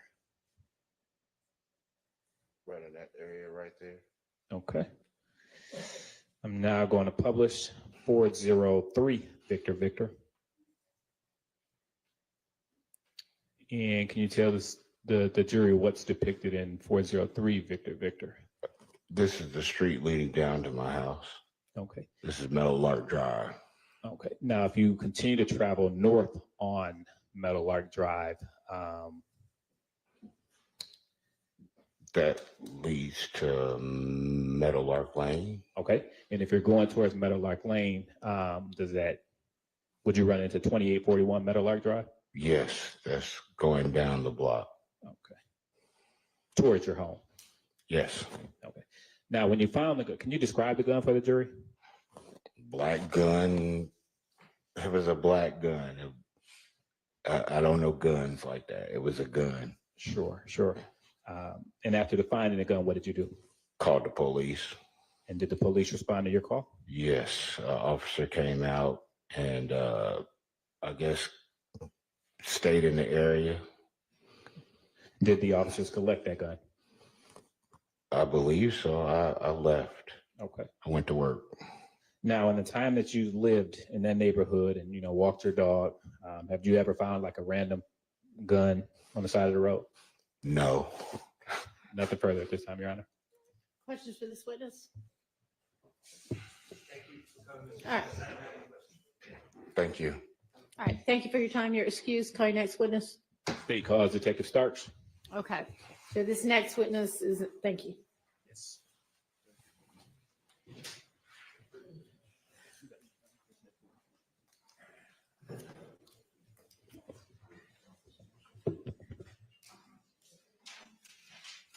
What are you doing, cameraman? Come on.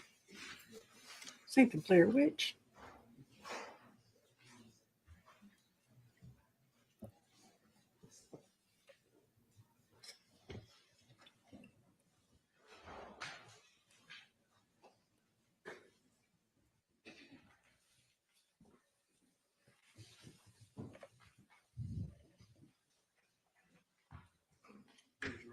swear firm testimony to give the truth, the whole truth, and nothing but the truth? I do. State your first initial, last name, and spell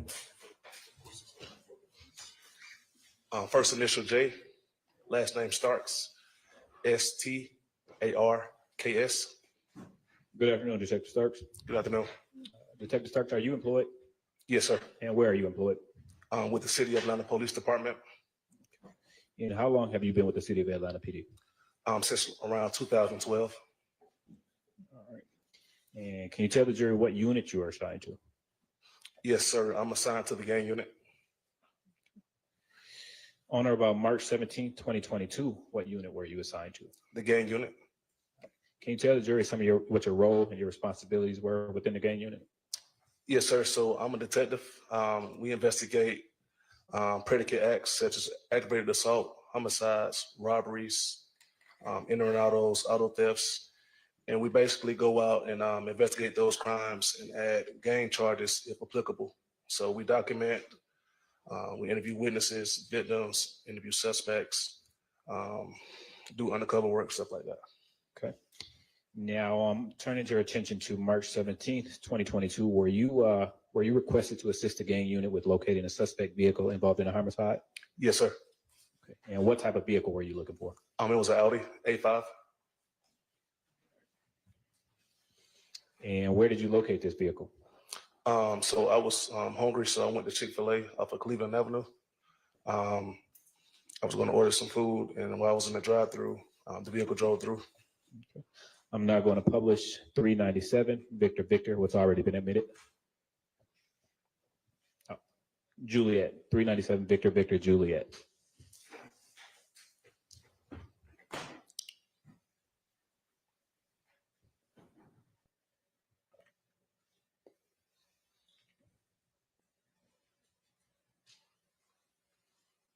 And Detective Starks, is this the Chick-fil-A that you just referenced? Yes, sir.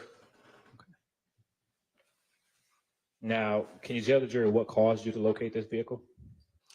So that morning, when I arrived to work, my supervisor handed me a bolo, and he told me to look out for this vehicle in the area of Cleveland Avenue. So, like I said, I was hungry, so I drove to the area. I went up and down Cleveland, did not locate it.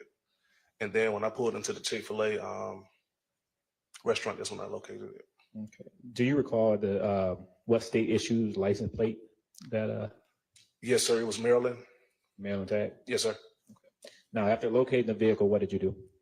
I immediately, so it pulled behind me. So I pulled back out the line and I pulled behind it, like 3 or 4 cars behind it to verify the tag. Once I verified the tag, I raised my supervisor and support units to come help, with a traffic stop. I raised our air unit, our auto theft unit, and more undercover officers to come in the area. Okay. And I know you just briefly said it, but can you tell what law enforcement agencies also assisted? Yes, it was East Point, Georgia State Patrol, and Atlanta Police Department. Okay. And what else did you do? I gave out the, I verified the tag and gave it over the radio. I advised them what place he was in line, like in the drive-through line. And when it took a long time for the food to come, so I guess they got the food. So it took like maybe 20 minutes, and then I guess they pulled out, and then I advised them responding units the direction of travel. And what was that direction of travel? They made a right out of Chick-fil-A. I believe that's going back west. And did that complete your involvement in this case? Yes, sir. Court's indulgence, Your Honor.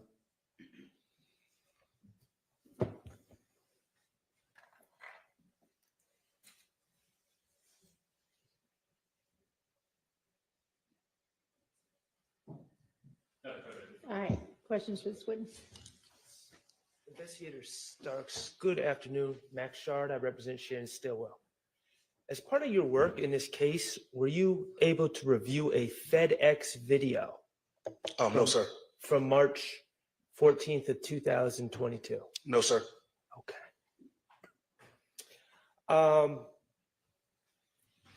And did you take part, I know that you said you raised other units. Did you take part in any sort of apprehension of Mr. Stillwell on March 17th?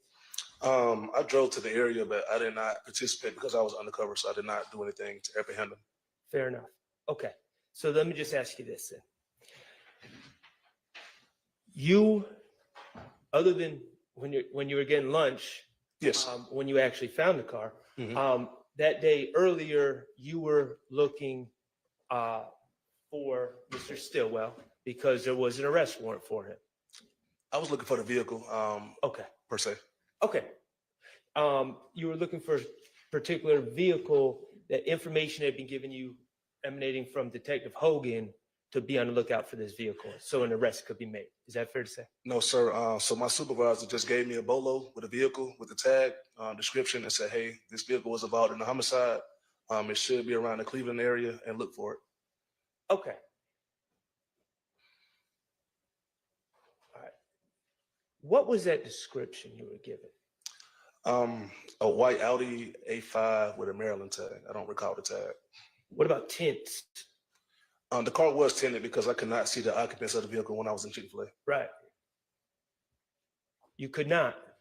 No, the windows were up. Okay. Exactly. So you were looking for a white Audi A5 with Maryland tags?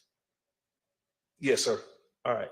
And now, in your experience as an officer, this is not the first time you were looking for a specific vehicle, is it? No, sir, it's not the first time. In your experience, sometimes when you're looking for vehicles for law enforcement purposes, people ditch the vehicles or hide the vehicles or put them in the garage or put them up, correct? That's a fair statement. Okay. Other times, people might get a wrap. You know what a wrap is? Like a paint job? Yes. A wrap or a paint job on a vehicle to change the appearance of the vehicle. Yes. Right? Yes, sir. Other times, people might get a different license tag number and take off the tag that they normally have on the vehicle and put on a different tag number, right? Yes. All to throw you off because they know that you're looking for them or they believe that you're looking for them. Yes. Okay. In this particular case, when you were looking for a white Audi A5 with Maryland tags, was the Audi in fact still white? Yes. Did it in fact still have Maryland tags? Yes. Did it in fact still have the same license number as you were given as part of the BOLO? It had to because, like I said, I verified the tag and everybody came to the location and verified it was the correct tag when I gave it over the radio. Okay. Thank you. I have no further questions. Any redirect? No, Your Honor. All right, thank you for your time. You're next. Sergeant Newman, the Phoenix. Okay, that won't take long, right? We need a break. Break? Yeah, Okay, all right, let's take a quick break.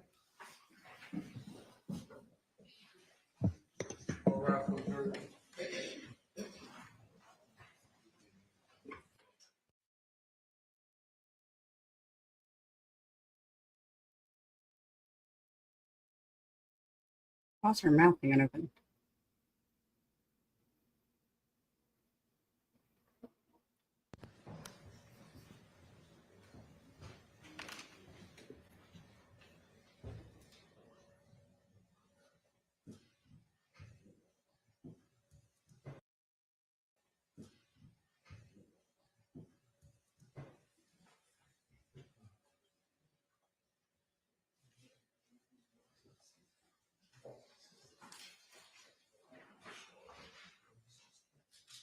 Any matters for the record before we break? Just on the next witness, Your Honor, just so the record is clear.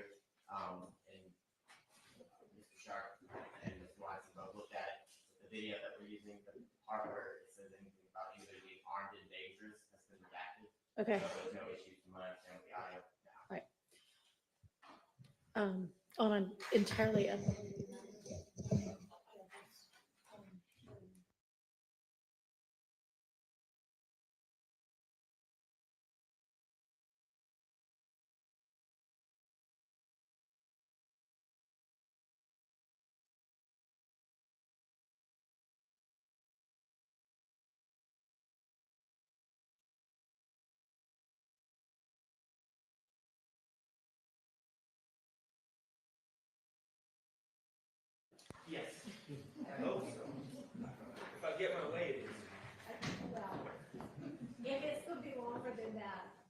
then tell him, he's an understanding judge, so tell him I can't give you to him for more than 10 or 15. Yes, Your Honor. Okay. Thank you. All right, let's all take our afternoon break.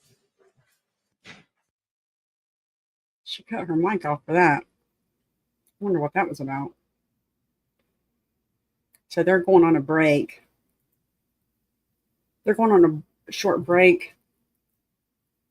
The jury said they needed a break. So going on a short break. So that's fine. We can hang. So if you're just coming in, welcome to the best live chat on the planet.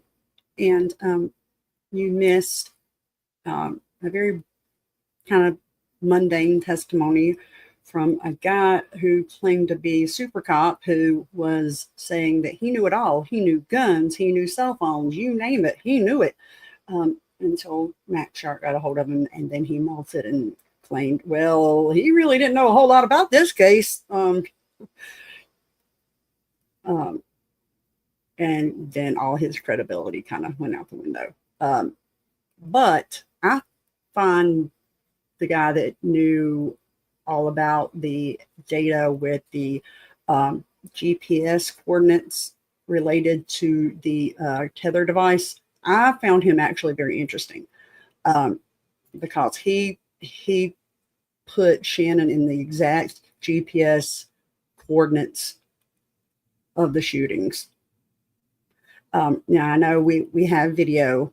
I get that, but I actually found him to be not great for Shannon. Honestly, not too good. That's not going to help him a lot. I get that Max tried to put the battery dying thing in there, but then the rebuttal kind of squashed that. So that's not too good for Shannon. If I'm just being honest.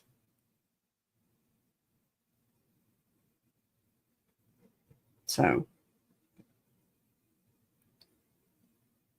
typical state's witness take gotcha. Yeah, I mean, yeah.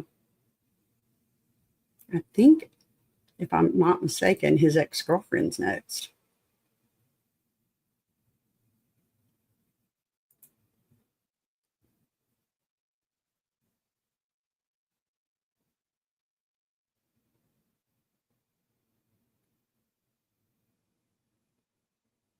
Yeah, Q, that's the question. That is the question. There's just no way really to know.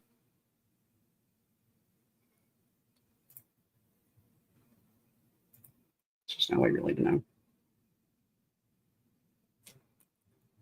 It was questioning two different shootings. They just didn't say which two.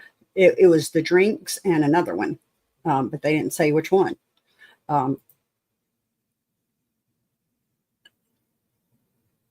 So I think they said, so I wrote it down, but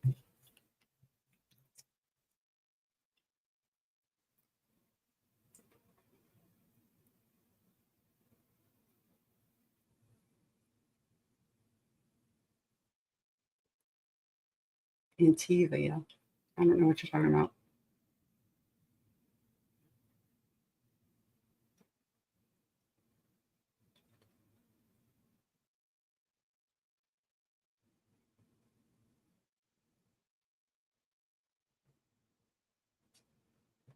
Yeah. Yeah.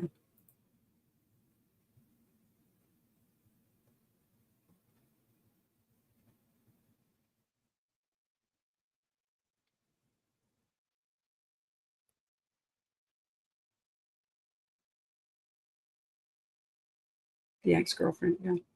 Shannon's. She's the ex, right? She's not the current.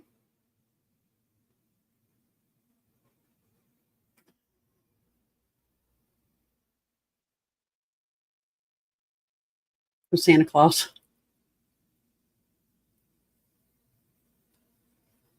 Right. They did say there was no gunshot residue in Shannon's car, but they said that could be from a host of different reasons. So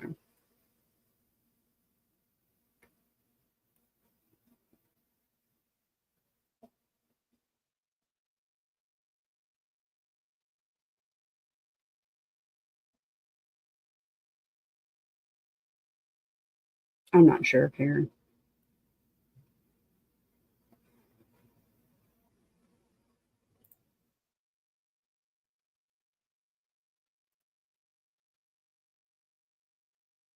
See if we can. I feel like she was dressing Max down over something.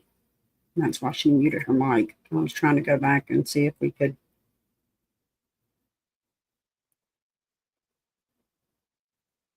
I was trying to find the video too. From the BP video. Hey, Yvette.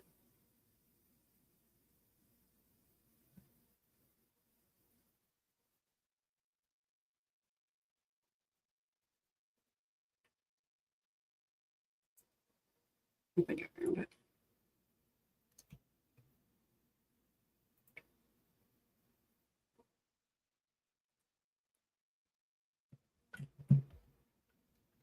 No, that's not what it actually.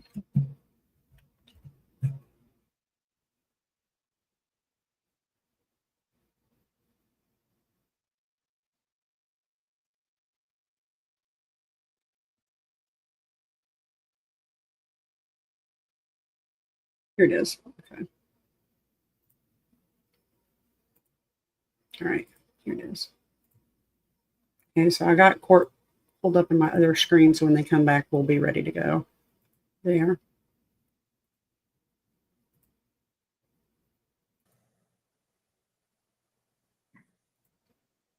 Did you see the individual that got out of the white vehicle and turned to the store? Yes.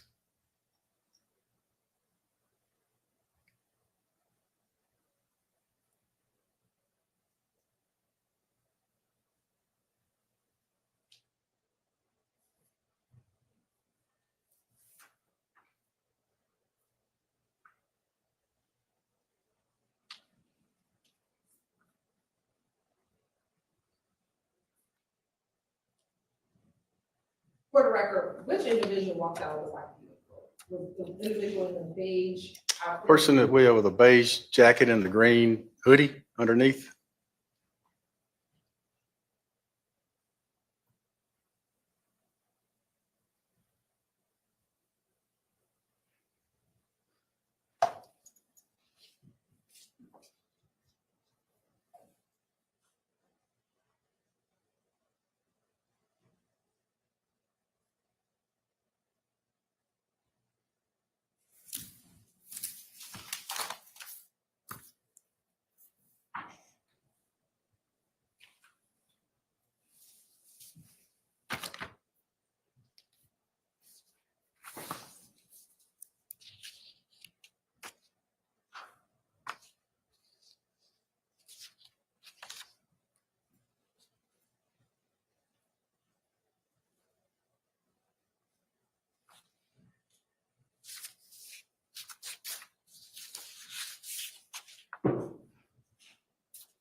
Now beginning is at 26 seconds.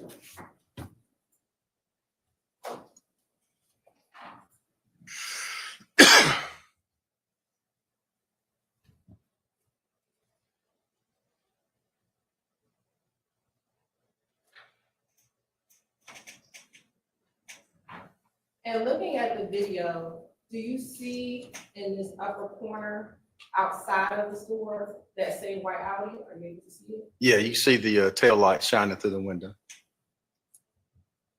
And is that here where the arrow is pointing? Yes.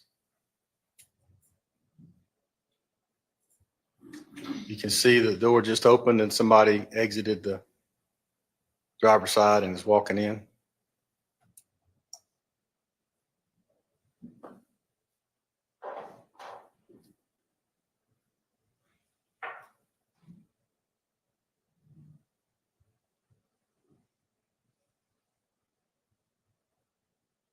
And did you see the same individual in the pink as we saw in the earlier camera footage walking as well? Yes, yes.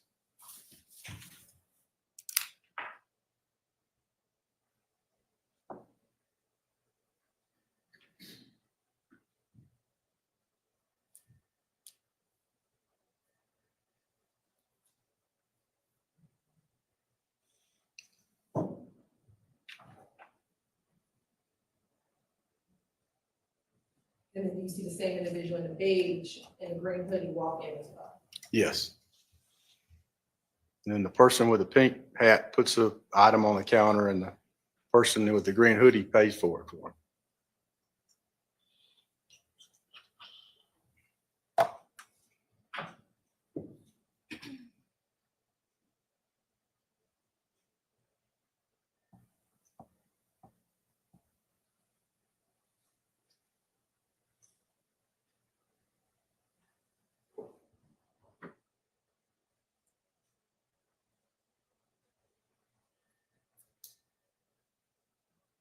And the third individual that just walked in, was there anything of note for that third individual for you? Yes, the young man that had the shower cap on and the white shirt that said Slimer down on the back, he was a passenger in the white car at the gas pumps, the Ford Fusion. He got out of the car and came in the store after the driver had come in.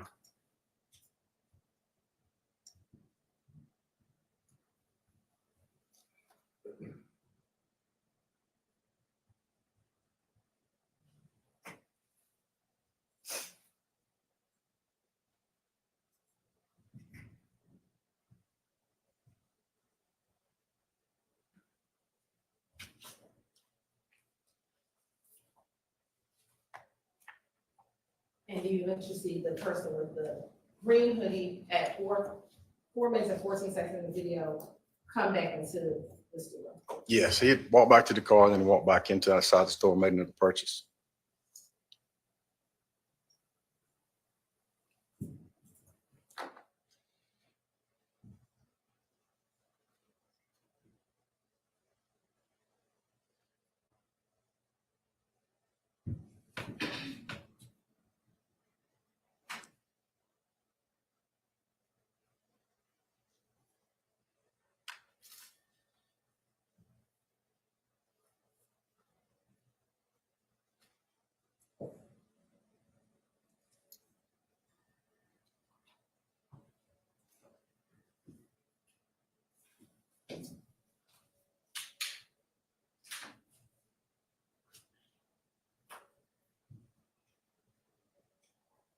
Now, does this camera or video image pick up where that last one? Yes. And we'll start at 0.3 seconds within the video.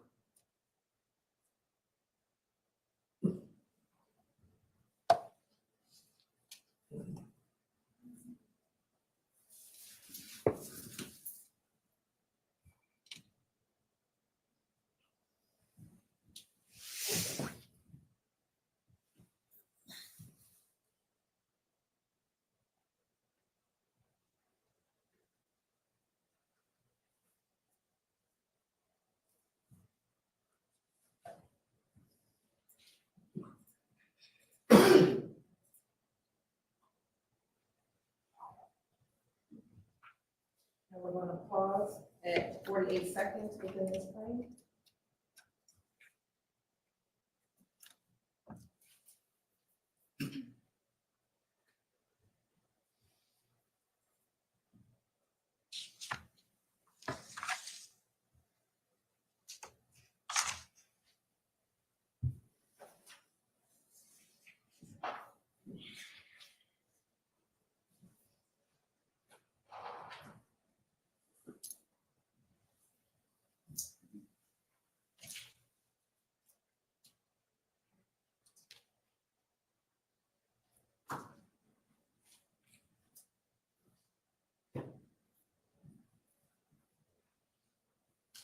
Starting back at camera 19 at 00, we're going to fast forward to 1 minute and 13 seconds.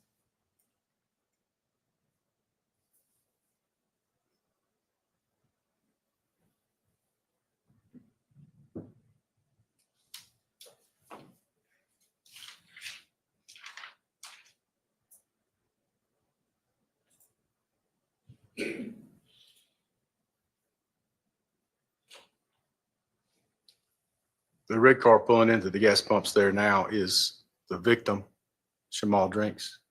He's alone in the car. Is that the same red vehicle that you see at the light? That is, yes, yes.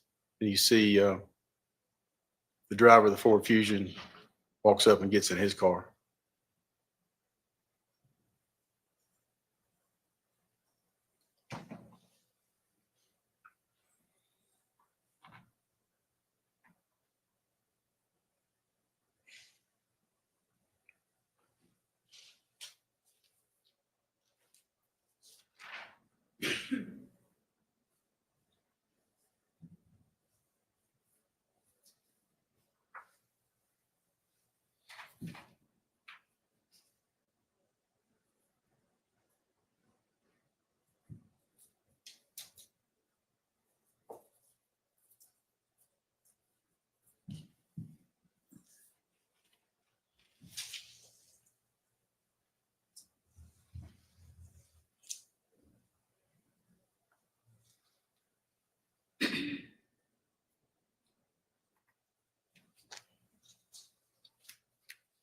Mr. Drakes exits the vehicle and walks into the store.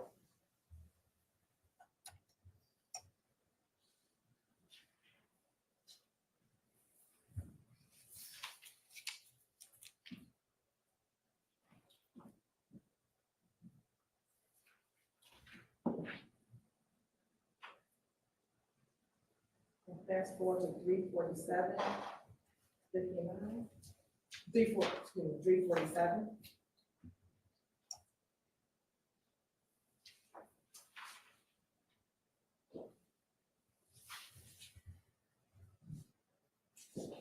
And then Mr. Drakes returns from the store into his car.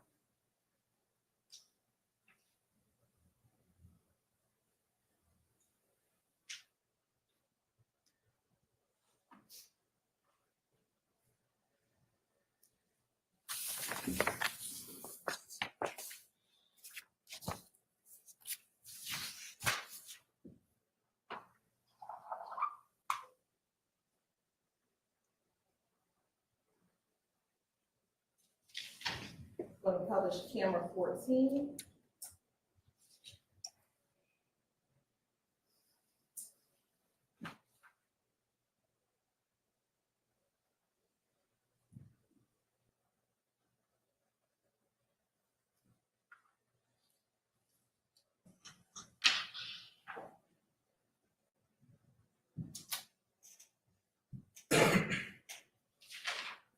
Beginning at 2:04.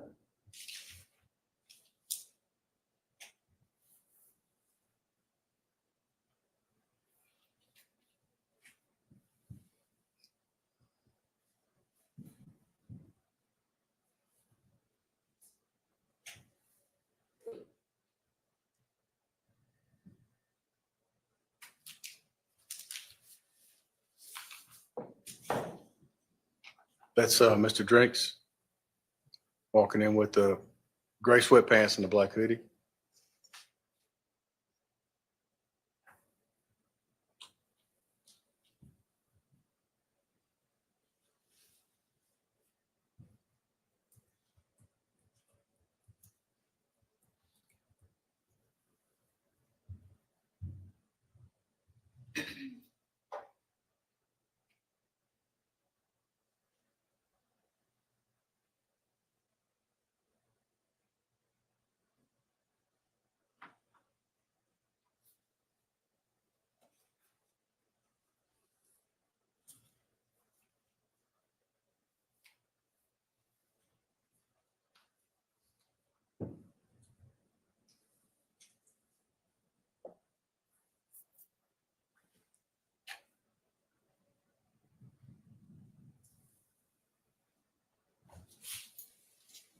He exits the store.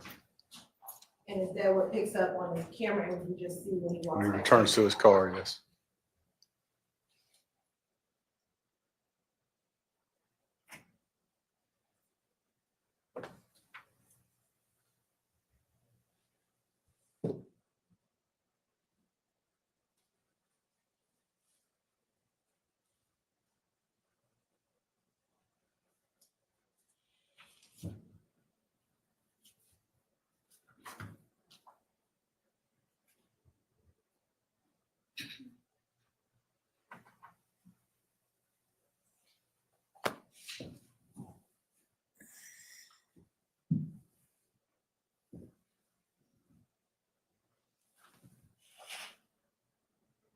Showing you back camera 3 at 14 seconds.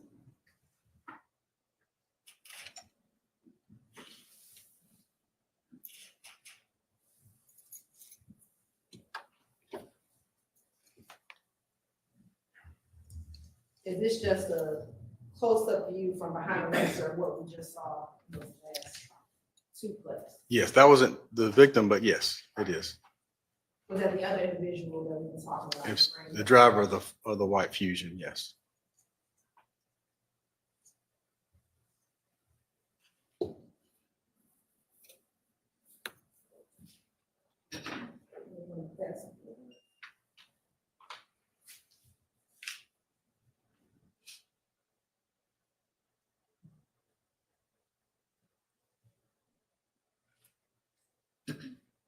Starting at 1:43.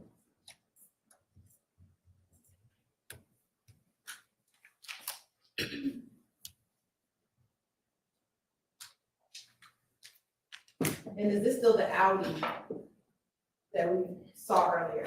Yes, it's still sitting there with the tail light. You can see the tail light in the left-hand top corner of the frame.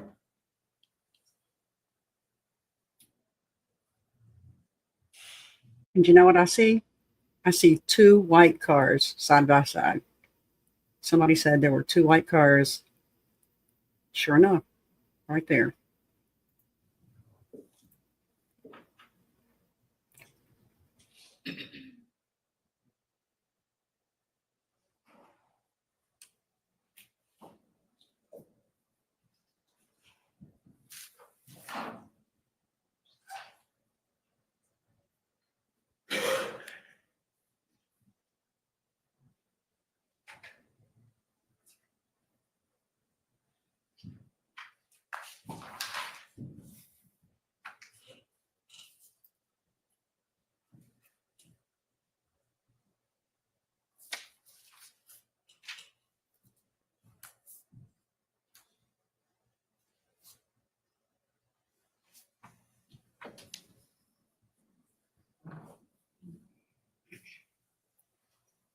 And again, that's just a close-up angle of what we saw earlier. That's correct.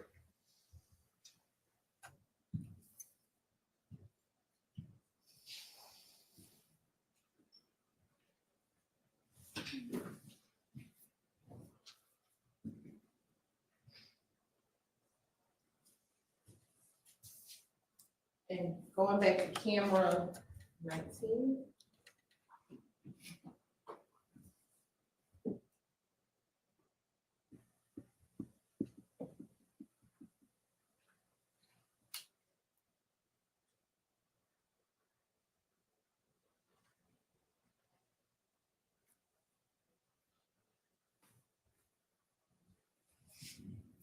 Starting at 11 seconds.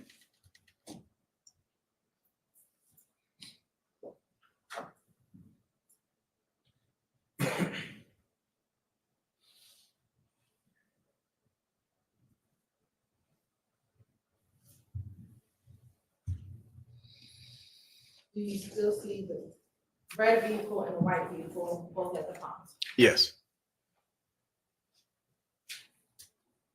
There's another white car. Hmm.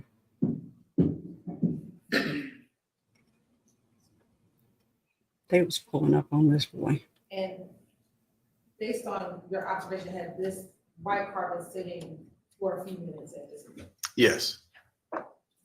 And is the Audi still over here, Yes, ma'am. off camera?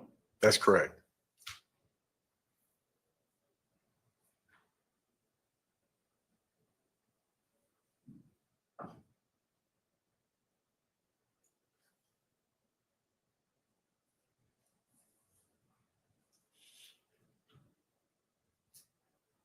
Or if you count the van.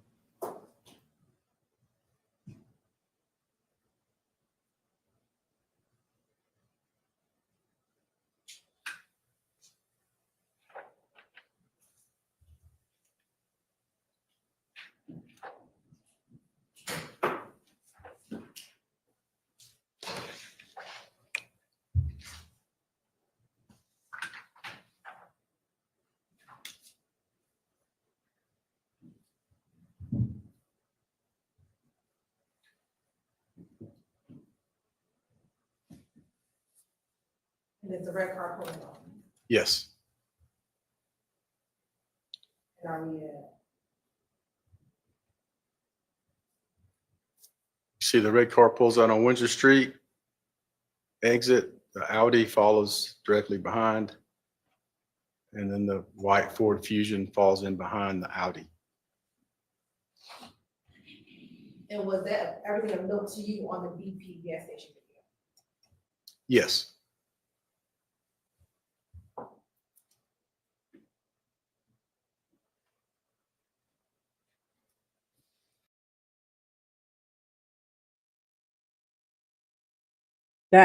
That's hard because I see exactly what you're saying, Karen. I see the three white cars drove past. Them driving out at the same time could have been a coincidence because they got there at the same time. Yeah, I seen the white cars on the street. Yeah, but they did follow right in behind him. But they all live in the same area, though. They all live within a couple blocks of each other. So it makes sense that they would be going in the same direction and going to the same store.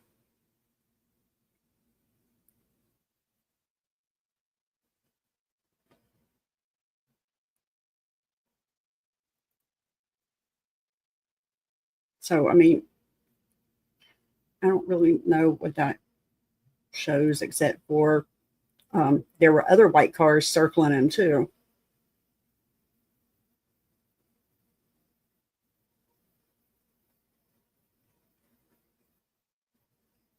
Yeah, One Nation. Yeah. The GPS guy kind of confirmed that to us.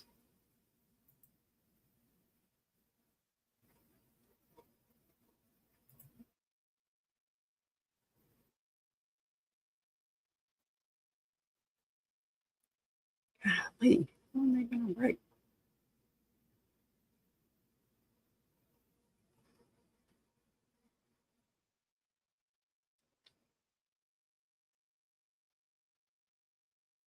We've been on break for 27 minutes. Something's going down. Something's going down. Now, I want to see if I can find a video clip of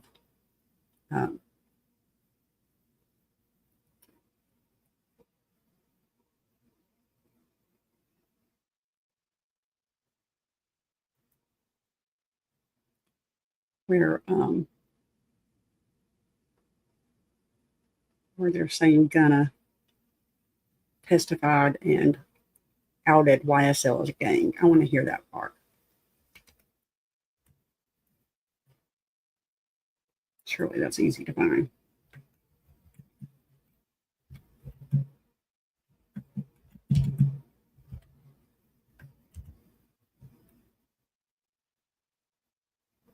Okay, here it is.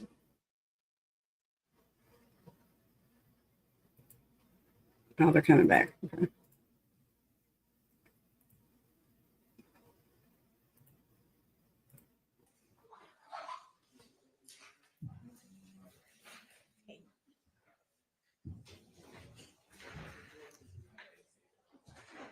Yay, another cop. Dude, do you not have to shave for your job? What's your last name? Okay.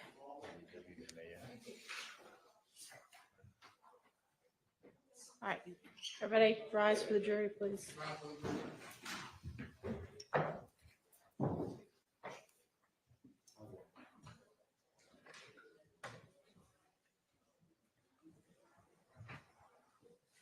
Let me see what I can do.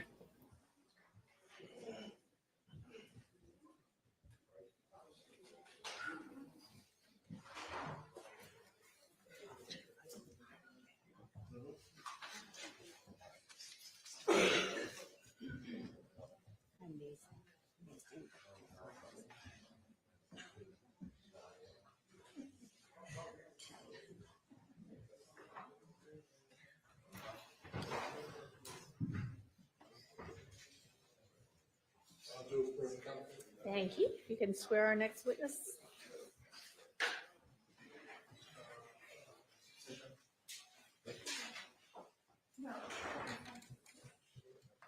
You raise your hand. You swear for testimony you give. What? Oh, you swear for testimony you give today the truth, the whole truth, nothing but the truth. Yes. That's it. State the spell, your first and last name. No, just take it, switch it off. Chris Newman, CHRIS, NEWMAN, And how are you employed? Sergeant with the City of Atlanta Police Department And how long have you served as a sergeant with the City of Atlanta Police Department? since 2019. If you can briefly tell the jury about your career with the Atlanta Police Department. I started out as patrol officer in Zone 3 and Zone 2, 2012. Then I transitioned to the aviation unit as an officer in 2018. Got promoted to sergeant, went to Zone 5 as a sergeant, and then I went back to the aviation unit in 2019. And then as of January this year, I've been helping out with the construction site of the new police academy. Sergeant, if you don't mind just pulling, that mic moves, that shorter one, just pull it towards you so you can talk into it. Thank you. Okay. If you can tell the jurors your job duties and responsibilities as both an officer and a sergeant with the aviation unit. So as an officer, my responsibilities were as what we call a tactical flight officer. So basically the officer that works the camera systems, the radio systems, and the spotlight systems, and communicates with officers on the ground in the helicopter. And when you start off in the aviation unit, do you start off as a tactical officer? Yes, kind of the pathways. You start as a tactical flight officer, and then then you can become a pilot if you transition into that. And as a supervisor, what are your job duties and responsibilities with the aviation unit? So my responsibilities were twofold. Main responsibilities were tactical flight officer and a pilot in command, as well as various administrative responsibilities. Now, what types of calls will the aviation unit assist on? Anything from helping locate missing persons, providing overwatch for parades or dignitary visits, or assisting with pursuits, police chases. I want to direct your attention to March 17th, 2022. Did you have the occasion to assist the homicide and gang unit with a pursuit call? Yes. How did you get involved with assisting with that pursuit call? That day I was performing the duties as a tactical flight officer, and we were requested to assist follow a white Audi. And where is the aviation unit housed? Hartsfield. Once you received the call, what, if anything, did you do? We had to get to the helicopter, start it up, and then get airborne and get this. My responsibility is get the systems going, camera system, radio systems, and then transit to the call. And when you say get them going, what do you mean? Turn them on. Is there anything else you have to get in order to actually assist the police officers? Like what has to happen with the actual system itself? So after we turn it on, the GPS systems has to sync on the camera, so it can get the GPS location log for the camera system and the mapping system. And is your pursuit video and audio recorded? Yes. And have you had the opportunity to review that pursuit from March 17, 2022 in preparation for your testimony today? Yes. Permission to approach, Your Honor? You may.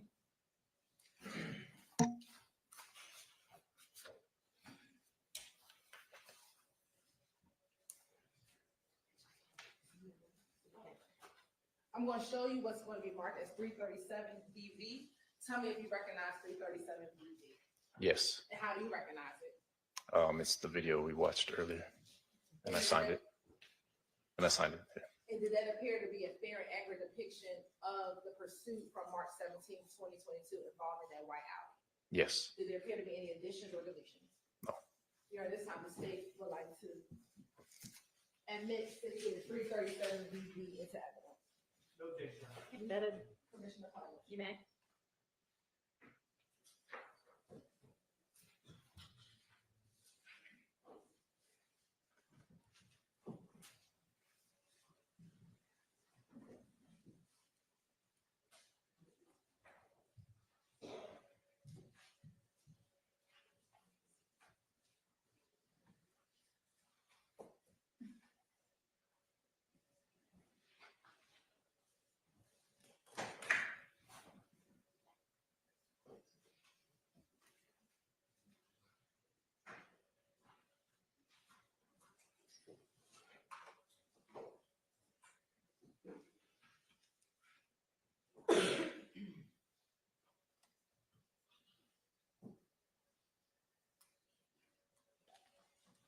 from the airport to where you first encountered, seeing the white Audi, about how long did it take to travel that distance? I remember East Point's pretty close, so it was a couple minutes, if that. And when you are serving and assisting, do you take over the responsibilities of kind of navigating the other vehicles that are in the pursuit on the direction of travel of your target vehicle? Yes.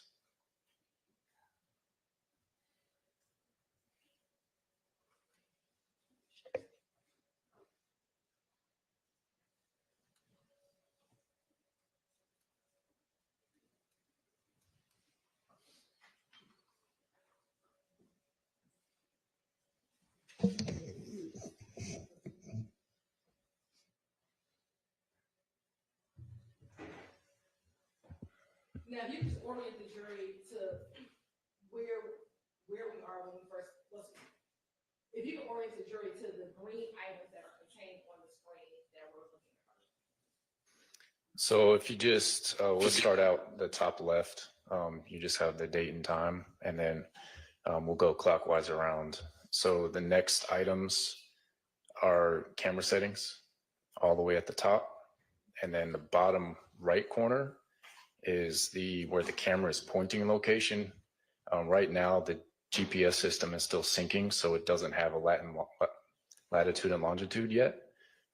It takes a couple minutes for that to sync.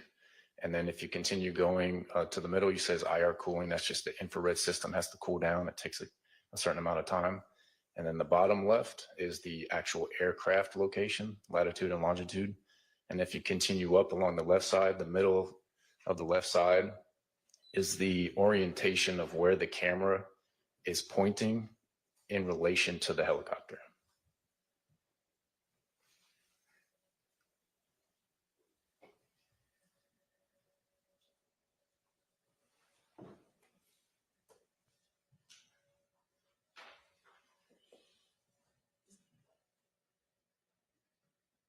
I don't know if you see the area. Yeah, I'm at a blunt in Cleveland, so when he pulls out, I can pick him up. I'm at Chevron, just about 285. Call the first one to working off on Cleveland. Get to the market that's coming and hide out for a minute. And then see. We'll be across the street. So if you call us, you want to drop the 2 checks, we'll be Tuesday, $5 to get somebody going the other way. That'd be perfect. There's actually East Point police out here in the parking lot of East Point. Hey, you working at 88?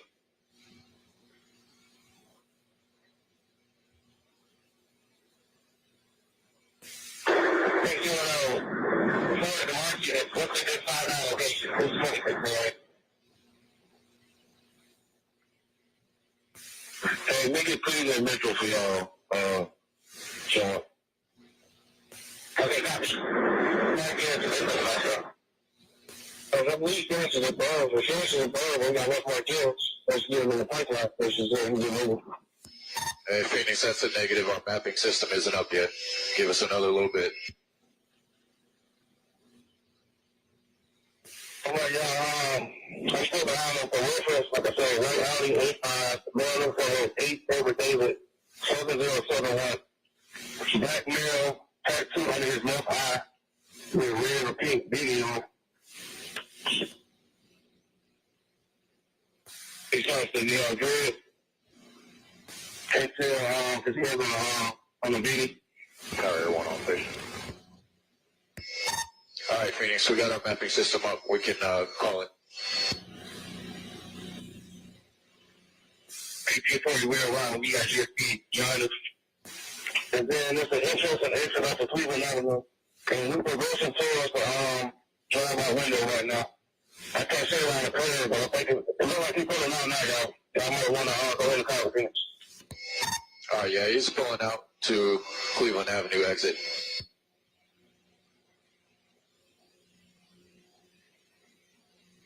All right, he's making a right turn westbound on Cleveland Avenue. Okay, units at the westbound on Cleveland. And again, so everybody knows, it's a white four-door Audi. Yeah, we are going to be in pursuit. We're currently westbound.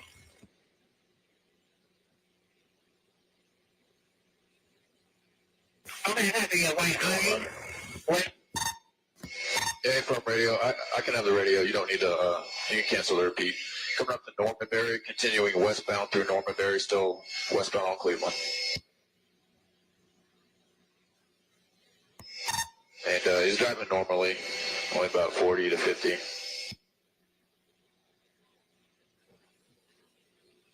The more units stand by until we get GSP or another more unit with you before you engage. All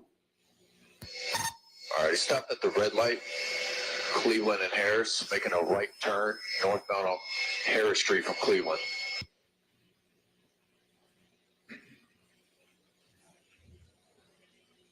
Hey, if I'm in Cleveland, Minnesota, I need to go east or west. I got GSP County. Westbound, he's at Normanberry, Harris and Normanberry. Has he already passed Metro? Yeah, he's in East Point. Westbound, left turn on Normanberry from Harris Street.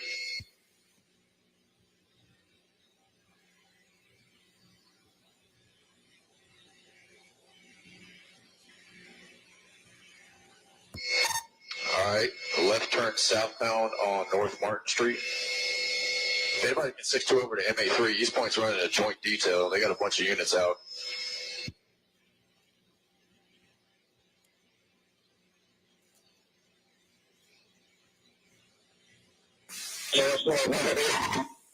No, he made a left turn southbound on North Martin Street.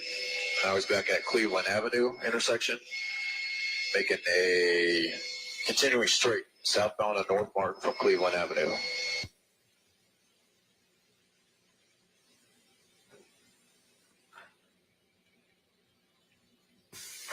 And 2503 there. We'll take the radio. All right, he's at Irene Kidd Parkway, right turn westbound on Irene Kidd Parkway, coming up to Central Avenue. Irene Kidd Parkway turns into Washington Road, so he's continuing westbound on Washington Road from Central Avenue.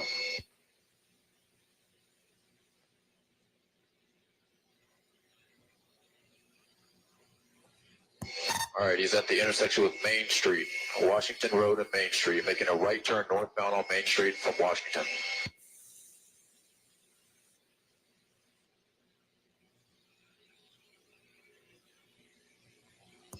All right, he's making a left turn onto Dorsey Avenue, westbound on Dorsey Ave from Main Street. All right, he's coming up to East Point Street. All right, right turn the wrong way, northbound on East Point Street. So he's against traffic, coming up to Thompson Avenue. All right, he's making a left turn westbound on Thompson Avenue from East Point Street.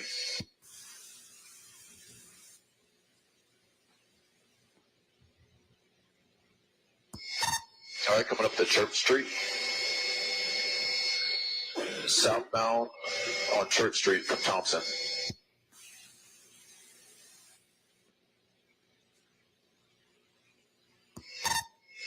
Made a right turn westbound on Dorsey Ave from Church Street.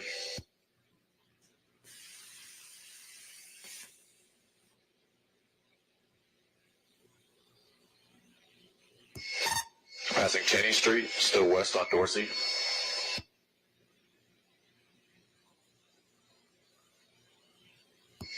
At the dead end with Sims, left turn southbound on Sims Street from Dorsey.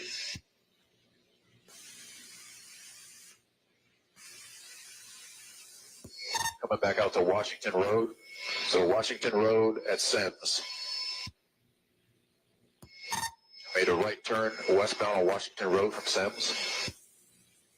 All right, Tower, please, sir. Well, we're currently westbound, but we're going to slowly be pushing southwestbound from here.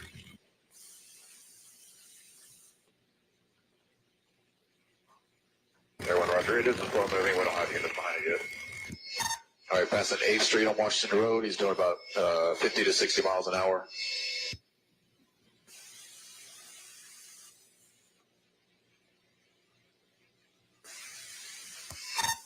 All right, coming up to Ben Hills, making a right turn westbound on Ben Hill.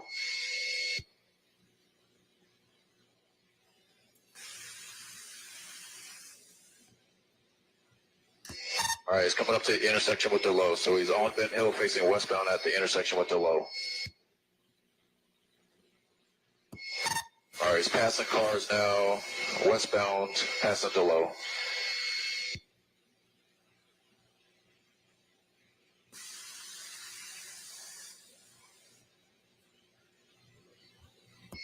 All right, Ben Hill Road, Ben's northbound, so he's north on Ben Hill Road.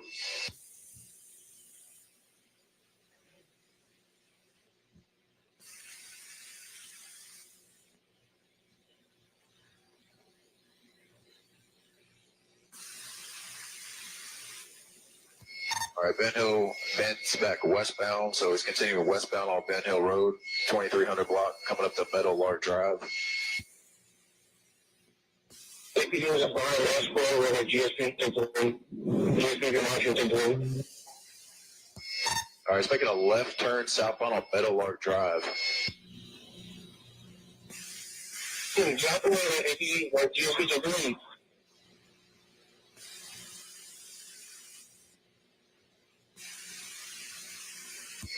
All right, this is a neighborhood he turned into.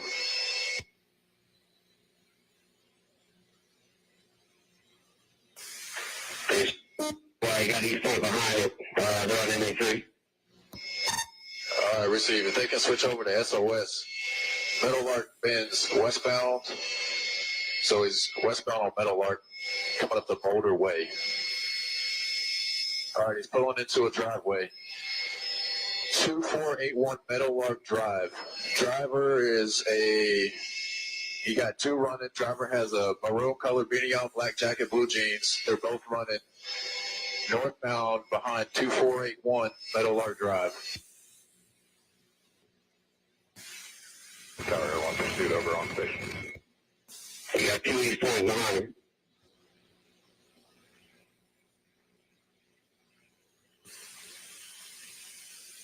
They won't have to be looking. All right, somebody get behind 2471 Meadowlark.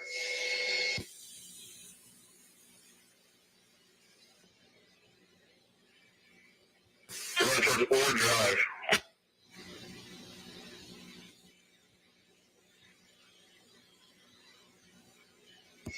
All right, somebody get onto Ore Drive will be the north side of perimeter.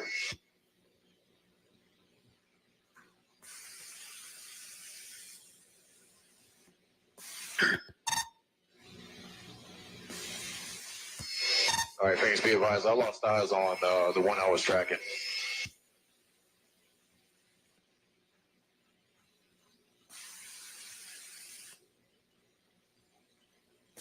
They advised on NA3, they got several gunpoint behind their house that they want to go.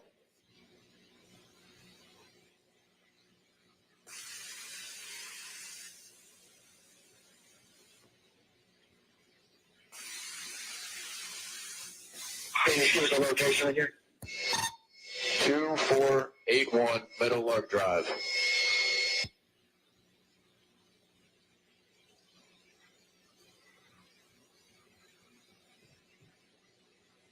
It's a White House.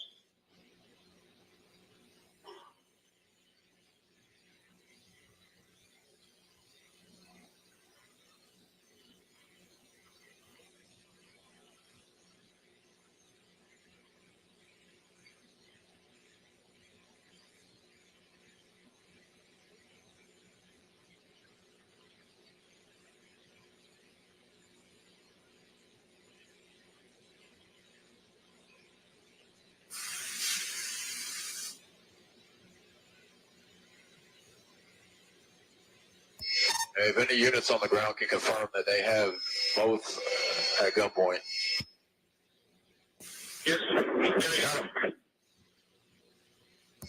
All right, copy that. They got both of them. One of them threw a bag directly on the 3 side behind 2481 Metal Art, black book bag. Okay.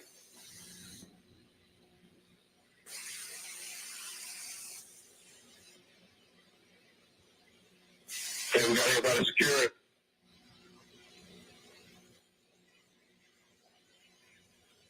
Got a GSP unit here at Metal Art. I'm not sure the numbers here with Firearms City Hall.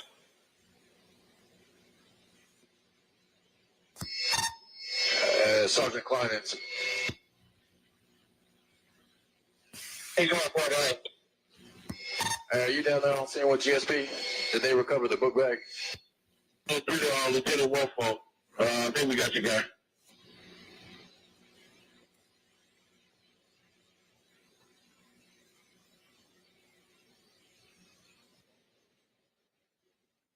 Now, just a few questions. When the screen goes from, it changes like black and white or like a grayish color, what is happening there?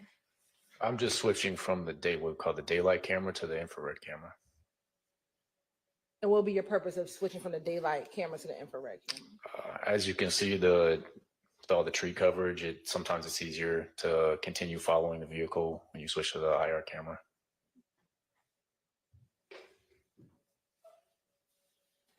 Now, when you first saw the two individuals get out of the car, you described one of them having a beanie on his head. Yes. When they were walking back towards the street, did you see either of them with a beanie on their head? I don't recall.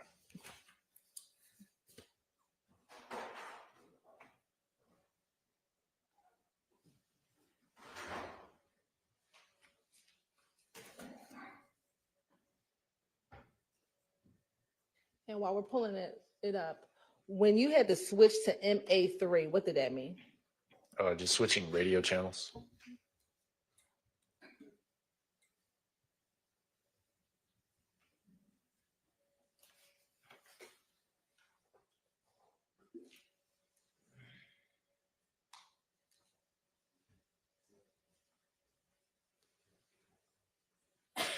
Do you see the individual in the blue jeans? Yes.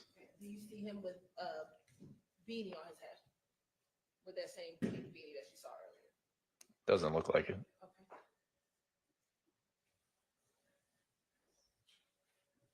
And do you see the individual with the white shirt on and the black jacket? Yes. Do you see that individual with the beanie on his head? No. Where's that go?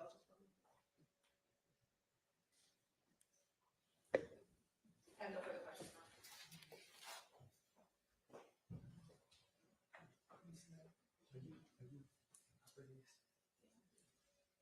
Mr. Abate, could you please just cue to 1404? Good afternoon, Sergeant Newman. My name is Max Shard. I represent Shannon Stillwell, okay?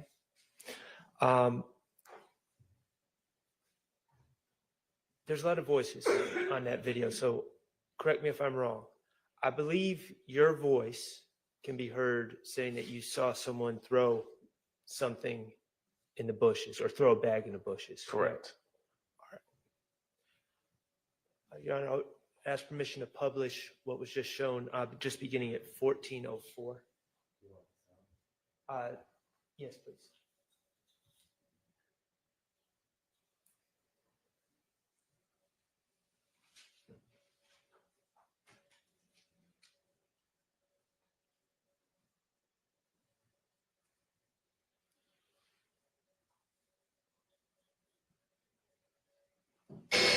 Northbound behind 2481 Meadow Art Drive. Tower 1 pursuit over on station. You got 28.9.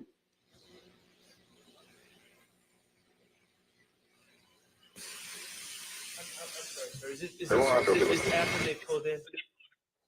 Yes. Okay, I'm sorry, Mr. Abate. Could you just, as you're pulling?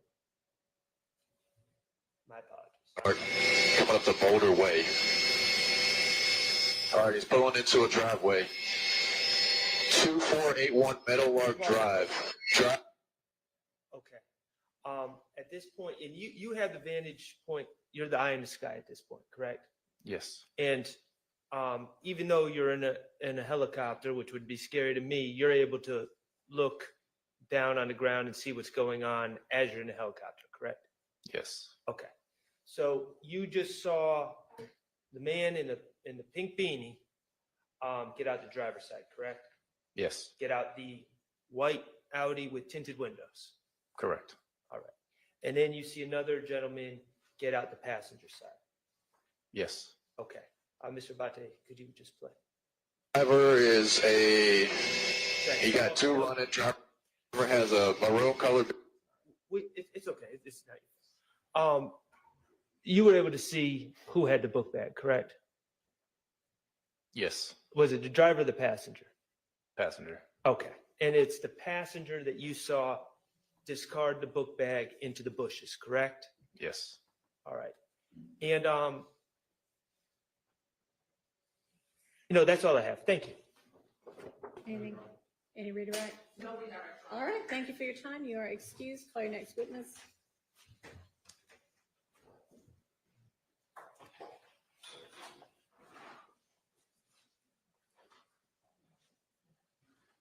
State cause Alan Glover. Okay.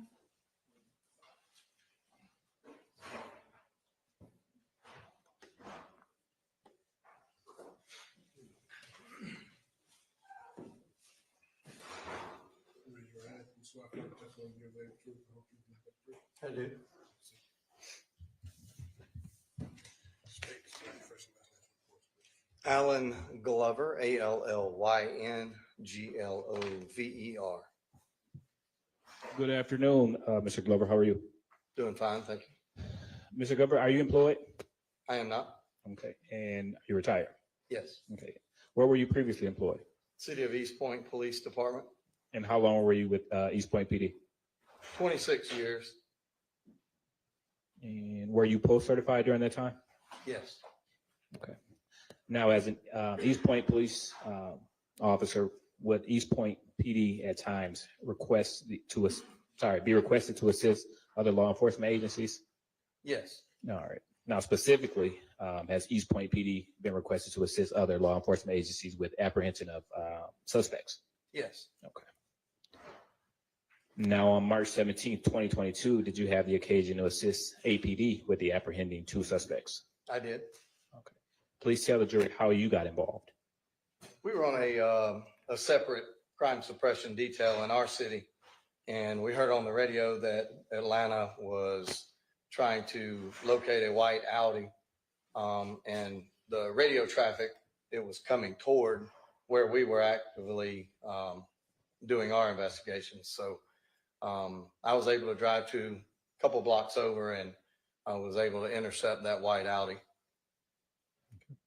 Now, can you describe for the jury the chase from the point to where you intercepted that white Audi? Yes, I pulled out onto Ben Hill Road behind the white Audi. Was calling it out on the radio, turned on my blue lights and sirens. I was in an unmarked detective car at the time, and we turned onto, I think it was Meadowlark Drive, and then we're talking 1 or 2 minutes maybe. They pulled into a driveway, and two males jumped out and ran behind the house. And did you apprehend anyone? I ran behind the house. Two males did at my direction, lay down on the ground, and they were both apprehended. And did that conclude your involvement with this case? Yes. Nothing further at this time, Your Honor. Questions for this witness?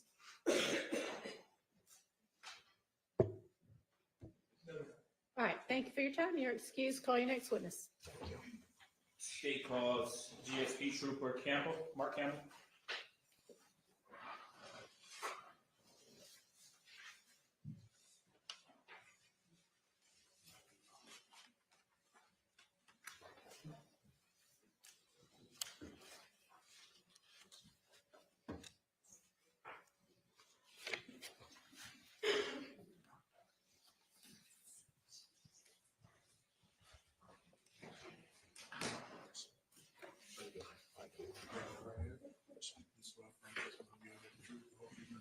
Yes, sir.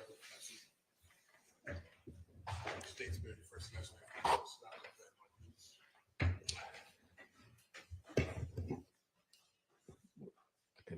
State spell your first last name. Oh, Mark Campbell, MarkCampbell. Good afternoon, Trooper Campbell.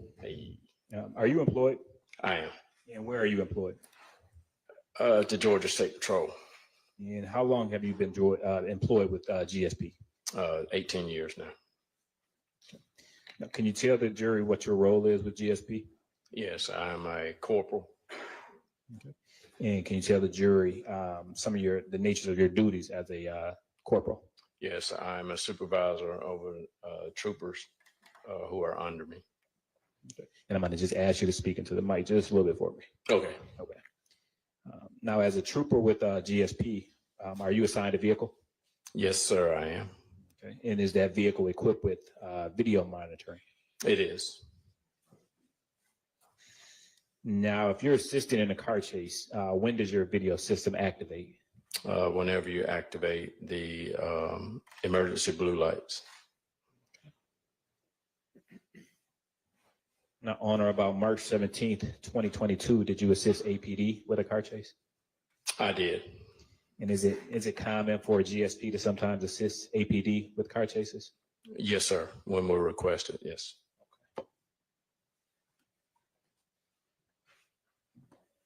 And can you tell the jury, how did you assist APD? I was attempting to catch up to it and just got like to the tail end of the pursuit. Okay.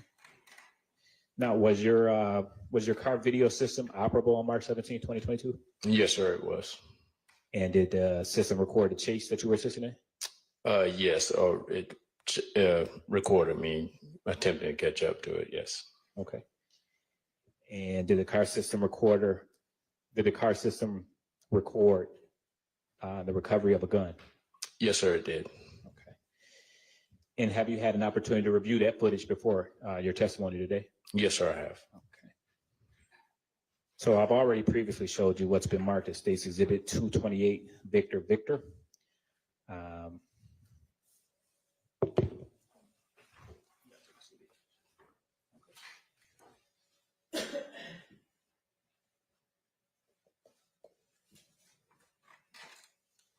Permission to approach now? You may. Do you recognize that? Yes, sir, I do. And what is it? It's the DVD that I initialed and dated. And is it a fair and accurate depiction of your body cam on March 17th? I'm sorry, your dash cam on March 17th, 2022? Yes, sir. At this time, State moves to admit 228, Victor. 228 or 328? 228, Victor. It's admitted. And permission to publish, Your Honor? You may. Okay. And Ms. Knight, we're going to start the video at 2 minutes and 15 seconds.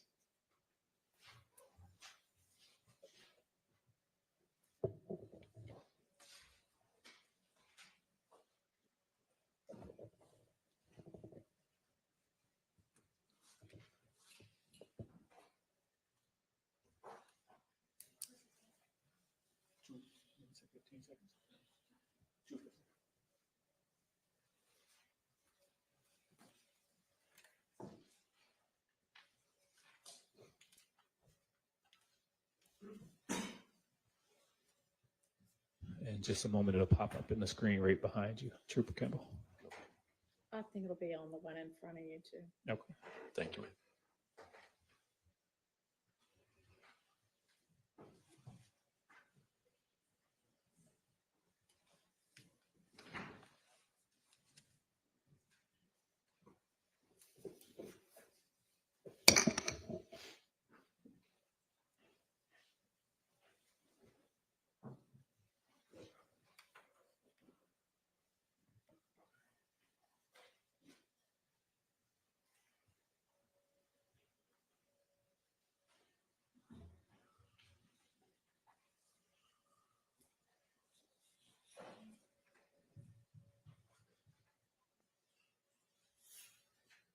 And while we're waiting for the video to come up, Trooper Campbell, can you just kind of briefly walk the jury through the chase?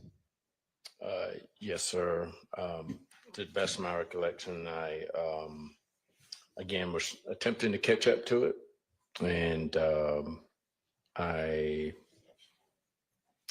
pretty much got to the point where I turned onto Metal Art Drive, and that's when, as I made a left turn onto Metal Art, I observed a black pistol laying in the middle of the road, or off to the side of the road, kind of in the middle. And I drove past it, and I started radioing that I observed it in the roadway.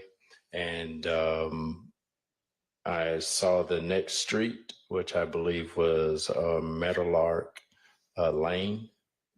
And I pulled into it, did a 3-point turn, and went back and to secure the weapon and put it in a bag to give to the officer there, then initiating officer there on the scene.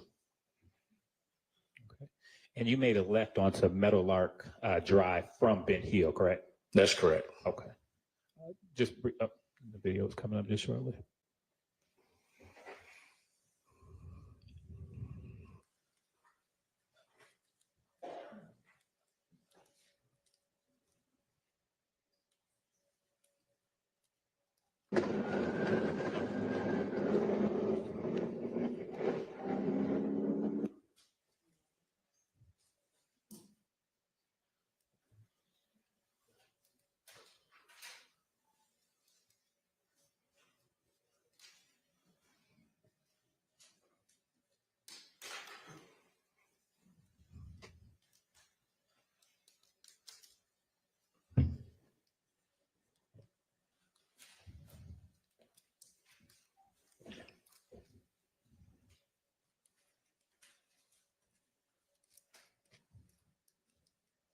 Court's indulged for a brief moment, Your Honor.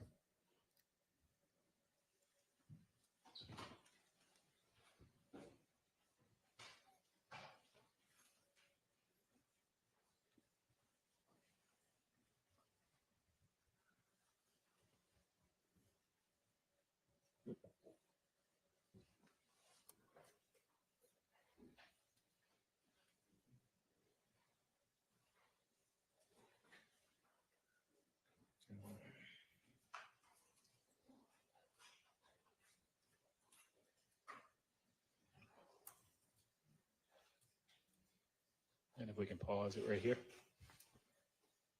At 2:32, we're paused.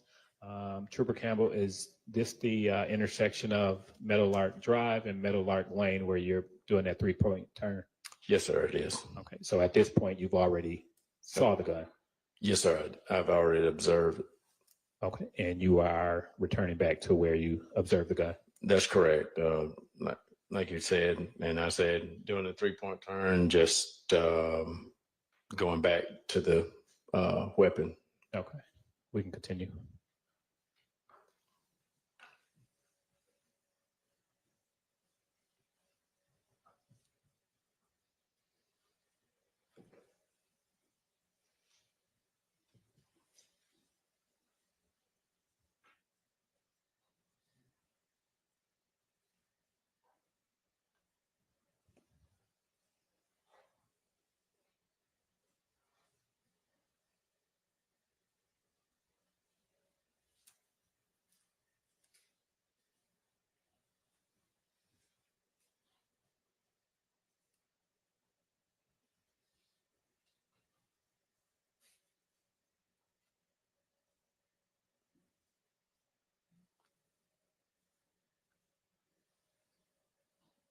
And if we can pause right here.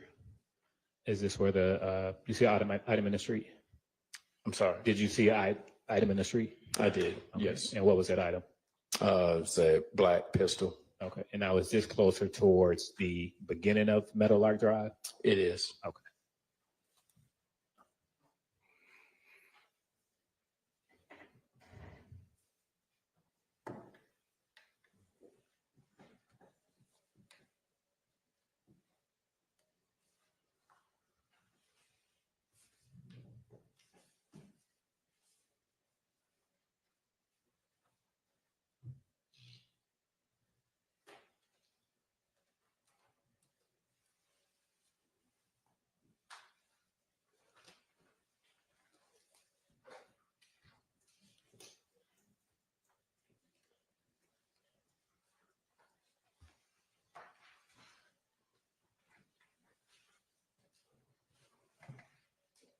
Where is it? You can put play. Is it playing?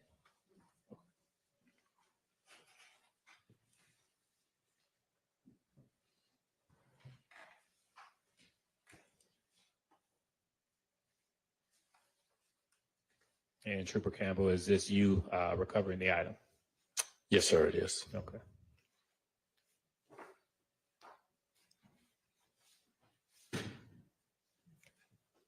We can stop it. And what did you do with the gun after you collected it? Placed in my vehicle and drove it back to the actual final destination of the pursuit. Which was? It's just past Metal Art Drive and Metal Art Lane. I don't know. Past that. I'm sorry to cut you off. So right past that intersection where you turned around at? Yes, sir. Okay. Nothing further at this time, Your Honor. Good afternoon, sir. Good afternoon. When you were first traveling in that video down Yes. Metal Art, Yes, sir. what direction were you traveling? That I do not know. Okay, let me rephrase it then. I can word it a different way.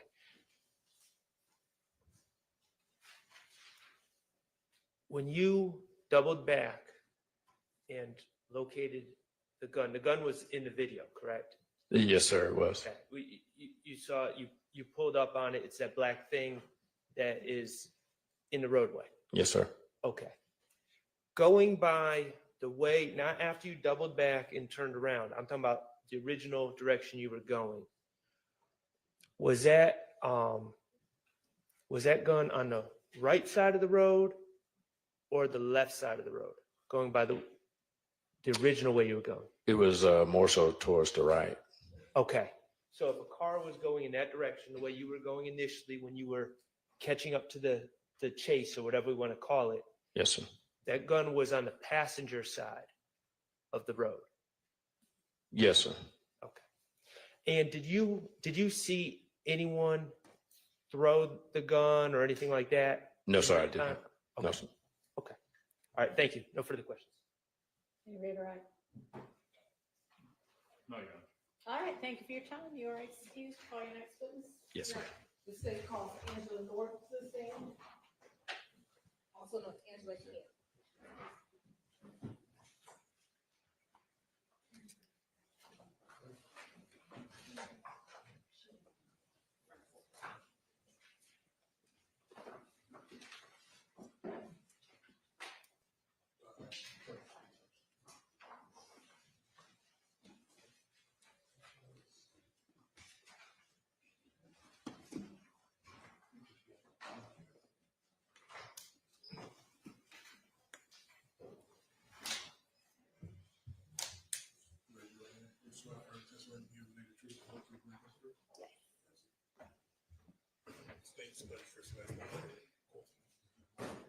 Angela Camp, ANGELA CAMP. At the time I worked this case, I was Angela North, NORTH. Good afternoon. How are you currently employed? I am currently a high school math teacher. And how long have you been serving as a high school math teacher? This is my second year. Prior to serving as a high school math teacher, what, if anything, did you do for work? I was a firearms and tool marks examiner for the Georgia Bureau of Investigation. And how long did you work for the Georgia Bureau of Investigations? Almost 6 years. If you can tell the jury about your education and training in ballistics and firearms analysis. I have a bachelor's degree in biology from the University of Georgia. Once I was hired with GBI, I underwent a 17-month training program where I learned ammunition manufacturing and development, firearms manufacturing and development, muzzle to target distance determination, serial number restoration, and the majority of my time was spent on a comparison microscope comparing bullets to bullets and cartridge cases to cartridge cases to determine if they were fired from the same firearm. In addition to that, I have completed multiple certified armorers courses, and I have also served as a supervisor for new scientists. And I have toured various manufacturing facilities where they are actually making the guns and making ammunition for the guns as well. When you were working at the GBI, approximately how many cases dealing with firearms did you analyze? Hundreds. And have you ever been qualified to testify as an expert in the state of Georgia? Yes. Your Honor, this time the state would like to tender Ms. Angela Kent as an expert in the area of firearms and ballistics analysis. All right, she is so qualified, I may testify as an expert as that.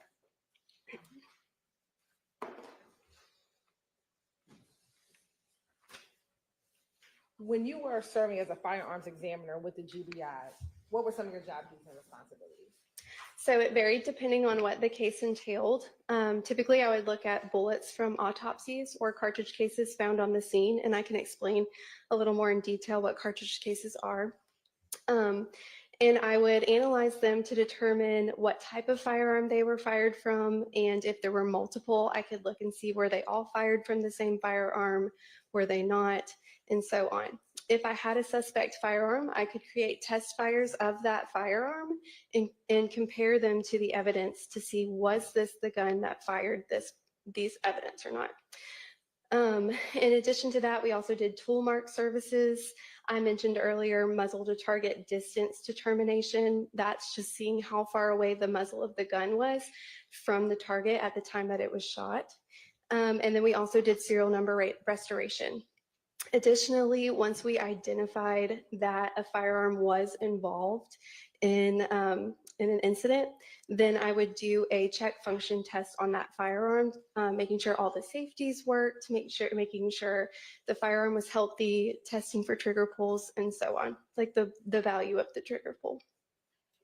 I want to direct your attention to case number, DOFS case number 2022-1007212 and 2022-1008698. Have you had opportunity to review those cases? I have reviewed them. I don't have copies with me now.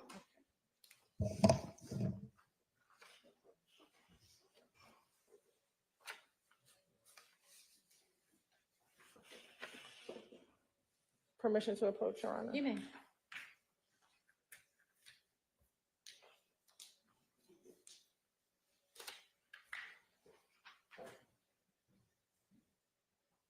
I'm going to hand you what I'm going to mark as 500 VVA and 500 VVB.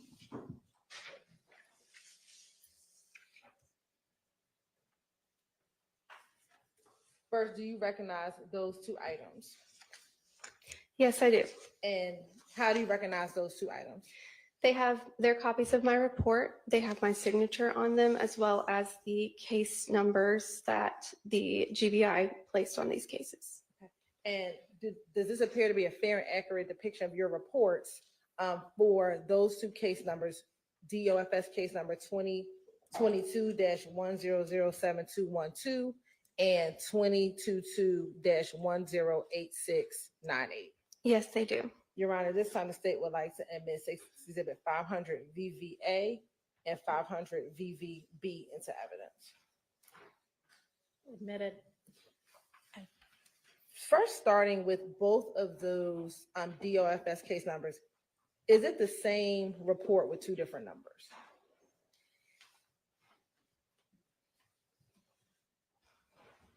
Yes, it is. Okay. And sitting here today, do you know why there will be two reports with two different numbers, the same report with two different numbers?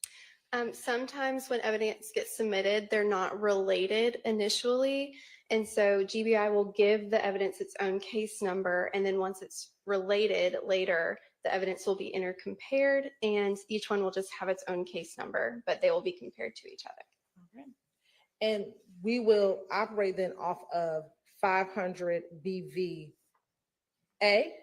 which is 2022-1007212. First, what agency submitted evidence to be tested? The Atlanta Police Language in Department chat, and guys. the Watch Fulton the County language in Medical chat. Examiner. And what is the agency reference number for this case? For the Atlanta Police Department, it is 220731 882. And who was the victim in the case? Shimel Drinks. And what did you receive to be tested? I received a 40 caliber bullet, and I received another 40 caliber bullet. Okay. Permission to approach? You may. I'm showing you what's been marked as Space Exhibit 390 VV and 389 VV. Tell me if you recognize those.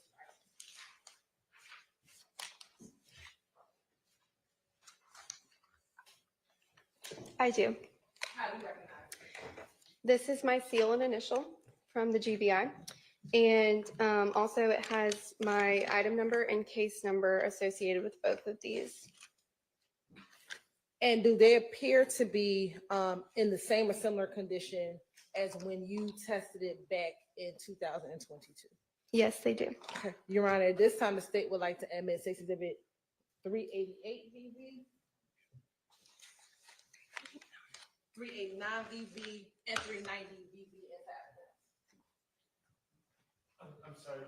Can I see 388? 389. Did you say 388? That was my mistake. Oh, okay. Just two. Okay, I'm good. Thank So you. what is it? 388. 389 VV and 390. All right, so no 388. All right, those are admitted.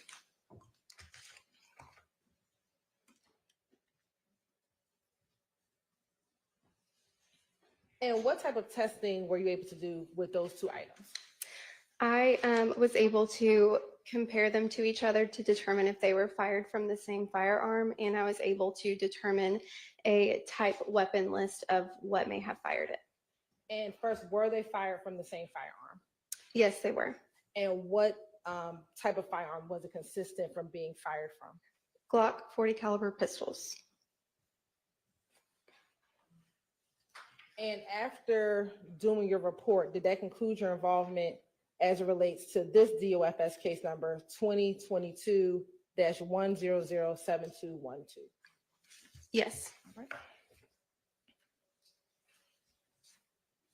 Did you also do additional testing in this case for DOFS case number 2023-1001777? Yes, I did. And did it also have the same case number? It's also a report with the same case number of the 2022-1007212, a similar report as the 2023 case number? I believe so. Okay. Do you need to look at a copy of? That would be helpful.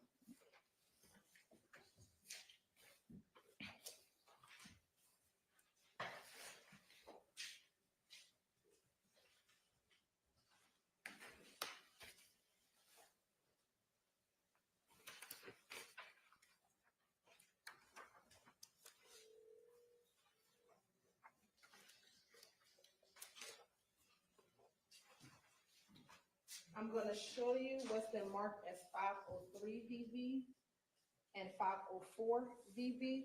Tell me if you recognize those two reports.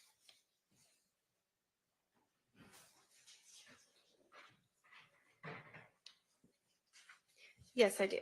And how do you recognize those two reports? These are also copies of my reports.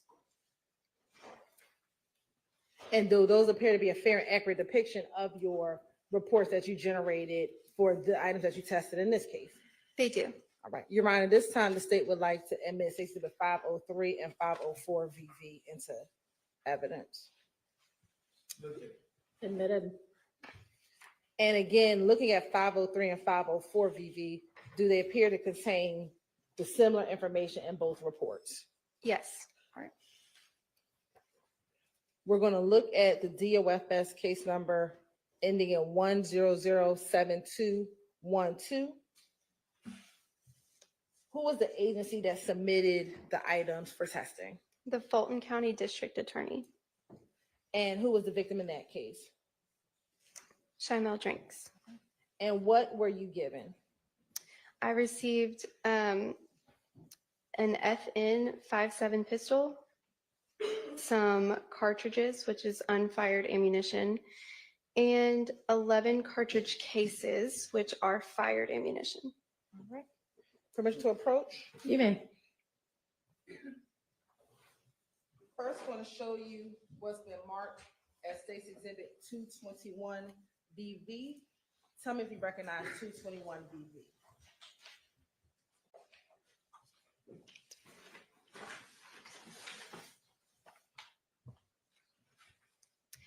I do. It has my seal and initial on it, as well as the GBI case number and item number. And what is contained in 221 BV? This is the 5.7 pistol. And I'm also going to now show you what's been admitted as State's Exhibit 424 BV. Tell me if you recognize 424 BV.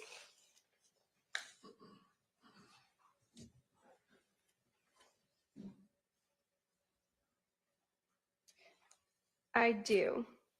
It has my seal and initial again as well. And looking inside of 424 BV, tell me if you recognize any of the items inside of 424 BV.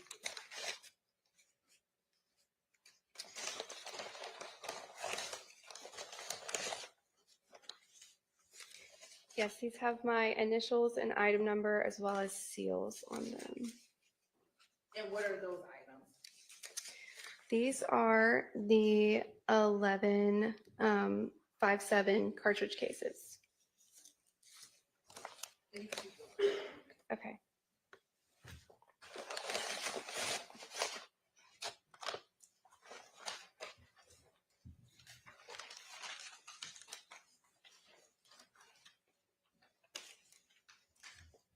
And are those the items that you tested that were given to you by the Fulton County District Attorney's Office? Yes, they are.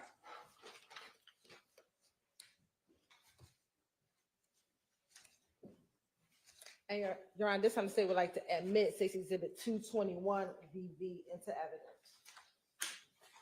Admitted. No objection.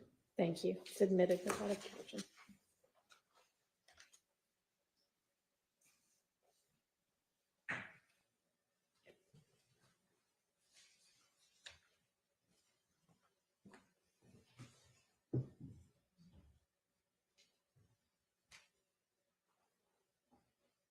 What were you able to test in this case? I was able to compare these cartridge cases together to see if they were fired from the same firearm. And then I also compared them to this firearm to see if this was the firearm that fired it. So first, were the items that you tested, the shell cases, fired from the same firearm? Yes, these were all fired from the same firearm. And then were those items fired from that firearm? Yes, they were.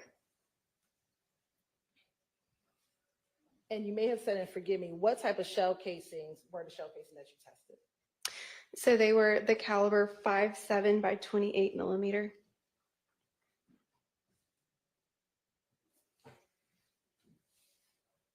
After determining that FN firearm fired those shell casings and creating a report, did that conclude your involvement in this case? Yes, I did a check function test on the firearm as well, and then that concluded it. And what's a check function test?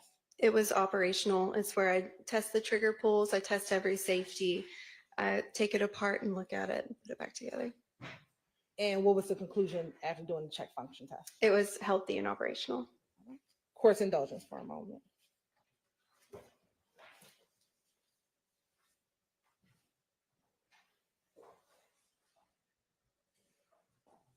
No further questions.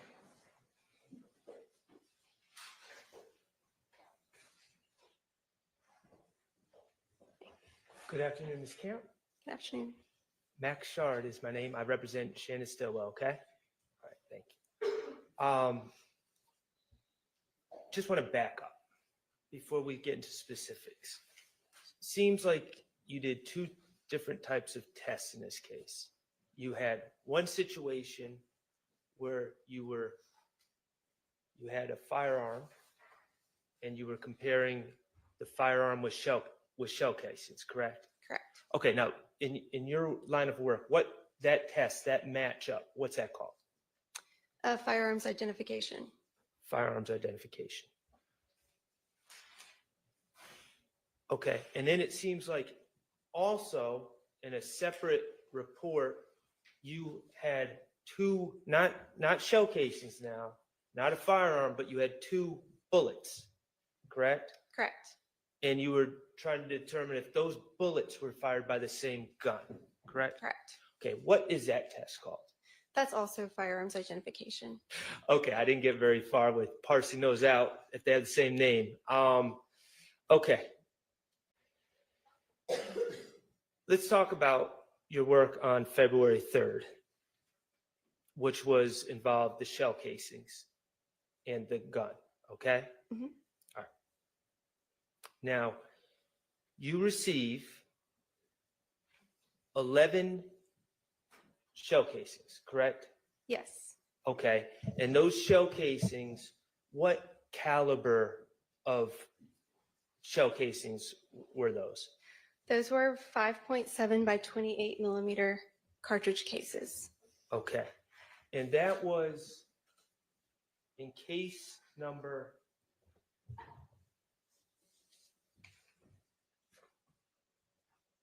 Would you like me to read it? Do you have what I'm trying to figure out is, do you have a cross-reference number so we could compare this to actual incidents, to know where those shell casings came from? No, I do not. As far as on the scene where they were collected, I do not. You received them from APD? Or from the Fulton County District Attorney's Office? Yes, Fulton County DA. Okay. And they gave those to you on January 17, 2023? Correct. All right. And it was 11 of them? Yes. Okay. And then you're also given a firearm, a 5.7 by 28 firearm, correct? Yes. FN. Correct. All right. And you're given those by the district attorney on December 15, 2022? Correct. Okay. And then additionally, you're given 19 unspent rounds. Yes. Okay. So your work on this case, you got 11 spent rounds that were collected.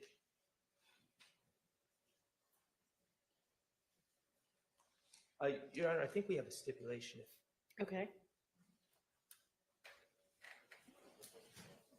Your Honor, we're going to stipulate that the shell casings referenced in her report come from the March 16, 2022 shooting at 2830 Waters Road. All right. Okay. Thank you. Thank you. Y'all Ms. write Hill. that up for me at some point, okay? Okay. So based on that stipulation, you have 11 shell casings collected from 2830 Waters Road incident on March 16th. Okay. You're saying, okay, wasn't part of that stipulation. Okay. I don't know where they came from, where they Fair were enough. collected. Okay. But they also provide you with the unfired cartridges, and you use those unfired cartridges that came with the gun to test fire the gun, correct? Yes, I used 3 cartridges from the 19 that were unfired to test fire the firearm. And then because you test fired using that FN 5.7 handgun, you now have the markings from that firearm, and you can compare them to the shell casings collected from 2830 Waters Road on March 16th of 2022. What I can testify to Okay. is that I did create those test fires, so I have the data from the gun, and I compared them to the 11 cartridge cases submitted to me, but I wasn't there when they were collected. So just to clarify that part. Understood. And you determined that the FN firearm, the 5.7 that you were given,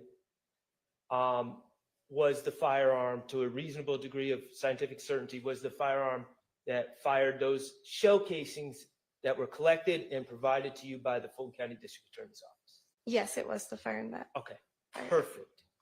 Now, the other work that you did on this case, and this is, I'm going to your other report. Okay. Okay. You were provided a, I'm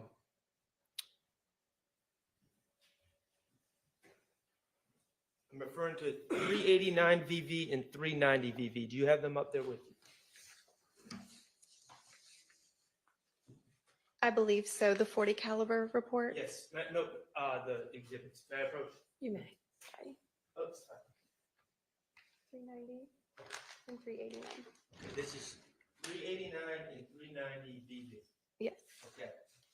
In this report, when you had 2 bullets and you were trying to determine if they were fired by the same gun, right?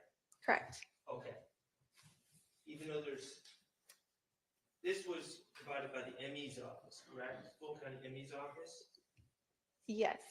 Okay. And the ME is the people that perform autopsies. Right. The medical examiners. Okay. Do you have any notes or knowledge of are there 1 or 2 projectiles in this package? There's only one. The other one contained fibrous material. Okay, so you got a projectile and fibrous material in here. And do you know where these came from, other than the ME's office? I know they're from which victim it's from. What's that? Chamel drinks. Chamel drinks, okay. And then here is another projectile with victim Chamel drinks. Correct? Yes. On the same report. That was the victim listed on the report. Okay. And so what you were tasked with, you were given something from the ME's office, a projectile from the ME's, collected by the ME's office and given to you, and then a projectile provided by the Atlanta Police Department. Yes. Correct? Okay. And you were tasked with determining if those 2 projectiles were fired with the same gun. Correct. Okay. And now those 2 projectiles, and when I say projectiles, we're talking about no longer in its casing. They've been fired. They're not in the shell cases anymore, and they may or may not have hit someone. Is that fair to say? Right. It's the part that has traveled down the barrel of the firearm. Okay. Those 2 projectiles that you were comparing to each other, isn't it true that they were both 40 caliber bullets? Yes. Okay. And then you were asked to compare them, and you determined that those 2 fully 40 caliber bullets were shot by the same handgun. Yes. And that handgun was consistent. Your report says consistent with being shot by a Glock 40 handgun. Correct. Okay, and how do you make the determination about specifically, just from those little pieces of metal, that they were fired by a Glock 40? So there's different manufacturers will rifle the insides of barrels differently. And what I mean by rifling is that manufacturers will put a series of lands and grooves on the inside of the barrel to make the bullet spin. And the reason to do that is to make it more accurate and to make it travel further. Well, different manufacturers will do different things. Sometimes they'll have 6 lands and grooves going to the left. Sometimes they'll have 8 lands and grooves going to the right. Sometimes you can tell that the tool was different that they used to rifle them. So all of this data is measurable, and we can enter it into a database maintained by the Association of Firearms and Tool Marks Examiners. That database has also been maintained by the Federal Bureau of Investigation as well. So once we enter the data into the database, it will return to us the list of firearms rifled in that way. These in particular were consistent with Glock in the way that Glock rifles their firearms, the type of tool that they use, the way that the lands and grooves are, the number of them, and the direction that they're twisting as well.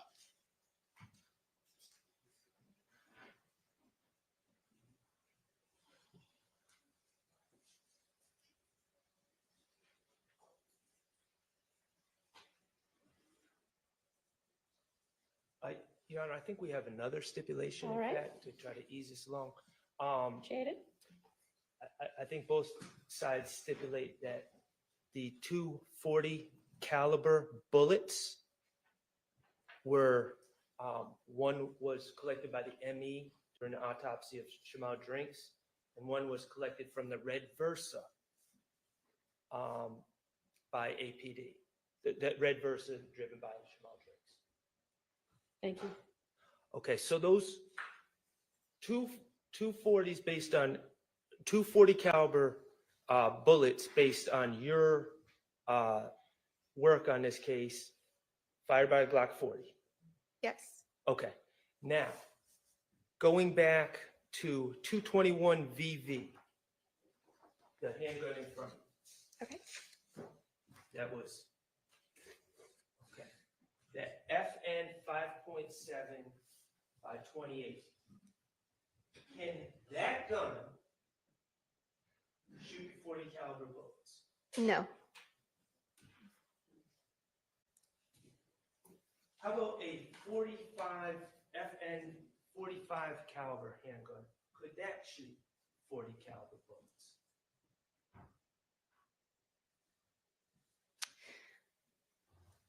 The diameter is larger.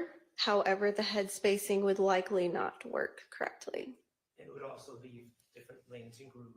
Yes. than a Glock 40 It would caliber leave handgun. different lands and grooves than a Glock 40 caliber handgun. Thank you so much. Anything, Ms. Weinstein? Redirect?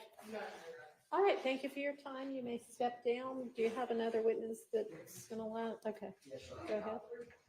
Great. I mean, as long as, let's get the next one. Yes, We State won't be calls- here at 8 p.m., but go ahead. Mr. R. Walters to the stand.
Russell Walters, RUSSELLWALTERS.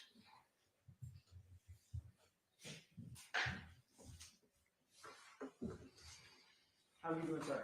Find yourself. Doing well, sir. Thank you. Can you tell the jury where you used to, or let me ask you this, are you retired now? Yes, I am. Where did you used to work?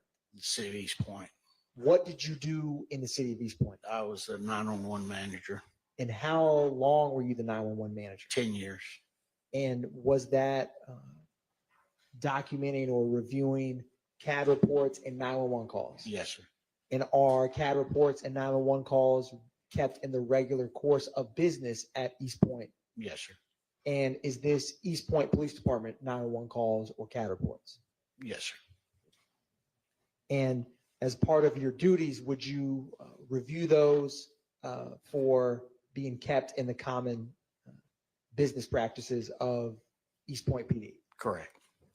And before testifying here today, did you have the opportunity to review or listen to a 911 audio and an associated CAD report connected with a March 17, 2022 incident? I did. Now, I am going to approach you with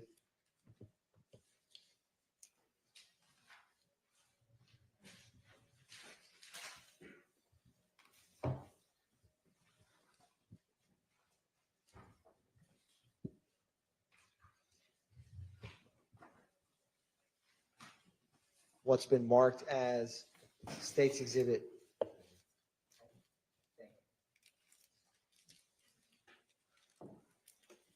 339 Victor Victor and 339 Victor Victor Alpha. And with the disc, sir, were you able to initial that after reviewing it? Yes, sir. Yes, sir, I was. And is that the disc that you reviewed? Yes, sir. And is that the CAD report you reviewed? Yes, sir. Your Honor, at this time, the state moves to tender into evidence 339 Victor Victor and 339 Victor Victor Alpha. Those are admitted. Thank you, Your Honor. Now, starting with and I'm going to publish the CAD report, which is 339 VVA. Yes, sir. What is the date? March 17th, 2022. Yes, sir, it is. Can you explain for the jury with this CAD report, where's the location? It'll be right here, 25 or 2954 Middle Ark Drive.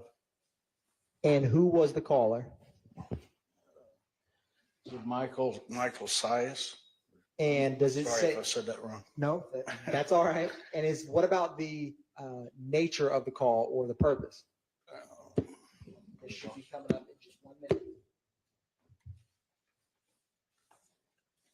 It was an informational report by Signal 39, which is, excuse me, I have to find it myself now. It's back up now. That helps. Okay. It's right here, informational report, officer. And you said signal 69, is that a firearm? 39? Yes, sir. 69 is a firearm. And I'm going to scroll down some. What time did this call come in? I'm sorry, it's sort of hard to. That's all right, sir. And The caller is received at 1636, 436. And it was a 911 call? Yes, sir, it was. And when you look at the note sections in the middle of page 1, we're going to get there. What does the notes indicate?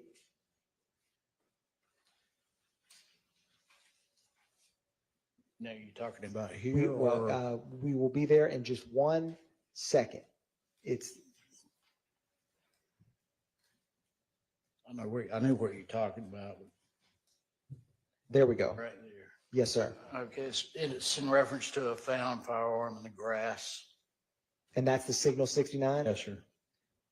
And is that disc the 911 call that's associated with this CAD report that we just walked through on March 17, 2022 at 4:36 p.m.? Correct. Your Honor, at this time, the state's going to publish 339 Victor Victor at this time. All right.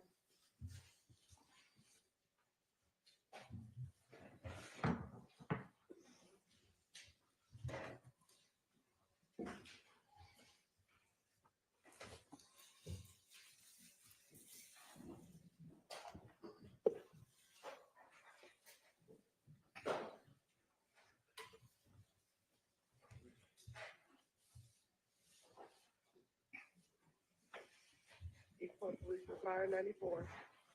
Yes, hello. This is I'm a resident in East Point, and I found a gun just sitting out on the street.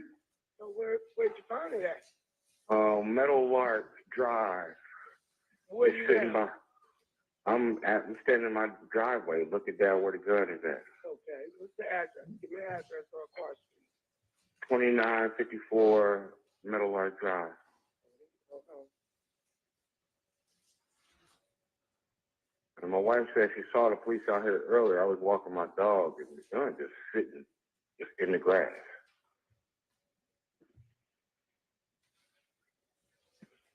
Hold on.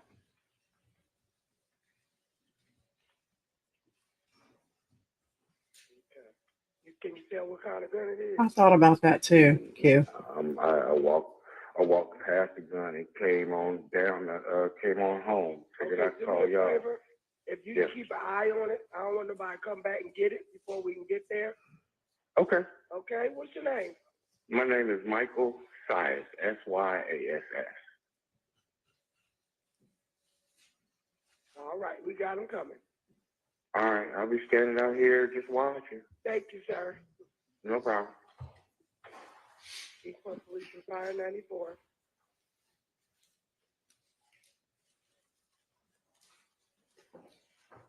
Sir, no further questions from the state at this time. All right.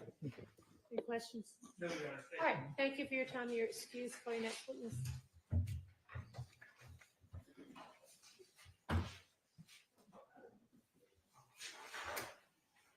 State calls investigator David Klickner. If those are admitted, let's get them back up here with the court reporter, please. Coming up to the stand.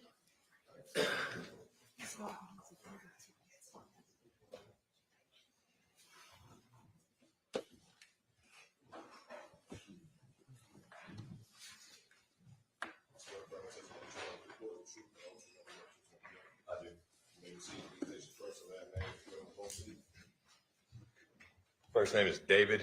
Last name is Klickner. That's DAVID CLICKNER. Good afternoon, investigator Klickner. Where are you employed? At the City of East Point Police Department here in East Point, Georgia. Okay. And how long have you been employed with East Point PD? Approximately 12 years. What unit are you assigned to? I'm currently in the Field Operations Division. On or about March 17, 2022, what unit were you assigned to? I was in the Special Operations Unit.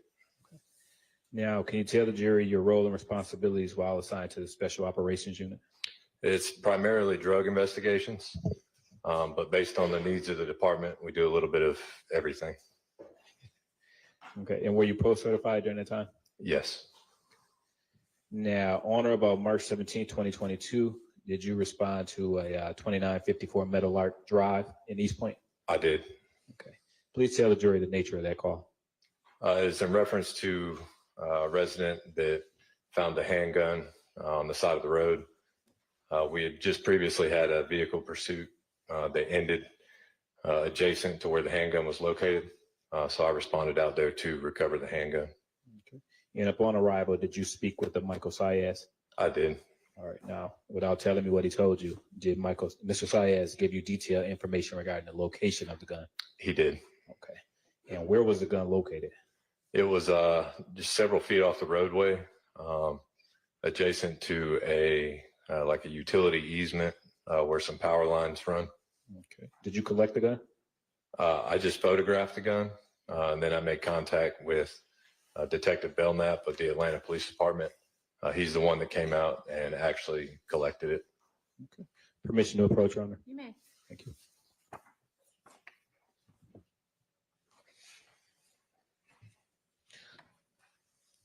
Investigator Klickner, I am now showing you, you can turn those over, what's been marked as State's Exhibit 404, Victor Victor, through 407, Victor Victor.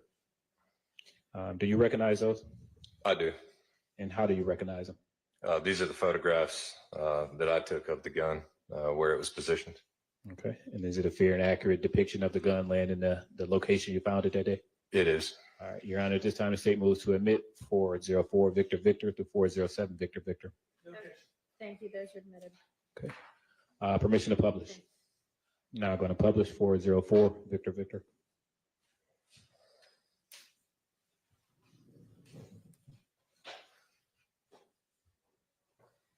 And Investigator Klickner, can you orient the jury what's depicted in 404 Victor Victor? Yes. Next to that utility pole, just left of it, several feet into the grass. No, that gun was in the middle of the road. I'm sorry. Laying, no, it's the absolutely handgun not. itself, and then it's a magazine laying next to it. Okay. Now publishing 405 Victor Victor.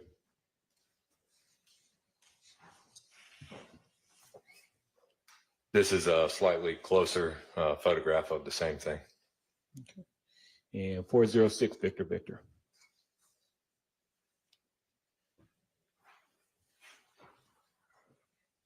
And again, this is a close-up photograph of the firearm.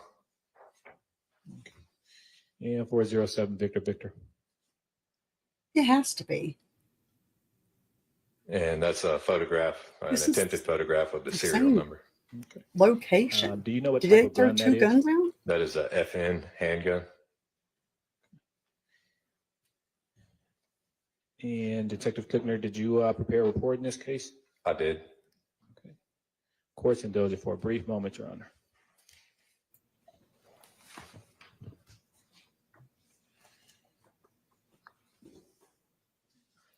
Y'all.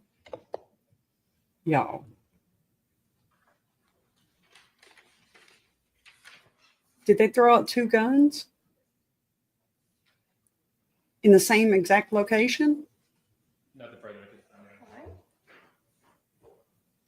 Hello, sir. Hey, afternoon. Good afternoon. My name is Max Shard. I represent Shannon Stillwell. You identified the gun that you collected on Meadowlark Lane on the side of the road as a FN handgun, right? Yes. What caliber is that FN handgun? FN makes several, but this was a 45. A 45, you said? Yes. Okay, thank you.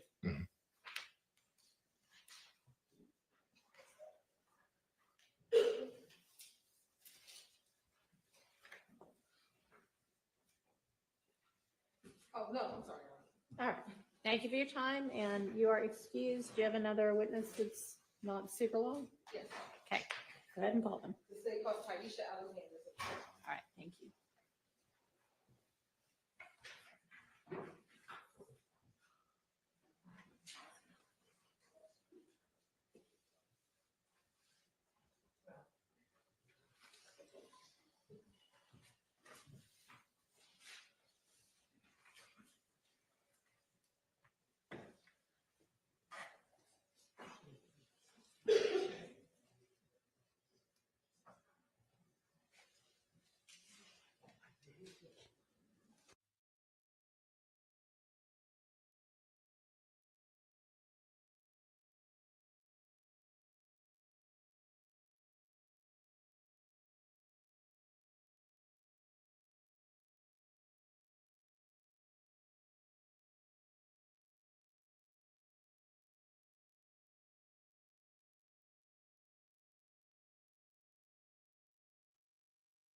Oh boy.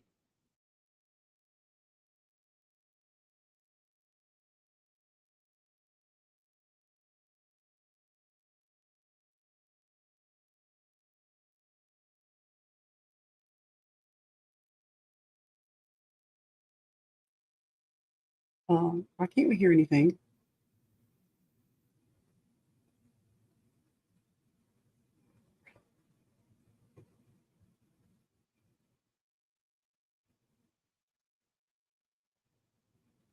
Y'all don't have the volume on in the courtroom.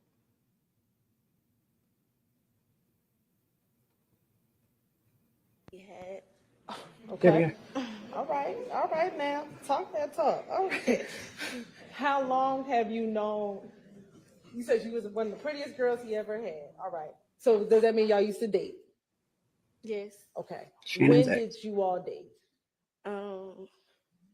Since 2021. And are you all still dating now? Just yes or no? I don't know. Okay. Let me ask you this. Do you own guns? Yes. How many guns have you owned? Or do you own currently?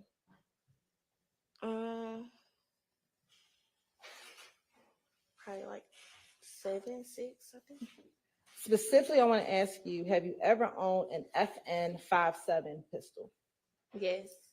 Do you remember when did you purchase that gun? December. December I don't of know. what year? I don't remember the year. Okay. Have you had the opportunity to look at the receipt from that purchase? Earlier. Okay. We're looking at a copy of that receipt, help refresh your memory as to what year and when you purchased that weapon? Yes. All right. Permission to approach, Your Honor? You. I'm going to show you what's been marked as State Exhibit 425VV. Tell me, do you recognize 425VV? Yes. Okay. And let me ask, does that look like a receipt from when you purchased an FN 57? Yes.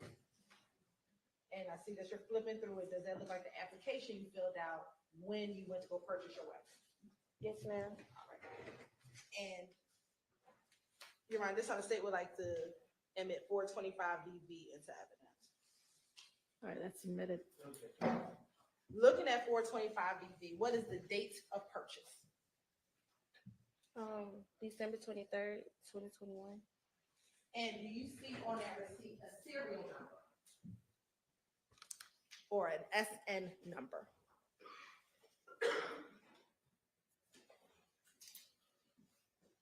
No, I don't know. Oh yeah, I see it. What is the serial number listed on the receipt? 386-409-184. Okay. I'm going to show you what's been admitted as 221 BV. It's going to be kind of tiny. I want you to tell me, do you see a serial number on 221 BV on the bottom? Yes. What is that serial number? 386-409-184. Is that the same serial number that's on the receipt? Yes, ma'am.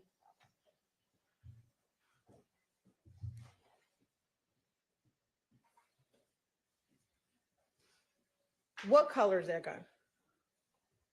I think it's all black.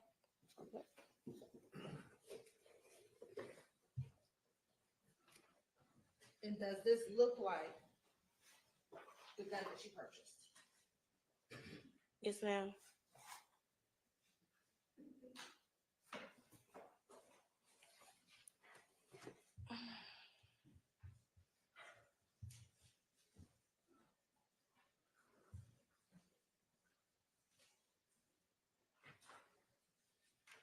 Have you, and back in March of 2022, did you allow Shannon to use that gun?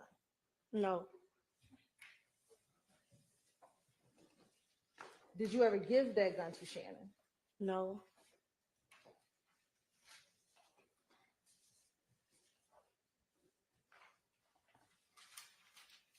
Were you aware that he had possession of that gun? No. Do you know someone by the name of Deamonte Garlington? Yes, ma'am. How do you know Deamonte Garlington? He dated my friend. Do you know if he is a friend of Mr. Jackson?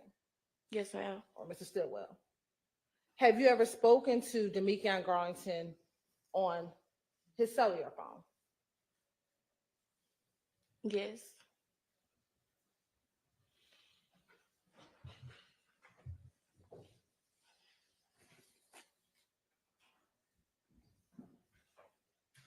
Have you ever spoken with Mr. Deamonte Garlington in March of 2022 about you giving Mr. Stillwell that handgun? I don't know.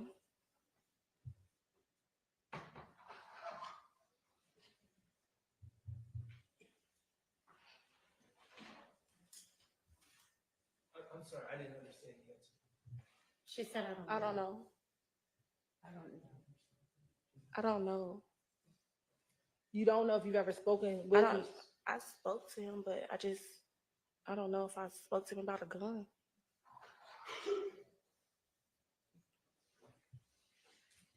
Specifically on March 17th, 2022, do you recall speaking to Mr. Garlington about that gun being in Mr. Shannon Stillwell's possession?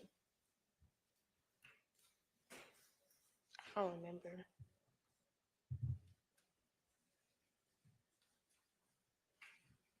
Do you remember ever speaking to Mr. Garlington about the fact that Mr. Stillwell had been arrested on March 17th, 2022?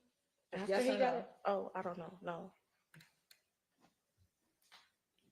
Or you don't remember? I don't remember. And in that call, do you remember telling Deamonte Garlington that the gun he had would be a clean gun because you gave him that gun? No, I don't know. I don't remember.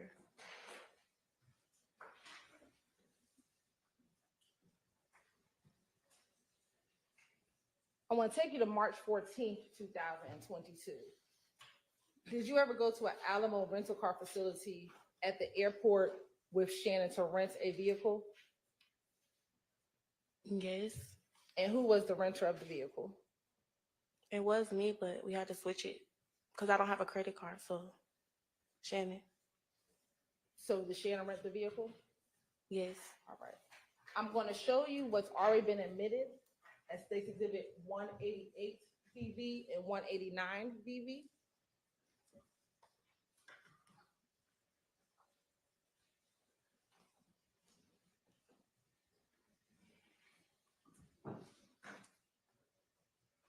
First, looking at 188 VV, is that you inside of that vehicle? It looked like me. And what type of car did y'all rent in March of 2022? I don't know. Do you remember renting a white Audi vehicle? I didn't rent it. Okay. Do you remember being with Mr. Stillwell Jackson when he rented the white Audi vehicle? Yes, ma'am. And looking at this picture, 188 VV, does the car appear to have any tint on the vehicle at this time? Probably. I don't know. I don't know. It looked like it on the back. Okay. Are you able to see inside of the car through the glass? Ma'am. I'm sorry, I didn't hear you. Yes, ma'am. Pull that mic over to you and try to talk directly into it if you don't mind for us. And is that Mr. Stillwell Jackson sitting next to you in the passenger seat?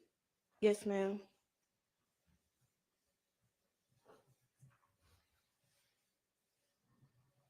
Now, in March of 2022, where were you living?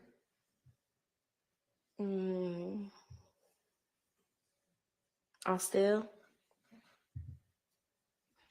And specifically around March 14, 2022, where you and Mr. Jackson staying in any hotels in the Douglasville area of Georgia? Yes, ma'am.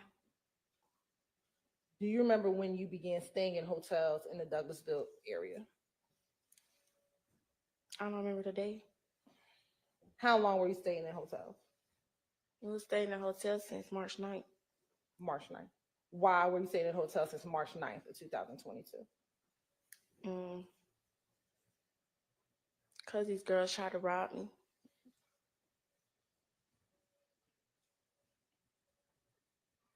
Did you know who these girls were? No, ma'am.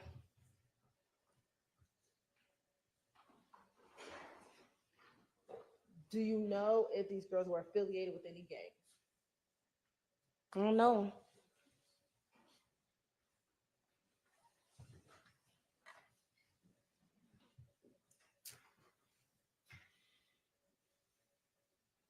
You said you started staying there on March 9th, 2022. Do you remember if you stayed at the hotels a week, 2 weeks, 3 weeks? Do you remember at all? It was like 3 hotels. It was. Oh, you want me to keep going? You stayed at 3 different hotels. Yes, ma'am.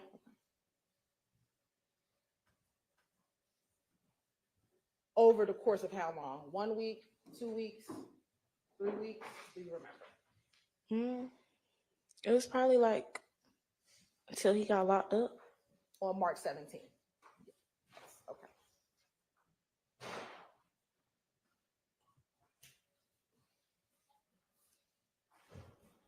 Of course, it goes into one on one.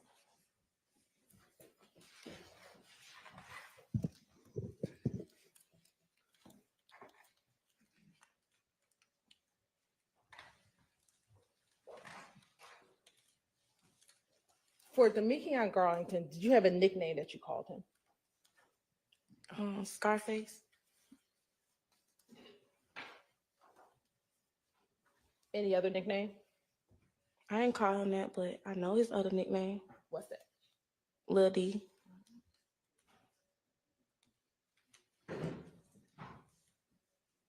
And then did you call him Jackson or Stillwell? Both. Okay. Does he have a nickname? Bay. Oh, that's okay. That's your nickname. All right. That's fair. That's fair. Did you ever hear people call him SB? Yes, ma'am. All right.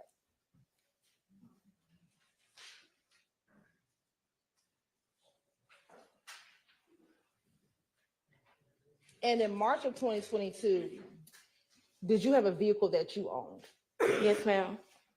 And what type of vehicle is that? Scat Pack Charger. And did Mr.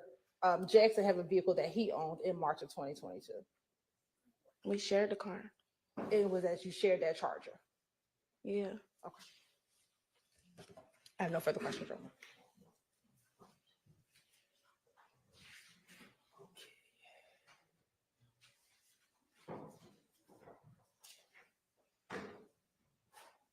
Miss Alexander.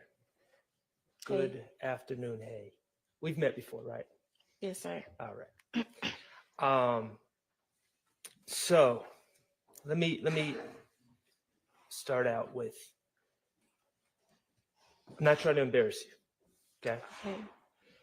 In your relationship with Shannon from 2021 to when he was arrested, were there issues, thank you, with infidelity?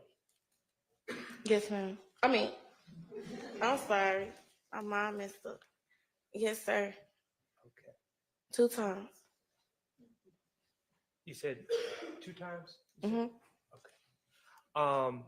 And at some point throughout your relationship, had you gone through his phone? Yes. Okay. When you went through his phone, you were looking for other women that he was messing with, correct? Yes. Okay. And did he openly let you look at his phone? Or was he protective of his phone? He wasn't there when I looked in it. Okay. So he gave me the password. Let me ask you this. When he was arrested on March 17, 2022, did you have interest in looking at his phone to see what he had going on? No, I didn't have his phone. No, I didn't say, did you have his phone? I know you didn't have his phone. Oh, did I want to? Yes. Oh, yes. Okay. So March 17, 2022, you want, one of the things you want to do is look at his phone. Yes. And what he has going on inside his phone. Yes, sir. All right. Cool. Now,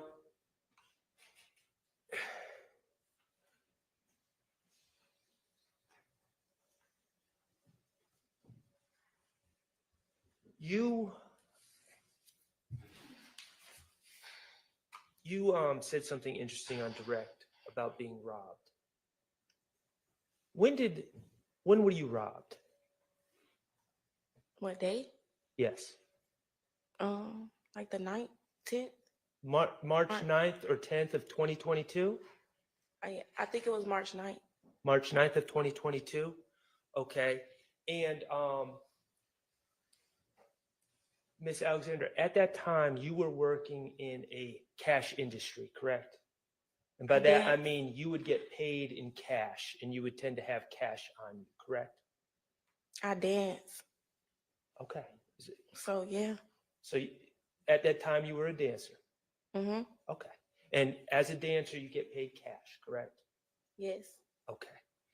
And that robbery happened at night, correct? Yes, sir. Shannon wasn't with you when you got robbed? No. Okay. And this robbery. I didn't get robbed. They tried to rob me. They tried to rob you. I'm sorry. They did try to rob you. And this attempted robbery, this is all on video, correct? Yes, sir. Okay. And people hid out and waited for you to walk down a hallway, and then they charged you with weapons, correct? They charged me? They charged at me? Yeah, they charged at you. Yes. Okay. And because you were being robbed, you shot him. Shot at them. Shot her. Oh, you shot her. Okay. All right, now, ultimately, the people that were trying to rob you on that video were charged, correct? Yes, sir. By the police? Yes, sir. Okay, and you were never charged because you were acting in self-defense. Yeah, I didn't get charged. Okay, but on March 9th of 2022, after someone tried to rob you and take your money from you, you became concerned for your safety, didn't you? Yes, sir. You became concerned that people were looking out for you, correct? Yeah, clearly. You were concerned that people were going to try to, for some reason, get revenge on you, even though all you were doing was defending yourself. Yes, sir. Okay. And beginning on March 9th, 2022, you started having concerns about people being able to know what kind of car you were driving, correct? Yes. And knowing where you lived, correct? Yes. And that was all stemming from the March 9th, 2022 incident, correct?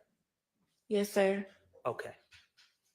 So after the March 9th, 2022 incident, you certainly let Shannon know about what happened, right? Yeah. Okay.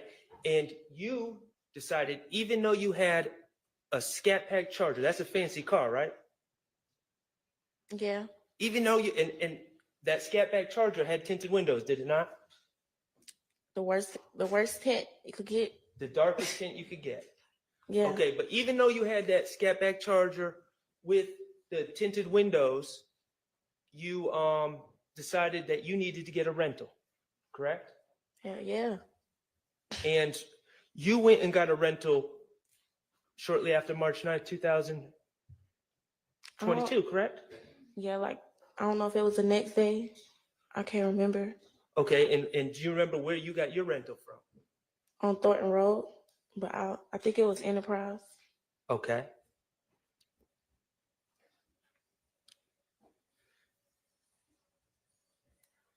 I beg the court's indulgence just for a moment.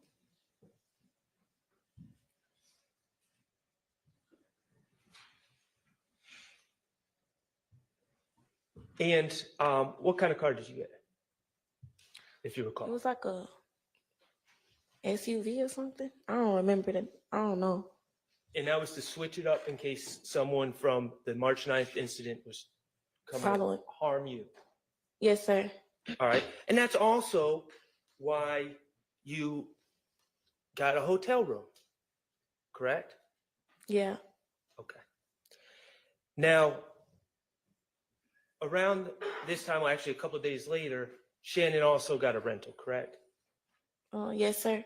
And he walked right into the store with you, and you guys dealt with the cashier, and he gave over his ID and his payment, correct? Yes. Okay.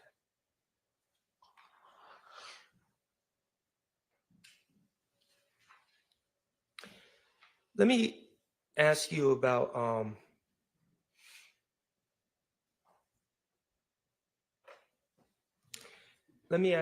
your Scat Pack.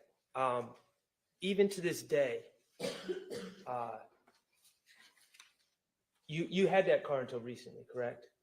I still got it. Okay, you still have it.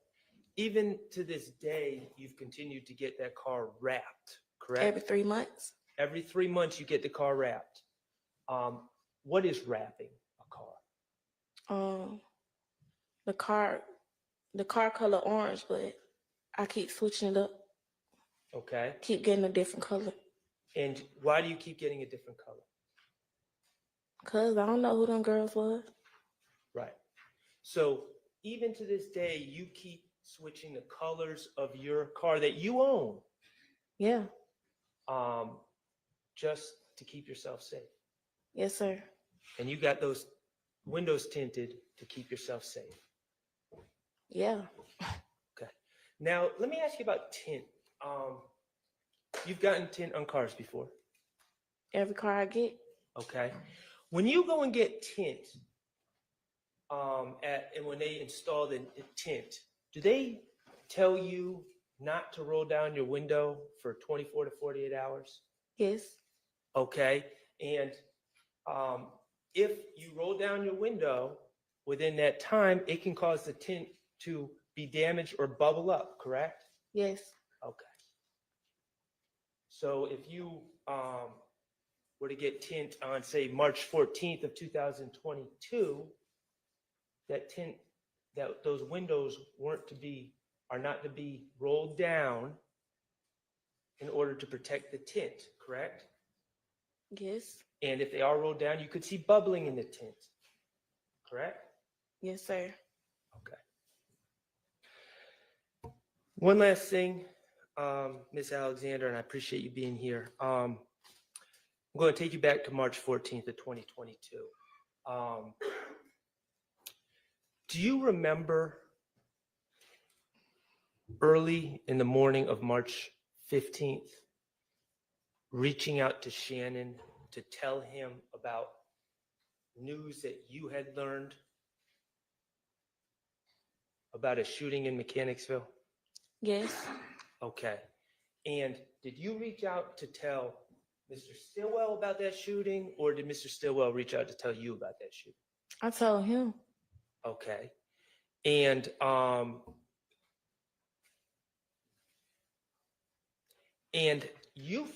tell me how you found out about that shooting so quickly. On this girl page, she was riding past. Say it one more time. On this girl page, she was riding past. Okay. So But it was on Instagram. I understand your answer as a girl that you know was riding past Windsor Street and saw the police out there? Yeah, it was police out there. Okay. And then this person reached out or put it on Instagram. Is that Yeah, correct? and then it was, yeah. Okay.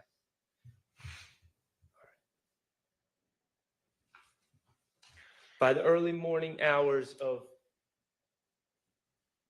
March 15th, it was not a secret that a shooting had occurred on Windsor Street, was it? No, it was all over Instagram. Okay. And you were concerned about Shannon's safety, correct? Yeah.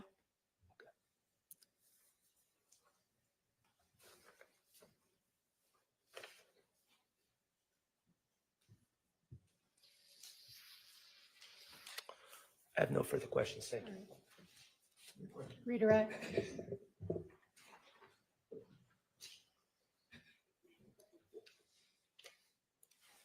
You talked about your car, the cars that you get, you tint all of your cars, right?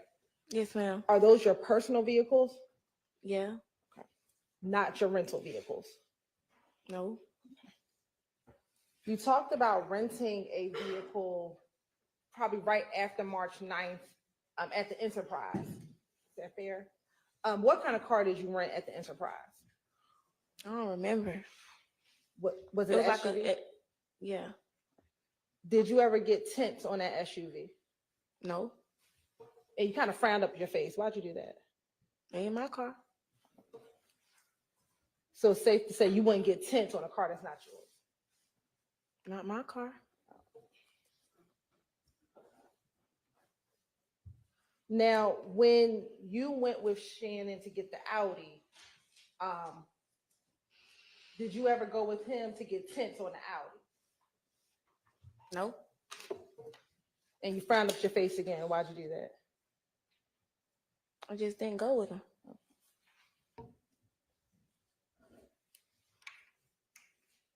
Now, when the Audi was rented, was that for you to drive, for Shannon to drive? What was the purpose of renting the Audi? It was really for both of us because I was returning my car.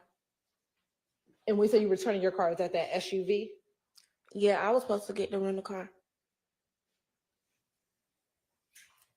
Did Shannon ever tell you that he was going to get tints put on the Audi? I don't remember.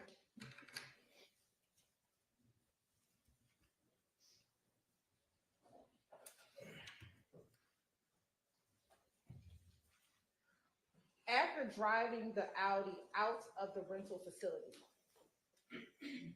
where did you go? To my car. Which car is that? My Charger. Where was the Charger at? At the airport? So did you drive the Charger to the airport? And then you all picked up the Audi from the airport? What? Yeah. I was following him.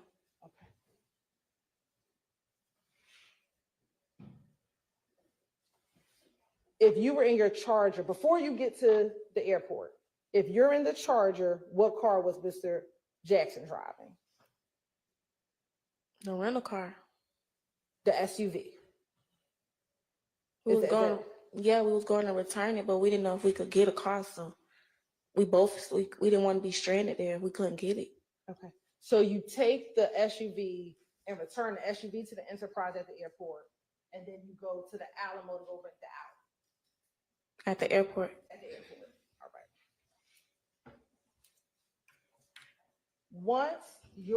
Once you drive out of the airport rental facility in the Audi, and you get back into your Charger, do you ever drive that Audi again?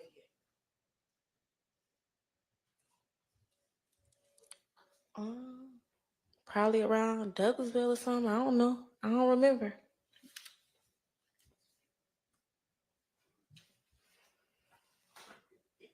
The robbery that happened on March 9th, where did that occur? Mechanicsville. In Mechanicsville? Were you staying in Mechanicsville at the time? No. Where were you when the robbery took place? Where were you? In the stairway. Of where? An apartment, a house? Apartment. Whose apartment? My friend.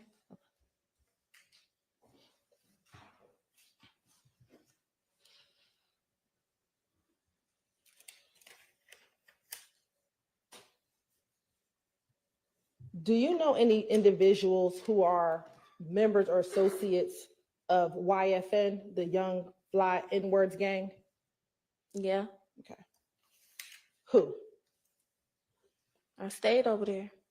You stayed over at Summerhill? Yeah. When did you stay in Summerhill? Since 2018.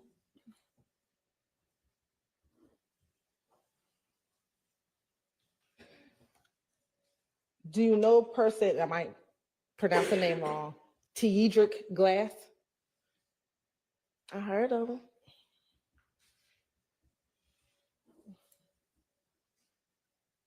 Have you ever met him? Hmm? Have you ever met him? We had something going on. Did that mean y'all kind of dated or something like that at one point? All right. Now, Mr. Shar asked you about notifying Mr. Stillwell about the shooting in Mechanicsville on March 14th, or the early morning hours on March 15th. Do you remember him asking you about that? Yeah. Okay. When you spoke with Mr. Stillwell, did he ever tell you that he was in the Mechanicsville area around 10 o'clock p.m. that night? I don't remember that.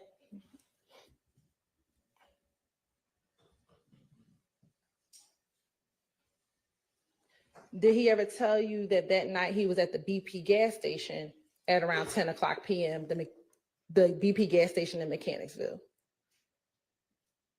No.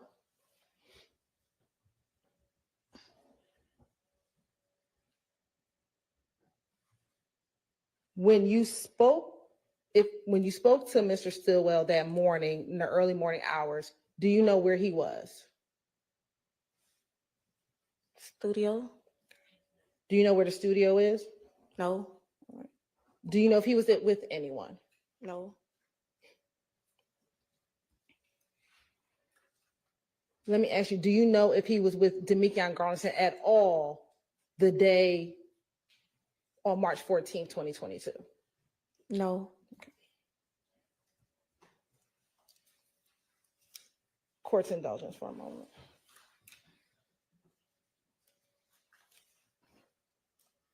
Did you know Christian McMiller and Darius Ford?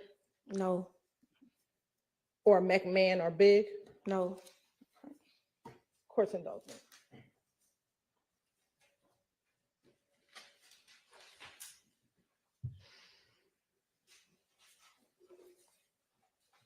Mr. Shar asked you about when you get tinted windows, you can't roll down the windows. Do you remember him asking you that? Yes. Does that prevent you from opening up the door? Oh, So you can still open up the door even though you have tints on the window. Yeah. I have no further questions. Rico.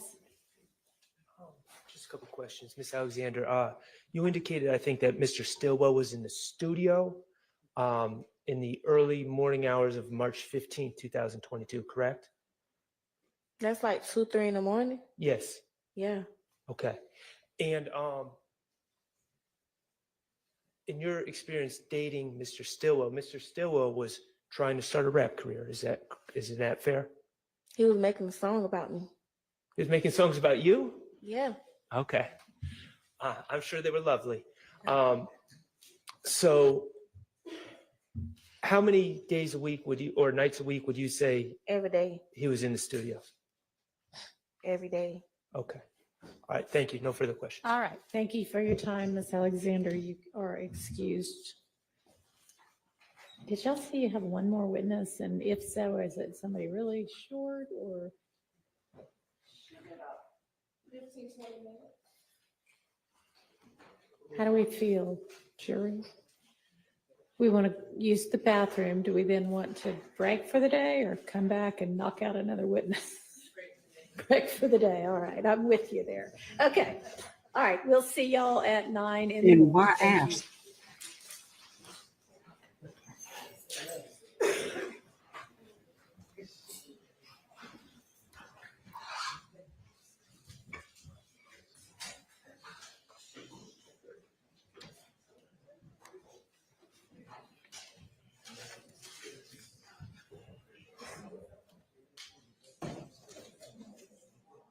I'm sorry. I got it on low. My bad.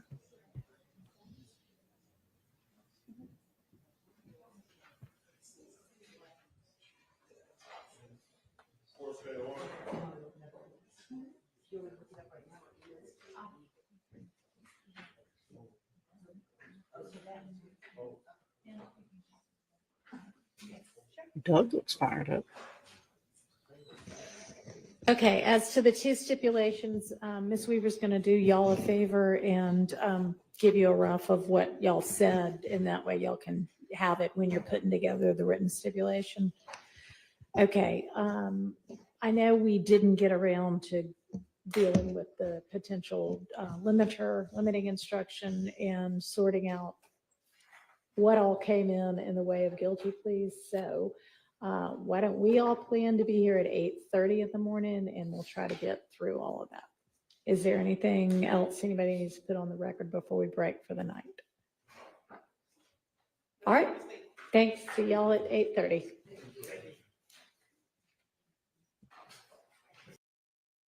And there it is. What a day.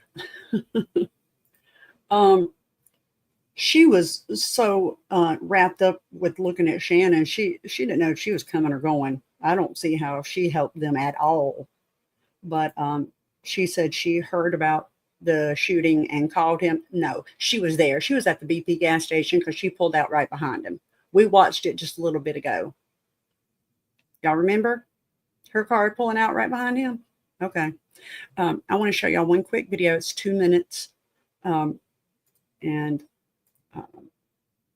It will be worth your watch. Watch this. This is Gunna on the stand. Statement, whether or not you agree or acknowledge that the statements are true, okay? Yes, ma'am. I became affiliated with YSL around 2016. Is that true as it pertains to you, Mr. Kitchens? Yes, ma'am. YSL is a music label and a gang, and you have personal knowledge that members or associates of YSL have committed crimes in furtherance of the gang. Yes, ma'am. You were present when law enforcement officers stopped a vehicle in which you were present along with Jeffrey Williams, wherein hydrocodone, methamphetamines, and a firearm were recovered. These items did not belong to you. Yes, ma'am. And do you acknowledge the following statement? I recognize, accept, and deeply regret that my talent and music indirectly furthered YSL the game to the detriment of my community. YSL as a game must end. Is that your statement or acknowledgement? Yes. Oh man, they done did it to the nigga. Sorry, I meant to cut it off before that point. Yep. So just thought y'all want to hear that. So that's why everybody's all up in arms about Gunna. But when they have stuff over your head and they won't let you out unless you say certain things, sometimes a plea is a plea.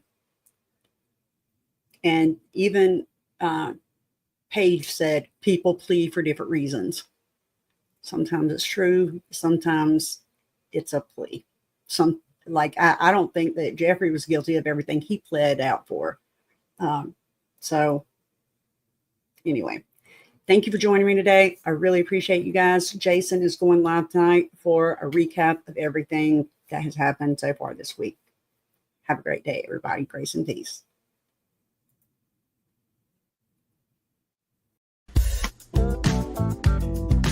Hit that like for deal with Christian. Yo, for deal with Christian. Smash that bell for DWC. Yo, smash it. Just smash it. Hit that like for deal with Christian.